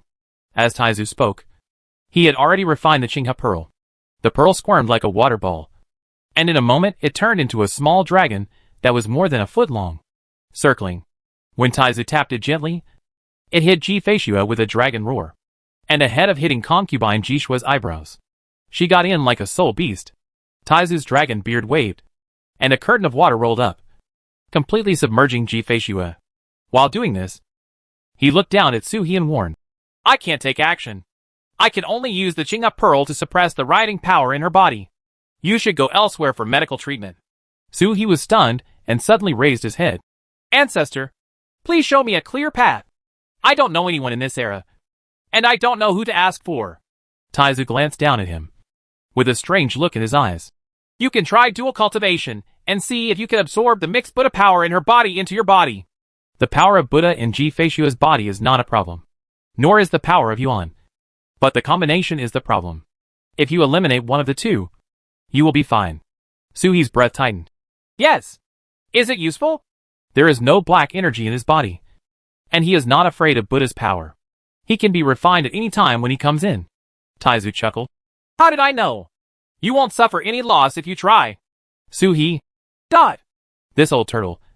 If you don't touch it, you will be superior, surpassing the gods and Buddhas. Once you get in touch with it a lot, it's really not as serious as you thought. On the side, a fox's head emerged from its paws and shook into a rattle. It doesn't object to this marriage, but it can't do it when its master is unconscious. Isn't that taking advantage of others' danger? Ji-Fei won't destroy the world when she wakes up? Go! Go! Taizu waved his paw, and a space passage opened to drive Su-He away. "Go to the contemporary master Ma. He must have a way." Is Ma Sherwang divided into generations? Su-He's snake body rolled up Ji-Fei and landed on his back. He walked towards the space passage. He had already stepped in. He looked back at Taizu and asked in a low voice, "Ancestor, do you not want to see me?" It felt like Taizu was avoiding him ever since he traveled through time. Taizu smiled. "Yes." Su-He. What's it like to always get choked up when talking to this old turtle? I heard Taizu breathe out and say, "You are such a non-stop guy. You are always moving from ancient times to ancient times. You run around all the time. When you see you a lot, you leave a mark on your body. I really don't think anyone can infer our identity from you." Status? Move quickly. Move quickly. As if to drive him away, Taizu's dragon beard waved and pushed Su-He into the passage. Suddenly he thought of something and said, "Your daughter-in-law is in a special state and cannot be brought into the inner world, let alone the outer world. Hold her honestly. Carry it on your back." After saying this, as if he was afraid that Su-He would come back, he smoothed the passage with a wave of his claws, and there was no more Su-He's breath on the altar. It was only at this moment that Taizu's body flashed with light, and a phantom floated out and escaped into the black and yellow cave sky. That is the resident clone of Xianwang Cave Heaven. But there was still an old turtle staying in the same place, and its momentum instantly sank, just like an ordinary old turtle with age. Where was the clone before? It's clearly Taizu's body covered in the SHL of Xianwang Dongtian's clone. The old turtle is also a liar, stabilizing the four-dimensional space. Taizu stepped out and headed towards the Western Paradise. Killing Taiyu was a lie, but injuring his grandson-in-law was real, and he deserved to be killed. Taizu jumped away. The stars and rivers reversed as he moved, and huge waves surged into the sky. Before he was halfway through the journey, an illusory green dragon broke out of the water and lay in front of Taizu. He looked down at him and sighed slightly. "Old turtle, I can't kill you." Taizu's eyes flashed. Qi Long sighed again. "Kill him. The immortal lord is not strong enough to consume the world, unless you go to a higher level." The heaven and the earth failed and were stolen by thieves. If the power was not consumed enough, the power would be taken away by the thieves, thus helping the thieves in disguise. "How about killing a group of the Yuanzun clan to vent their anger?" Qi Long suggested that the Yuanzun clan is different from ordinary monks, and their existence will only benefit the other party. Taizu grinned, took a step forward and smashed the green dragon shadow. "Stay in your mountain and sleep in your sleep. Junior of the dragon clan. You can ignore it. But I, the granddaughter-in-law of the dragon turtle clan, old turtle cannot turn a blind eye to." He took a step forward and was already outside the Western Heaven Bliss. He took a photo with his paw, and the entire Western Heaven Bliss collapsed. 18 Zun Luohan was beaten to death with a claw before he even had time to use his escape technique. Taizu turned to look at the Buddha and demon town suppressed by the old monk, and grinned. "To be an ancestor, you should behave like an ancestor, and personally deal with a junior and get death. Can't you see that even the imperial palace has not done this?" The old monk. gnawing on his hooves, stood up, holding his hooves in one hand and one palm in front of him. Amitabha! Several ancestors have promised that the poor monk will personally kill my uncle. Taizu waved his paw. Don't kill! As he spoke, he took one step forward, and the formation that suppressed the Bodhisattva Mahavatar was cracked every inch. The old monk stepped aside and looked at Taizu and sighed quietly. Taizu did not look like he would not kill anyone. Taizu looked at the Bodhisattva covered by the copper bell, and raised the corners of his mouth slightly, as if he was shrinking, comparable to dragon turtle. He pressed his paws on the ground downwards, but no damage was seen to the ground. However, the copper bell covering the body of the Bodhisattva Mahavatar made a muffled sound, as if it was being weighed down by stars from the sky. With a click, a lightning-like crack appeared on the copper bell, followed by a beep beep beep sound, and the copper bell exploded. But there was nothing inside the bronze bell, and there was no figure of the Bodhisattva Mahavatar. Taizu curled his lips and smiled, looked up to the sky, and saw the Bodhisattva in the sky sitting upright in the sky, making a gesture of compassion without saying a word, and striking down with a palm. The entire sky was instantly occupied by a huge Buddha's palm, and even the heaven and earth seemed to be suppressed. With one palm, the sky collapsed and the earth shattered, and the stars poured in, destroying the heaven and the earth. The Buddha's palm was several times larger than Taizu's. At first glance, it looked like Buddha subduing a demon, but the demon was a little harder. Taizu raised his head and bit down. The Buddha's palm seemed to be made of paper, and he bit it through. Pulling back, Mahavatar Bodhisattva suddenly fell from the sky. The Buddha's palm is clearly a supernatural power that leaves the body. But if Taizu pulls the Buddha's palm, the Bodhisattva will be pulled over. As soon as it landed, it was hit by a mountain god seal and flew out. The Bodhisattva spurted out a mouthful of pure gold blood, and was dragged back by Taizu biting the heavenly Buddha's palm. And then another mountain god seal knocked it away. So back and forth, over and over again. The golden channel is Xuanwu. When you get out of the channel, you have transformed into a human body. He hugged Ji-Fei and walked out of the passage. He felt something strange. He looked up and saw a projection projected over all the heavens and worlds. Like a grandson, Mahavatar Bodhisattva was beaten until he could not resist by Taizu. All kinds of Buddhist magical powers appeared on Maharaja, but they had no effect at all. As soon as they condensed, they were broken by Taizu. Taizu made two simple movements, biting the Buddha's hand and pulling it back, defeating all the methods of the Bodhisattva Mahavatar, dragging him back horizontally, and then knocked him away with a mountain god seal. If it weren't for the fact that the magical power of the Bodhisattva Mahavatar was different every time, it would have been thought that the same scene was repeated over and over again. Suhi grinned, hugged the soft and boneless beauty in his arms, and said with a smile, "Daughter-in-law, look, Taizu went to fight the Bodhisattva, the true form. Just know that his old turtle protects his shortcomings. If an ordinary person beat him, Taizu might not react." The dignified Buddha attacked Ji-Fei, looking for death. The beautiful woman in her arms was sleeping as before, without even the slightest response. The little dragon transformed from the Qinghe pearl entered the body, and Ji-Fei's body seemed to be coated with a film. Two completely different forces no longer collided and exploded. Only Foley still provoked and jumped left and right, but failed to provoke the two forces to counterattack. The hot feeling on Ji-Fei's body is dissipated, and she has returned to the ice-cold ice and snow beauty. Suhi hugged her a little tighter. Check the direction and head towards Jixia Academy. Remember that the Bodhisattva Mahavatar said that Empress Mashur lived in Jixia Academy. At the same time, there is a battlefield in the Buddhist world. The four parties, who were still fighting in the melee, stopped for a moment. The divine dragon floats in the air with unpredictable changes. The three-headed dragon turtle suppresses the three parties with its domineering force, and the evil energy disperses in the starry sky. In the Buddhist world, there is a large formation formed by the Buddha world, and there are also three drums of the Yuanzun family that reach the sky. Endless corpses floated in the starry sky in all directions, and the waves that were hit by the aftermath were swaying into the depths of the starry sky. After a year of war, almost all the monks in the Buddhist world were killed. At this moment, 60% of the monks have been turned into corpses or powder. After this battle, the Buddhist world will never recover until it takes 100,000 years. Even the Yuanzun clan has lost countless lives. Both sides have been waiting for the rescue of Mahatma Bodhisattva. The Buddha contacted Mahatma Bodhisattva countless times, but never contacted him. Finally, Bodhisattva appeared. But in the way they least wanted to see. Such a helpless Bodhisattva broke their understanding. The scene was extremely quiet for a while. And you could hear a needle drop. In the silence, I heard 3 drums, and 1 drum sound from the Yuanzun clan. The Yuanzun clan, who had been fighting just now, instantly escaped into the drums. And a drum sound broke through the air. Several blue dragons swung up to catch up, one after another running away, like a signal, causing the war that had just calmed down to start again in an instant.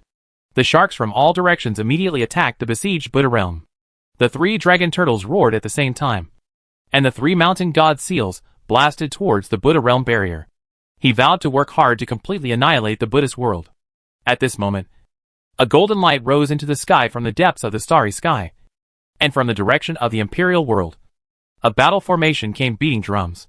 A distant voice rolled in from the great world.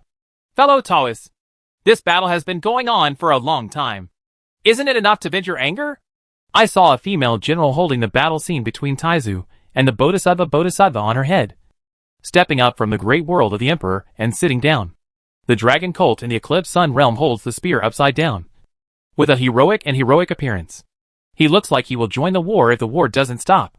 Domineering and unreasonable. As she was talking, she saw a bamboo pole coming across the sky and hitting her in the face. A very rude voice resounded across the starry sky. Go back! I saw a blind Taoist rising from the Xianwang realm, rising into the sky, landing in the starry sky, and blocking the way from the emperor's world to the Buddha realm. Another voice rose from the Xianwang world. Amitabha! My ancestor, Xianwang Yu, has died. How can I withdraw my troops without killing the same monks in the Buddhist world? The purpose of establishing the emperor and opening the world is to send out such a being to replace the Buddha world. To die? A monk appeared beside the blind Taoist with his hands folded, and together they went to Gujingzai and Guiwang Mountain. The fighting spirit of Xianwang realm soared into the sky, and the formations of the 10 major immortal gates were activated simultaneously. The old Taoist looked at the emperor's world, and he was clearly blind. But at a glance, it seemed as if the abyss had solidified, and for a while, there was no sound in the entire emperor's world. The expression of the woman carrying a spear and riding a beast changed again and again. It was only at this moment that she knew the purpose of this battle in the Xianwang realm. There is no fruitful abbot in the Buddhist world. Taiyu of the Dragon Turtle clan is the #1 turtle under Tai ancestor, and is a true great power.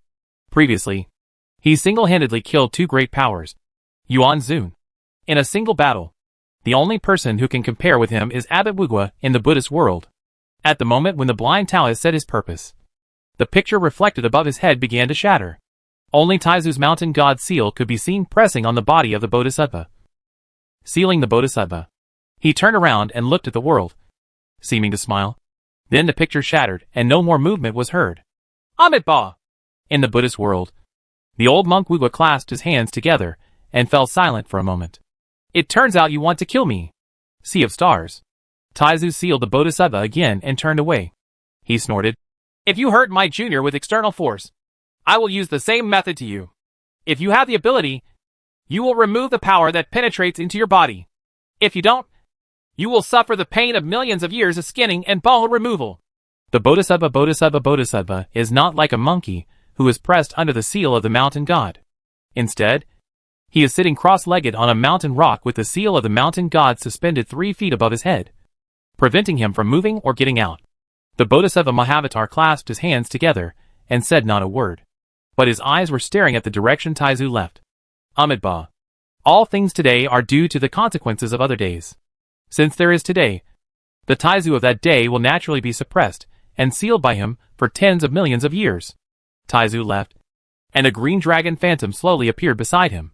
He looked at Taizu for a long time and sighed. Aren't you afraid that he will see the clues if you invade his body with your power?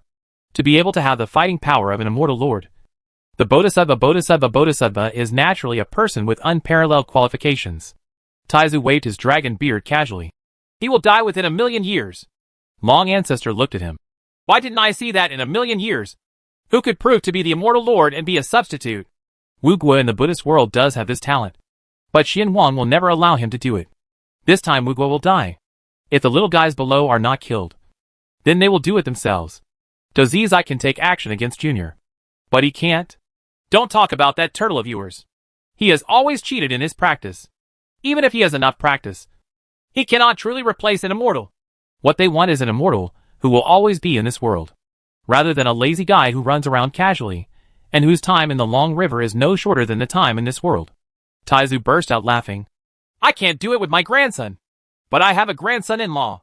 He had overheard the conversation between Su He and Ji Feishue. 73,000 years later, Dazi Zai was beheaded by Ji Feishue. If he could kill Dazi Zai, he must have the fighting power of the immortal. The Dragon Clan doesn't want such a genius. The Dragon Turtle Clan is so adorable.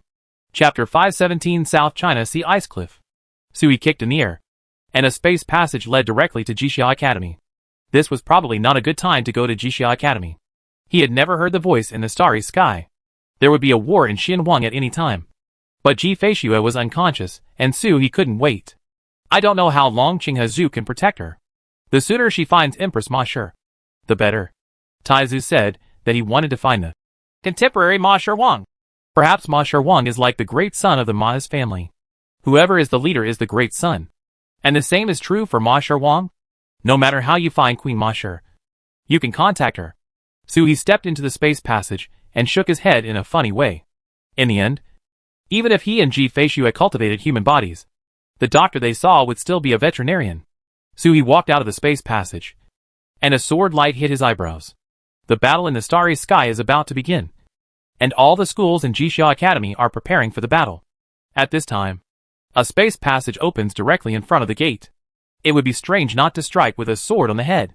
He flicked his fingers, and the foreign minister's tortoise mountain water curtain condensed between his fingers. A crisp sound shattered the light of the sword. He looked up and saw a master, holding a book in his left hand and a sword in his right hand, and pointed another sword. He took a step back and said loudly, I am not an enemy. He, I just want to ask for help. He's voice spread towards Jixia Academy, and his name could no longer be hidden. How could Bodhisattva allow him to hide when he saw the marriage certificate? The enemy all knows it, but it is useless no matter how much we hide it. The Master's Confucian sword has been handed out, but there is no way to take it back. He sighed and reached out to point at the fairy sword. He saw an abacus bead pop out from Jixia Academy and turned into a starlight. The meteor hit the fairy sword like a moon and knocked the fairy sword away. Standing on the mountain in the distance, cut a mountain into two sections. A monk dressed as a bookkeeper came out. Junior Brother Pei, please don't be reckless. This fellow Taoist is what I told you. The fellow Taoist who sacrificed his life to lead away the avatar of the great freedom Bodhisattva from the great world of Wanyu. The one in his arms is Fairy Ji Feishue Ji. This person has no ears to hear what is going on outside the window, and only reads the books of sages. He does not even recognize Ji Xianzi, the peerless genius of Xinhuang. A flash of light flashed in the master's eyes. He looked at He in surprise, and hurriedly put away his sword to apologize. I'm sorry. Pei was so reckless. I hope fellow Taoists can forgive me. He hugged Ji Feishue and nodded to indicate that he was about to speak when another voice came from Jixia Academy. You are so reckless. A sword light flew up.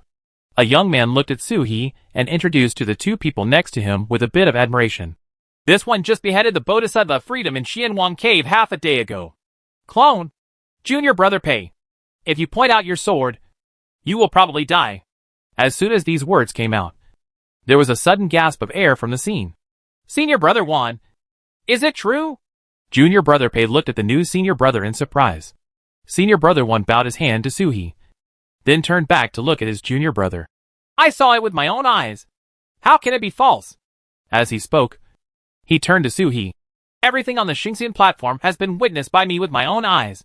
But my fellow Taoist can't contact the old monk? Can I use a large sacrificial wine to contact him on my behalf? Previously, the avatar of the Bodhisattva Great Freedom on the immortal platform was dead, but he somehow injured Ji Feishue. According to what the monk said, only the old monk could save her. This he was a disciple of the ancient Jingzhai Buddha and had his own means of contacting the old monk. But at this moment in the Sea of Stars, the Taizu of the Dragon Turtle Clan is suppressing the Great Freedom Bodhisattva. Presumably there are also the ancestors of the Yuanzuan clan and the Fenghuang clan who are running wild. The old monk is probably fighting. He is also a warlike person. It is normal for Buddha to be unable to contact me. At this moment, Abbot Gu Jingjai and the leader of Guiwang Mountain are suppressing the emperor in the starry sky and have no time to take care of this. It would be much easier for the Grand Priest Wine to contact them. There is an existence that can kill the avatar of the Great Freedom Bodhisattva, and Jixia Academy is obliged to help. As he spoke, Suhi shook his head. The old monk can't handle it either. Only the contemporary Master Ma can save my wife. I heard that Empress Ma once came to Jixia Academy. I wonder if this gentleman is still here. Another person walked out of Jixia Academy with a solemn expression. Master Ma did come to Jixia Academy to stay for a while, but he left when the Buddhist World War broke out a few years ago. Their lineage. Xianyaha. Jixia Academy also I don't know where he went. At this point, seeing the disappointment that could not be concealed in Suhi's eyes, he cupped his hand and said, However, Master Ma once said that he is a sacred beast that is being treated, and he needs to go to the ice cliff of the South China Sea to collect the Qilin Toe in person. Mining thunderstorm deep in the desert of the far west. Neither of these two things can be completed in a year, and I think I am still somewhere in the two places at this moment. Suhi was overjoyed, nodded his thanks, turned around and left. A voice came from behind. Fellow Taoist, the battle in Xinhuang is about to begin today. Jixia Academy does not dare to send disciples away, since you have gone to the South China Sea. If the war slows down a bit, I will personally go to the extreme western desert, and I will definitely find a way for you. Come to Master Ma. The direction Suhi left was exactly the South China Sea. A monk who can kill the clone of the Great Freedom Bodhisattva is a natural ally of Xinhuang. If you can enter the battlefield, you can even determine the outcome of a war. Thank you, fellow Taoist. I will be grateful if this matter is settled. Suhi replied, knocked away the space, and reappeared above the South China Sea. However, he did not rush to enter the South China Sea. Instead, he showed his true form of Xuanwu and realized that the Heritage Palace had fallen into the Sea of Heritage. The physical state can neither enter the Sea of Inheritance nor the Phoenix Nest. Everything was as usual in the Inheritance world. Suhi integrated his own Inheritance shadow and looked at the runes left by Bai Ling. The hexagram runes have been restored and are shining brightly. I had performed a hexagram test once before in the Xianhuang Cave Heaven, asking about the matter of killing the clone of the Bodhisattva Mahavatar. The hexagram test runes were consumed once before I recovered. The time is just right. Suhi looked at the runes and muttered his request in his heart. Easy! Ji Feishu is seriously injured. Please save her? Where is the contemporary Master Ma? Is he in the South China Sea? Suhi asked 3 times in a row. The runes flickered, like a mirror, revealing a skill. Spirit-absorbing technique. It is the spirit-absorbing technique spread throughout the world. It is used to absorb spiritual energy during practice. It is found in every sect and sect, and it is very similar. Suhi watched it over and over, but didn't see anything special about this article. It wasn't some special technique that could suck out the Buddha's power from Ji Feishua's body. It's just an ordinary spirit-absorbing technique. Suhi frowned. When did Bai Ling's divination rune start to make this false thing? Whether Bai Ling or Bai Yin, they all know everything about fortune-telling and tell the results in the most straightforward way, even directly through video screens. Suhi withdrew from the Inheritance Sea in confusion, looked at the endless ocean in front of him, and tried to activate the spirit-absorbing technique in the hexagram runes, and the water elements from all directions rolled in. Just this moment of operation is enough to transform into the mortal realm and advance to one level of any realm. But this is not how powerful the spirit-absorbing technique is. The most powerful one is Suhi. At this moment, Suhi's ordinary breathing has such an effect. The spirit-absorbing technique was not special, and it did not attract Master Ma. Suhi stepped under the South China Sea step by step, and at the same time, a picture was sent to the fox following him. Go to the bottom of your heart and pass it to your master. Because of the spirit-absorbing technique just now, Suhi couldn't directly invade concubine Ji's snow consciousness sea with his consciousness. So he had to ask the fox to pass it through. Maybe the spirit-absorbing technique is for Ji Feishue? Suhi took one step forward, and was already at the bottom of the South China Sea, where everything was pitch dark, with no sunlight able to penetrate, and it was extremely depressing. But this kind of environment is nothing in Suhi's eyes. The underworld is much more depressing than this, and Suhi can take care of it like a fish in water. All the way down. I don't know how far I have gone. And a moon-white cliff appeared on the bottom of the sea. Suhi suddenly appeared in Suhi's sight. And then he felt his body sinking suddenly, as if passing through space. But there was no fluctuation in space power. The scene in front of him flashed, and he was already under the cliff. South China Sea Ice Cliff.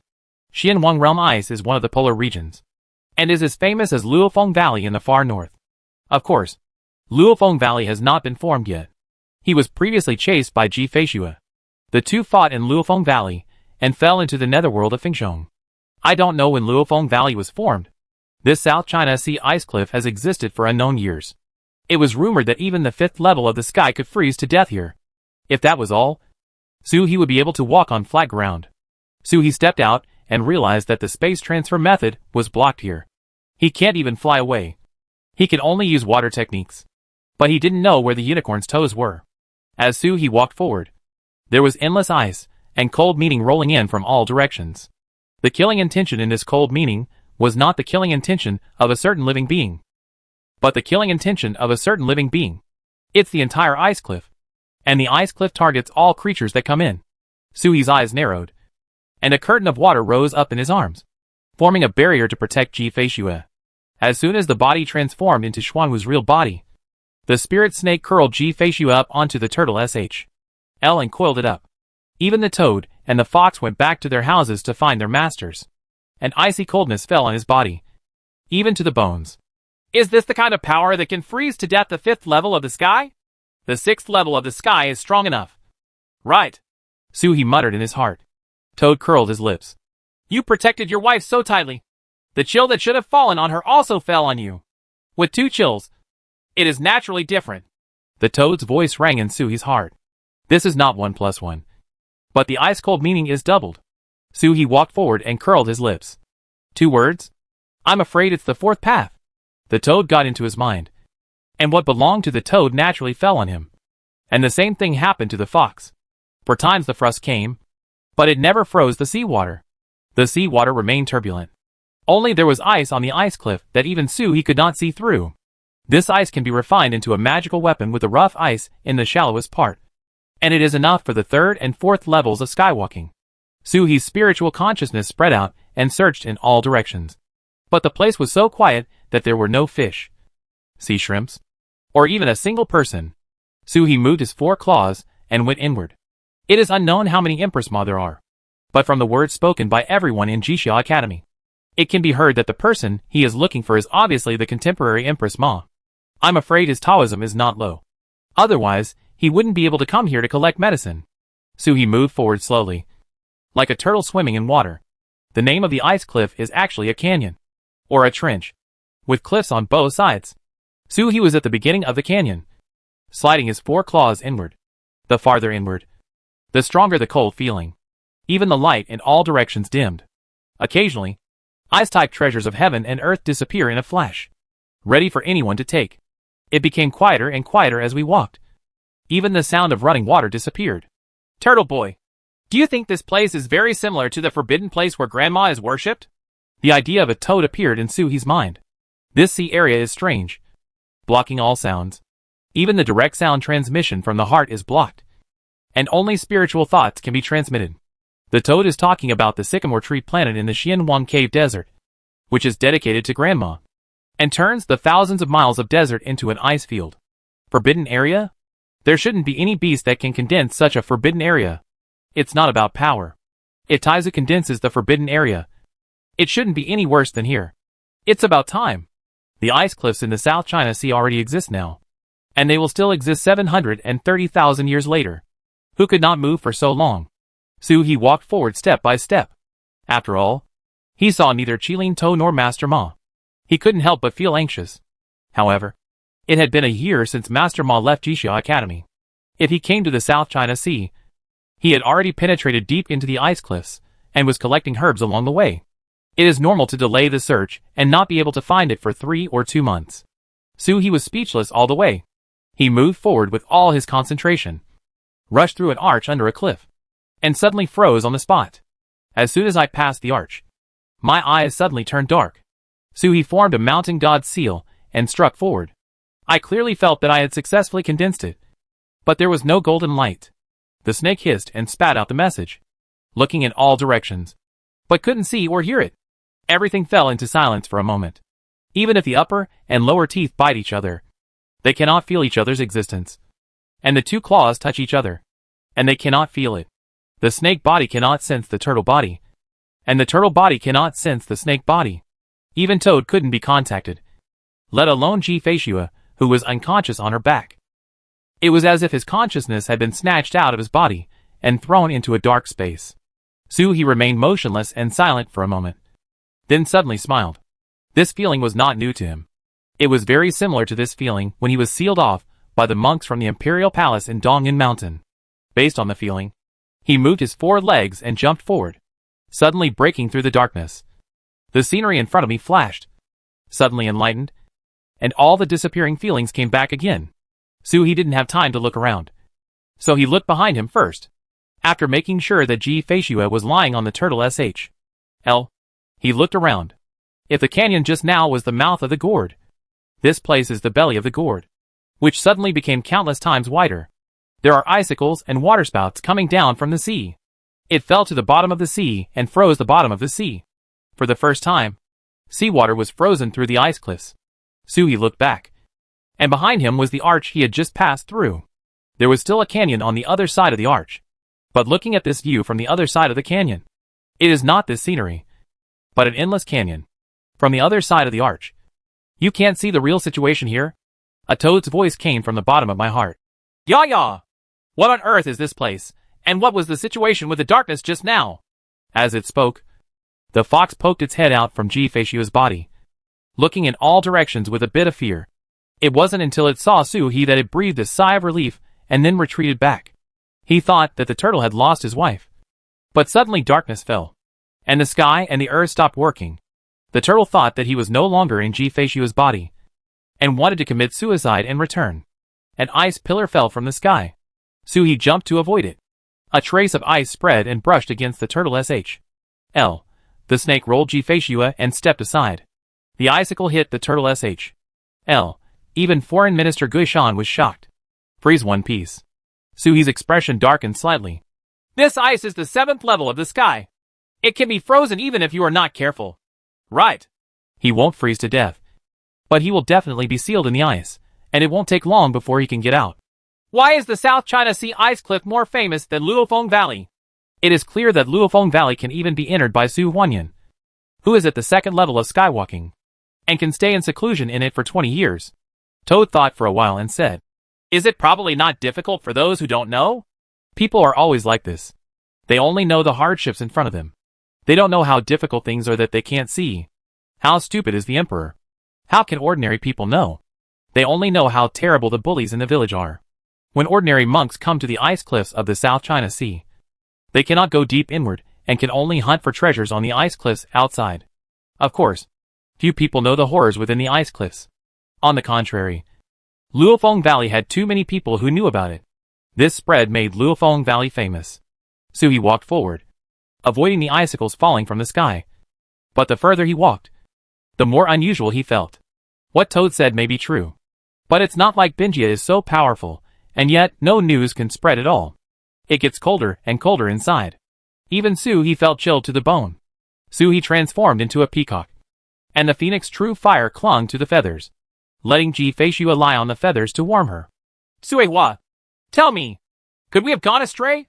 Huh? Toad was confused. Tell me, will we pass through the arch normally?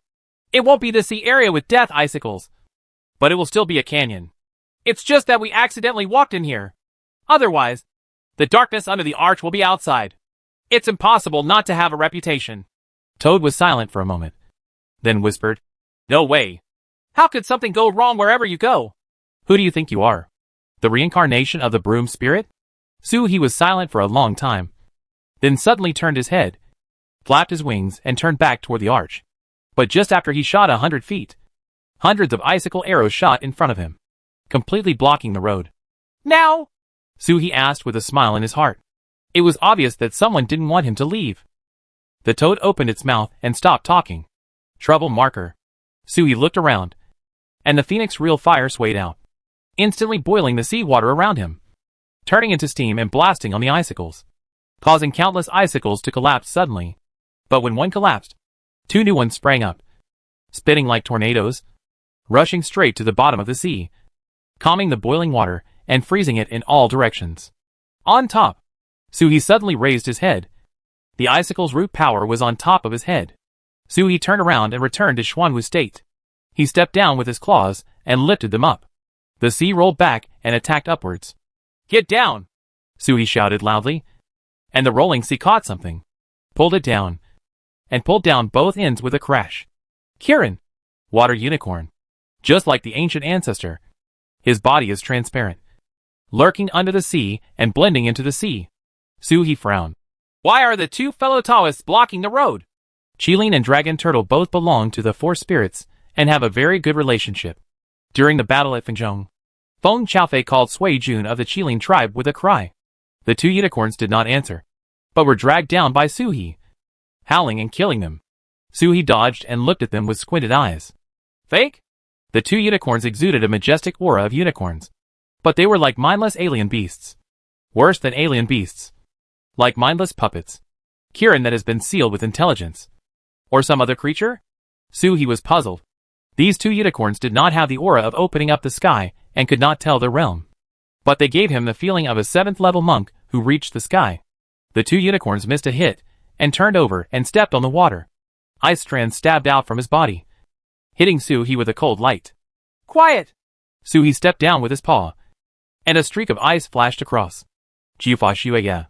This is the name I only learned after meeting Jifei Shuya. I used to call it breaking the ice. The two unicorns were connected to the ice they condensed, and were instantly frozen. Sui raised his head and looked up. His brows furrowed even more. He waved his claw beaming, and a huge whirlpool appeared on the bottom of the sea, spinning and pulling down the things above his head. At a glance, there are dozens of unicorns. Chapter 518I. A water unicorn. Struggling and jumping. Smashed into Bei Ming and headed toward Sui. Just the breath of Qilin soaring into the sky stirred the cold and thick ocean. The stone is hammered. Not the real thing.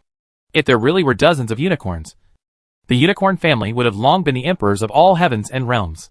Sui no longer held back. There were swarms of Qilins exuding the aura of the 7th level. If he held back any longer, he and Jifei Shuya would be the ones to fall. A stream of water sent Jifei Shuya to the side. At the same time, the snake's tail touched the turtle's eyebrows, grabbed the toad and threw it to Jifei Shuya. "Help me take care of her!" As soon as the toad appeared, it froze instantly, and ice armor appeared on its body. Hearing Sui's words, his face was filled with disbelief. He was about to protest, but saw Sui already moving towards the Qilin army on the opposite side. He could only bite his tongue, took out the cigarette pot and pot from his pocket with difficulty, smashed it on his body with sparks, smashed the ice all over his body, and swam towards Jifei Shuya in breaststroke. He swam to Jifei Shuya, put his claws into the water that enveloped the fairy, and dragged her towards the edge. While swimming with his pipe, he pointed in all directions and threatened, "Fight with that turtle boy! If you dare to come close to me, rise up the South China Sea and crush your ice cliffs." Sui agreed and ran headlong into the unicorn army. The spiritual snake waved its tail like a whip and whipped it down to the bottom of the sea. A hole in the abyss was opened, and several unicorns fell into it at the same time. "Stupid!" Toad curled his lips. These unicorns only exude the aura of the 7th level of the sky, but do not have the corresponding spiritual intelligence. If the opponent is a monk who has just entered the 7th level of the sky, he will have no choice but to be helpless and let them slaughter him. But for Sui, these frosts were useless, and they were like tigers among sheep. As long as he was careful not to let the swarms of unicorns attack him at the same time, it would only be a matter of time before he killed them all. Sui moved around, and the spirit snake swam in the water more nimbly. Every time he pulled out its tail, it would cripple a unicorn. Immediately, either the mountain god's seal or the heavenly punishment struck Qilin, turning the ground into pieces of ice. These unicorns only have a very strong unicorn aura, and do not have any unicorn methods. They will be completely scattered when broken. Sui was so enthusiastic about killing that he never noticed that every time he killed a unicorn, there would be a frosty breath floating up from the unicorn, drifting to nowhere. Even his Xuanwu eyes had never seen this aura. There were only endless unicorns from all directions, rushing towards Sui, like moths rushing to the flame, seeking death. The more Sui killed, the more frightened he became.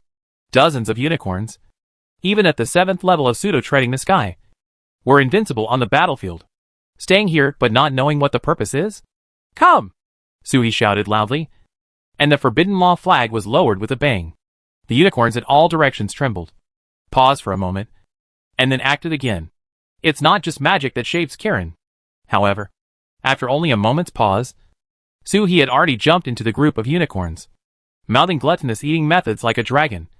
And dragon head shot out from the snake body and turtle body at the same time, biting in all directions. There was only a sound of swallowing jelly, and the Kirin suddenly collapsed. Taiyuan swallowed, and even the unicorn and sea water swallowed most of it. The remaining few did not escape, but were bombarded by his mountain god seal one after another. The sea water burst and surged in all directions, and then returned, rippling back and forth. After being stepped on by Suhi, everything calmed down, looking from all directions. It turned out that the previous battle had not damaged the ice cliff at all. The ice on both sides was still there, but the icicles that continued to fall above the head were no longer there. Suhi's spirit snake rolled up Ji-Feishua again and headed towards the arch. This time there was no obstacle. But when Suhi took a step forward, the arch took a step forward. No matter how he walked, the arch was always the same distance away from him. As long as you step back, the arch will take a step away. It was this method again. Suhi curled up his lips. He had encountered this kind of thing many times, and the method used was different every time. But using force to overcome skill, and using methods that the opponent could not trap would definitely break the situation. Wrong. The star ring appeared on his body, and the power of time fell on him. He took a step forward. He just swam forward quickly, but it seemed to have broken something. With a slight stroke, he landed in front of the arch, ignoring the surging sea behind me. I jumped through the arch feeling that dark and senseless feeling. I dashed out, and was already outside the arch. Snake body glanced down. Ji-Feishua was still sleeping. Suhi looked back at the star ring surrounding him, and saw that the ice cliff was still quiet and cold. Just the star ring flashed, and when it penetrated the arch, a stone tablet loomed next to it. "Turtle boy!" cried the toad. "I saw it!" Suhi moved forward 2 points, and the stone tablet was completely enveloped in the star ring, revealing its shape. It's just an ordinary stone, pressed here casually. But the 2 lines of characters written on the stone with flying dragons and phoenixes are extremely overbearing. "I'm here. Please sleep peacefully. Yuan. You can't enter here." The 2 lines of ordinary handwriting seem to be suppressing the world. When you look at it, you feel small, as if the entire South China Sea is within the palm of your hand. Even among the strokes of handwriting, the galaxy flows, and even the galaxy must move according to the order of the strokes. "Who is this?" Toad asked quietly after being shocked for a long time. Suhi tilted his head and looked at the handwriting. He had never seen this word before, but he always felt that it was somewhat familiar. This momentum. I must have seen that kind of aura that makes even the galaxy surrender with just one stroke. Suhi went through all the words he had read in his mind, but he could not find any similarities one word at a time. This is a truly top-notch existence. Ordinary writing on a piece of stone has left the ice cliff with endless cold meaning that has never touched this stone tablet for more than tens of millions of years. 2 lines of big characters are shining with golden light, suppressing evil spirits. Even the most ordinary stones become magical because of the handwriting. Suhi took away the star ring, and the stone disappeared. Even if he touched it, there was no sign of its existence. Expand the star ring, and the stone appears again. The toad stretched out a finger and carefully touched the writing. As soon as his finger touched the stone, the writing on the stone suddenly flashed with golden light, floated up, connected into a string, let out a dragon roar, and rushed towards Suhi, rushing to his side. But he turned a corner and bumped into Ji-Feishua.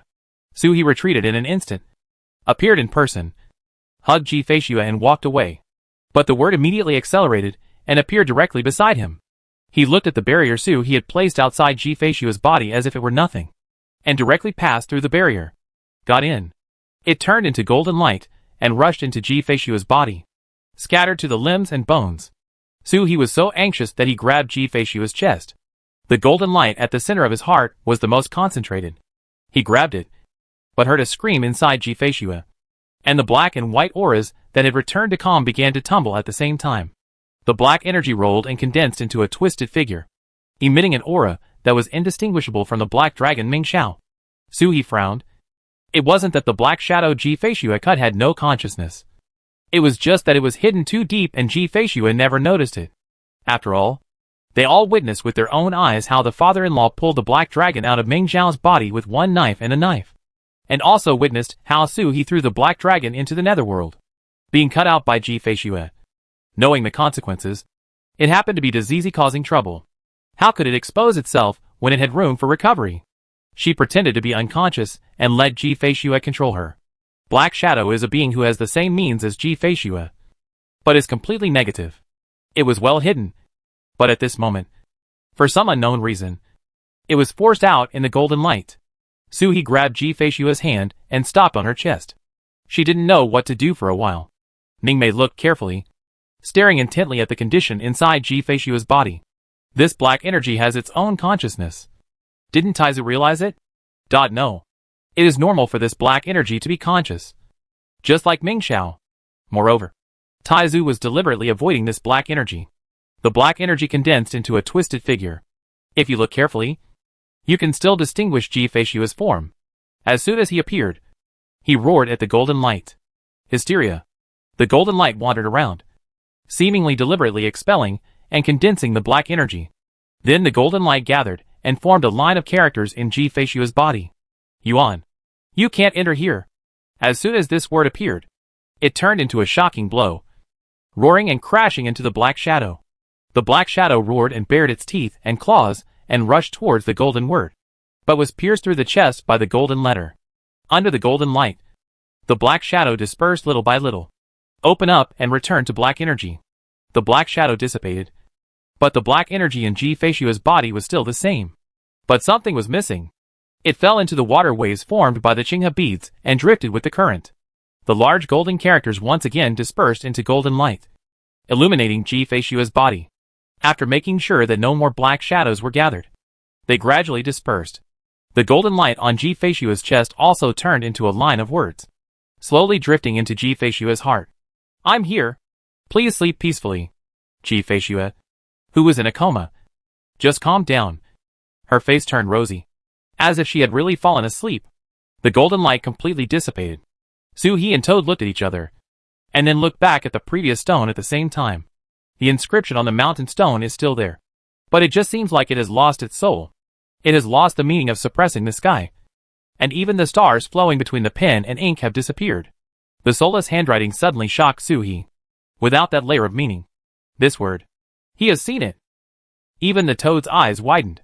On the 17th day of the winter lunar month, Ji picked the Star Sea Divine Pearl and made the Tongqing Bell at Guowang Mountain to keep my daughter. The handwriting cannot be said to be exactly the same.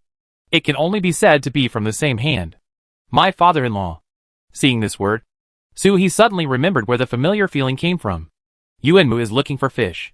No wonder would I recall all the words I have seen. I can't find anything similar. The similarity is not the words at all, but the rhyme.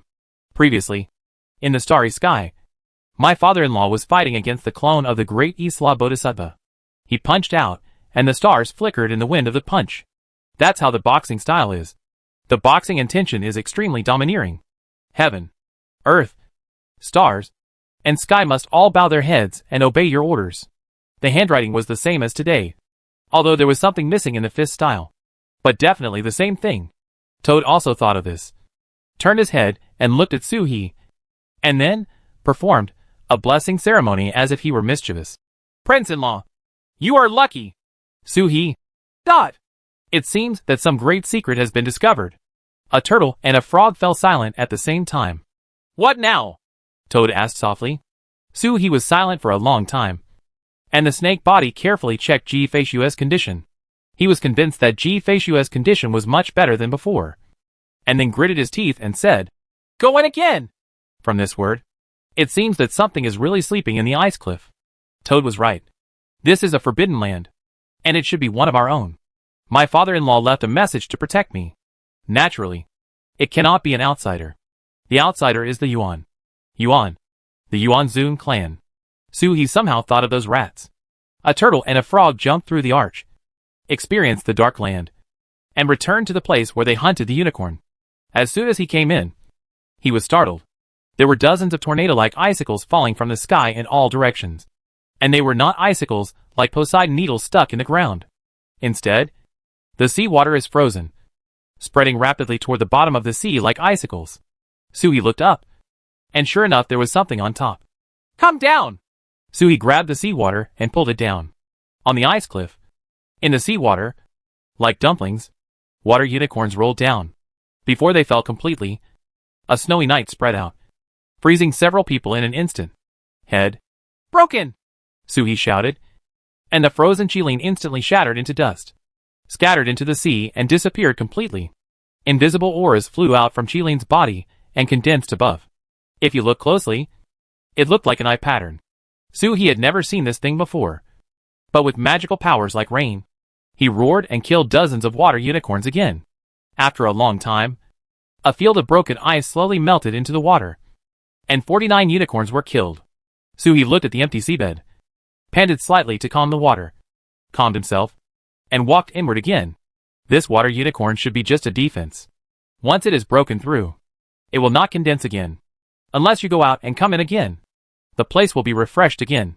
Without the icicles, the road became smoother, and Suhi walked farther and farther inward. The father-in-law wiped out the consciousness of the black energy in Ji Feishua's body just by writing it casually. There are unknown treasures left behind by his old man, and even his consciousness. What the father-in-law left behind in his completely normal state was completely different from the crazy woodcarver at this moment. He said that he had to go to Master Ma to solve Ji Feishua's problem. Suhi moved forward without any obstacles. No water unicorn or anything else. However, the further he walked, the more depressed he felt, as if something was watching him. Suhi lowered his dragon head slightly. Senior, I am the he of the Dragon Turtle clan, here to seek a way to cure my wife. The sound was like a bell rippling along the seawater, but no reply was received for a long time. The toad poked his SHL. Are you going to sleep? The door is clearly written, so that the beings in the ice cliff can sleep peacefully. Suhi licked his lips, walked forward, and said at the same time, Before this junior comes, the contemporary Master Ma may enter this place. If the senior can give me some advice, I will leave immediately. No respond. Toad poked Suhi. Are you stupid? The master here obviously wants to keep you here. Otherwise, why wouldn't the archway let you out? Suhi was silent for a moment, stopped talking, and walked forward again. But as soon as he took a step forward, a voice came from all directions. I haven't seen anyone else. The voice was calm and steady, but filled with endless tiredness, as if he had been forcibly awakened from sleep. Suhi was startled and looked around, but found no one. I wonder where your senior is, Suhi said in a respectful voice. This junior is reckless and broke into my senior's habitat without permission. Suhi lowered his head and was extremely polite. The voice was silent for a long time, and then said, It doesn't matter. I would like to thank you. If you hadn't brought the old dragon beads, I wouldn't have woken up. As soon as the sound came, the ice and snow on the cliff in front slowly melted away, revealing a cave embedded in the ice cliff. A round eye like a bright moon appeared out of nowhere and floated into the cave. The voice came again. Little guy, come in. Suhi was quiet for a moment, then smiled and made a move with his 4 claws, then moved forward and entered the cave. The cave is empty, just an underwater cave, formed randomly. An eyeball fell on a pair of unicorn horns. The eyeball and the unicorn horns squirmed and softened, turning into a jelly-like substance. The unicorn horns formed the body, and the eyes formed the spirit, squirming and turning into a unicorn again. Qilin is very small, but it has huge power. Suhi only glanced at the Qilin and was stunned. He knows this unicorn. He and Ji Feishua had just entered the underworld of Fengzhong and broke into a large tomb. There was a passage to the palace of suppression of evil in the tomb. The history recorded in the passage is a big hand that suppresses the world. Shot from outside, there are dragons, phoenixes, turtles, lins, 4 spirits, and a white tiger. They soar into the sky and break off 5 fingers of the big hand. The unicorn that squirmed and condensed in front of me was the unicorn that reached the sky and broke off its fingers. Not only the appearance, but also the breath are the same. The unicorn condensed, grew with the waves, and instantly became as big as a yak. However, it did not speak to Suhi, but looked around the cave. The walls of the cave, the stalagmites, the ground, and the roof of the cave are all engraved with writings. The words were in a mess, and some of them were simply claw marks or scratches, but there were spiritual thoughts attached to the words, and you knew what they meant when you looked at them. Fellow Taoists are sleeping peacefully.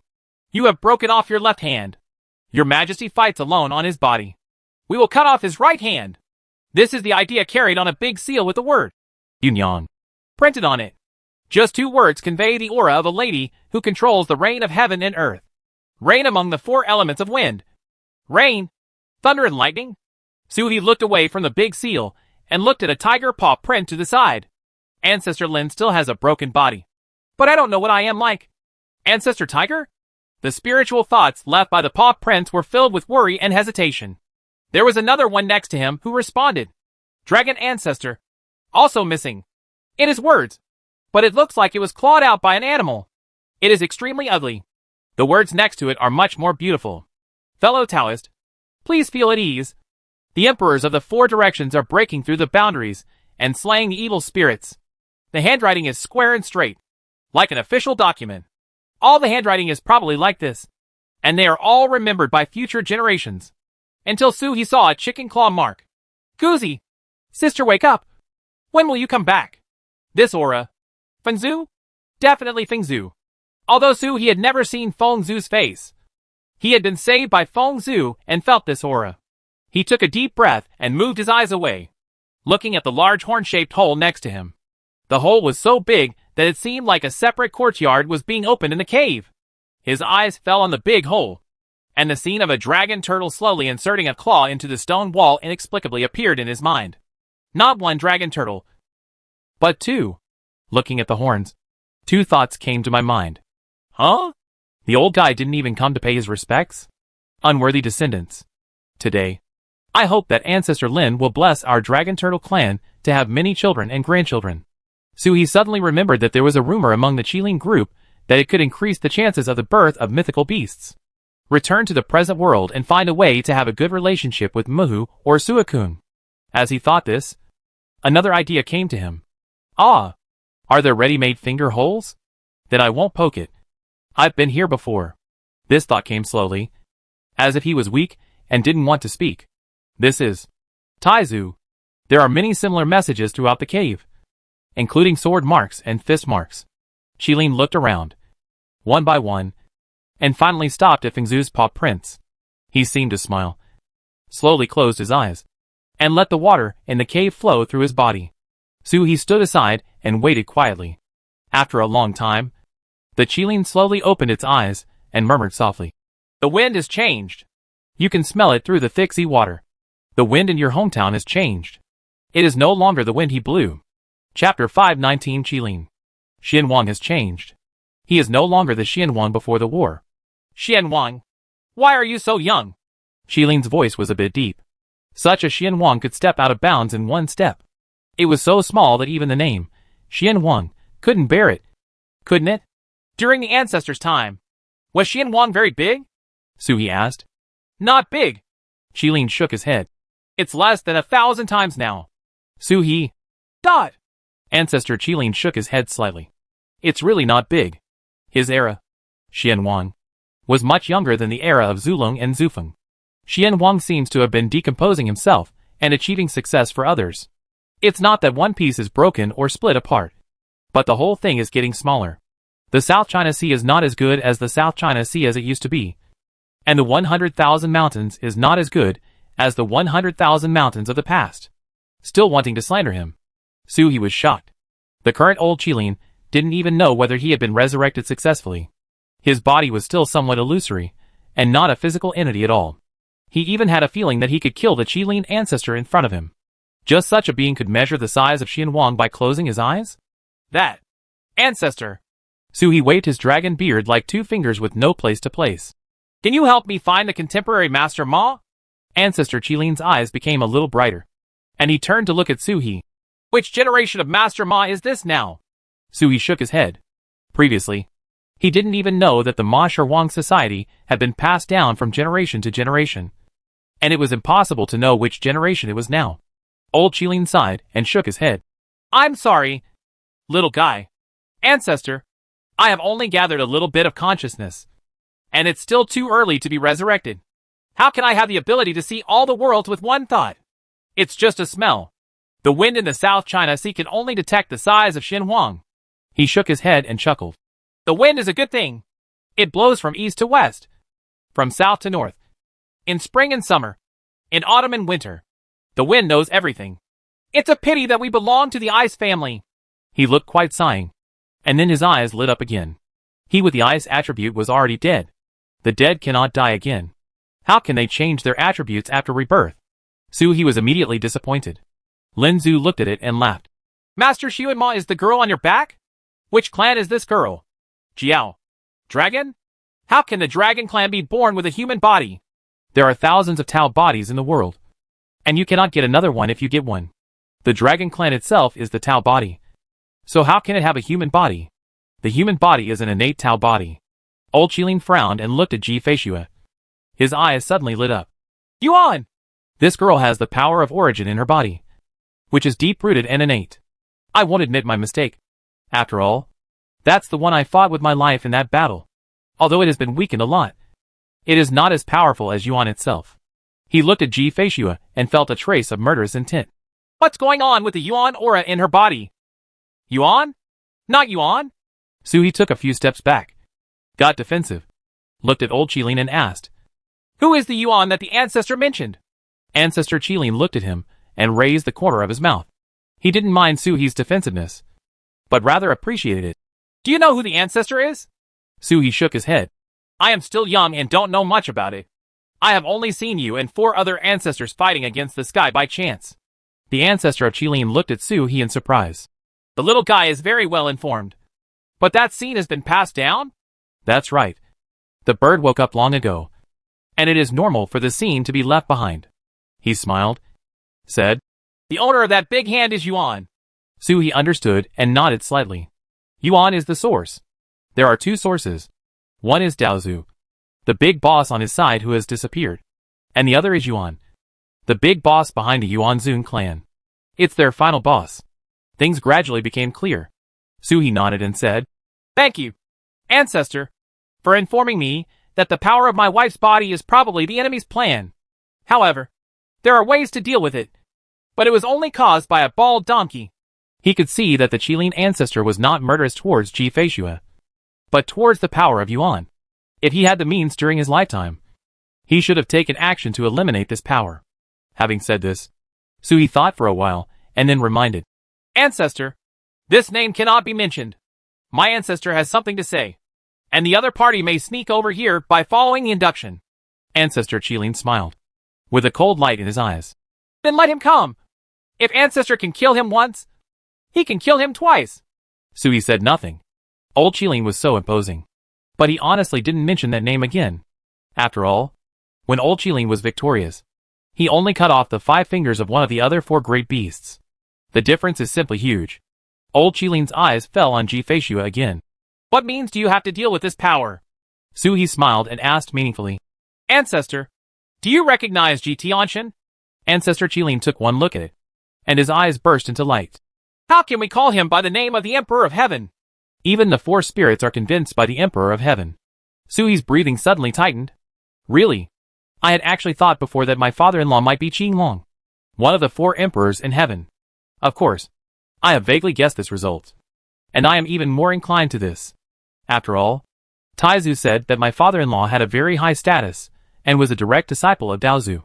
He also made the Western Thunder King treat Ji Feishue like that, so his identity was ready to be revealed. Sure enough, I got a positive answer from Qilin ancestor. The old turtle already knew his identity. After Suhi was shocked. He felt confused again. With such an identity, how did he become what he is today? Previously, the father-in-law in the starry sky was very domineering and beat the clone of the Bodhisattva Mahavatar to the point where he was almost unable to fight back. But if my father-in-law is the Emperor of Heaven, hitting the true form of the Bodhisattva Mahavatar is only a matter of one hand. Right? You don't even have to use one hand. What happened over the years? Suhi was confused when he saw the Qilin ancestor react suddenly. His eyes fell on Ji Feishue again, and then he looked at Suhi in surprise. Suhi nodded and his voice became louder. My wife, the daughter of the Emperor of Heaven. Ancestor Qilin suddenly stopped talking. His pupils flickered, and after a long time he said, Ancestor is in a bad state and can't sense much. Don't lie to me. In the realm of the Emperor of Heaven, it is impossible to give birth to descendants. If there are descendants, it means that there is something wrong with his conduct. Ancestor Qilin lowered his eyes slightly, and he suddenly understood why Ji Feishue had a human body. Any creature that gives birth to an offspring with a 4-spirited beast will have its bloodline covered up and become a descendant of the four-spirited beast. But the bloodline may be lost, just like the blood descendants of Phoenix, Dapeng and Peacock. Only that one is not afraid of the suppression of the four-spirit bloodlines, and can give birth to offspring with both human and dragon bodies from the same green dragon. Did something really happen to the Emperor of Heaven? An eyeball condensed on the head of the ancestor of Qilin. It was the same eyeball that Su He had unknowingly condensed when he hunted the water unicorn before. Those eyes had some traces of the ancestor's skills during his lifetime. When one glance fell on Ji-Fei-Xue, he immediately saw through all attributes. Ancestor Qilin had doubts in his eyes. He did have the body of a green dragon. But why was he a white dragon? The water curtain flowing inside this girl's body was transformed by the old dragon ball from Qinghe. It was the green dragon that went up to the sky with him and used his body to break off Yuan's left hand. However, this dragon ball was severely damaged and its power was completely reduced. The refining method is extremely clever. The person who temporarily turned the dragon ball into water may not be inferior to the five of them. He looked back at Ji-Fei-Xue's heart aperture and saw a dazzling golden light. I'm here. Please sleep peacefully. The pen moved quickly, and a line of large characters caught his eye. Emperor's Book. Only the handwriting of the Emperor of Heaven has such power. The handwriting of the Emperor of Heaven can only be carried by the blood of the Emperor of Heaven. She is truly an emperor. Ancestor Qilin's breathing became deeper. The Taoist ancestor disappeared, and the Emperor of Heaven had another accident. How could Xian Huang resist Yuan? I don't know what kind of wars we have gone through in these years. No wonder Xian Huang is so small. Ancestor Qilin looked at Su He again. What does this little turtle rely on to seduce the unique emperor in the world? Just rely on Dao Xuanwu. There is not one Xuanwu in the world, and not every Xuanwu has such qualifications. When he glanced at it, his eyes were blocked by the power of time on Su He. Huh? Ancestor Qilin didn't believe in evil. He looked at Su He again and heard a phoenix cry. Before his eyes fell on the turtle, he stopped him and turned back. Suzaka? He was surprised. Not only were there Suzakus, there was even a faint roar of a tiger. When he looked at Su He again, he was filled with surprise. Transforming into a beast? Old Qilin murmured to himself. No wonder the Lin Yan seemed to sense the existence of the Phoenix clan before concentrating its eyes. How did a dragon turtle achieve the goal of practicing animal transformation? This little turtle has such big ambitions. This is not Xuanwu.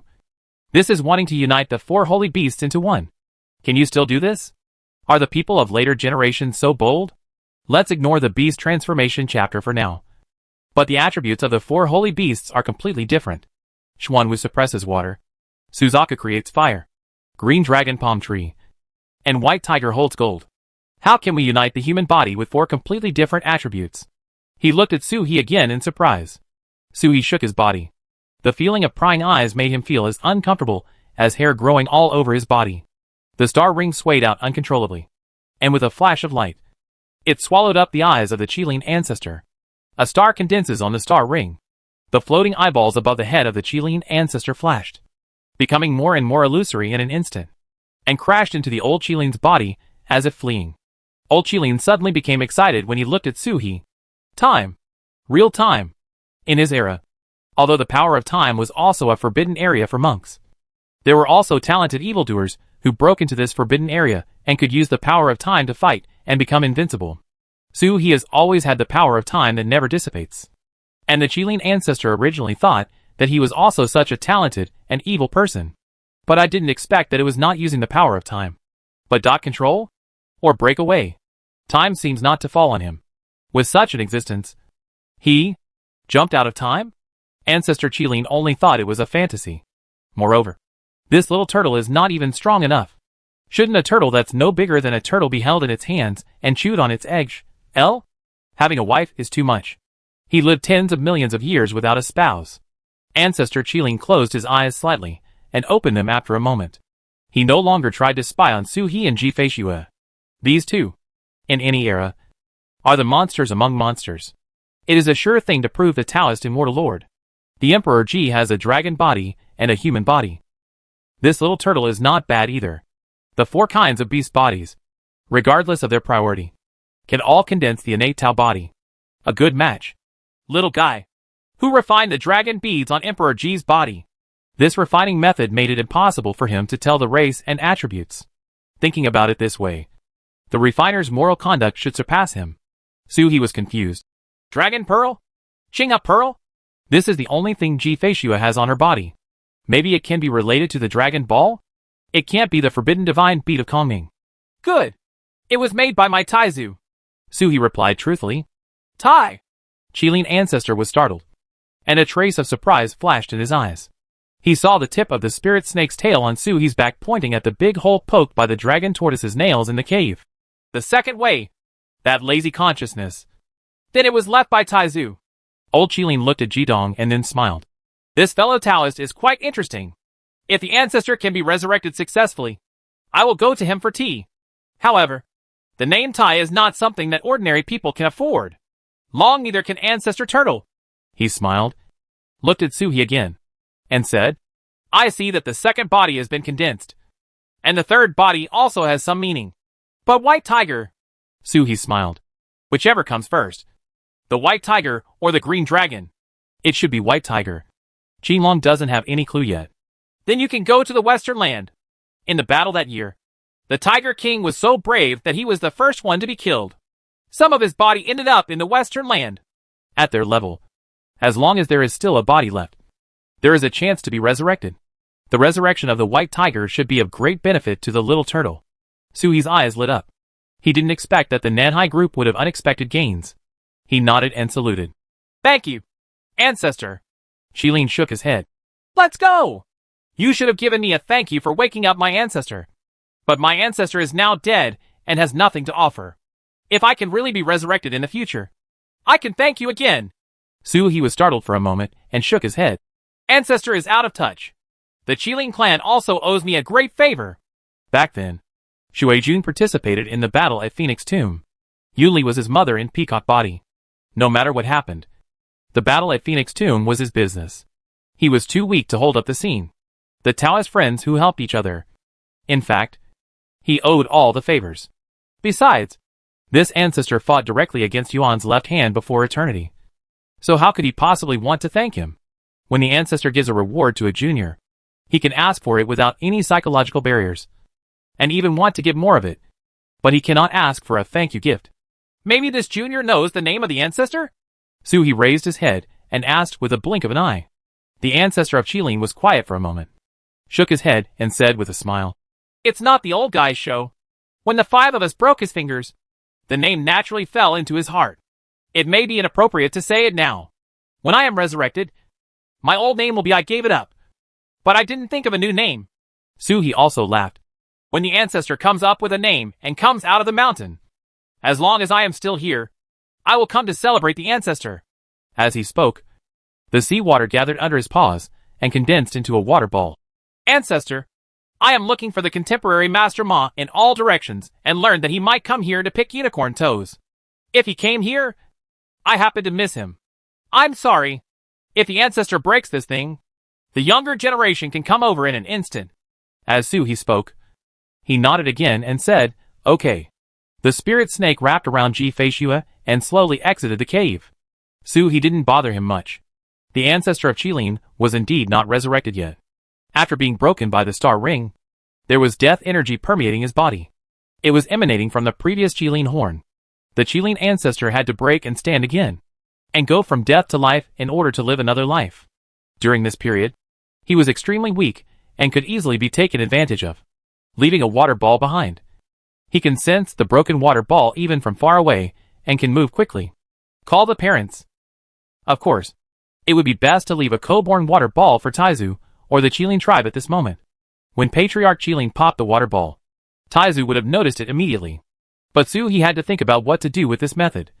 But he could understand the concentric bells left by his father-in-law to his daughter-in-law, or the principles of yin and yang and cause and effect.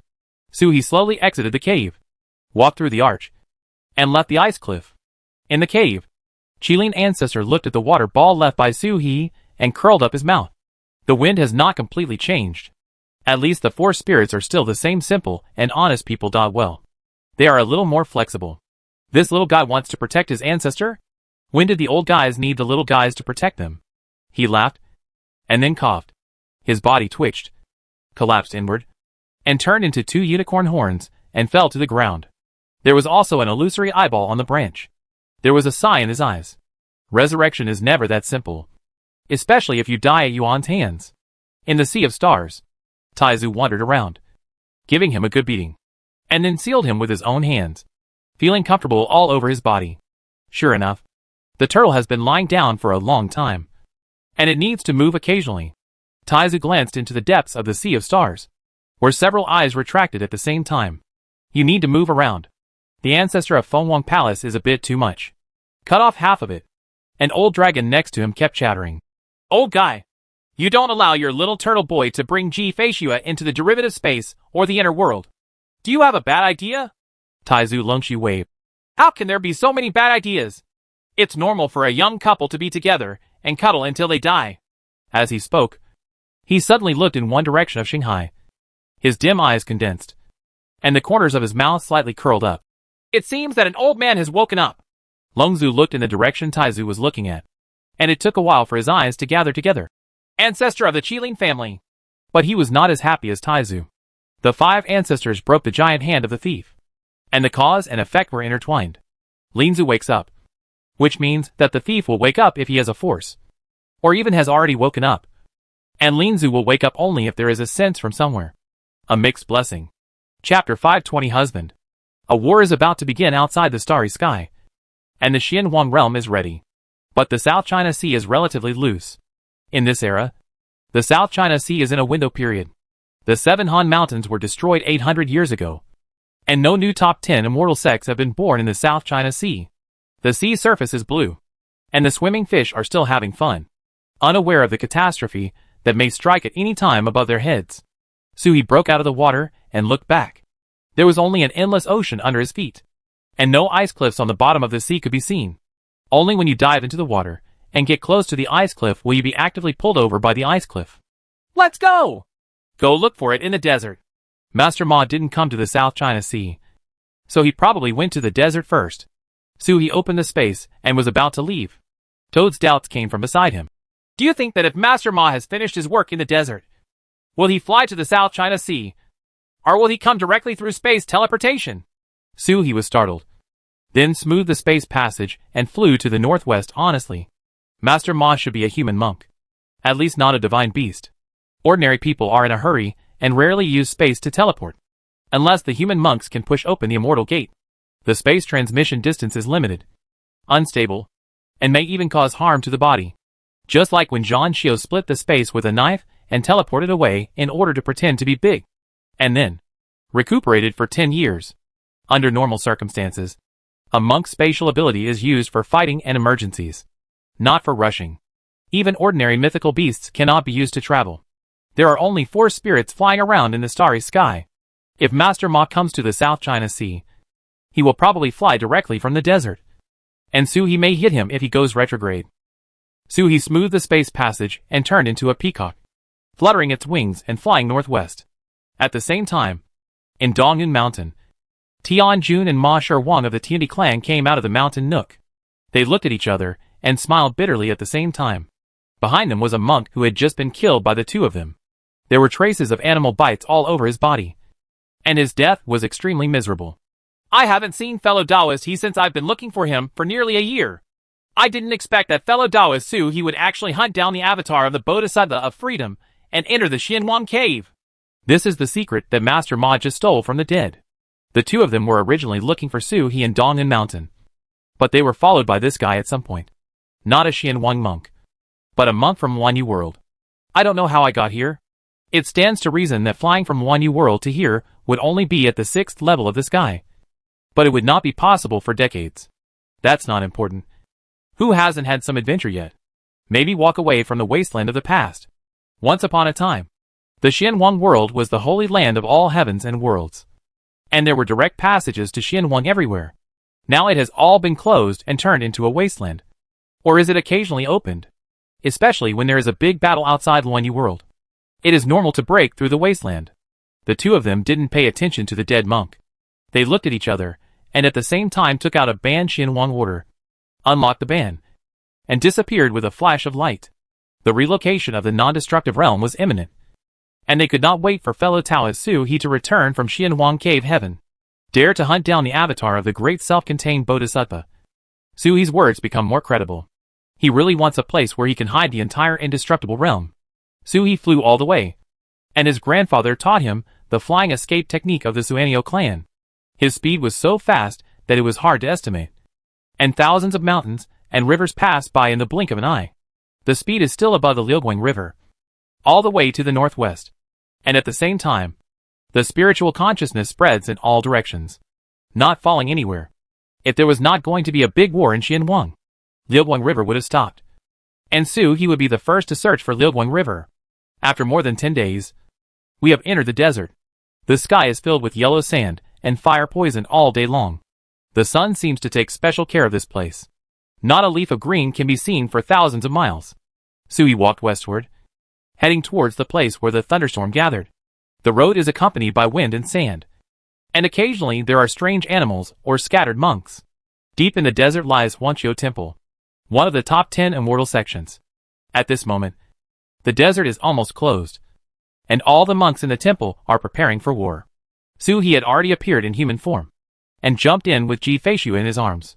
Deep into the desert, he saw a battle in the sky far away. It was two monks who were fighting fiercely. One was at the 5th level, and the other was at the 6th level. But they killed each other without distinction. Even Yu Li, the 5th level monk in the fight, turned around and glanced down at Suhi. The voice was loud and clear with a hint of warning. This fellow Taoist is too far away from the desert, so please retreat. When the war is about to begin, Huangqiu Temple seals off the desert. Buddha realm? Suhi looked at the monk opposite him, who was on the 6th level. The biggest difference between the two monks was the power of merit. Although the merits of those who reach the 5th level of the sky are not strong, they still shine in all directions. The other party has no merit at all. There should have been some. There was a jade pendant on the cassock that seemed to gather merit, and it was supposed to be disguised by the cassock. But the monks of Huangqiu Temple saw through it and started a fight. Suhi stepped down, and a heavenly punishment fell from the sky. The face of the Buddhist monk suddenly changed, and he turned around and walked away. But the heavenly punishment had landed on his head without missing a beat. In an instant, a black light flashed, and the entire monk, including his cassocks and Buddhist treasures, was chopped into ashes and disappeared with the wind. The monk of Huangqiu Temple fought with him at close range and faced each other face to face. But he was not injured at all. Looking at the flying ashes in front of him, the monk of Huangqiu Temple warmed up and turned around and clasped his hands. Amit Ba! Thank you, fellow Taoists, for your help. But Huangqiu Temple is not in a position to welcome guests recently. Fellow Taoist, please go back first and come back after the war. How about you? Poor monk? Sweep the couch to welcome you. Suhi hugged Ji Feishu. Master, I need to go to the thunderstorm place to find a Taoist friend. I have no ill intentions. The Taoist friend can confirm it with Jixia Academy. Huangqiu Temple is one of the top 10 immortal sects with a long history and profound heritage. If Suhi sneaks in, the monks in front of him will naturally not be able to detect it. However, the powerful people in the temple may not be able to do it. If you include the means laid out for countless years, they will definitely be able to detect it. Aware, it is a special period, and troubles will inevitably arise. It is better to enter in an open and honest manner. The monk glanced at him, shook his head and said, I'm sorry. I'm poor and blessed, but I don't know Taoist fellows from Jixia Academy. Suhi frowned. Do you have a way to contact the elders in the temple? You can also ask the elders to contact Jixia Academy. The monk nodded first and then shook his head. The poor monk can only contact the temple once. That is, when foreign enemies invade and the guarded place is lost. If you contact us in this way, your Taoist friends will be the invading enemy. If the elders in the temple come over, they will be thunder. One blow. Fellow Taoist, do you need it? Suhi was stunned. Did this monk reach the 5th level of the heavenly way with such stubbornness? The toad came out from Suhi's eyebrows, stuck out its tongue at the monk, turned to Suhi and said, You're stupid. The mark is bright. Even if you don't want to expose Xuanwu's true identity in front of outsiders, Gu Jingjai's mark doesn't matter. It is the top pass of Xianwang. Suhi was startled, and then suddenly realized that at the center of his eyebrows, the mark of the Buddha appeared, shining with golden light and heading towards Nyo-Do. Guwang Mountain is the head of the Taoist sect, and Gu Jingjai is the head of the Buddhist sect, which Xianwang Buddhist sect is not related by blood to Gu Jingjai. The monk in the sky was stunned for a moment. and immediately clasped his hands together. Amitabha. It turns out that the Buddha is here. I hope that my fellow Taoist friends will forgive me. The young monk is in the sex Dharma protecting formation. He should not leave lightly, or greet him from afar. Suhi said, I don't dare. Raised his head and asked, Dare I ask? Master, is it possible for me to go deep into the desert now? The monk put his hands together and returned the salute. I dare not call you master, since I am a disciple of the Buddha. Fellow Taoists can go to our temple first, and later. At this point, from the depths of the desert, a golden light shot out and hit the monk's eyebrows. The monk was stunned for a moment, then joined his hands and saluted. It turns out to be fellow Taoist Suhi. There is a message from an elder in the temple. Fellow Taoist, you can go straight into the depths of the desert. The thunderstorm is in the Valley of Forgetting. Seeing the joy on Suhi's face, he said thank you and went inside. The monk clasped his hands and bowed again. Fellow Taoist, please wait a moment. The Patriarch has sent a message. I know that you are going to the land of thunder and rain to look for Master Ma. But the Patriarch has just left. I came back from the thunderstorm and saw no outsiders. Master Ma has never been here. Seeing Suhi's surprise, he added, It's no wonder that Fairy Ji has suffered injuries. Wangqiu Temple may have a method. The Patriarch asked the young monk to tell the donor that our temple has a Buddhist altar deep in the desert. It has the power of thousands of Buddhas in the world. The donor can taking Fairy Ji on a trip may be able to solve the problem. Suhi was overjoyed, but heard the monk say again, It's just. What? Suhi asked, already prepared to pay the price. It is normal for a Buddhist altar that can access the power of 10,000 Buddhas to have a huge price. As long as he has it, everything is fine. Even if he doesn't have it, he can go find it. The monk shook his head slightly. To go to the Buddhist altar, you have to go through the cleansing place. There are many disasters there, and you cannot use magical powers. You even have to take the initiative to confine your true energy. Otherwise, it will be impossible to get through. Can the donor leave? Suhi was silent for a moment. He was a little wary of the monk, especially the one who didn't swear or eat roast chicken. This monk was gentle, which naturally hit Suhi's defensive point. How to deal with an accident if a magical power and true energy is sealed. Seemingly sensing Suhi's hesitation, the monk touched his eyebrows, took out something, and handed it to Suhi, saying, The ancestor said that fellow Taoist disciples can show up in the place where they have been trained in their true form. When Suhi saw what was in his hand, his eyes were full of surprise. Without any doubts, he nodded his thanks and stepped out of the formation behind the monk, heading towards the place indicated by the monk. In the monk's hand was a small, colorless pagoda, whose purpose was unknown.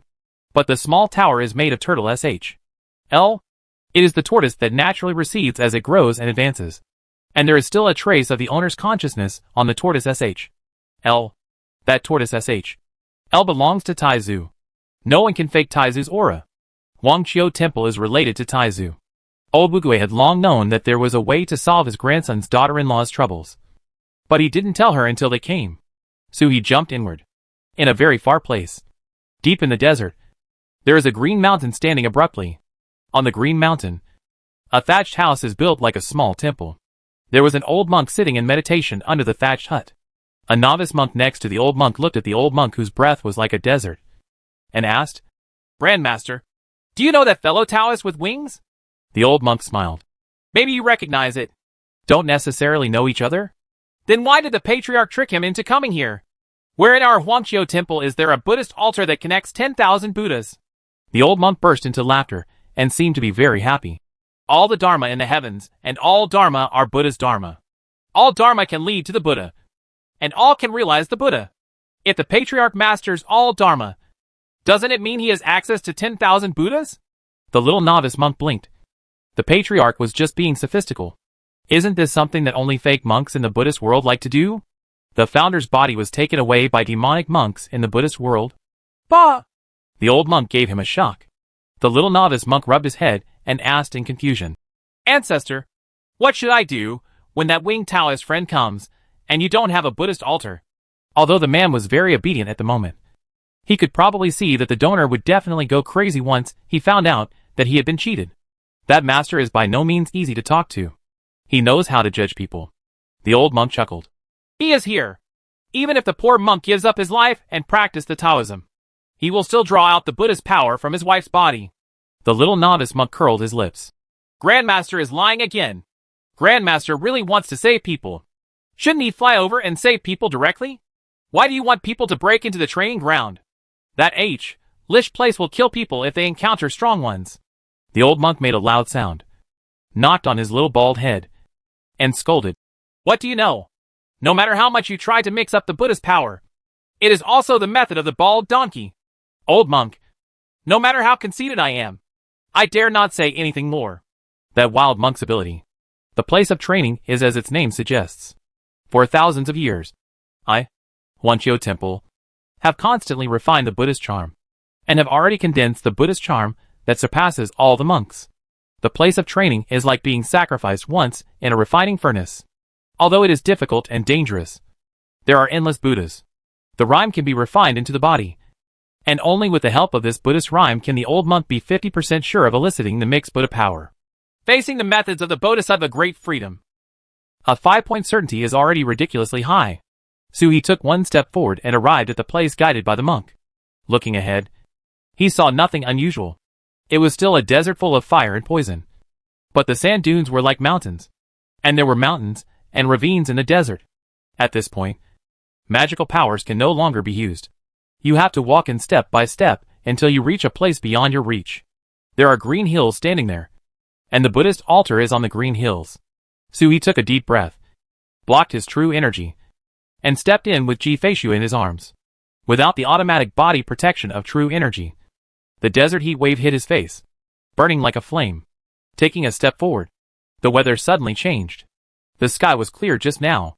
When we stepped into the training ground, the sky was filled with dark clouds, and heavy rain poured down in an instant. The rain is not serious rain. Each drop is as big as a fist, and when it hits the ground, the desert will explode with a bang. Every drop of rain can explode a sand dune as big as a house. Suhi groaned and almost fell down as the sudden impact hit him. The whole face was distorted. The explosion was as powerful as a house. And even if it blew up to the sky, it wouldn't hurt him even a hair. However, the rain hitting him and flowing down his body made Suhi almost scream. Pain. Heartbreaking. Excruciating pain like peeling skin and bones. It hurts to the bone. This pain has nothing to do with defense. The rain did not hurt his body. It was just pain. Cold sweat broke out on Suhi's forehead and fell to the ground in drops.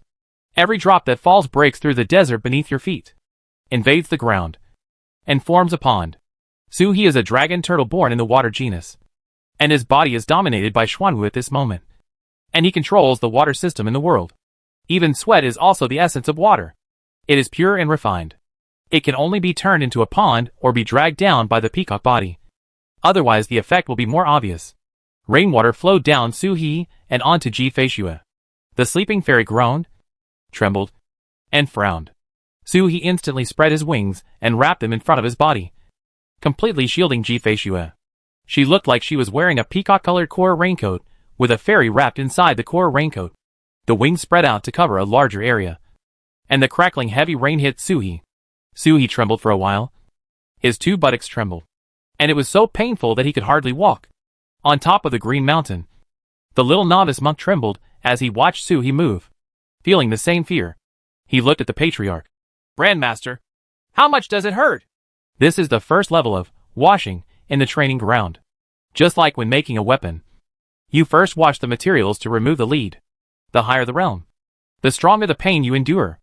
The patriarch put his hands together and said the Buddha's name. Amitabha. Almsgiver Su dotes on him. The rain that fairy Jiangji should bear also falls on him. The pain that two peerless evildoers should bear falls on one person. Such severe pain cannot be experienced by ordinary people. A cultivator at the 5th level of heaven will be tortured to death. The pain at this moment was like that of a mortal woman giving birth to 2 babies at the same time. Not twins one after the other, but at the same time. The little novice shrank his neck and looked at Suhi again, only to see Suhi's face was pale and his body was trembling. But his wings were as steady as a mountain, protecting Ji-Feishu, preventing even a drop of rainwater from seeping into it. Master, he covered the rain for the fairy. Can the fairy still have Buddhist charm? Without Buddhist charm, it cannot eliminate the scattered Buddhist power.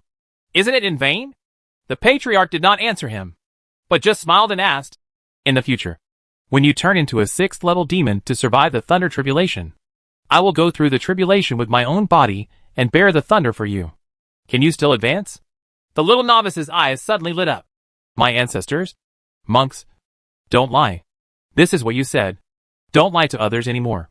The patriarch's head was suddenly covered with black lines. He crushed the young monk's temples with his 2 fists and twisted them hard. He said angrily, Lord Buddha, I'm just giving you an example. Am I making a promise to you? You will live through your own thunder tribulation. The novice monk was in severe pain as he was being turned around. And he screamed, I know. The patriarch has survived the thunder calamity for us. Although he can break through the situation, his background is not enough and his foundation is shallow. It will be difficult to advance in the Taoist practice.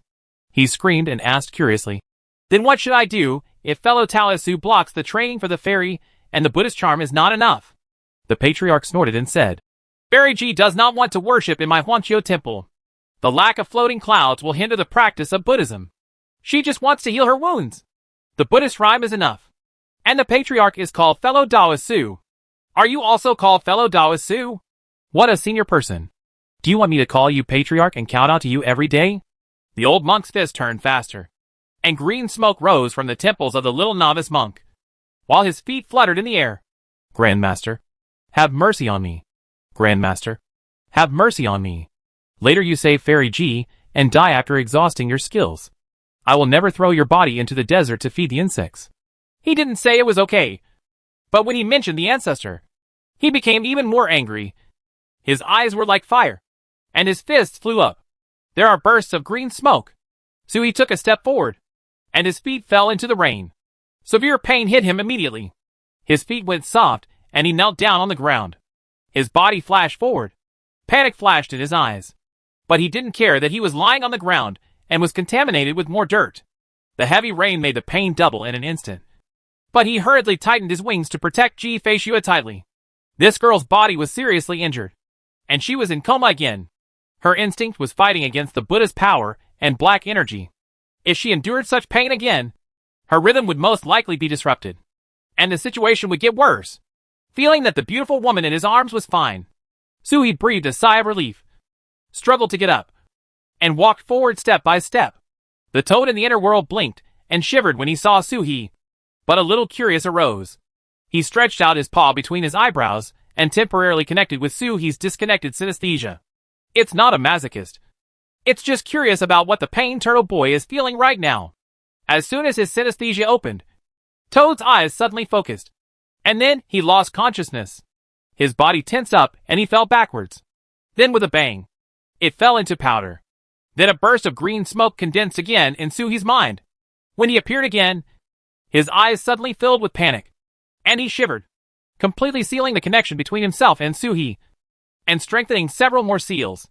Then he looked sympathetically at Suhi as he walked towards Chi Shan with difficulty. Every step was torture. In the Buddhist world, Abbot Wugwa recited the Buddha's name and was reborn from the lotus. He stepped on the lotus platform and looked around. His eyes passed over the Emperor's world blocked by the mysterious world and looked at the broken Buddhist world. Then he turned to look at Su Zhu, who was seriously injured in front of him. He sighed deeply and clasped his hands together and said, Amidba, the enmity between the Buddha realm and the dragon turtle is about to cause chaos in the heavens. If the lives of the heavens are ruined because of this, it will be the fault of you and me. Can any of the 3 Taoist friends dare to fight to the death with me? To the death or not? No matter who dies or lives. How about settling this matter? Ancestor Hong roared. Bald donkey. The Buddhist world is about to perish. You just want to fight. Don't you think it's too late? He roared and charged towards the Buddha realm, only to see Monk Wugwa point his halberd, and a golden light rose into the sky from the Buddha realm. Hong Ancestor immediately raised a warning sign and retreated in a flash. Amidba, the Buddha realm will definitely be defeated. But you can guess how many of you will survive in the Buddhist realm. How could the Buddhist world, which has existed for tens of millions of years, not even have the means to perish? Su Zhu sneered and walked forward. If he could kill without success once, he could kill twice. The situation was too tight before, and I was unable to reverse the root cause, and was self-destructed to no avail. But this time it will not happen again. As soon as he came out, he heard Huang's steady voice. Su Zhu, leave this battle to me. Huang's transparent body made a tsunami roar. Su Zhu looked at him, remained silent for a long time, and nodded slightly. With the death of the Yu clan brother, the Dragon Turtle clan really deserves to have another person with fighting prowess from the ancestor generation. The wilderness is already on the edge. As long as there is some help, one can step into this realm. A hardy life and death battle is a rare opportunity. Before he could agree, Huang roared and hit the monk with a mountain god seal to no avail. Monk Wugwa drew a semicircle in front of him with one palm, condensing a pure golden translucent shield to block the mountain god seal, and raised it upward to lift the Huangzu mountain god seal into the sky. But here, Huangzu was already close, smashing into Wugwa and smashing the space, pushing him into the broken space. When Wugwa appeared again, he had pushed Wugwa onto the Wuchen Sea, and a water column blasted out from Huangzu's mouth, knocking Wuchen monk Wuchen high away. Taizu had previously projected the starry sky, but news came. The Wuchen Sea is Kangua. If you are destined to him, you can go there. The ancestor of the Wuchen Sea naturally knew about it, and had even been here more than once.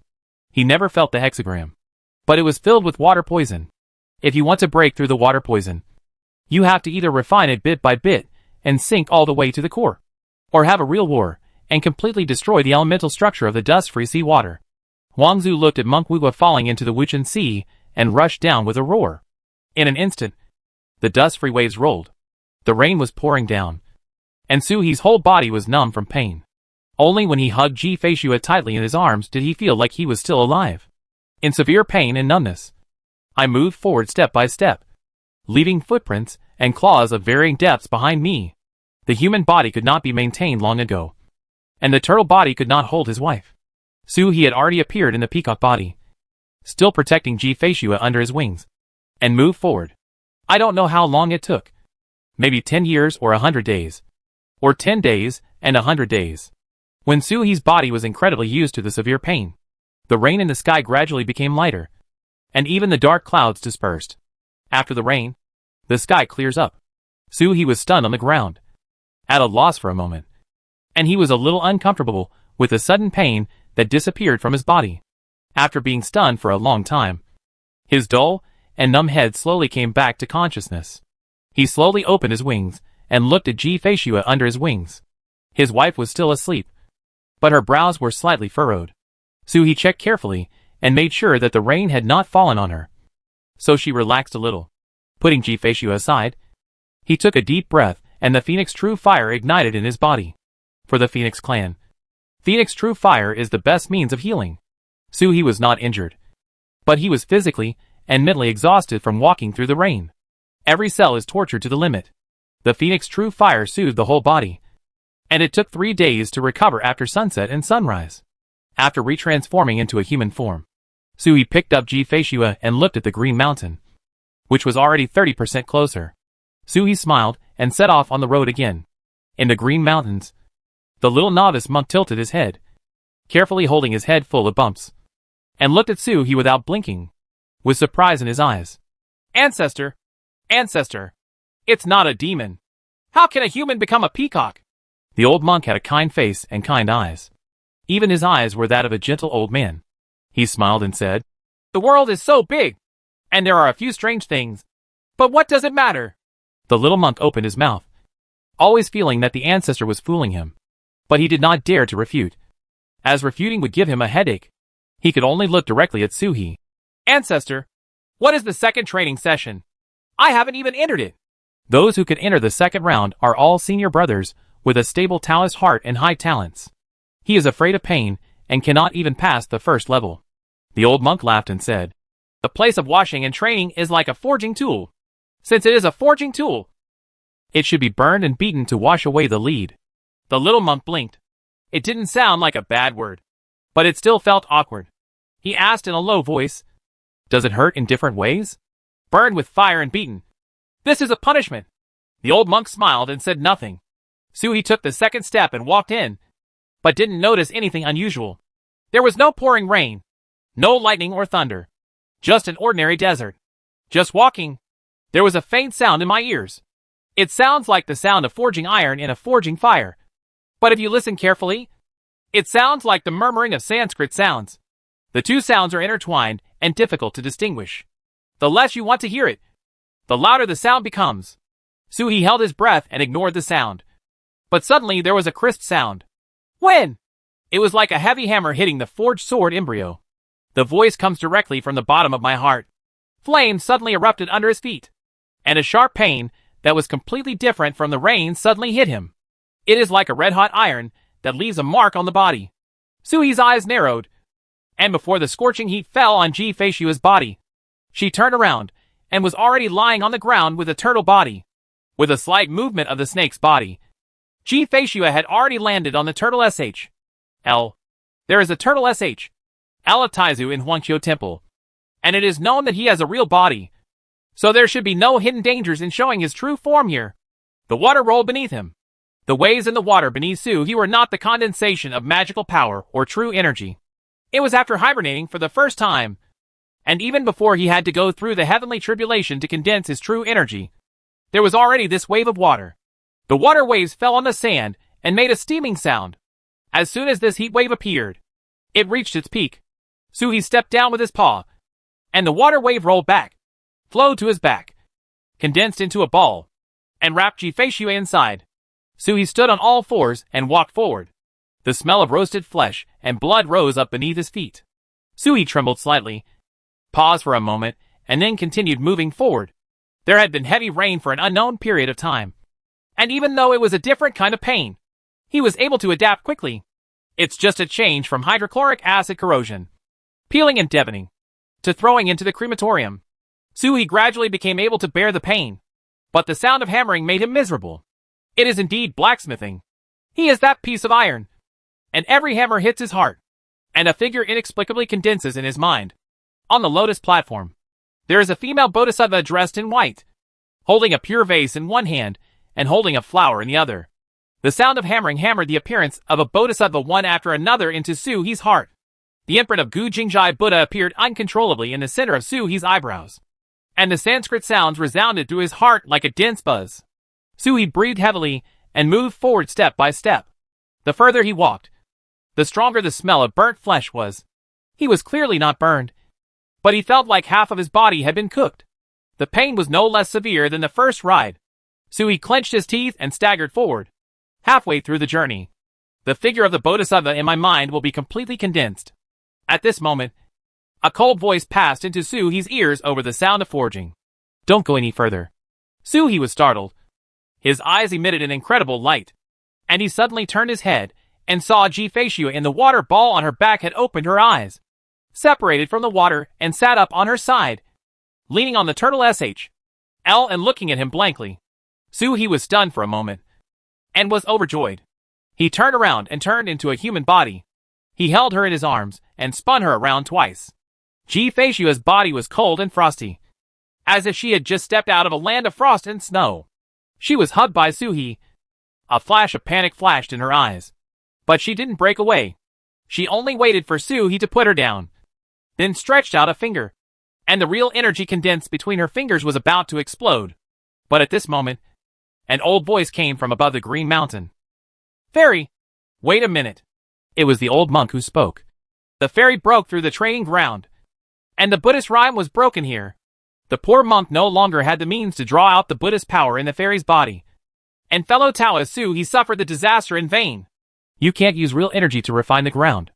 If you use it to refine it, it will naturally fail. Ji Feishua said nothing, but stretched out her cattails to hold Suhi's hand. A curtain of water flashed across her hand, as if looking back, and the pain Suhi had suffered before appeared on her hand, showing lines. Various feelings are recorded in the lines. Pain. All the lines directly express the severe pain Suhi has experienced. Touching the lines, Ji Feishua's voice became colder and colder. Thank you, Master, but I don't want to become a Buddhist. The old monk had no choice but to smile bitterly. Fairy is joking. The training ground will only leave Buddhist charm on you too. It is not a forced transition like the Buddhist world. It is just that it will be easier for you two to practice Buddhism. It does not require the fairy to worship you. Buddhism. Ji Feishua raised the corners of her mouth and shook her head slightly. It will not lead people to worship Buddhism, but it will encourage people to get close to Buddhism. She has a cold nature, and Suhi is not around to make noise. Even if she has no Buddhist charm, it is not impossible to truly enter Buddhism. During this period, Suhi became her only partner. But Suhi came to this era only to steal treasures, and would return later. What she faced was 730,000 years of loneliness. Without Suhi by his side, and with the charm of Buddhism in his body, how would he know that he would not enter Buddhism? Moreover, using Buddhist rhymes as an aid to elicit the Buddhist power in her body, the chance of success will not be higher than 50%. If it fails, it will be even more difficult to deal with it.